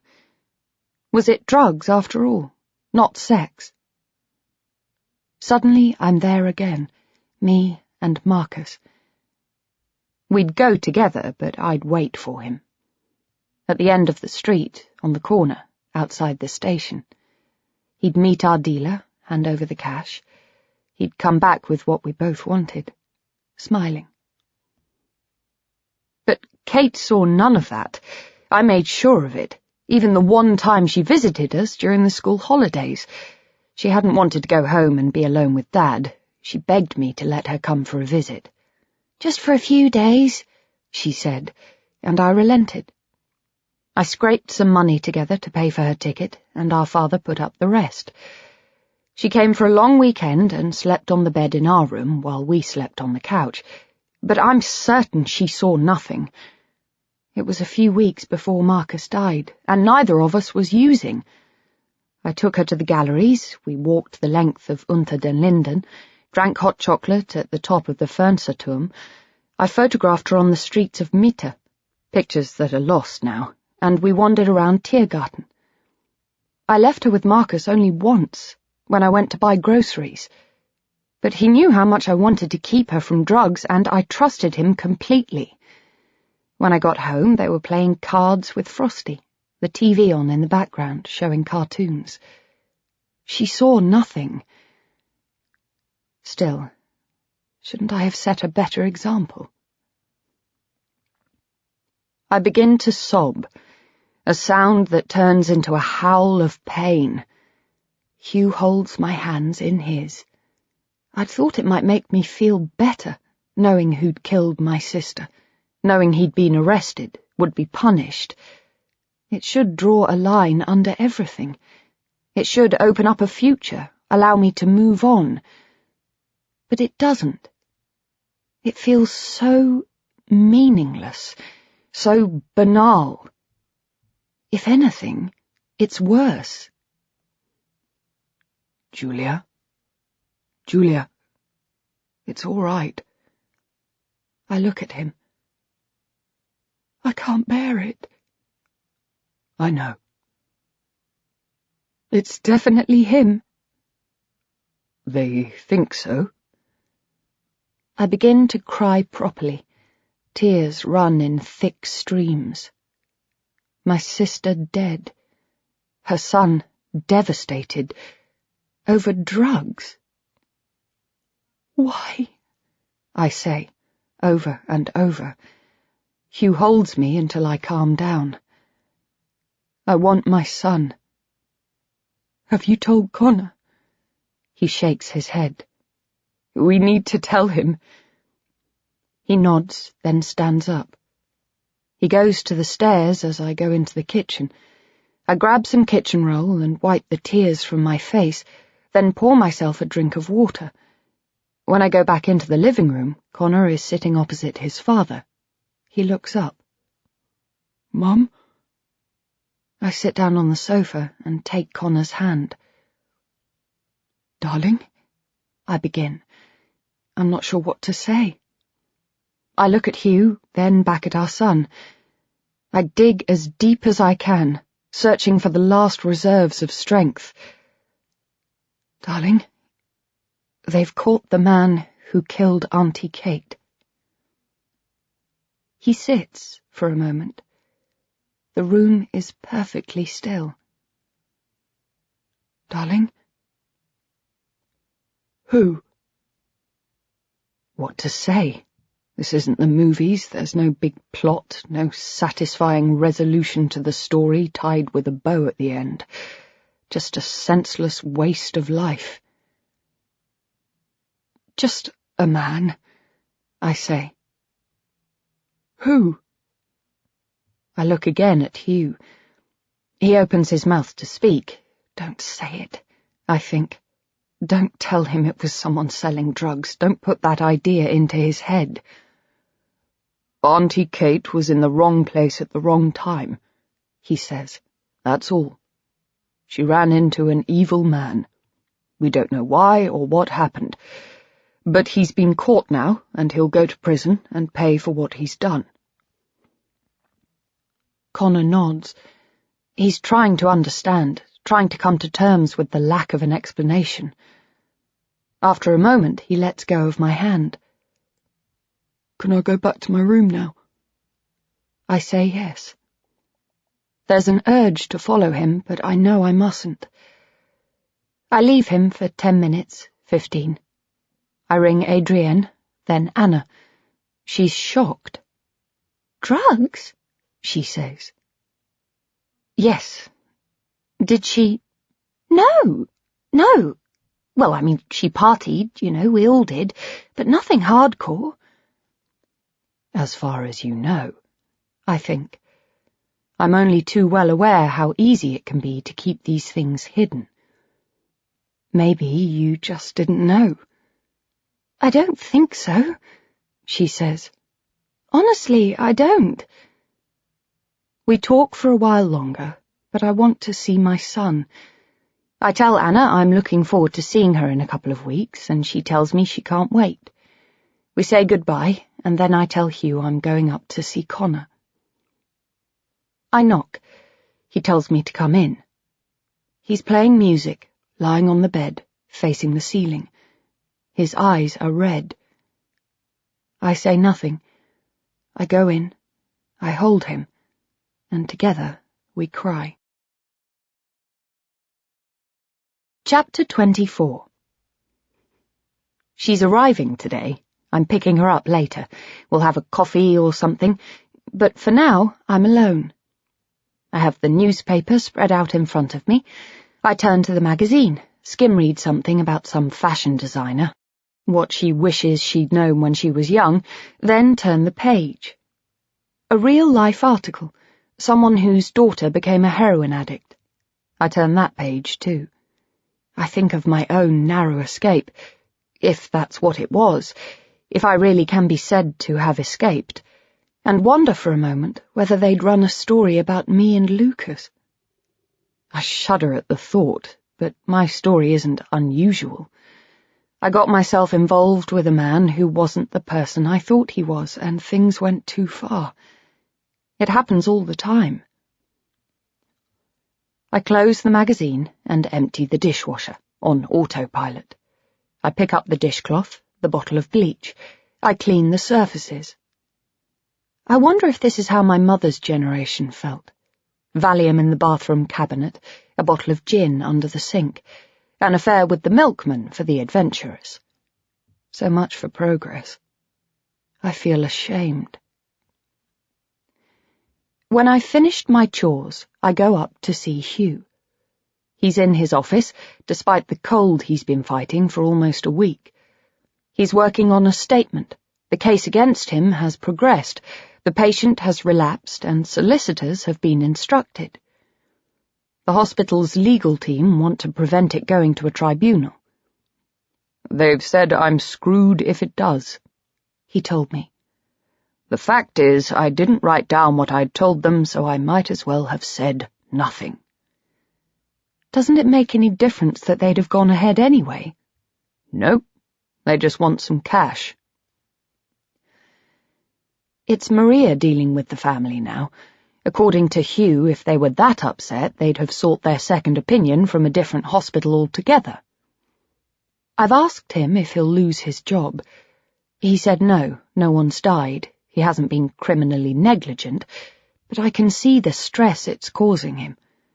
I knock on the door and go in. He's sitting at his desk. He has the window open despite the draft, the cool air of early October. He looks pale. "How are you feeling?" I say. "Fine." Sweat sheens his brow. "Are you sure?" I say. It's good to care for him. It's been a long time since I've felt he needs me. "Want anything?" He shakes his head. "No, thanks. How about you? What are your plans today?" I remind him about Anna. "I'm picking her up from the station." "She's not staying with us, though?" "No, she's booked into a hotel. She's coming for dinner on Monday." "Where's Connor?" "Out with Dylan, I think." "Not his girlfriend?" "I don't know." Again, I feel that sense of loss. I turn to Hugh's shelves and begin straightening things. I'm beginning to worry now. Connor is still upset after our discussion the other night, yet he won't talk to me. How can I be expected to protect him, to counsel him as he enters the world as an adult, if he won't let me in? And that's my job, isn't it? In the last few weeks, the need to protect him, to keep him safe, has only increased. Yet I know I have to trust my son, to be old enough, mature enough, not to get into any trouble, or not too much at least, and nothing with real repercussions. There's little point in me demanding that he lives a blameless, spotless life after what I've done. He has to make his own mistakes, just as I made mine. And he will make them. I just hope they won't be as catastrophic. Smoking in an alleyway? Yes. A bottle of vodka or cheap cider bought from the off-licence by whichever of his friends is nearest to growing a beard. Weed, even. It's going to happen sooner or later, whether I like it or not. But nothing stronger. No accidents, no pregnancies, no running away from home. No getting mixed up with people when you should know better. Is he still seeing her? I say. I'm not sure. I'm momentarily relieved. I'm aware it's a contradiction. I want Connor to be close to Hugh, but don't like the thought of him telling him things he won't tell me. What do you make of it all? What? I turn back to Hugh. His girlfriend? He nods. They met online, you know. I flinch. I turn back to the shelves. Facebook? I think so. She's a friend? I don't know. She must be, I guess. Well, is he still seeing her? Hugh, why don't you ask him? He talks to you about this stuff more than he talks to me. He points to his screen. Because I have enough on my mind as it is. I arrive at St. Pancras, order a mineral water from the champagne bar, and sit down. From my seat, I can see the statue at the end of the platforms where I met Lucas all those weeks ago. I sit facing it. Memories come back. There's pain, but it's dulled, bearable. I think of it as a test. He's won enough. I just have to get over him, finally and completely. And here is where I can start. I sip my drink as the train comes in. I see Anna through the glass partition that separates the trains from where I sit. She walks down the platform, her phone pressed to her ear, with a case that's surprisingly large for the week she told me she was going to be in London. I watch as she ends her call, then disappears down the escalators. She looks serious, as though something's wrong. But just a few minutes later she's in front of me, her grin huge and instantaneous. She looks delighted, relieved. I stand, and she envelops me in a hug. Julia, it's so good to see you. You too. My words are lost in the folds of the silk scarf she's wearing. She squeezes me, then lets go. Is everything okay? She looks puzzled. I nod towards the platform she's just walked down. When you got off the train, you looked worried. She laughs. Oh, no, everything's fine. It was just my office, some mix-up, nothing major. She looks at me. You look well. In fact, you look beautiful. I thank her. You too. Well, she replies, and there's something about the way she smiles that makes me think her delight isn't just because of seeing me again. She has something to tell me, something she's been bottling up but can hold in no longer. What is it? I'm excited too, and intrigued, though already I wonder if I've guessed. I've seen the same expression before. I've even worn it myself. She laughs. Tell me! She grins and holds up her left hand. A moment later I see it, a ring on her finger, catching in the light from the windows above. He asked me. I grin, but for the briefest moment, all I feel is jealousy. I see her life, and it's one of excitement, of exploration and passion. I hug her again. That's wonderful, truly wonderful. I mean it. My initial reaction had been unkind, but short-lived, and I look at the ring. It's a single round diamond in a gold setting. It looks expensive. She begins talking.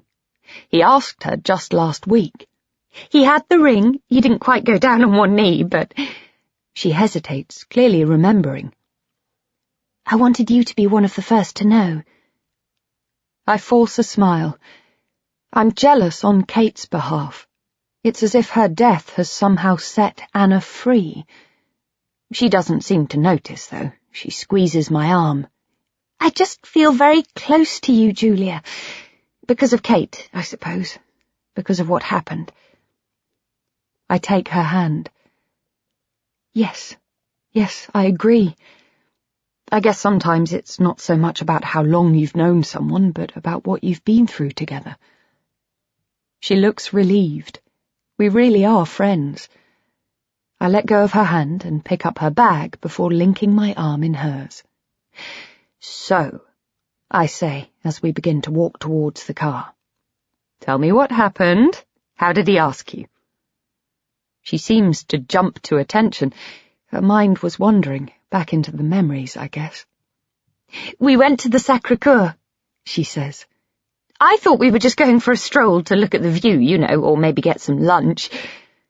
The words tumble out of her mouth, all exclamations and half-sentences. As they do, I'm swept up in her enthusiasm, and I feel bad about my earlier reaction. I wonder if it hadn't been jealousy, but simple sadness. Sadness that this joy had been visited on her, and not Kate.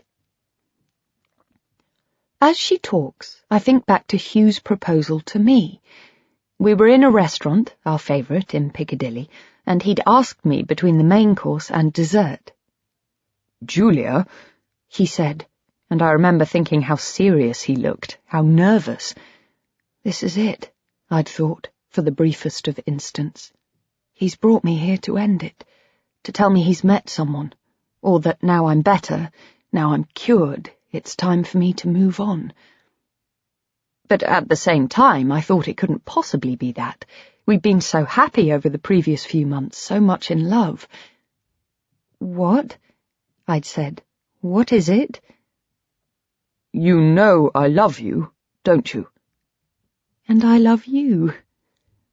He smiled, but didn't look particularly relieved. I think that's when I first realized what he was about to say. "Darling," he began. He took my hand across the table. "Julia, I—" "What, Hugh? What is it?" "Will you marry me?" The happiness was instant, overwhelming. There was no romantic gesture, no going down on one knee or standing up to announce his intentions to the other diners, but I was glad of that. It wasn't his style, and neither was it mine. He was a good man. I loved him. Why would I say no? Plus, he knew me, had seen me at my absolute worst, knew everything about me. Almost everything, anyway. And the things he didn't know were the things I'd never tell anyone. "Of course," I said back then. Yet still some part of me hesitated, the part that felt I didn't deserve what Hugh was offering, what he'd already given me, this second life. But the relief that flooded his face told me I was making the right, the only decision. I realize Anna's stopped speaking. I force myself to snap back to the present. "He sounds perfect." "Yes. You know, I think he is." "And he's from Paris?" "No, he's based there. His family's from somewhere down in Devon." She grins. "This visit is a bit too rushed. I'm meeting them in a few weeks." We get to the car, and I put her bag in the boot. Once we're buckled up and I've started driving, she tells me again the story of how they met. "Well," she says, "I told you about the dinner party." She sighs, as if their meeting were an inevitability, a coming together of the fates. I say yes, even though I'm not sure she did. She goes on to tell me anyway, about how they clicked straight away, about how instantly perfect it felt. You know when something doesn't feel sensible, but just feels right, she says. I do, I say, turning the wheel. I sigh. I do. She thinks I'm talking about Hugh, but I'm not. I'm thinking of Lucas. I've been trying to pretend to myself that I don't miss him, but I do. Or rather, I miss what I'd thought we could have had. I believed he knew me. It felt like he'd cracked me open and seen through to who I really am. I'd convinced myself he was the only person who could still do that. So we think we'll carry on living in Paris for a bit, says Anna, and then maybe move back here. Good idea. So remind me when you met? When? Oh, it was just after Christmas. It was a few weeks before Kate... She stumbles, corrects herself, but the damage is done. Just before I met you.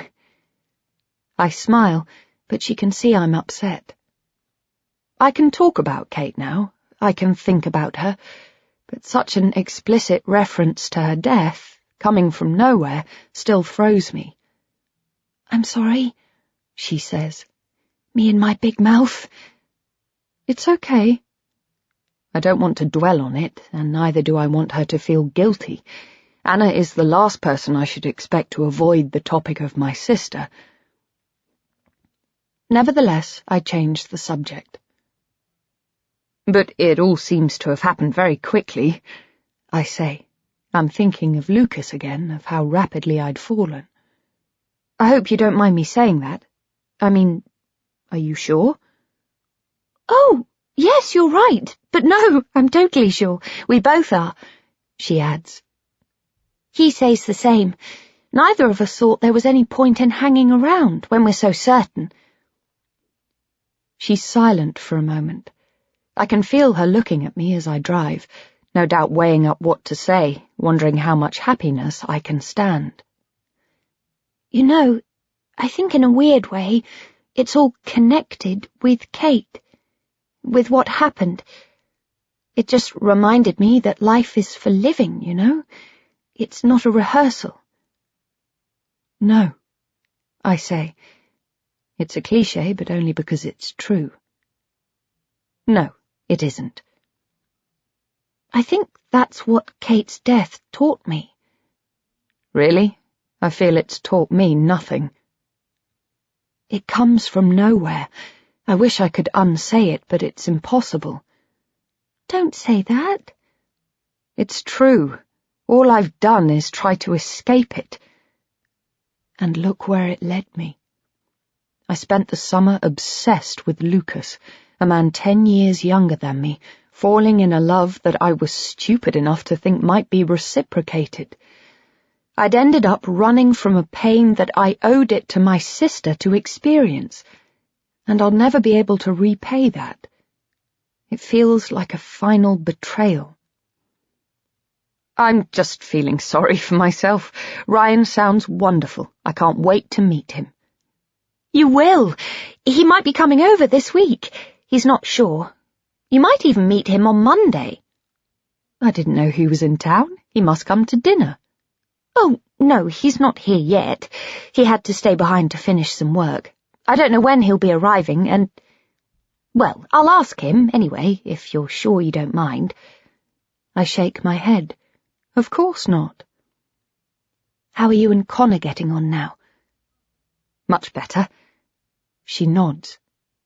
He seems to have got himself a girlfriend. A girlfriend?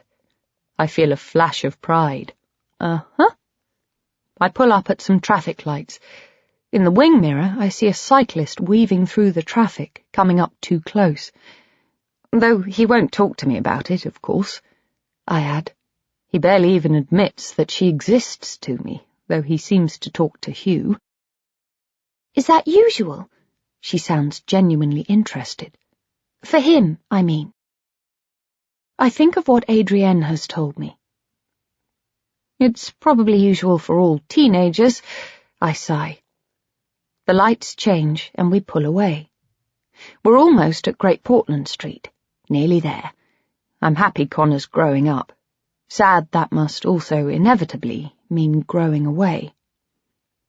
I remember talking to Adrienne about that too a few weeks ago.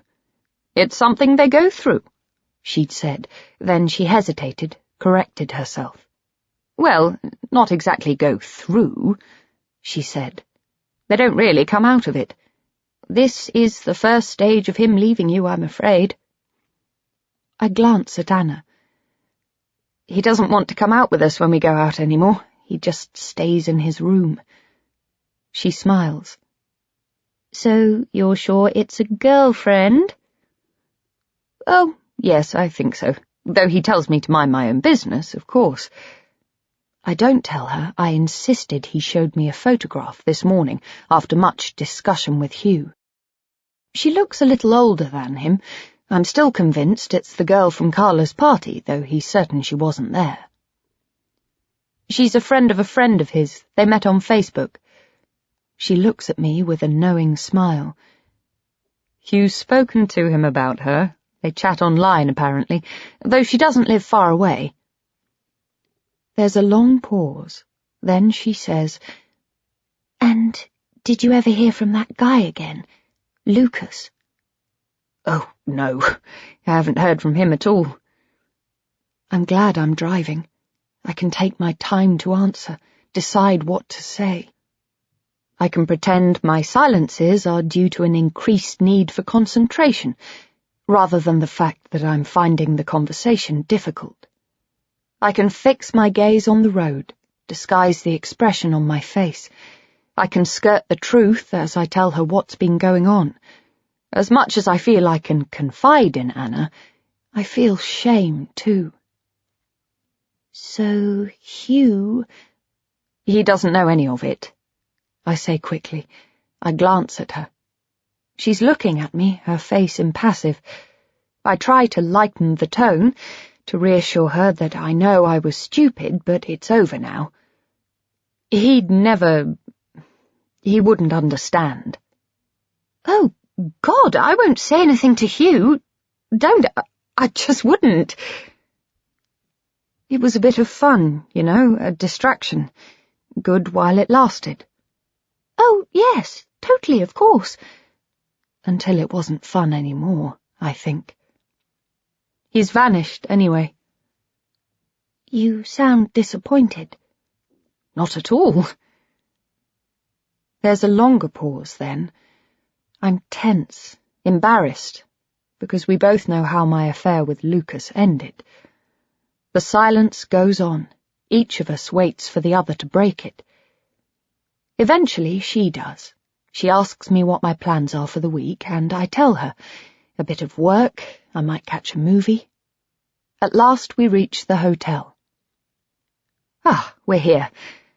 We pull up. The place is surprisingly nice, though nothing like as grand as the places Lucas was taking me to. Want me to come in? She shakes her head. It's fine. You probably need to get on. It's an excuse, and I smile. I'd like to catch up some more, but she looks tired. I've forgotten she's here to work. Will probably want to have a rest before preparing for her conference in the morning. There's plenty of time for catching up when she comes round for dinner. We get out, and I get her case from the boot of the car. See you on Monday, then. She asks what time she should arrive. And what shall I bring? Nothing at all, just yourself. I'd better give you directions, I say. She takes her phone out of her bag. Oh, I'll use this. She swipes through more screens. It's so much easier. There, I've added you. I don't know what she means.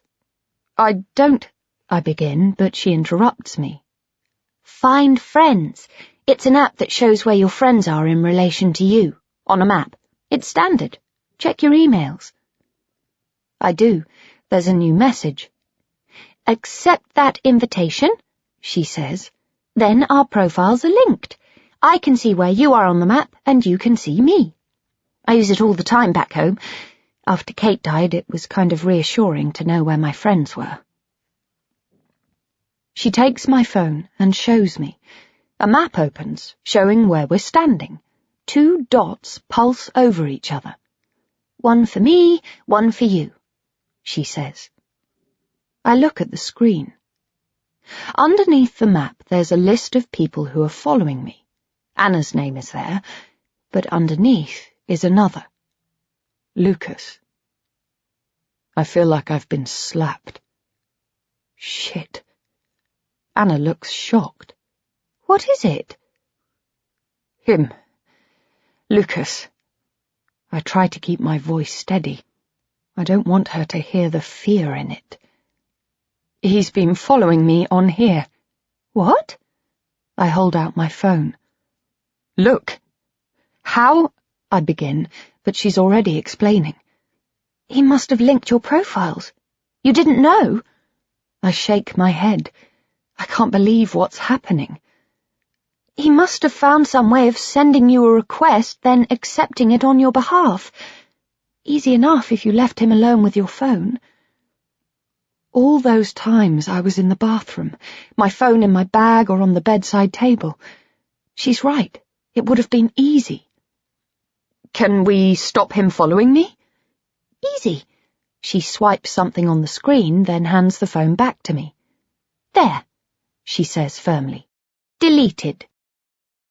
I look. It's just her name now. He can't see where I am anymore. No. She puts her hand on my arm. Are you all right? I nod, and I realise that, yes, I am. I'm weirdly relieved. So this is how he'd known where I'd be, all that time. At least now I know. At least now I'm finally rid of him. You're sure? It's a bit of a shock, but I'm okay. Honestly. I'll see you Monday, then. I nod. I'll let you know what Ryan's doing as soon as he knows himself. Great. He's very welcome. I'm looking forward to meeting him. She kisses me, then turns to leave. He can't wait to meet you. At home, I go straight to my computer. Seeing his name has awoken something. One last time, I tell myself. I open Encounters, search for his name, and again I get the same message, as stark and unambiguous as my disappointment. Username not found. It's like he never existed. He's vanished as completely as the bruises he caused. I type his name into Google. There's nothing. No mention of him or anyone that could be him. I try Facebook and find his profile is nowhere to be found. Then ring his number again, even though I know exactly what dead sound I'll hear. Usually I'd circle back now and do it all again and again. But this time is different. This time I know it has to stop. I log back onto my own profile, the one on Encounters, the one I'd set up that afternoon in the garden. I navigate the menus until I find it. Delete profile. I hesitate, breathe deeply, once, twice, then click. Are you sure? I choose yes. The screen changes. Profile deleted. Jane doesn't exist anymore. I sit back. Now, I think. Now, finally, it's over. Chapter 25. I'm in the living room when Anna arrives. She's alone. Ryan had plans, she'd said, but we'll pick her up later. I call upstairs to Hugh and go to the door. Our guest is standing outside, holding a bottle of wine and a bunch of flowers. I'm early, she says as I usher her in. Sorry. I tell her it's fine and take the coat she's wearing, a red rainproof that's slightly damp. Is it raining? A little, just drizzle. What a lovely house. We go through to the living room. Her conference is going well, she says, though there's a lot to think about, and yes, her hotel room is fine. As she speaks, she goes over to the picture of Kate on the mantelpiece and picks it up, looking at it for a moment before putting it back. She looks as though she's about to say something. We've spoken about the fact that they found the man who murdered her. Perhaps she wants to say something else. But then Hugh comes downstairs to say hello. They embrace warmly, as if they've known each other for years. "Oh, I brought you these," she says, handing over a bag. Hugh opens it, a box of macaroons, delicately wrapped. "Great," he says. Then they both sit. I excuse myself to check on the food, happy that they're chatting. For a moment it feels as if I'm auditioning Anna as my new best friend, and I feel first anxious about Adrienne, then guilty. Our friendship has been through a rocky patch, and we're only just getting back on track. Yet it's only natural that Anna and I would be friends too. We've both lost Kate. The bond is recent but immensely powerful. "Where's Connor?" she says when I go back in. "I can't wait to meet him again." "He's out with friends." I sit down on the sofa opposite Hugh, next to Anna. "His friend Dylan, I think. He'll be back soon." I've told him he has to be. Maybe Hugh's right. I need to be firmer. I shrug. "You know what they're like," I'm saying, and she smiles, even though I guess she doesn't. "Do you want children?" says Hugh, and she laughs. "No, not yet anyway. I've only just got engaged." "You have brothers, sisters?" "Just a stepbrother," she says. "Seth. He lives in Leeds. He does something to do with computers. I'm never really sure." "Is that where your parents live?" She sighs. "No, my parents are dead." I remember Anna telling me about her parents back in Paris while we were sitting on her couch having a drink. Her mother suffered with depression. She tried to kill herself. She'd survived but required full-time care for the years she remained alive. Her father's drinking got worse, and after just less than a decade, they died within 6 months of each other, and she and her brother were left alone. Hugh coughs. "I'm sorry to hear that. You get on with your stepbrother, though?" "Brilliantly. We always have. He's everything to me. I don't know what I'd do if anything happened to him." I try not to react, but she must see my face fall. "Oh, God, Julia, I didn't mean to. I'm sorry." "It's fine," I say. It's the second time in only a few days that she's referred clumsily, if obliquely, to Kate's death. I wonder if she's already over it, has almost forgotten it. I don't for a moment think it's deliberate. "Let's go and eat." It's a good dinner. I've made a chicken pie, and it's turned out well. Connor arrives not long after I serve the soup and sits with us. He seems to bond with Anna particularly well. She asks him about school, about his football. She even gets out her phone at one point, and he helps her with something with which she's been struggling. When we finish the main course, she helps me to carry the plates through to the kitchen, and when we're out of earshot, says, "He's such a lovely lad." "You think?" "Yes." She puts the plates down. "You should be very proud, both of you." I smile. "Thank you." Her approval feels important somehow, significant. She says she's going upstairs to use the bathroom. I direct her, then ask Hugh to give me a hand with the coffee. He comes through. "How are things?" "Good." I've made a pudding, a lemon syllabub, but now I'm wondering whether I should also put out the macaroons. I ask Hugh. "Both, I think. Is Anna driving home?" I know he's thinking about the dessert wine he has in the fridge. He's become awkward about alcohol since I had to lie and say I'd had a drink with Adrienne. He won't mention it, even though we still have it in the house. But he knows better than to try and manage my behaviour by pretending drink doesn't exist. No, her boyfriend's coming to pick her up. There's a tingle of resentment. Hugh's thinking of putting more wine out, but I can't have any. I acknowledge it, then let it go. He gets the packet of coffee beans out of the cupboard and scoops some out. How did you say she and Kate met? I tell him. They were friends at school. They lost touch for a while, then reconnected. Dimly it occurs to me that I'm thinking about Kate, talking about her, and it's not painful. It's because Anna's here, I think. It's getting easier, as long as it's Kate's life I'm thinking about, rather than her death. I take the syllabub out of the fridge. Hugh finishes making the coffee, and I call through to Connor to ask if he'll fetch some dishes. He comes in almost straight away, and the three of us carry the things through into the dining room, where we arrange them on the table. The family unity pleases me. Part of me is disappointed that Anna isn't here to see it. I call upstairs and ask if she's all right.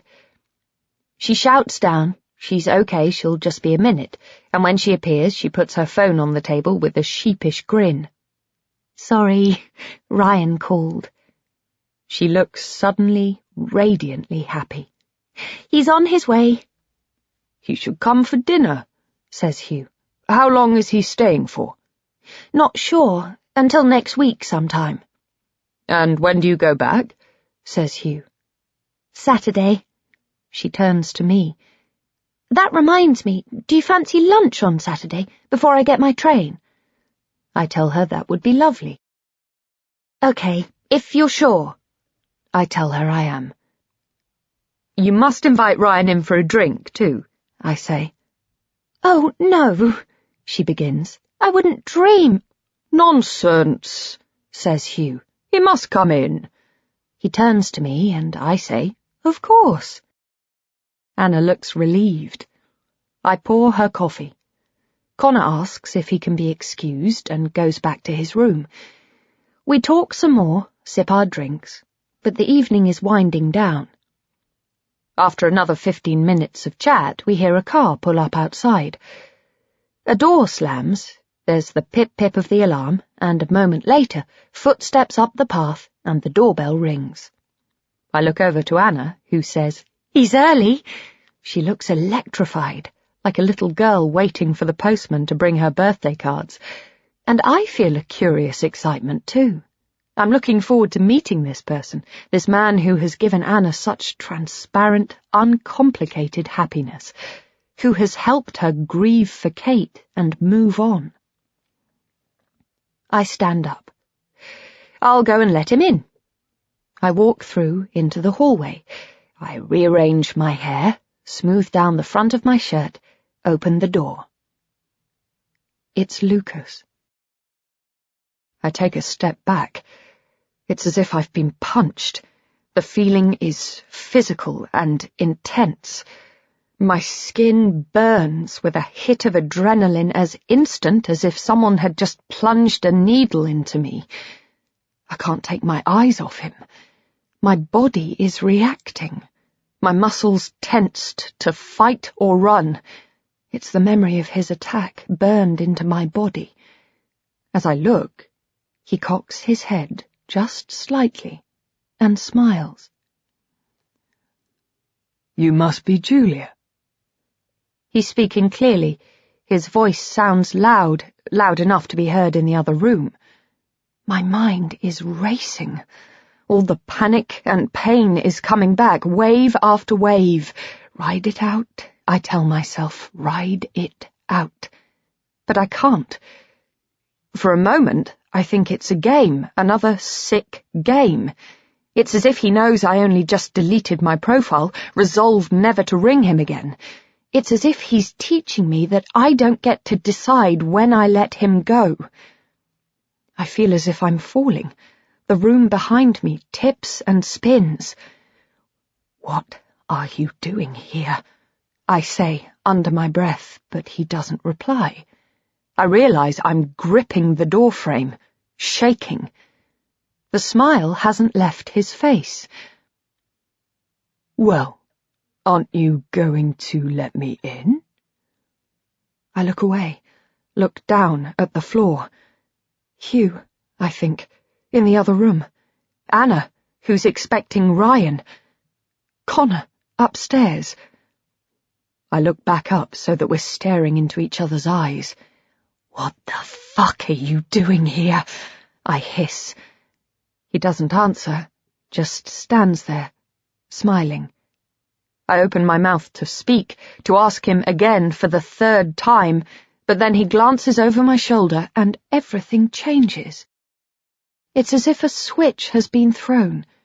His face breaks, he beams widely, starts chattering. He takes my hand in his, shakes it as if he's meeting me for the first time.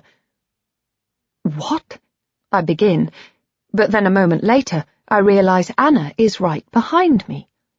"Darling," she's saying, and I think she's talking to me, but then she reaches the doorway and goes to Lucas. He turns towards her, and then he has his arms around her and they're kissing. It takes only a moment, but it seems to last forever, and when they've finished, she turns to me. "Julia," she beams, "meet Ryan." Another wave crashes. A flush rises in my cheeks. I'm too hot. The hallway recedes. The sound of the music Connor's playing upstairs seems somehow diminished and deafening at the same time, as if I'm hearing it at top volume, yet through a fog. I feel as if I'm fainting. I reach out, for the door handle, for anything but miss. "Honey," says Anna, "are you all right?" I try to compose myself. "Yes, I don't know. I feel a bit unwell." "You look a bit flushed," says Lucas, but I interrupt him. "I'm fine, honestly." And then a moment later, the dynamic in the room shifts again. Hugh has appeared, and I watch as he steps forward, saying hello. He's grinning, shaking Lucas's hand and saying, "You must be Ryan." He looks delighted to see him, to welcome him into our home. "Good to meet you," he says, and "How are you?" They look like two guys together, two old friends. My stomach clenches.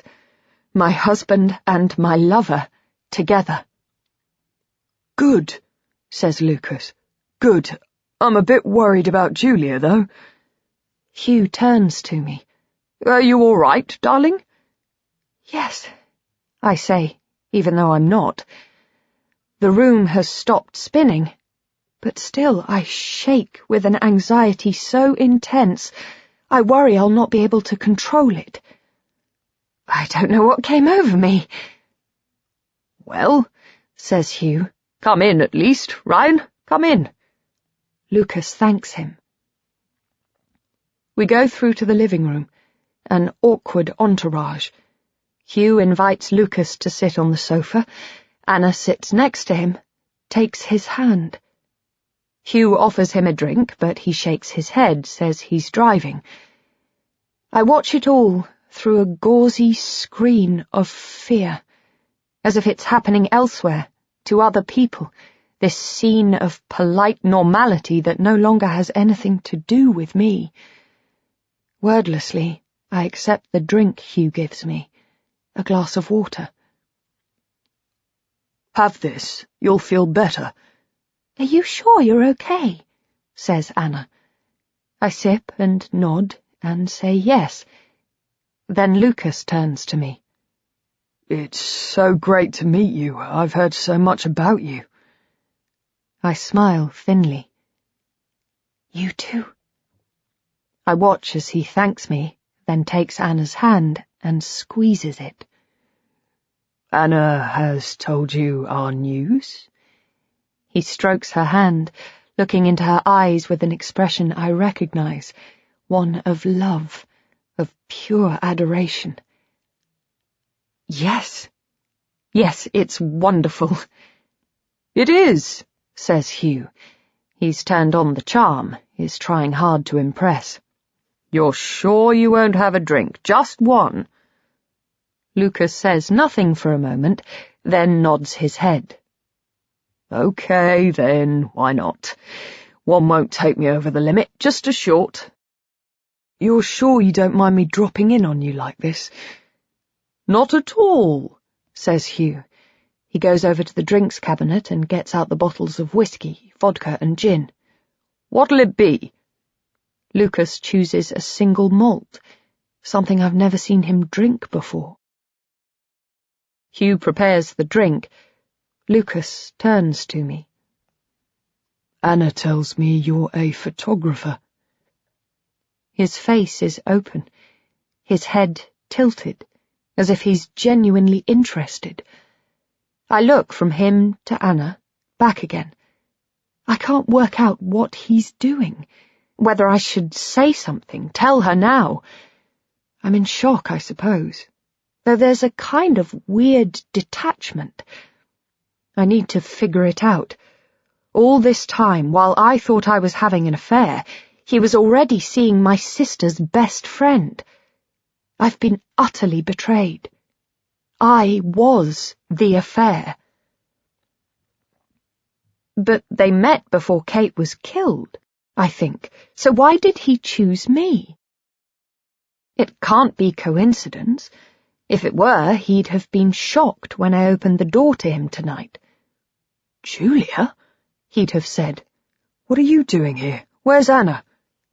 And then I guess I'd have told him how I knew his fiancée, and we'd have agreed to keep quiet, to say nothing. He'd be trying to get out of here as soon as he could, not accepting a drink from Hugh, not settling in for a long chat, not asking questions he already knows the answers to. I realize everyone is looking at me expectantly. The room is quiet, the air heavy and too warm. I've been asked a question and need to respond. Yes, that's right. I look from him to Hugh. One word, that's all it would take. Is that what he wants? To break me and Hugh up, to detonate the bomb that I've placed underneath my family? Sounds really interesting. He leans forward. He really does look like someone who is fascinated, absorbed. He asks me what kind of photos I take, and even though the pain and anxiety is almost physical, even though he's seen my pictures, even though we've lain naked on a bed together looking at my work, I tell him. He nods, then after a moment he speaks again. By the way, I was so sorry to hear about your sister. You bastard, I think. You're fucking enjoying this. I nod. I smile, but my eyes are narrowed. Thanks, I say. I have to remind myself he didn't kill Kate, though right now I could hardly hate him more if he had. He looks at me, straight in the eye. I never met her. I'm so sorry about her passing on. Anger hits me then. I can't help it, even though the last thing I want is for him to see how he's upsetting me. She didn't pass on. She was murdered. You know that, I'm thinking. I look for a sign of remorse, of sadness, even of mischief, but there's none. I even think I might want him to laugh. Then I can just hate him without being scared of him. But he does nothing. Nothing at all. Even his eyes betray no sign that we've ever met before. Right now, he looks like his own twin brother. The room is frozen. I'm aware I've raised my voice. I look defiant. I'm daring him to say something. Hugh looks from me to him, then back to me. The moment stretches. The only sound comes from Connor's room upstairs. The tension thickens, then breaks. Lucas shakes his head. Oh, God, I've offended you. I'm so sorry. I never know what to say in these situations. I ignore him.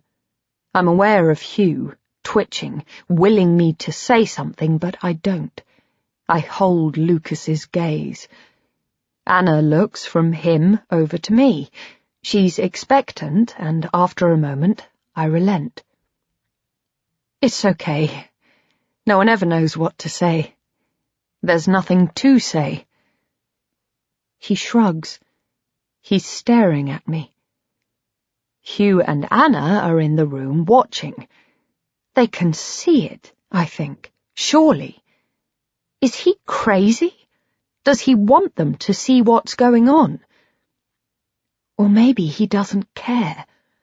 We're locked in combat. The power is flying wildly from one to the other. We're both blind to our partners. They're unimportant, relegated to the status of bystanders.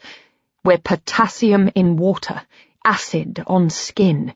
We could burn each other, wreck everything and hardly notice, hardly care. I open my mouth to say something. I still don't know what. But then Hugh speaks. Remind me what you do again, Ryan. He's trying to diffuse the tension, and for a moment Lucas doesn't move. Ryan works in the arts, says Anna. Then Lucas turns to take her hand. I have my own company in digital production. Not what he's told me. Hugh nods. Based in Paris? Yes, I've been there for almost 5 years now. I do a fair bit of travel, though. I look at my hands, folded into my lap. With each of his answers, it hits again. It was me he was lying to all along, not Anna. Not his fiancée, the woman he's been seeing several times a week. I look up. I can't stop thinking about that last night, in the hotel room as David arrived. I can still feel his hands on me. And now he's back for more. I can't bear it. Before I know what I'm doing, I've stood up. But what can I do? What can I say? Anna is about to marry this man and clearly knows nothing of what's been going on. I open my mouth, close it again. My mind reels. And then suddenly, I feel myself collapse inwards. It's as if I'm disappearing, reducing to nothing. Julia, says Hugh. Are you all right? Yes, excuse me, I manage, and then I'm heading upstairs, into the bathroom. When I return, Anna asks me if I'm okay. Yes, fine. Lucas is draining his glass, putting it on the coffee table. We should head off, he's saying. He turns to me. We thought we'd go to Soho, maybe a jazz bar, Ronnie Scott's. Do you know it? They both turn to me. You should come. I say no. I'm numb. I just want all of this to stop. You go if you like, says Hugh. I'm far too tired. I feel a wave of guilt as I picture the two of them there. What have I done to my friend? What might still happen? No, it's late. I should turn in too. Oh, come on, says Anna. It'll be fun. I really don't mind, darling, says Hugh. No. I speak a little too harshly, then turn back to Anna and soften my voice. Honestly, you go ahead. They stand, and we all move into the hallway. Anna turns to me, smiles. Well, she says. She holds out her hands. I step forward into her embrace, while Hugh and Lucas shake hands. It's all been too quick, says Anna. She can tell something is wrong. Promise me you'll come and see me soon. Bring Connor. Promise me. And I have to let you know about the wedding as soon as we start to plan. You will come, won't you? I look over to Lucas. He's smiling, waiting for my answer. Of course I will. I'm seeing you on Saturday anyway, but I'll call before then. Soon. Later. Okay? She releases me. I want to hold on to her, to tell her to be careful, to warn her, but I don't want to frighten her. In any case, Lucas is stepping forward. Well, it was great to meet you. I'm sorry about earlier. I didn't mean to upset you. For the briefest moment, I think he's talking about the attack, but then I realize he's talking about Kate. I'm not upset. I hold out my hand. The last thing I want is for him to touch me, but it wouldn't be right for me to avoid him so obviously. You too. He takes my hand and pulls me towards him. I realize he means to embrace me, as if we've bonded, as if we're now best friends. I don't want to feel him, feel his body, and I resist. But he's powerful.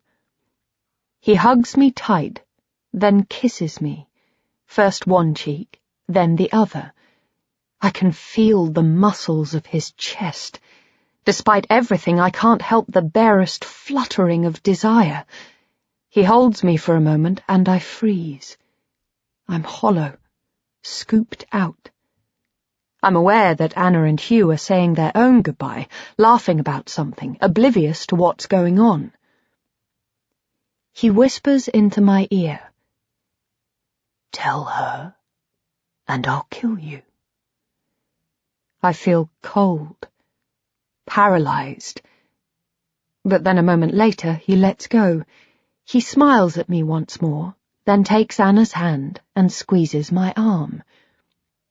It's been so great to meet you, he says, and then they both turn away and, with another flurry of smiles and waves, Hugh and I are on our own. Chapter 26. I close the door. I hear Lucas and Anna's footsteps as they walk down the path to the street, and then I hear them laugh. They sound so happy, so at peace with a life that they are living together. I can almost believe Ryan really is who he says he is, that the last half hour has been imagined. I can almost convince myself that my affair with Lucas is a thing of the past, that Anna's engagement has just begun, and these two things are totally unrelated. But they aren't. His final words still ring in my ears. I turn to Hugh. He's standing behind me where he'd said goodbye to our guests. He hasn't moved. "What on earth has got into you?"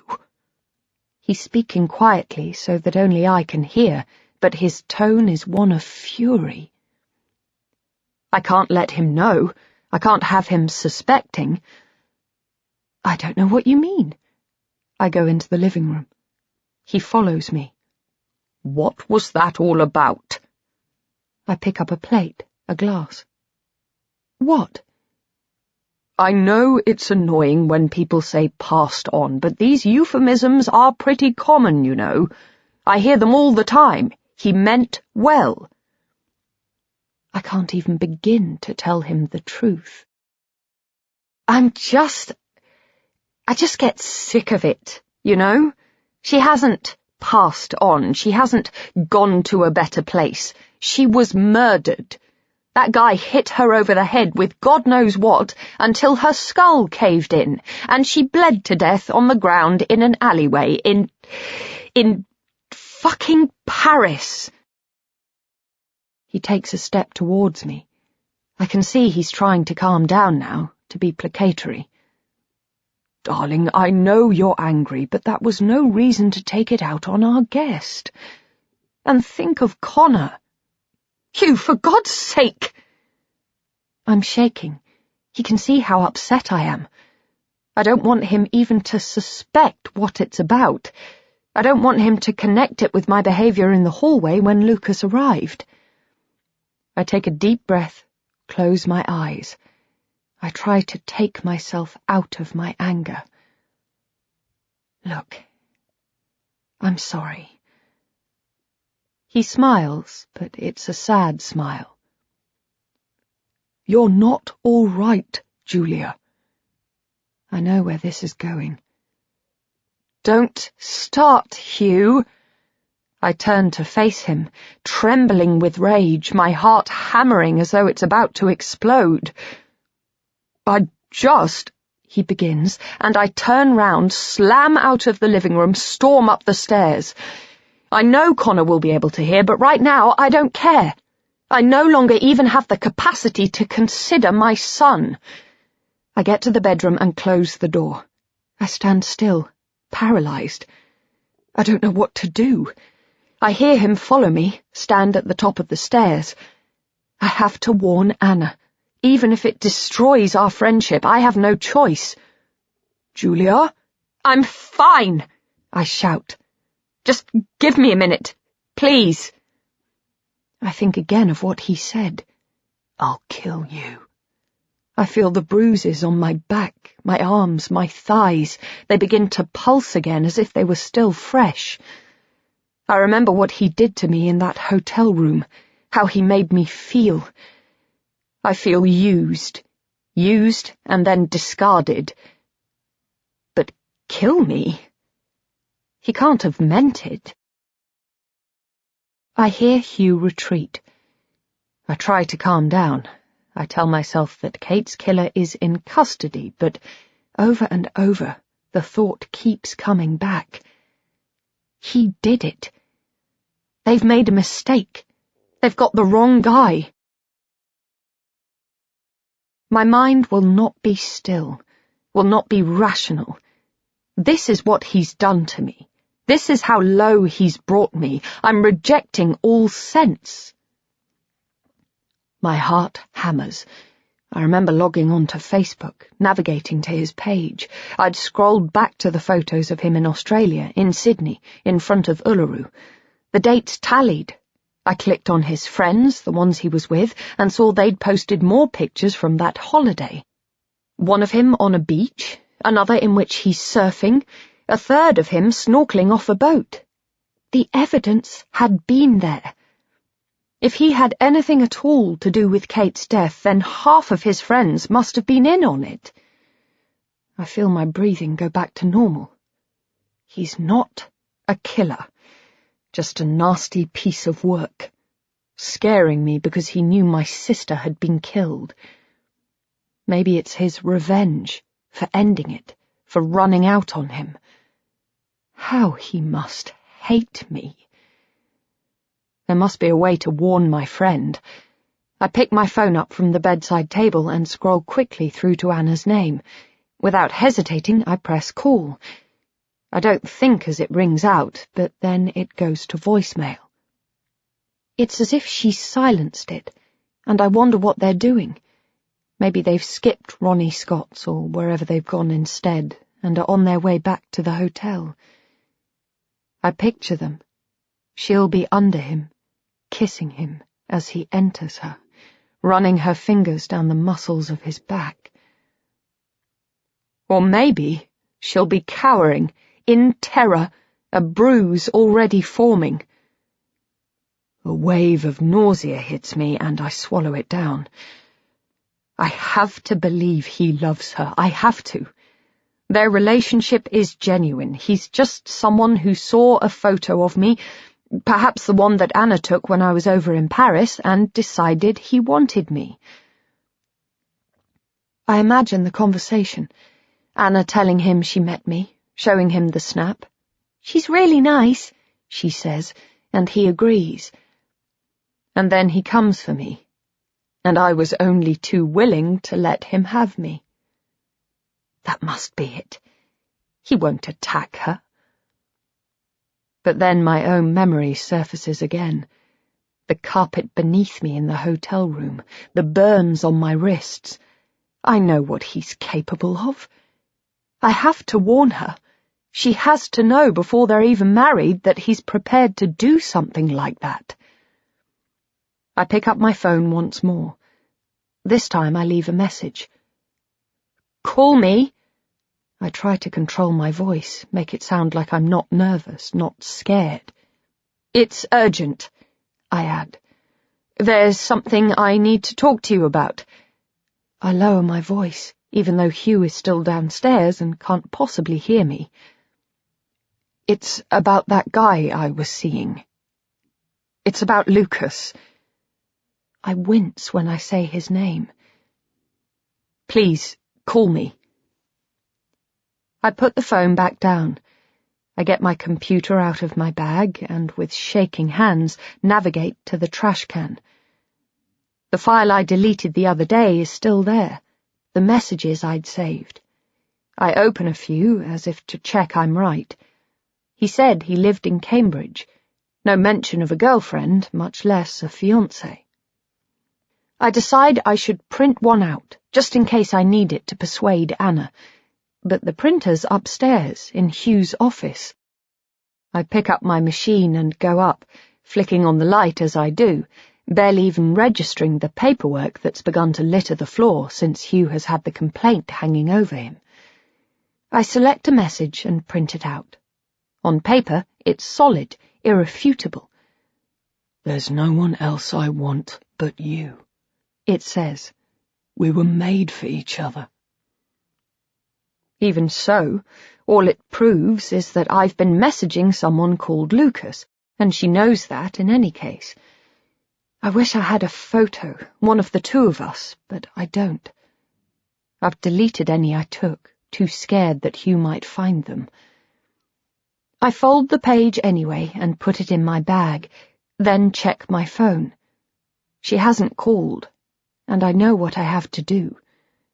I go back downstairs. Hugh's in the kitchen, loading the dishwasher. I'm just going out. "Where on earth to?" I try to sound calm, breezy, even though I feel the opposite. I thought I'd go and meet Anna and Ryan after all, in the jazz bar. "You're sure?" Yes, I feel awful about overreacting. I want to apologize. Anyway, it might be fun, and Anna's right, I don't see her very often. He looks puzzled, bemused. For an awful moment I worry he'll suggest coming with me, but then I remember Connor. I won't be late. Would you make sure Connor goes to bed? "Of course." He picks up another plate. He has school tomorrow. "I know. You go, enjoy yourself. Will you take the car?" I know why he's asking. He wants to make sure I won't slip up and have a drink. He needn't worry. I won't go to Ronnie Scott's. I can't risk a confrontation in a noisy club full of strangers. Instead, I'm going to wait outside Anna's hotel.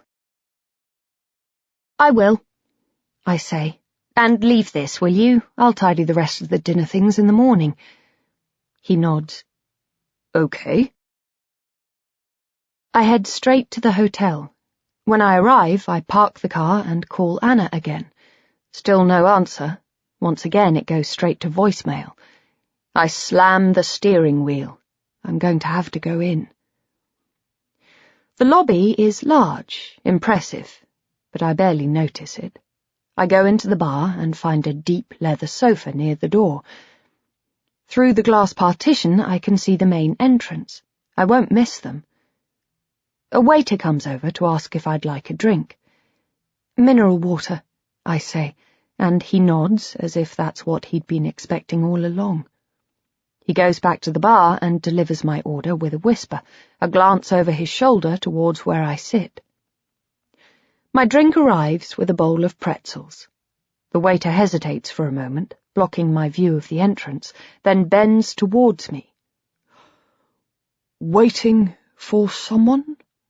he says as he wipes the table before setting my drink down and tidying the snacks and napkins. He's trying to sound casual, but his question has an edge of disapproval. "Yes," I say, My voice cracks with nerves. Yes, I am, I say more forcefully. Very good. I don't think he believes me. A guest? Yes, she's staying here. He doesn't move on. She's just got engaged. In fact, could I get a bottle of champagne? A surprise for when she arrives. 2 glasses. He nods, then stands up. Very good. He turns to leave. When I look back into the lobby, I see Anna. She must have arrived while I was talking to the waiter. She looks different somehow. Sadder and more serious than when she'd left my house an hour or so ago, and it takes me a moment to recognize her. I begin to stand, but she's already heading into the lift. I could shout out, but the door between us is closed, and she'd never hear me. Nevertheless, my heart lifts. For a moment, I'm in luck. She's alone. But then it plummets. I see Lucas just a few steps behind her. I freeze, then watch as he waits to let a couple go ahead of him. By the time I've started moving again, I can see that I'm going to be too late. Shit. The lift doors are about to close. But then Anna sees me over her fiancé's shoulder.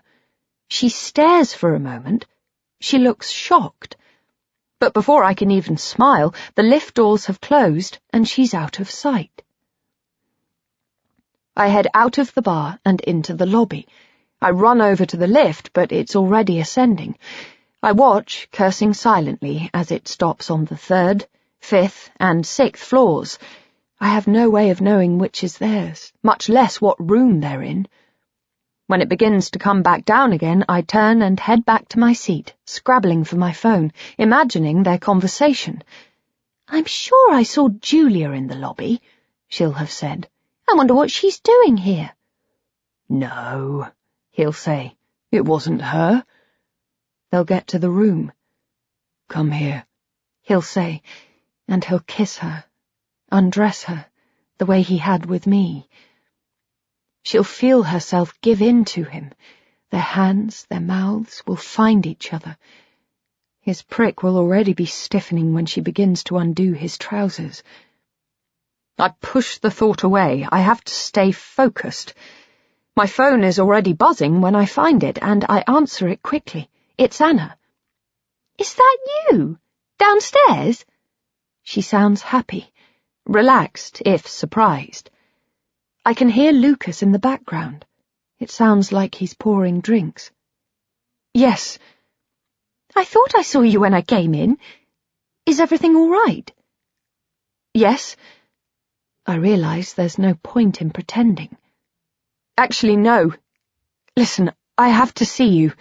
I've been trying to ring you. I left a message. I'll explain. Can you come down?" She sounds hesitant, intrigued. "Why don't you come up here?" No, you come down. Please." I think of the printout I've brought with me. I don't want to show it to her, but I might have to. Will she believe me? Surely she'll have to, but still I'd rather not have to do that to her. "Is Hugh with you?" she says. "He's at home. Please come down. Please let me explain." I hear her cover the mouthpiece of her phone, confer with Lucas. It's obvious what he'll say. "Anna," I say. "Anna." After a few moments, she answers. "We'll be down in a couple of minutes." "No!" I try to control my voice, but still I must sound desperate, panicked. "No, it's better. Could you come alone, please?" She hesitates. "Give me 5 minutes." Even though it's late, she's changed into a pair of trousers, a sweater, trainers. The bar is less busy now. The few people there are finishing their nightcaps before heading upstairs. The bottle of champagne on the table in front of me looks out of place. "Julia," she says, once we've kissed. "Is everything all right? You sound so worried." She lowers her voice. "Is everything okay with Hugh?" Yes. I look over her shoulder. There's no one there, just the waiter, collecting glasses, checking the new arrival. We sit. Good. I was worried something had happened. Or, Hugh had found out about that guy. She mouths the last two words silently, as if she thinks there are spies everywhere, eager to report back. No, not that, I say. Nothing like that. Good. She raises her glass. I nod. Mine is still empty. What is it? Have you listened to the message I left on your phone? She shakes her head. I can't speak. I don't want to tell her. I don't want to destroy her happiness, even if it is founded on lies. But then I think of all the things Lucas did to me, the things I asked for and the things I didn't. I can't fail her the way, deep down, I know I failed my sister. I can't let her down just to save myself from a difficult conversation. It's about Ryan. Ryan? Listen. I take her hand. I tell myself it's what Kate would have done. I don't want you to think I'm, jealous. Jealous? You're not making any sense. Of you and Ryan, I mean. Why would you be jealous? Julia, what's this about? I hesitate. I'm searching for the right words, but they seem just out of reach. It's just... What? Do you know if you can trust him? Of course. Why? It's just... You haven't known him that long, and... It sounds petty, lame, and already I know I've said the wrong thing. I see Anna's expression change to one of anger. I've known him long enough, she says. What's this about, Julia? I wouldn't expect this from you, of all people. I take a deep breath. I begin to speak. I don't think he's who he says he is, I say. I close my eyes. Sorry. What? She sounds shocked. What on earth are you saying? What do you mean? I tread carefully. I need her to work it out for herself. I need her to realize that the man she calls Ryan is lying about where he goes every week. What does he do? On Tuesdays? He goes to work? In Paris? It varies. He travels a lot. London? Sometimes. What's this about, Julia? The thing is, I say, but then I stop. The atmosphere in the room has shifted. The door to the bar, swung open, has admitted a current of cool air. Over Anna's shoulder, I see Lucas, scanning the room, looking for us. He looks utterly calm. Shit. What? She looks over her shoulder. Oh, hi! She calls him across the few tables that separate them, and when he notices her, he waves. I grab her hand. Listen. I talk quickly. I have to get it out before he gets here. You can't trust him. He isn't who he says he is. He's seeing someone else. You have to believe me. Julia? She's shaking her head. I feel a rising urgency. Any moment it might tip into panic. Just leave him. I've spoken too loudly. The waiter has noticed, and no doubt Lucas as well. She pulls her hand away and stands up. She looks at me with disbelief. Disbelief and anger. I'm sorry, I begin, but a moment later, Lucas arrives. What's up? Anna's face relaxes. She turns to kiss him, then looks back to me. Julia was just leaving, she smiles. Weren't you? No, listen to me. Lucas steps forward, putting himself between me and Anna, as if it's me who's dangerous. He looks angry, protective towards his future wife. What's this about? Anna turns to face me. I know what this is about. She sounds upset, but determined. You're jealous. Just because you and Hugh are falling apart and we're just coming together. Or is it about the money? The money? I have no idea what she's talking about. You know we're going to sort our wills out on Friday. What? My mind whirs. I don't know anything about that. I cast my mind back, try to remember our last conversation. Anna, no. No, it's not that at all. That money is yours. Kate left it to you. I want you to have it. I think back to the conversation we'd had in Paris all those months ago. I'd told her as much then. Listen, says Lucas. He puts his hand on my arm and I flinch. I don't know what's going on here, but you two need to calm down. Anna is angry now. The bar staff have noticed a man is coming over. Miss, he's saying to me, and then, is everything all right here? Fine, says Lucas. It's fine, nothing we can't handle. He begins to steer Anna towards the door. She's looking at me with an expression of disbelief, shaking her head as if she can't believe the person I've become. I wonder what else she's thinking. Maybe that Kate was right all along. I'm a jealous bitch who betrayed her, stole her child, and wouldn't give him back. I think you'd better leave, says Lucas firmly, turning to me, and at the same time I feel a hand on my arm. It's the barman turning me around, escorting me in the opposite direction. He's Lucas! I shout as they reach the door. But she's looking away, and my voice is swallowed by the cavernous bar. The other patrons look at me. They think I'm drunk, a troublemaker, a jealous ex. But I'm not sure Anna heard me. It's only when I break free of the waiter's grip on my arm and turn round to say it again that I see I'm too late.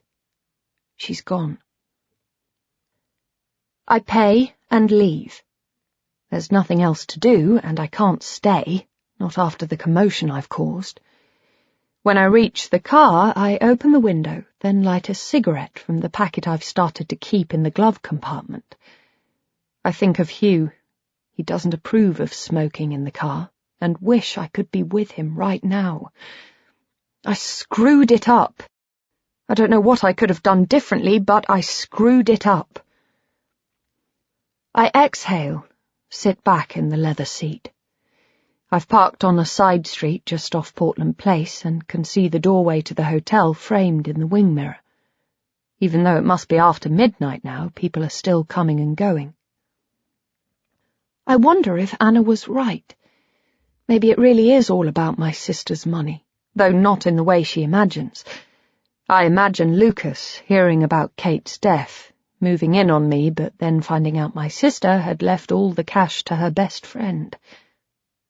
But no, that makes no sense.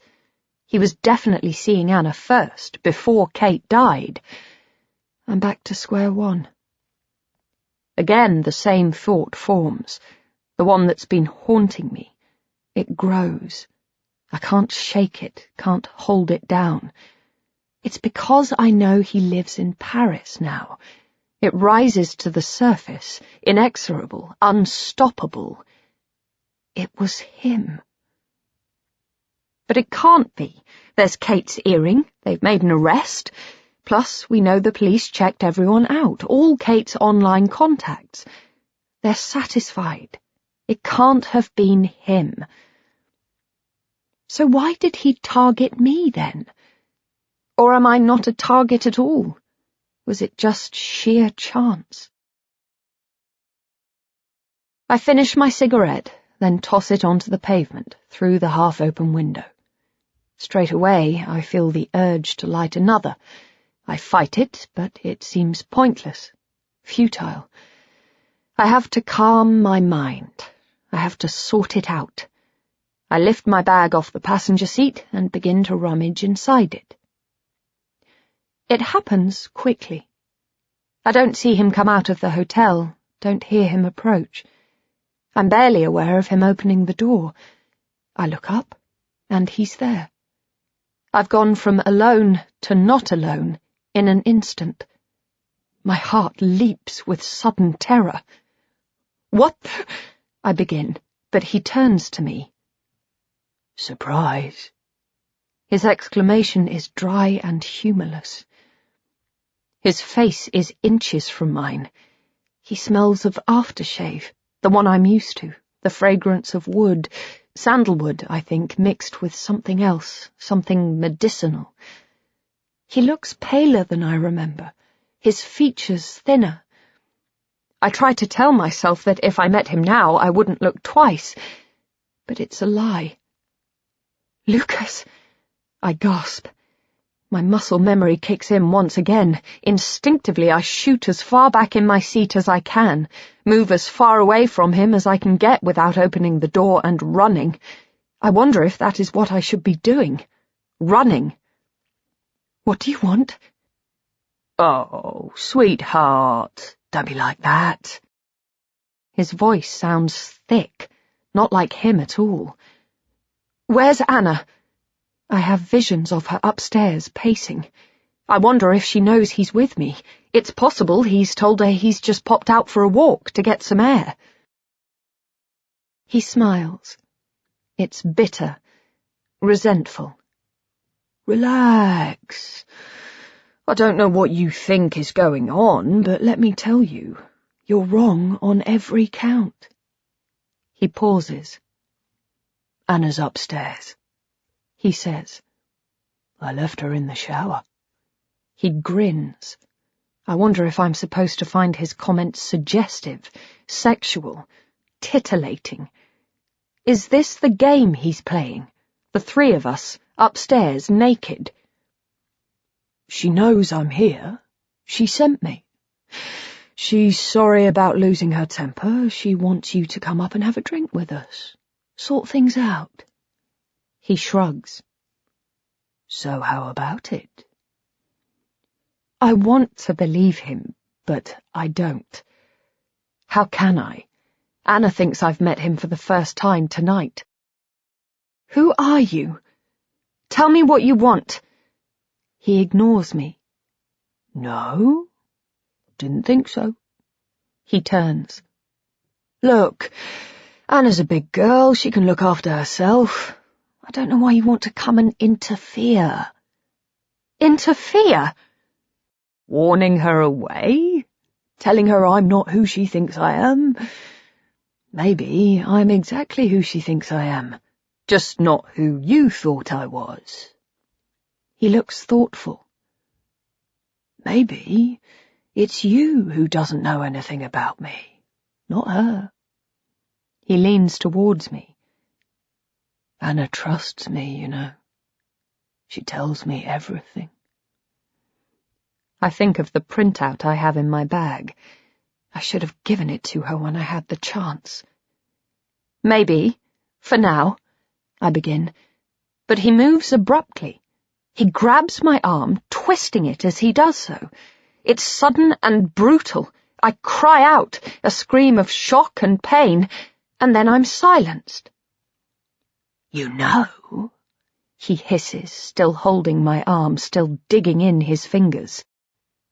"I don't like little tots like you who come between me and my fun. So, this is what's going to happen." He twists my arm further. I struggle, but he holds me.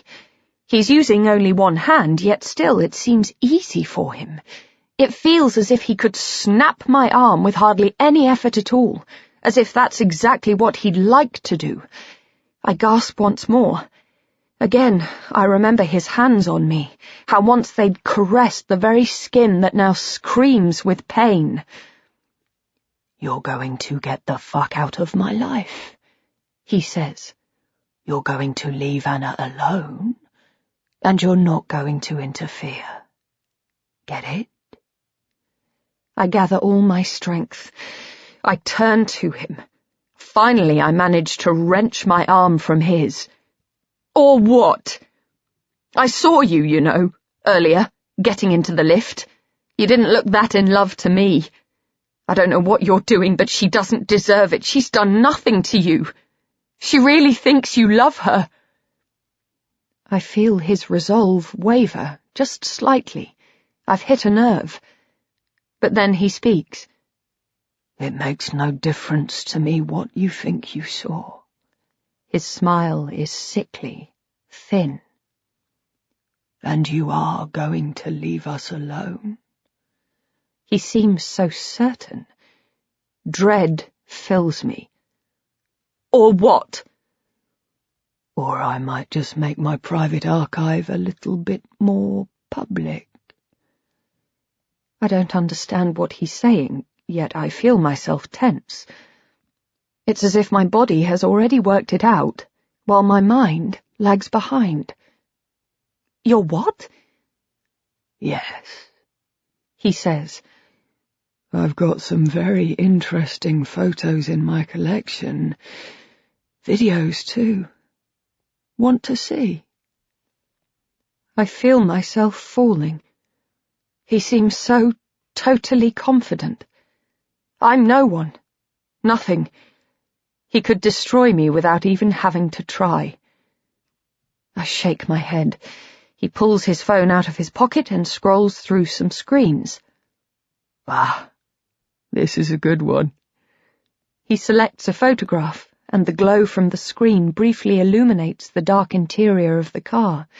Then he angles the screen so that I can see the picture. It's a woman, taken from the waist up. She's naked. It takes me a moment to realize it's me. I gasp. This is... I begin, but the words catch in my mouth and I can't get them out. This is from that first time, he says. The first time you turned your camera on.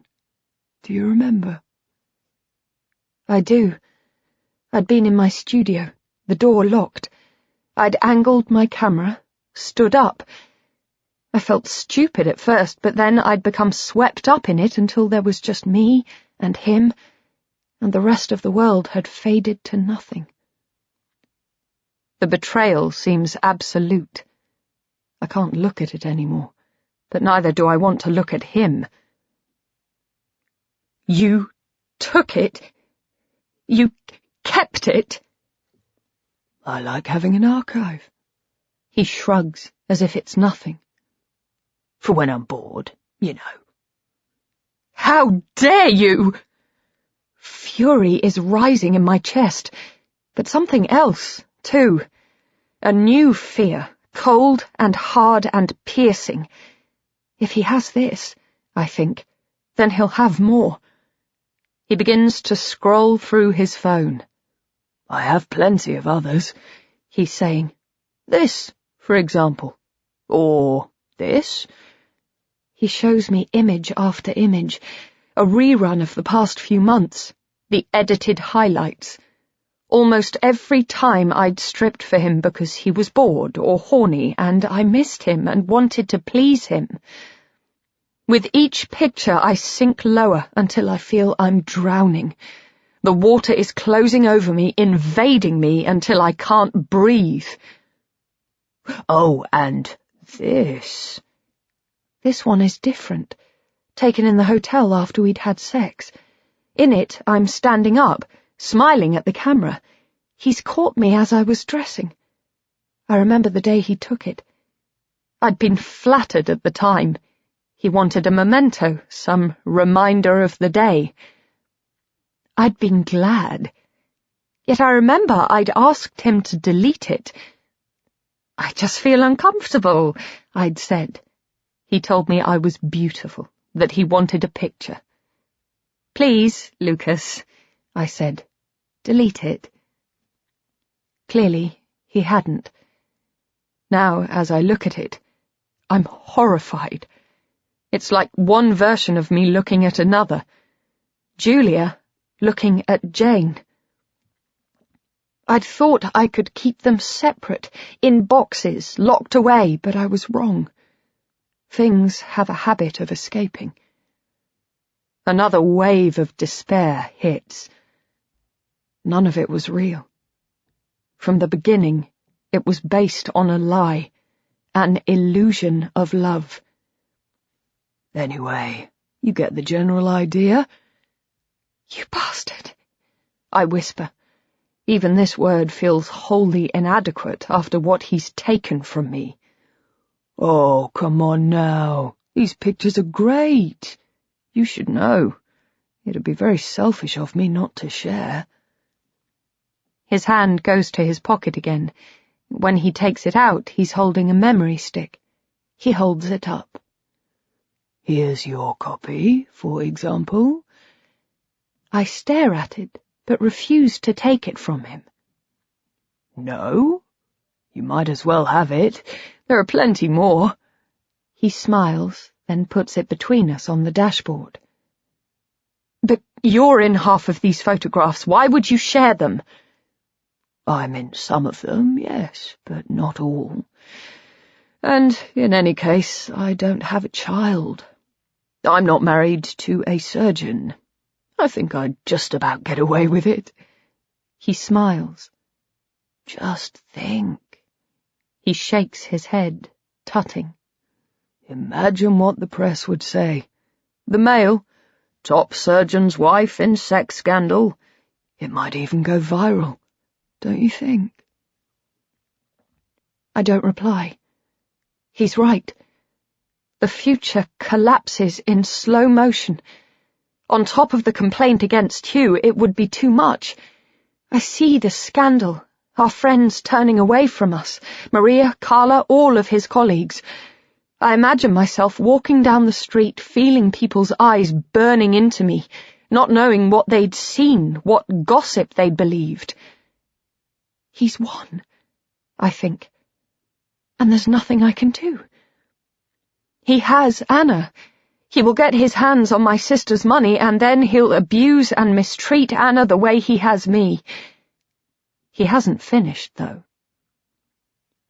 There's Hugh's boss at the hospital, too, all his colleagues. Can't be good for business, for his reputation. There's Connor's school, all those parents.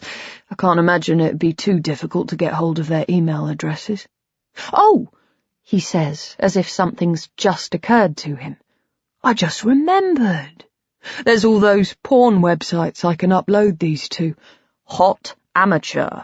He looks at me, watching for my reaction. Older woman fucks young stud. It happens suddenly, comes from nowhere. I slap him as hard as I can. It's as if all the energy I've been clamping down has erupted. I want to kick and scream and fight. Yet his only response is to laugh, quietly, almost under his breath, and I realize he's pleased. He looks at me. His eyes are expressionless. I wonder if he's capable of experiencing pain. So, as I was saying, you're going to stay away from me and Anna? I feel myself begin to cry. I tell myself I won't let the tears come. I won't give him the satisfaction, but they burn behind my eyes. Yet, at the same time, I'm almost relieved. When everything's gone, there's no more pain, nothing else to lose. Staying away from him and Anna, it might be difficult, but it can be done.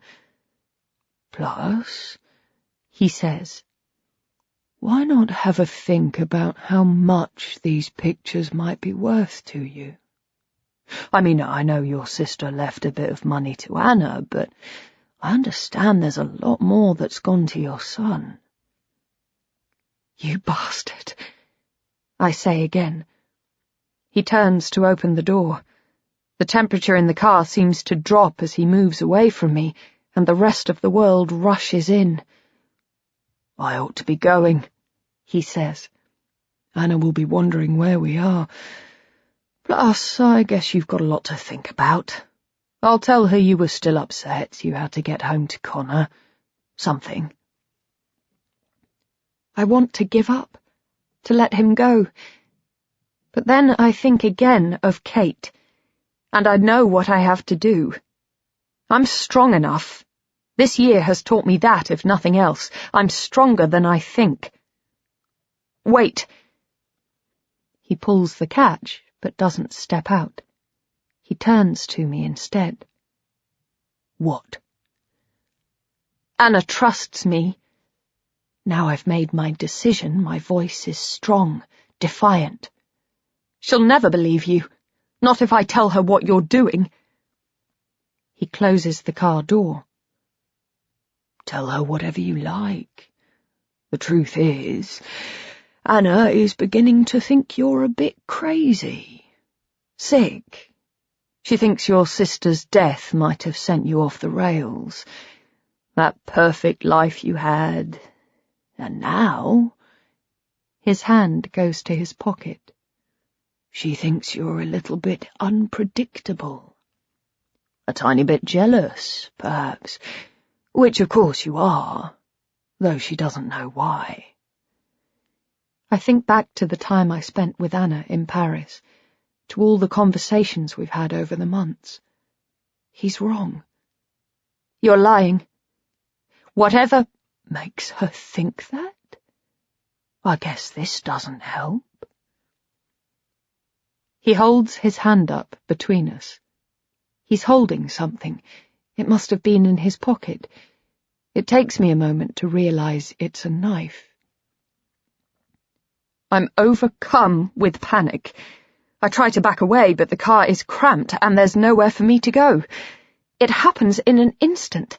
He grabs my hand with both of his, so that he's holding me tight. The knife is exposed, sticking out towards me, in his hand, though it looks as if it's in mine.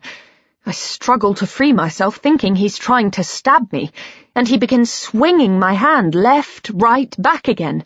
It's as if we're struggling, as if he's trying to get the knife off me, even though he's the one holding it. I hear a voice, shouting, and at first I think it's coming from outside the car, but then I realize it's me, and I see it all. It's as if I'm watching from the street, peering into the car. It looks as though I'm trying to stab him as he tries to hold me off with both hands. He relaxes for a moment, and just as I think he's about to drop the knife, he does it. With sudden ferocity, he pulls both hands towards his face, and the knife he's holding catches against the skin of his cheek. "Fuck," he says, and then a moment later, there's a dull gush of blood. "You silly bitch." He smiles. He shoves my hands away as if I repulse him and drops the knife. It falls into my lap, and I see it's just a kitchen knife, one I'd use for preparing vegetables, and was never going to do much damage, yet still, it's sharp, it's cut him. The blood is beginning to run down his cheek.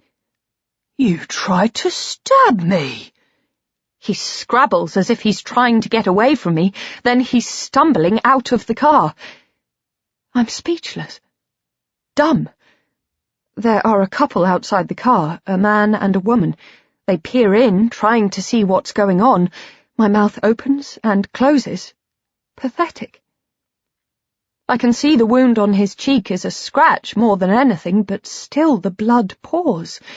It's over his mouth now, running off his chin, dripping on his white shirt. I think of Anna's reaction when he gets upstairs. There'll be blood everywhere by then. It'll look like a frenzied attack. It'll look like he's had a lucky escape. And she'll believe whatever he tells her. That I'm jealous, crazy, that I'm trying to split them up out of spite because I have no one of my own. "Still think she's going to trust you?" he says. Then a moment later, he's gone, and I'm alone. Even though there are cars and people, I'm alone. And all I can hear is the beating of my heart and a dog way in the distance, howling into the dark. Chapter 27. I have no choice. I go home. It's late. The house is quiet, in darkness. It ought to feel safe, a place of refuge, but it doesn't. Hugh and Connor are upstairs, asleep, completely unaware of what's happening, of where I've been. I'm separate from my family. Separate and alone. I go into the lounge and turn on a table lamp, then sit in its warm glow. I turn the memory stick over and over in my hands. It's so small, fragile. I could destroy it easily, crush it underfoot, melt it over the flame from my lighter. For a moment, I think I will. But I know it's futile. I put it down, pick it up again. I fetch my computer, switch it on, slide the stick into the port. I know I shouldn't look, but somehow I can't help it. Once, maybe even just a few weeks ago, I'd have still been hoping it might all turn out to be a joke, that he'll have loaded the device with one of those tacky e-cards I used to hate, but now send routinely when I've forgotten someone's birthday. I'd have half expected the file to be an animated cartoon, dancing monkeys, my face superimposed, singing a song. Fooled you! But not anymore. I can't even pretend to myself now. There are a dozen or so files, some pictures, some videos. I make sure my machine is muted, then choose one at random. It's a video, the two of us, on the bed, naked. I'm underneath him, but my face is in the frame. I'm recognizable. My eyes are closed, my mouth open. I look faintly ridiculous. I can bear it only for a second or two. I feel a sort of detached horror. Detached because I could easily believe the woman on the screen has nothing to do with me. Horror because this most intimate of acts is here, recorded without my knowledge, preserved forever. Exhaustion wipes me. How did he film this? Did he set up his laptop, angle the inbuilt camera towards the bed? I would have noticed, surely. Maybe it was something more sophisticated then, a hidden camera disguised as a drinks can, built into the cap of a ballpoint pen. I know they're available. I've even seen them in the department stores, John Lewis, Selfridges, when I've been looking at cameras. At the time I wondered why anyone would want one. They were for professionals, surely, private investigators. They belonged in the realm of James Bond. I guess now I know. I shiver. These videos and pictures go right back to the beginning of our affair. He must have been planning this all along. A wave of nausea breaks. I breathe as deeply as I can, long, slow breaths that don't help at all, then slam my machine closed before ripping the memory stick out of the port and throwing it across the room. It bounces off the wall and clatters to the floor at my feet. I stand up. I can't leave it here. I imagine Connor picking it up, taking a look. What would he say? What would he think? I find it and go upstairs. I put it in my drawer. Tomorrow I'll take it out, throw it in the canal or under the wheels of a bus. I want a drink, yet am aware it's the last thing I ought to do. Once I start, I might not be able to stop. I run a shower instead, as hot as I can bear it. Still, my skin has never felt less alive. It's only when the water is so hot it nearly scalds that I feel anything at all. For the next 2 days, I don't sleep. I call Anna over and over, but she doesn't answer. I'm on edge. I startle at every noise, wondering if it's Lucas. I dread every call or message, every package in the post. I'm not sure what to do. I call Adrienne, but I can't tell her what's wrong. I just say I'm not well, I have a virus. I'll talk to her next week. She's going to be away for a few days anyway, she says. Bob's taking her to Florence. I decide I'll turn up for lunch with Anna at her hotel as we arranged. He might be there, of course, or she might not want to speak to me, but I have no other option. In any case, I'd decide a severance might actually be better. I could go back to my own life then, concentrate on Connor and Hugh. Still, I can't settle. I want to leave the house, but can think of nowhere to go. I want to switch my phone off, but daren't in case I miss a call from Anna.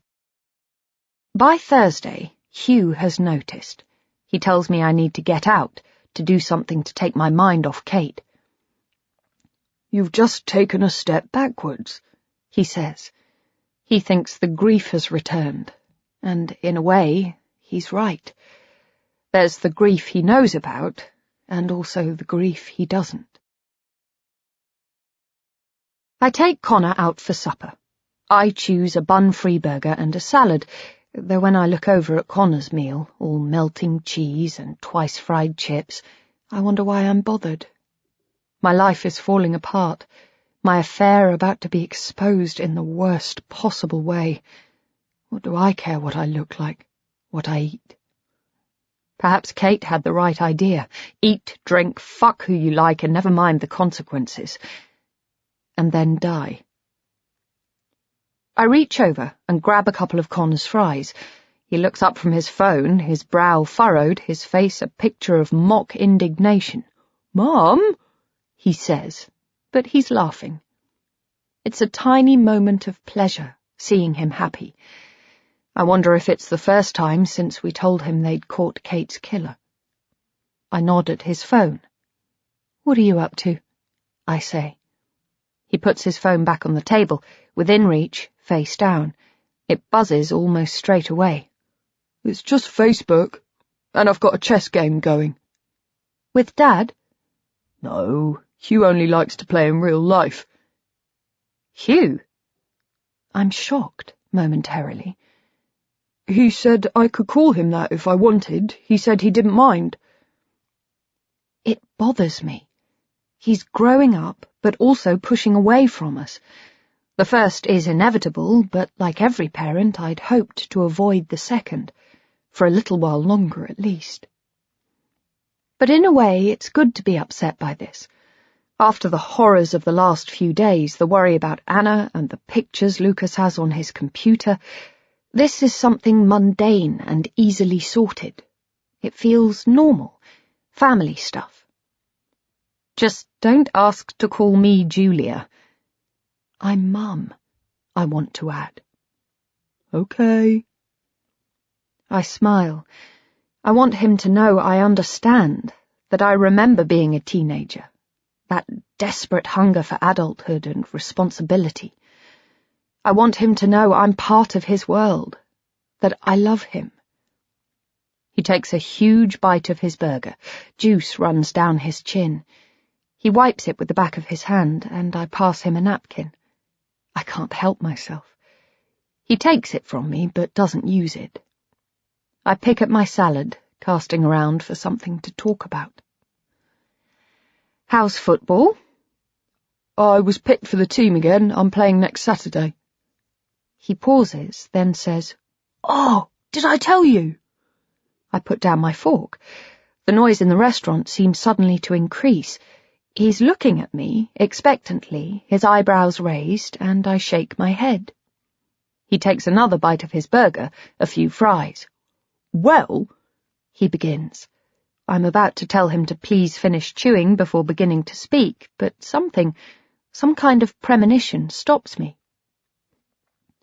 "You remember when we went to see Planet of the Apes?" I feel myself tense. Uh-huh. He reaches for the mayonnaise. "Well, you remember the creepy guy? The guy who came in and sat right by us and then just left?" I try to sound as though I'm struggling to recall. "Oh, yes," I hear myself say. I don't recognize my own voice. It sounds filtered, distorted, as if it's coming from some distance away. "I'd completely forgotten about him," I add. There's a catch in my voice, and it sounds false even to me, yet he doesn't seem to notice.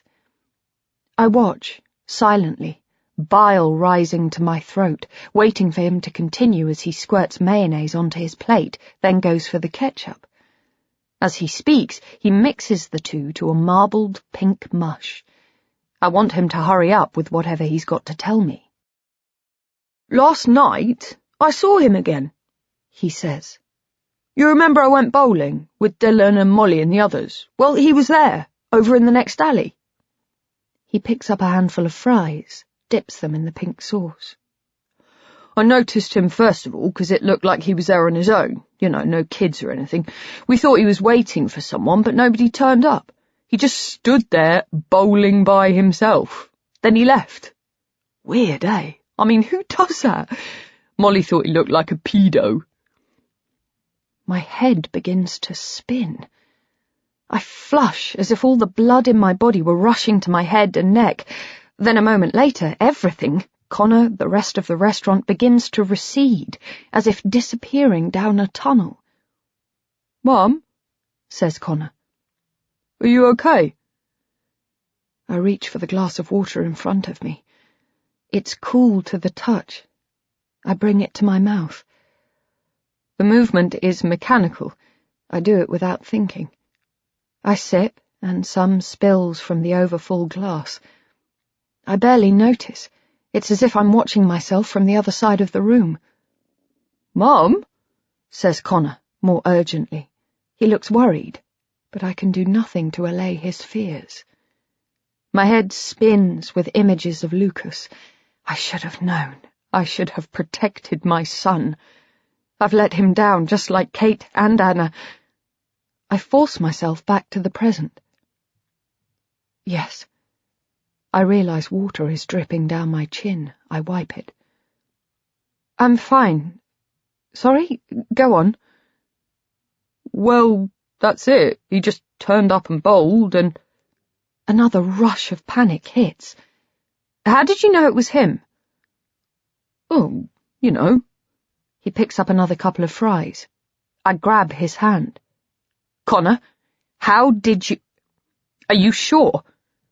He looks at my hand on his arm, then up to my face.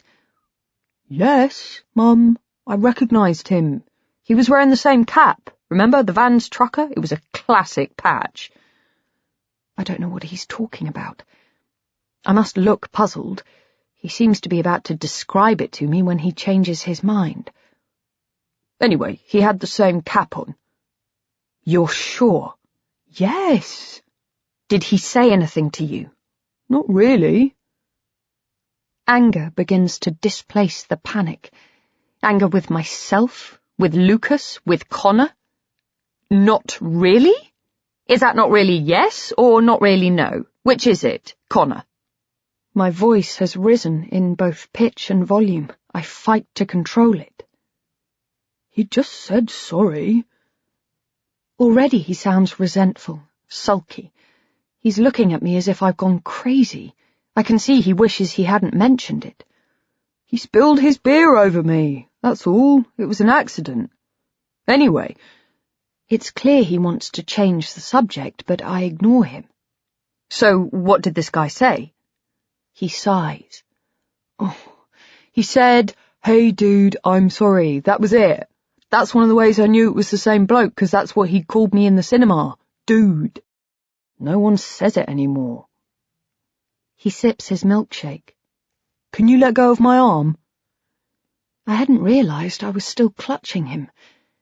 I release him and sit back. Anger is burning within me now. A rage. Yet it has nowhere to go, nothing to burn, and so it sits, deep and poisonous. I'm trying to keep my face neutral, my features calm. I'm failing. I tense. I'm chewing my bottom lip.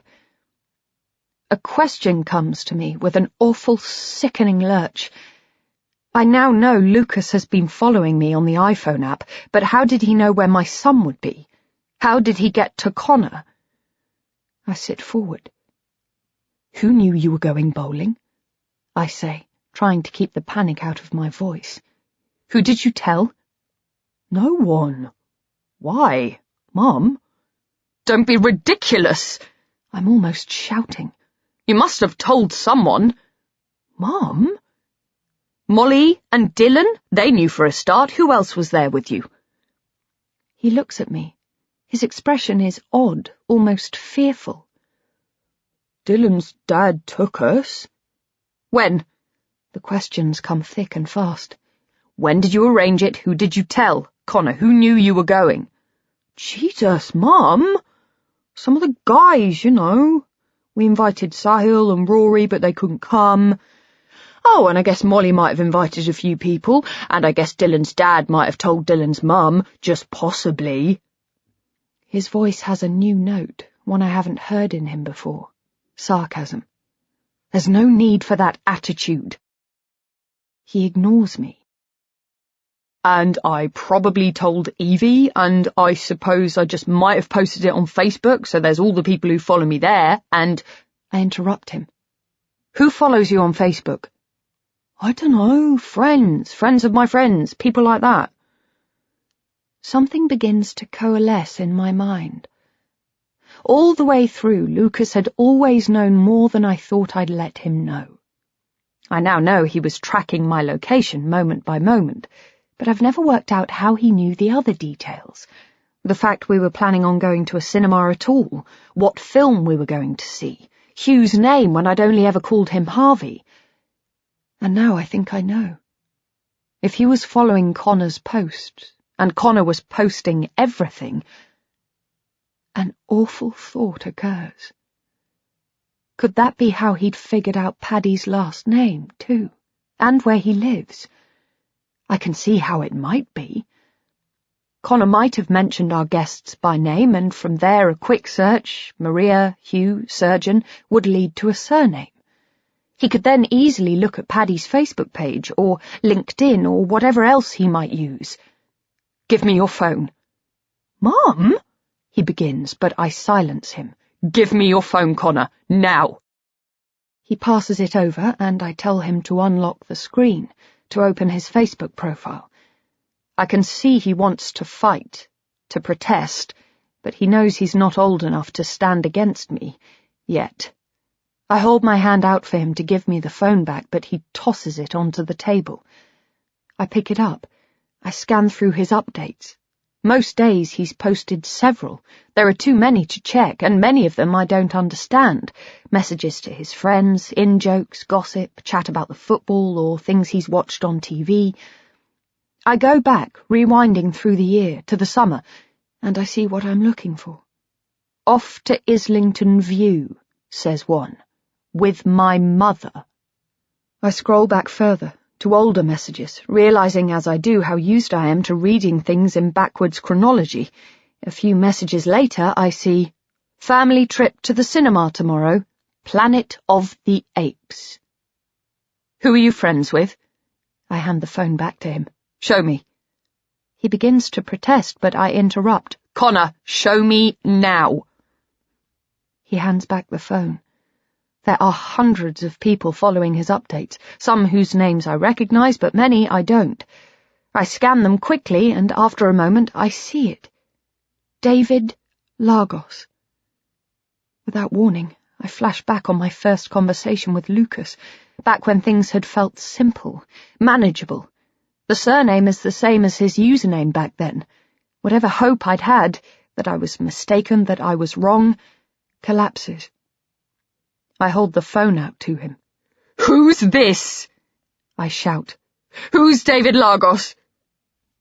I don't know, Mum. He raises his voice. Just somebody, okay? That's the way it works. I don't know everybody who follows me, yeah? I select the username and a picture appears. It's a picture of a dog wearing a baseball cap with the word Vans written on it. There's no other information, but it's him. That's it, I think. That's how he knew. That's how he knew everything. First Anna, then me. And now I know it. Connor is involved as well. Delete it. I give him his phone back. Delete your profile. I'm shaking, but he doesn't move. No! He looks horrified, as if what I've asked him to do is utterly unreasonable. I wish I could tell him why it's so important, but I can't. I wish I could tell him how much his ridiculous and almost constant sense of being hard done by infuriates me, but I don't. I'm not joking, Connor. You have to delete your profile. He begins to argue, a barrage of buts and can'ts and won'ts. I ignore him. Connor! I've shouted. There's a momentary hush, a stillness in the restaurant, and I know that if I were to look around, I'd see people staring at us. There's a young couple on the table next to us, he wearing tracksuit trousers and a hooded top, she in a mini-dress, and on the other side, a woman with someone I imagine is her daughter, a pram parked between them. I don't want to be their entertainment for the evening, but neither do I want them to know I'm embarrassed. I lower my voice, but keep my eyes fixed on my son. This isn't a game.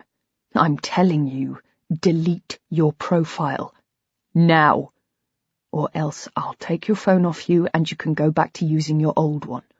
You wouldn't! Watch me. His jaw drops. He's incredulous. It's outrageous. He doesn't believe I'd even consider such a thing. He stares at me, and I stare back. I hold out my hand. Your phone, Connor. Give it to me. Now. He snatches his phone out of my reach and stands up. At first I think he's going to say sorry or make some other plea to my better nature, but he looks furious, and sure enough, does no such thing. Instead, he hisses at me, "Fuck you!" A moment later, he's turned and is heading for the exit, leaving me open-mouthed with shock. I stand up too. My napkin slides to the floor. "Connor!" I say as firmly as I can, but he ignores me. "Get back here!" People stare. There's a hush. I'm losing control. Everything's receding. It's as if I'm hurtling down a tunnel, trying to get back to a reality that's slipping away from me as quickly as I am from it. I try to follow Connor as he shoulders past people at the door and goes outside. I have to catch up with him, and I force myself back to reality. "I'll come back," I say to the waiter, who looks as though he's seen this sort of thing before. I squeeze past the tables. People move their chairs out of the way, turning their faces away from me as they do, as if I'm best avoided. But by the time I get outside, Connor has gone. I glimpse him in the distance, running along Upper Street in the opposite direction from home, and without thinking any further, I begin to give chase. Hugh's waiting for me when I get in. He comes to the door as I open it. I'm flustered, fumbling with my keys. I drop them as I take them out of the door. He bends over and picks them up, then gives them to me. What's going on? I shrug off my coat. He's here? Yes. He must have doubled back or gone through the back streets. Where is he? I say. Upstairs. What's going on, Julia? He's raised his voice, but appears largely unflustered. I push past him. I'm furious. I'd had to go back to the restaurant. People had stared at me as I'd asked for the bill and paid it. A woman had tilted her head, half smiling, in a way that I suppose was meant to convey sympathy and understanding, but in fact made me want to slap her. I'd then left in a hurry, forgotten the bag I'd stashed under my seat, had to go back for it. He made me look an absolute bloody idiot. He tries to interrupt, but I don't let him. I go upstairs, towards Connor's room. What I can't let him see is that I'm scared, as well as furious. Lucas has got to my son, as well as to me, as well as to my friend. He's stalking him now, and I don't know why. I can only hope it's to intimidate me, to let me know he has the power to do that. I can only hope that he's made his point now, and that's all it is. But maybe he's got a taste for it, for scaring me, for proving just how deeply he's infiltrated my life. I realise that I'm going to have to see him again, somehow confront him. I can't let him get away with it. I'm at the top of the stairs when Hugh calls me back. "Julia, what the hell is going on?" I turn to face him. "What's he told you?" "Some argument about his phone, the internet. He said you were being totally unreasonable."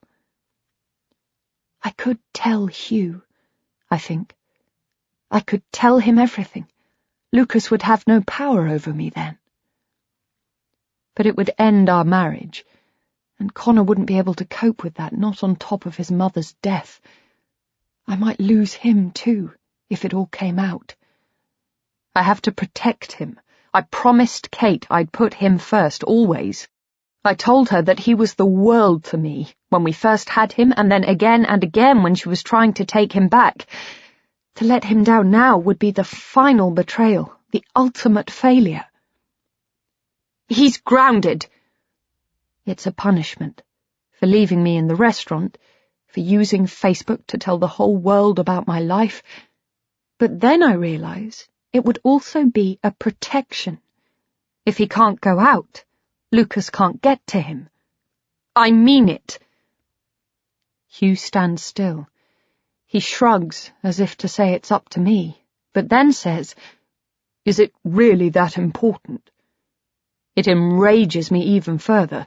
He thinks he's protecting Connor, but he doesn't understand. I turn to go into Connor's room. By now my fury is stoked, throbbing. Dimly, I'm aware that it's an anger that would be better directed at Lucas, but that's not possible, and it must be discharged somewhere.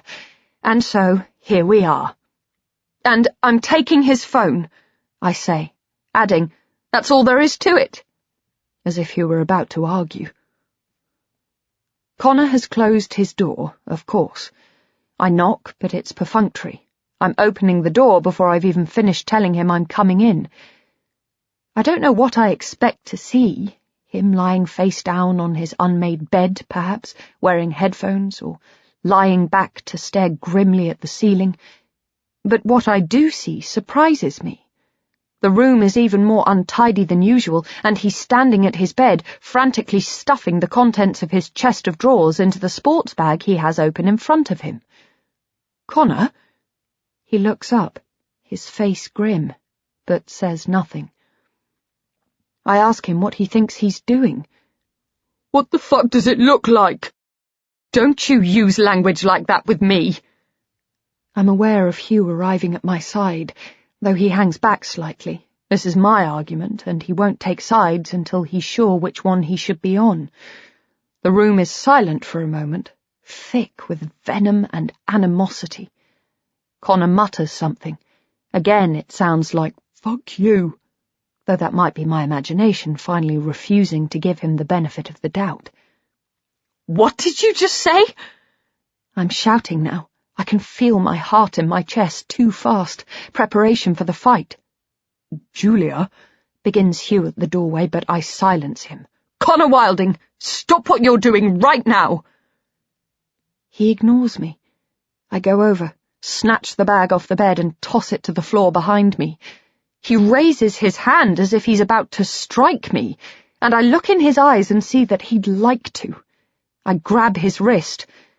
For a moment, I think about Lucas grabbing mine, and I'd like to twist my son's in the same way, hurt him in the same way. Instantly, I'm ashamed. Distantly, I get the impression I'd never think this with a son of my own, one I'd given birth to. The thought of causing him pain wouldn't cross my mind, not even fleetingly. Yet I'll never know. And in any case, I don't get the chance. He wrenches his arm out of my grip. I'm surprised at his strength.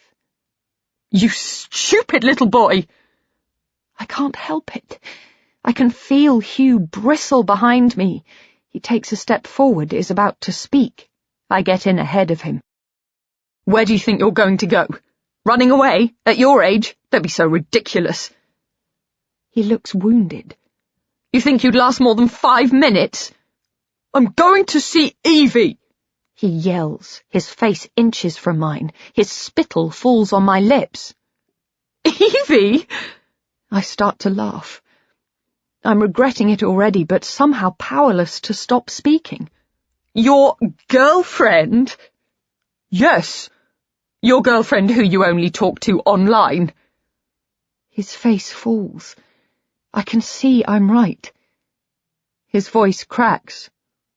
So? I experience a moment of triumph, then feel utterly wretched.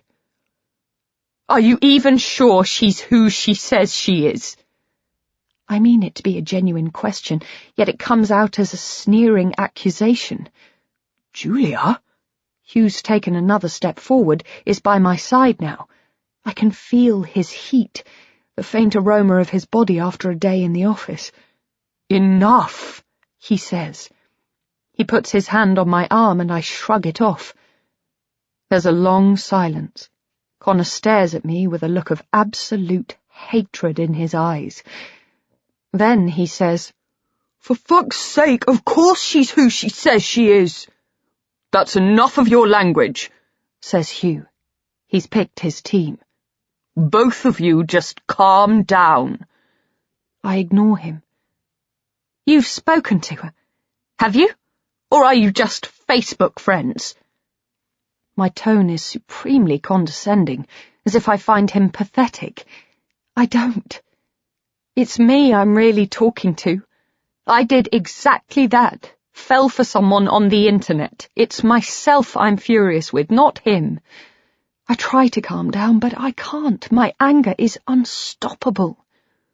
Of course I've spoken to her. She's my girlfriend. He stares right at me. Whether you like it or not, Mum. He pauses, and I know what he's going to say next. She loves me. Love? I want to laugh out loud, yet manage to stop myself. As if you... Julia, says Hugh. His voice is loud. It's an attempt to shock me into silence, but I won't be silenced. As if you have any idea about love. You're 14 years old, Connor, 14. How old is she? He doesn't answer. How old, Connor? What does it matter? Hugh speaks again. Connor, your mother asked you a question. He turns to his father. Go on, I think. I dare you. Say fuck you to him. He won't, of course. 18, he says. He's lying, I know it. I snort. It's through nerves, through fear, but I can't help it.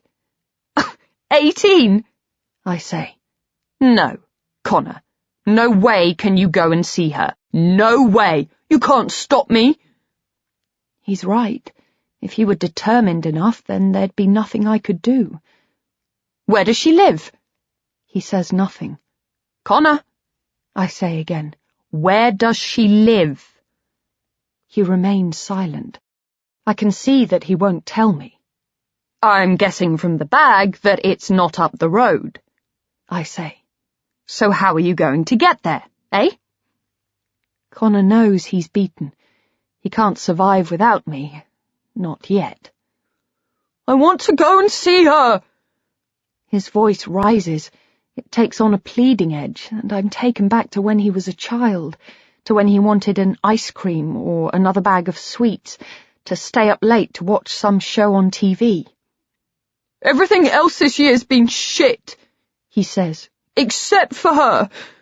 And you know why, Mum. It's an accusation hurled. It hurts because it's true, and he knows it. It crosses my mind he did see the kiss I shared with Paddy after all. He's been storing it up. It's now when he'll tell his father. I shake my head. I want him to cry, to turn back into the child I know how to comfort, but he remains resolute. He's determined. I hate you. I wish you'd never taken me. I wish you'd left me with my real mother. It breaks. Whatever I'd been holding in check, it finally breaks. I slap him, hard, across the face. You ungrateful little shit!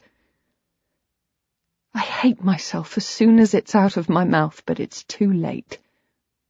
His eyes are smarting, but he's smiling. He knows he's won. I've lost my temper. He's become the adult, and I'm the child. I hold out my hand. Give me your phone. No. Connor. Still he doesn't move. Your phone. No! I look round at Hugh. My head is tilted, imploring. I hate having to make this request for him to step in, but this is a battle I can't afford to lose. He hesitates. There's a long moment when I'm not sure what he's going to say or do. Then he speaks. Give your mother your phone, Connor. You're grounded for a week. Hugh and I sit on the sofa, together but separate. We're not touching. Connor is upstairs, sulking. He's surrendered his phone, dug out his old model from one of his drawers, which we've told him he can keep.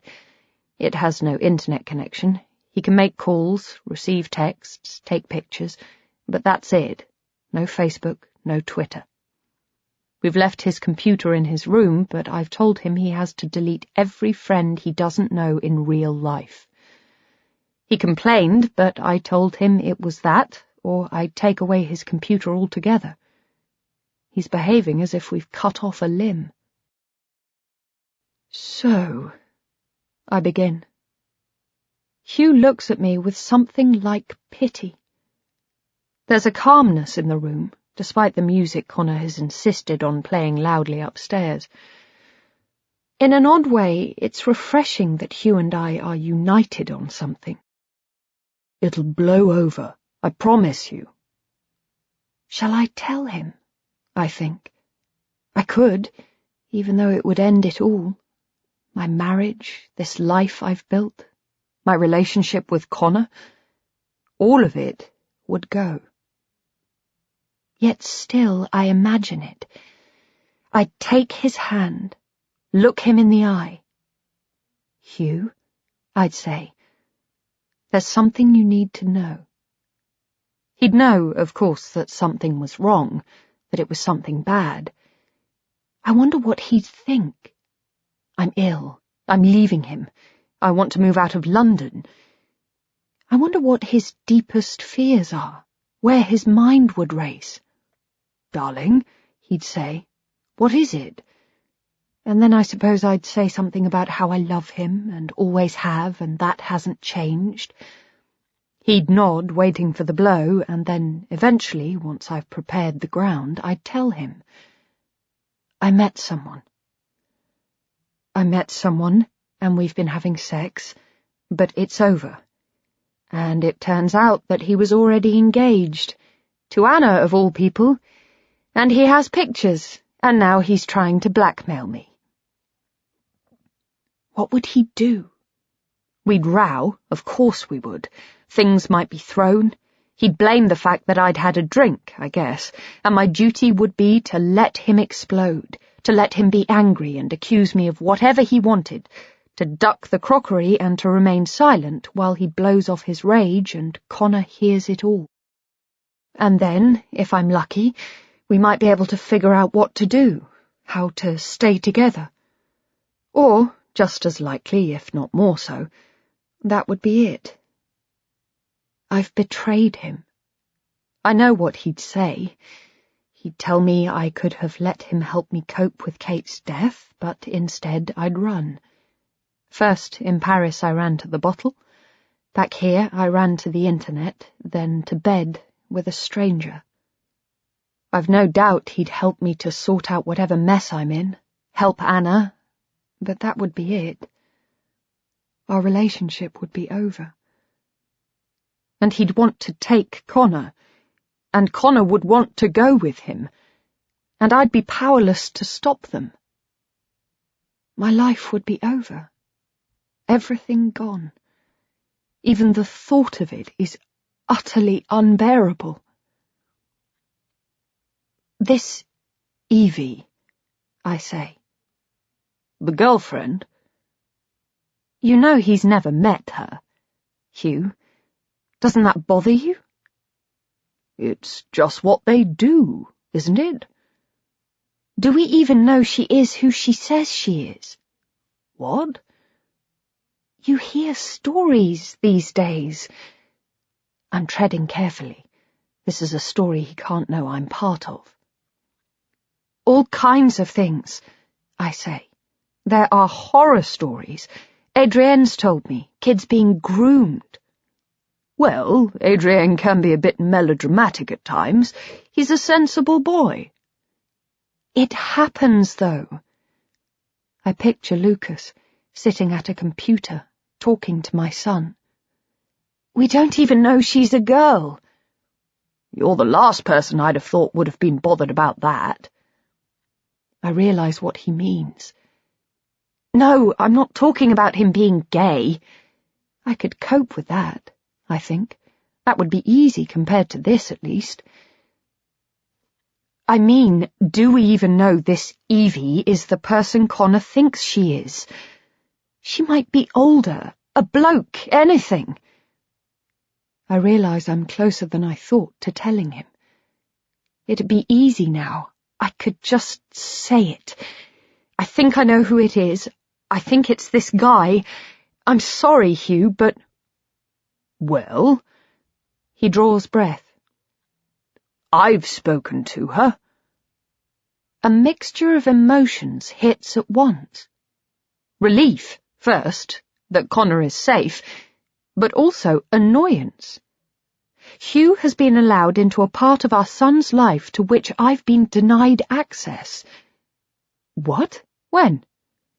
I can't remember. She called. The night you went out with Adrienne, I think. She wanted to speak to Connor. And? And what you're asking is if she's a girl? Yes, she is. How old? I don't know. I didn't ask. She sounds about, I don't know, 17. What did she say? He laughs. He tries to sound flippant. He's trying to reassure me. She said she'd tried his mobile. It was just ringing out. He must have it on silent or something. She asked if he was there. I said yes. We were halfway through a game of chess. I bet he loved that. What do you mean? I shrug. I don't want Hugh to know that none of Connor's friends knows he plays chess with his father. Carry on. What happened? Nothing. I gave the phone to him. He took it into his room. I'm angry, yet relieved. You should have told me. You've been very distracted, he replies. There never seems to be a moment to talk. Anyway, he's growing up. It's really important that we allow him his privacy. He's had a really tough time. We should be proud of him, and we must tell him that. I say nothing. Silence hangs between us, sticky and viscous, yet familiar and not altogether uncomfortable. Julia, what's wrong? If only I could say. Life is spiraling. I see danger everywhere.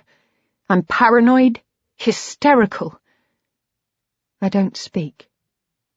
A single tear forms. Julia? Nothing, I say. Nothing. I let the sentence disappear. Again, I wish I could tell him, but how can I? All this has happened because I tried to take more than I was owed, more than I deserved. I had my second chance, my second life, and it wasn't enough. I wanted more. And now, if I tell my husband, I'll lose my son. I go upstairs. There's a message on my phone, one that I suppose I've been expecting. It's from Lucas. My heart leaps, though now my response is Pavlovian, meaningless, and as soon as it forms, it disappears and turns to terror. You've won, I think. Okay, you've won. I want to delete it unread, but I can't. I'm compelled, driven. I marvel at Lucas's timing, almost as if he knows exactly when I'm most vulnerable. I wonder if Connor's somehow back on Facebook already, broadcasting to the world. I click on the message. There's a map. Meet me here. It's just like the old days. Except this time the message continues. Noon, tomorrow. I hate him. Yet I look at the map. It's Vauxhall, a place I don't know well. I type quickly. No, I say. Not there. Forget it. I wait. Then a message appears. Yes. I feel hate. Nothing but hate. It's the first time my feelings for him have been wholly, unambiguously negative. Far from giving me strength, for the briefest of moments, it saddens me. A moment later, an image appears. Me, on my hands and knees, in front of him. Bastard, I think. I delete it. What do you want from me? Meet me tomorrow, he replies, and you'll find out. There's a pause, and then, oh, and surely you don't need me to tell you to come alone. Chapter 28. I don't sleep. Morning comes. My family eats breakfast. I claim a headache and more or less leave Hugh to make sure Connor gets ready for school. I feel nothing. I'm numb with fear, unable to think of anything other than what I have to do today. I take the tube. I'm thinking back to Lucas's last message. Who would I bring anyway? Does he think I know someone who could be trusted with this? Anna still isn't answering my calls, and even if I felt I could confide in Adrienne, she's away until next week. I realize again how grief has overwhelmed me, has taken everything, and in its place there's nothing but emptiness. And so I'm here, facing Lucas, alone. I emerge from the tube station into the clear light of a sunny day. There are people everywhere, on their way to lunch, pushing prams, smoking on office steps and outside the station. Ahead of me there are blocks of flats, silver and glistening after a misting of rain, and beyond them the river. I follow the map on my phone and walk through a tunnel lit with neon as trains roll overhead and emerge to traffic and more noise. There are alleyways, graffiti, refuse bins everywhere, but the area has a strange beauty. It's rough, it has edges, it's real. In different circumstances, I would have wished I'd remembered my camera. As it is, I couldn't care less. I check my phone again. I'm here, more or less, the corner of Kennington Lane and Goading Street. The Royal Vauxhall Tavern stands alone. Beyond it is a park. I wonder if that's where Lucas intends us to go. I tell myself I'll refuse, if so. It's too dangerous. I light a cigarette, my third of the day. I guess this means I've started smoking again. I inhale, hold, exhale. Its rhythms calm me, even in these desperate circumstances. I can't believe how much I've missed it. I look at my watch. I'm late, he's even later, I think, but then I feel his gaze burning into me, and I know. He's here, out of sight, watching me. Suddenly, I see him approach. He's in front of me, wearing a blue parka jacket. He's walking slowly, his head up. I'm aware my hands are shaking. Instinctively, I put my hand in my pocket, feel for my phone, just as I've been practicing. By the time he's level with me, I'm ready, composed. For a long moment, we stare at each other. Then he speaks. "Hello, Julia." He glances at what I'm wearing. Jeans, a sweater, my Converse trainers. I tell myself not to react. I mustn't let him make me angry. I'm here to find out exactly what he wants, to make him stop. I notice the red mark on his cheek. I open my mouth to speak when he lunges for me. He grabs my arm. I yelp. "What the—" I begin, but he silences me. His grip is strong, and then he kisses me on the cheek. It's rough, unpleasant, yet brief. Even so, every part of my body reacts, powerfully, reflexively. I pull away. "For old time's sake." "Come on." He tries to direct me down Goading Street, towards the arches under the railway. A street of bike shops and storerooms, the shuttered rear entrances of the bars and clubs of the Albert Embankment. I resist. "What's down there?" I say, my voice high and anxious. "Where are you taking me?" "Somewhere quiet," he says. I have visions of being found, my neck broken, bleeding, gutted like one of Hugh's patients. I have to remind myself again that he didn't kill Kate, that I mustn't let him see my fear. Whatever else he didn't do that. I repeat it, like a mantra. I shake my arm free. I could run, I think, into the pub, though its shuttered windows suggest it might not be open. "Relax. I'm not going to hurt you." "Just stay away from me." I'm shaking with fear. My voice is unsteady. "We can talk here." "You want me to stay away from you?" He looks incredulous. "I want you to stay away from me, and from Anna." I begin to protest, but he continues.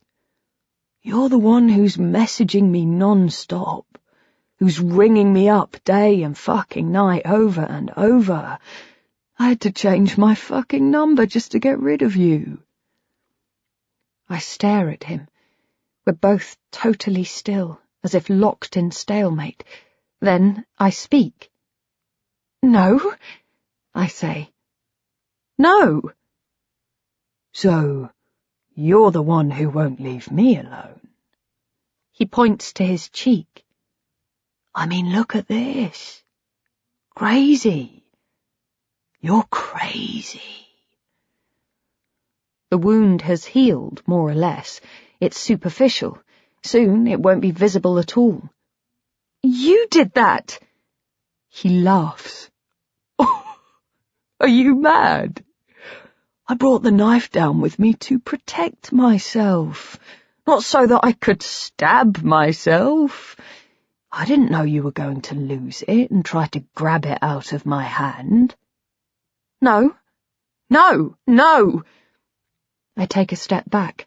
I remind myself why I'm here, to protect Connor. "You're stalking my son." "What?" "The bowling alley. He told me." He laughs. "You're crazier than I thought. So keep away from me, okay? Or else." "Or else what?" "Haven't you worked it out yet? I can do anything. Anything at all. Hugh? Anna? I can destroy them both.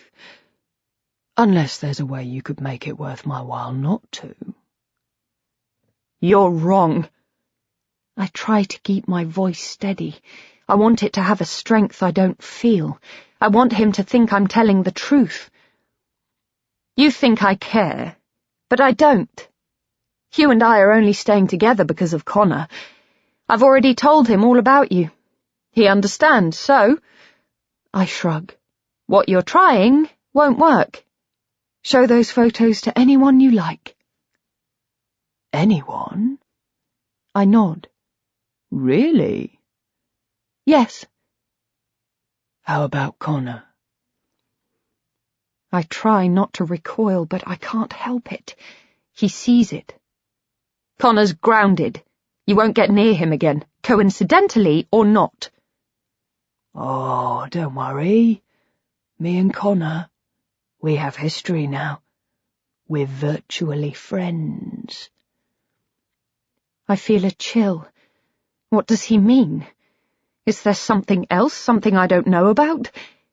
Again, the fear comes, that he's got something to do with Evie.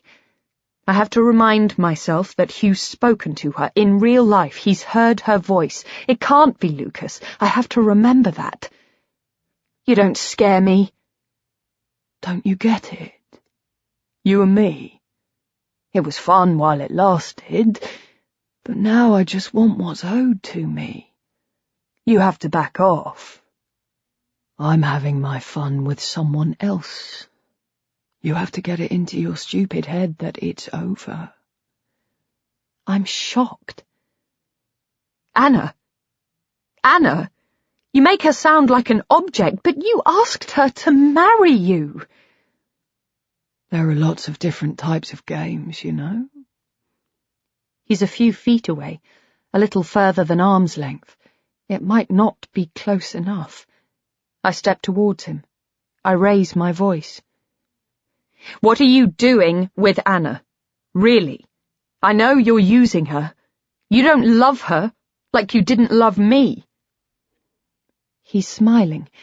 It's an answer in itself, but I want to hear him say it. "What are you doing with her? I know this is about the money, my sister's money, but why involve her?" He leans in. How else was I going to get close to you? I remember why I've come here. You don't love her. You've never loved her. I'm careful to phrase it as a question. It takes him only a moment to reply. Me? Love Anna? Look, we have a nice little arrangement going on, but I don't love her. The sex is great, that's all. And you know what? I like to think of you as we do it. I take a deep breath. There, I think. I have it. I almost smile. It's my turn to feel smug now. Oh, by the way, don't even think about contacting Anna again. I can't help but reply, "You can't stop me." How so? He hesitates. He's enjoying this. Oh, he says. You think you're having lunch with her tomorrow? His smile is chilling. I guess she hasn't told you. She's changed her ticket. Some family emergency, I think. Or something at work, I can't quite remember. Maybe it's just that she thinks you're absolutely crazy and wants to get as far away as possible. In any case, you won't be seeing her tomorrow. In fact, I reckon she'll be leaving the hotel. He looks at his watch. Around about now. My eyes narrow. I have to make him think he's beaten me. What? You heard me. Anna thinks you're crazy. She's on her way back home, and I'm joining her in a few days. So why don't you just toddle off home? Go back to your husband and be a good little wife for him, eh? I don't react. I can't. I don't want him to see how scared I am. I haven't won, not yet. Not until I can speak to Anna. I have to make him think I'm going to do exactly as he says, go back home. I shake my head. "Fuck you," I say, and turn away from him. His gaze burns into me as I retrace my steps. I don't run. I have to look unconcerned. I daren't turn round. I don't want him to know how much I hope he's not following. Everything depends on him leaving me alone just for a couple of hours. Everything depends on me getting to Anna before she boards her train. I turn the corner and am out of sight. Then I run. I head through the bus station onto the main road. I look behind me, but he's nowhere in sight. Why would he hang around? He's won. A taxi pulls up at the lights. It's available and I hail it. "St. Pancras," I say, then get in. "Okay, love," says the driver. She must sense my urgency. "Traffic's bad today. What time's your train?" I tell her I don't know. I'm meeting someone. "Please, hurry," I say again. The lights change and she pulls away. She says she'll do her best. I take my phone out of my pocket, where it had been the whole time, the voice memo recorder already running, and press done. I'd hit record as soon as we met. With any luck, I've recorded our entire conversation. I look over my shoulder. Lucas is still nowhere to be seen. We're in luck. Our route through Lambeth is pretty clear. The lights are in our favour. I listen back to what I've managed to capture. It's muffled, recorded as it was from the pocket of my jacket while the two of us were moving around. Some of it is okay. In places my voice is loud, but it's Lucas's reply I need, and it's barely registered on the recording. But a good deal of it is usable. I can hear him saying, "For old time's sake," after he kissed me, and he'd also raised his voice to say, "You're crazier than I thought." But that's not good enough. It isn't what I'm looking for. I fast forward, desperate to find a section that is incontrovertible proof of what I need Anna to know, that he's not who he says he is, that she's in danger and that we need to help each other. It's there. The part I'd hoped for. Luckily, I'd stepped towards him. He'd been close, plus my plan to raise my voice in the hope that it would encourage him to raise his had worked. I rewind, play it again. At first, it's broken. "Using her. Love her." But then there's a gap, and the next sentence is clear. "I know this is about the money, my sister's money, but why involve her?" Lucas's answer is clear, too. "How else was I going to get close to you?" Then it's me. I must have shifted on my feet as I spoke. The first part of the sentence is lost as something rubs against the microphone of my phone's recorder.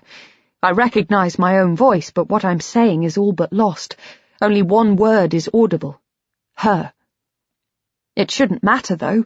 I know it's his response I need next. I remember what he'd said, but the whole recording is meaningless unless it's audible. Luckily, his answer is perfectly clear. I play it twice just to be sure. "Me?" he's saying. "Look, we have a nice little arrangement going on, but I don't love her."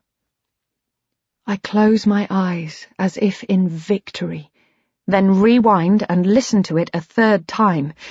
It should be enough to convince my friend, I think. I just need to get there in time now. I freeze. It occurs to me, as if for the first time, I don't have to do this. I could just leave it. Just walk away, go home. Lucas has demanded I leave them alone, so why not? I think of his hands on me. I think of the places he's taken me. Can I abandon my sister's best friend to that? What kind of person would that make me? From nowhere, I think back to Anna's reading at the funeral. To the angry, I was cheated, but to the happy, I am at peace. She thinks she's happy, but it won't last. I can't abandon her now and live with myself knowing I've betrayed her. I can't. I glance at the time and shift forward in my seat. It's just after 1 o'clock. The traffic is bad, but we're moving. Already we're over the river and skirting the city. If only I knew what time her train was, I think. Then I'd be able to work out whether I have time or no chance at all. I look on my phone, navigate to the Eurostar webpage, to the timetable. It's grindingly slow. I need to press refresh 2, 3 times, but it makes me feel like I'm doing something at least. Eventually, the page appears. There's a train just after 2, and she'll be checking in at least half an hour before it. I look up. We've got as far as Lambeth North. It's a 20-minute trip, I'd guess. Then we'll have to find somewhere to pull in. I'll need to pay the driver, then I have to find my friend. I'm desperate, yet helpless. I will the traffic to move, the lights to change. I curse as we get stuck behind a cyclist, as someone steps out onto a pedestrian crossing and we have to brake. I'm not sure we're going to make it. Plus, Lucas may ring her and tell her I'm on my way. It's hopeless. It's almost 1:30 when we pull up outside the terminal. I'm numb, certain I'll have missed her. I pass my fare over to the driver, far too much, but I tell her to keep the change, and then I start to run. She shouts, "Good luck, love!" But I don't answer, don't even turn round. I'm already frantically looking for Anna. I run in towards the gates to the terminal, past the coffee shops and ticket offices, remembering, as I do, the times I'd met Lucas here. The images assault me in Technicolor. I think of the second time we'd met, just after he'd lied to me and told me he lived near London after all, back when I felt almost nothing for him, by comparison to what came later at least. Back when it would have been easy, relatively, to walk away. Back when I was worried he had a wife, when really he was about to ask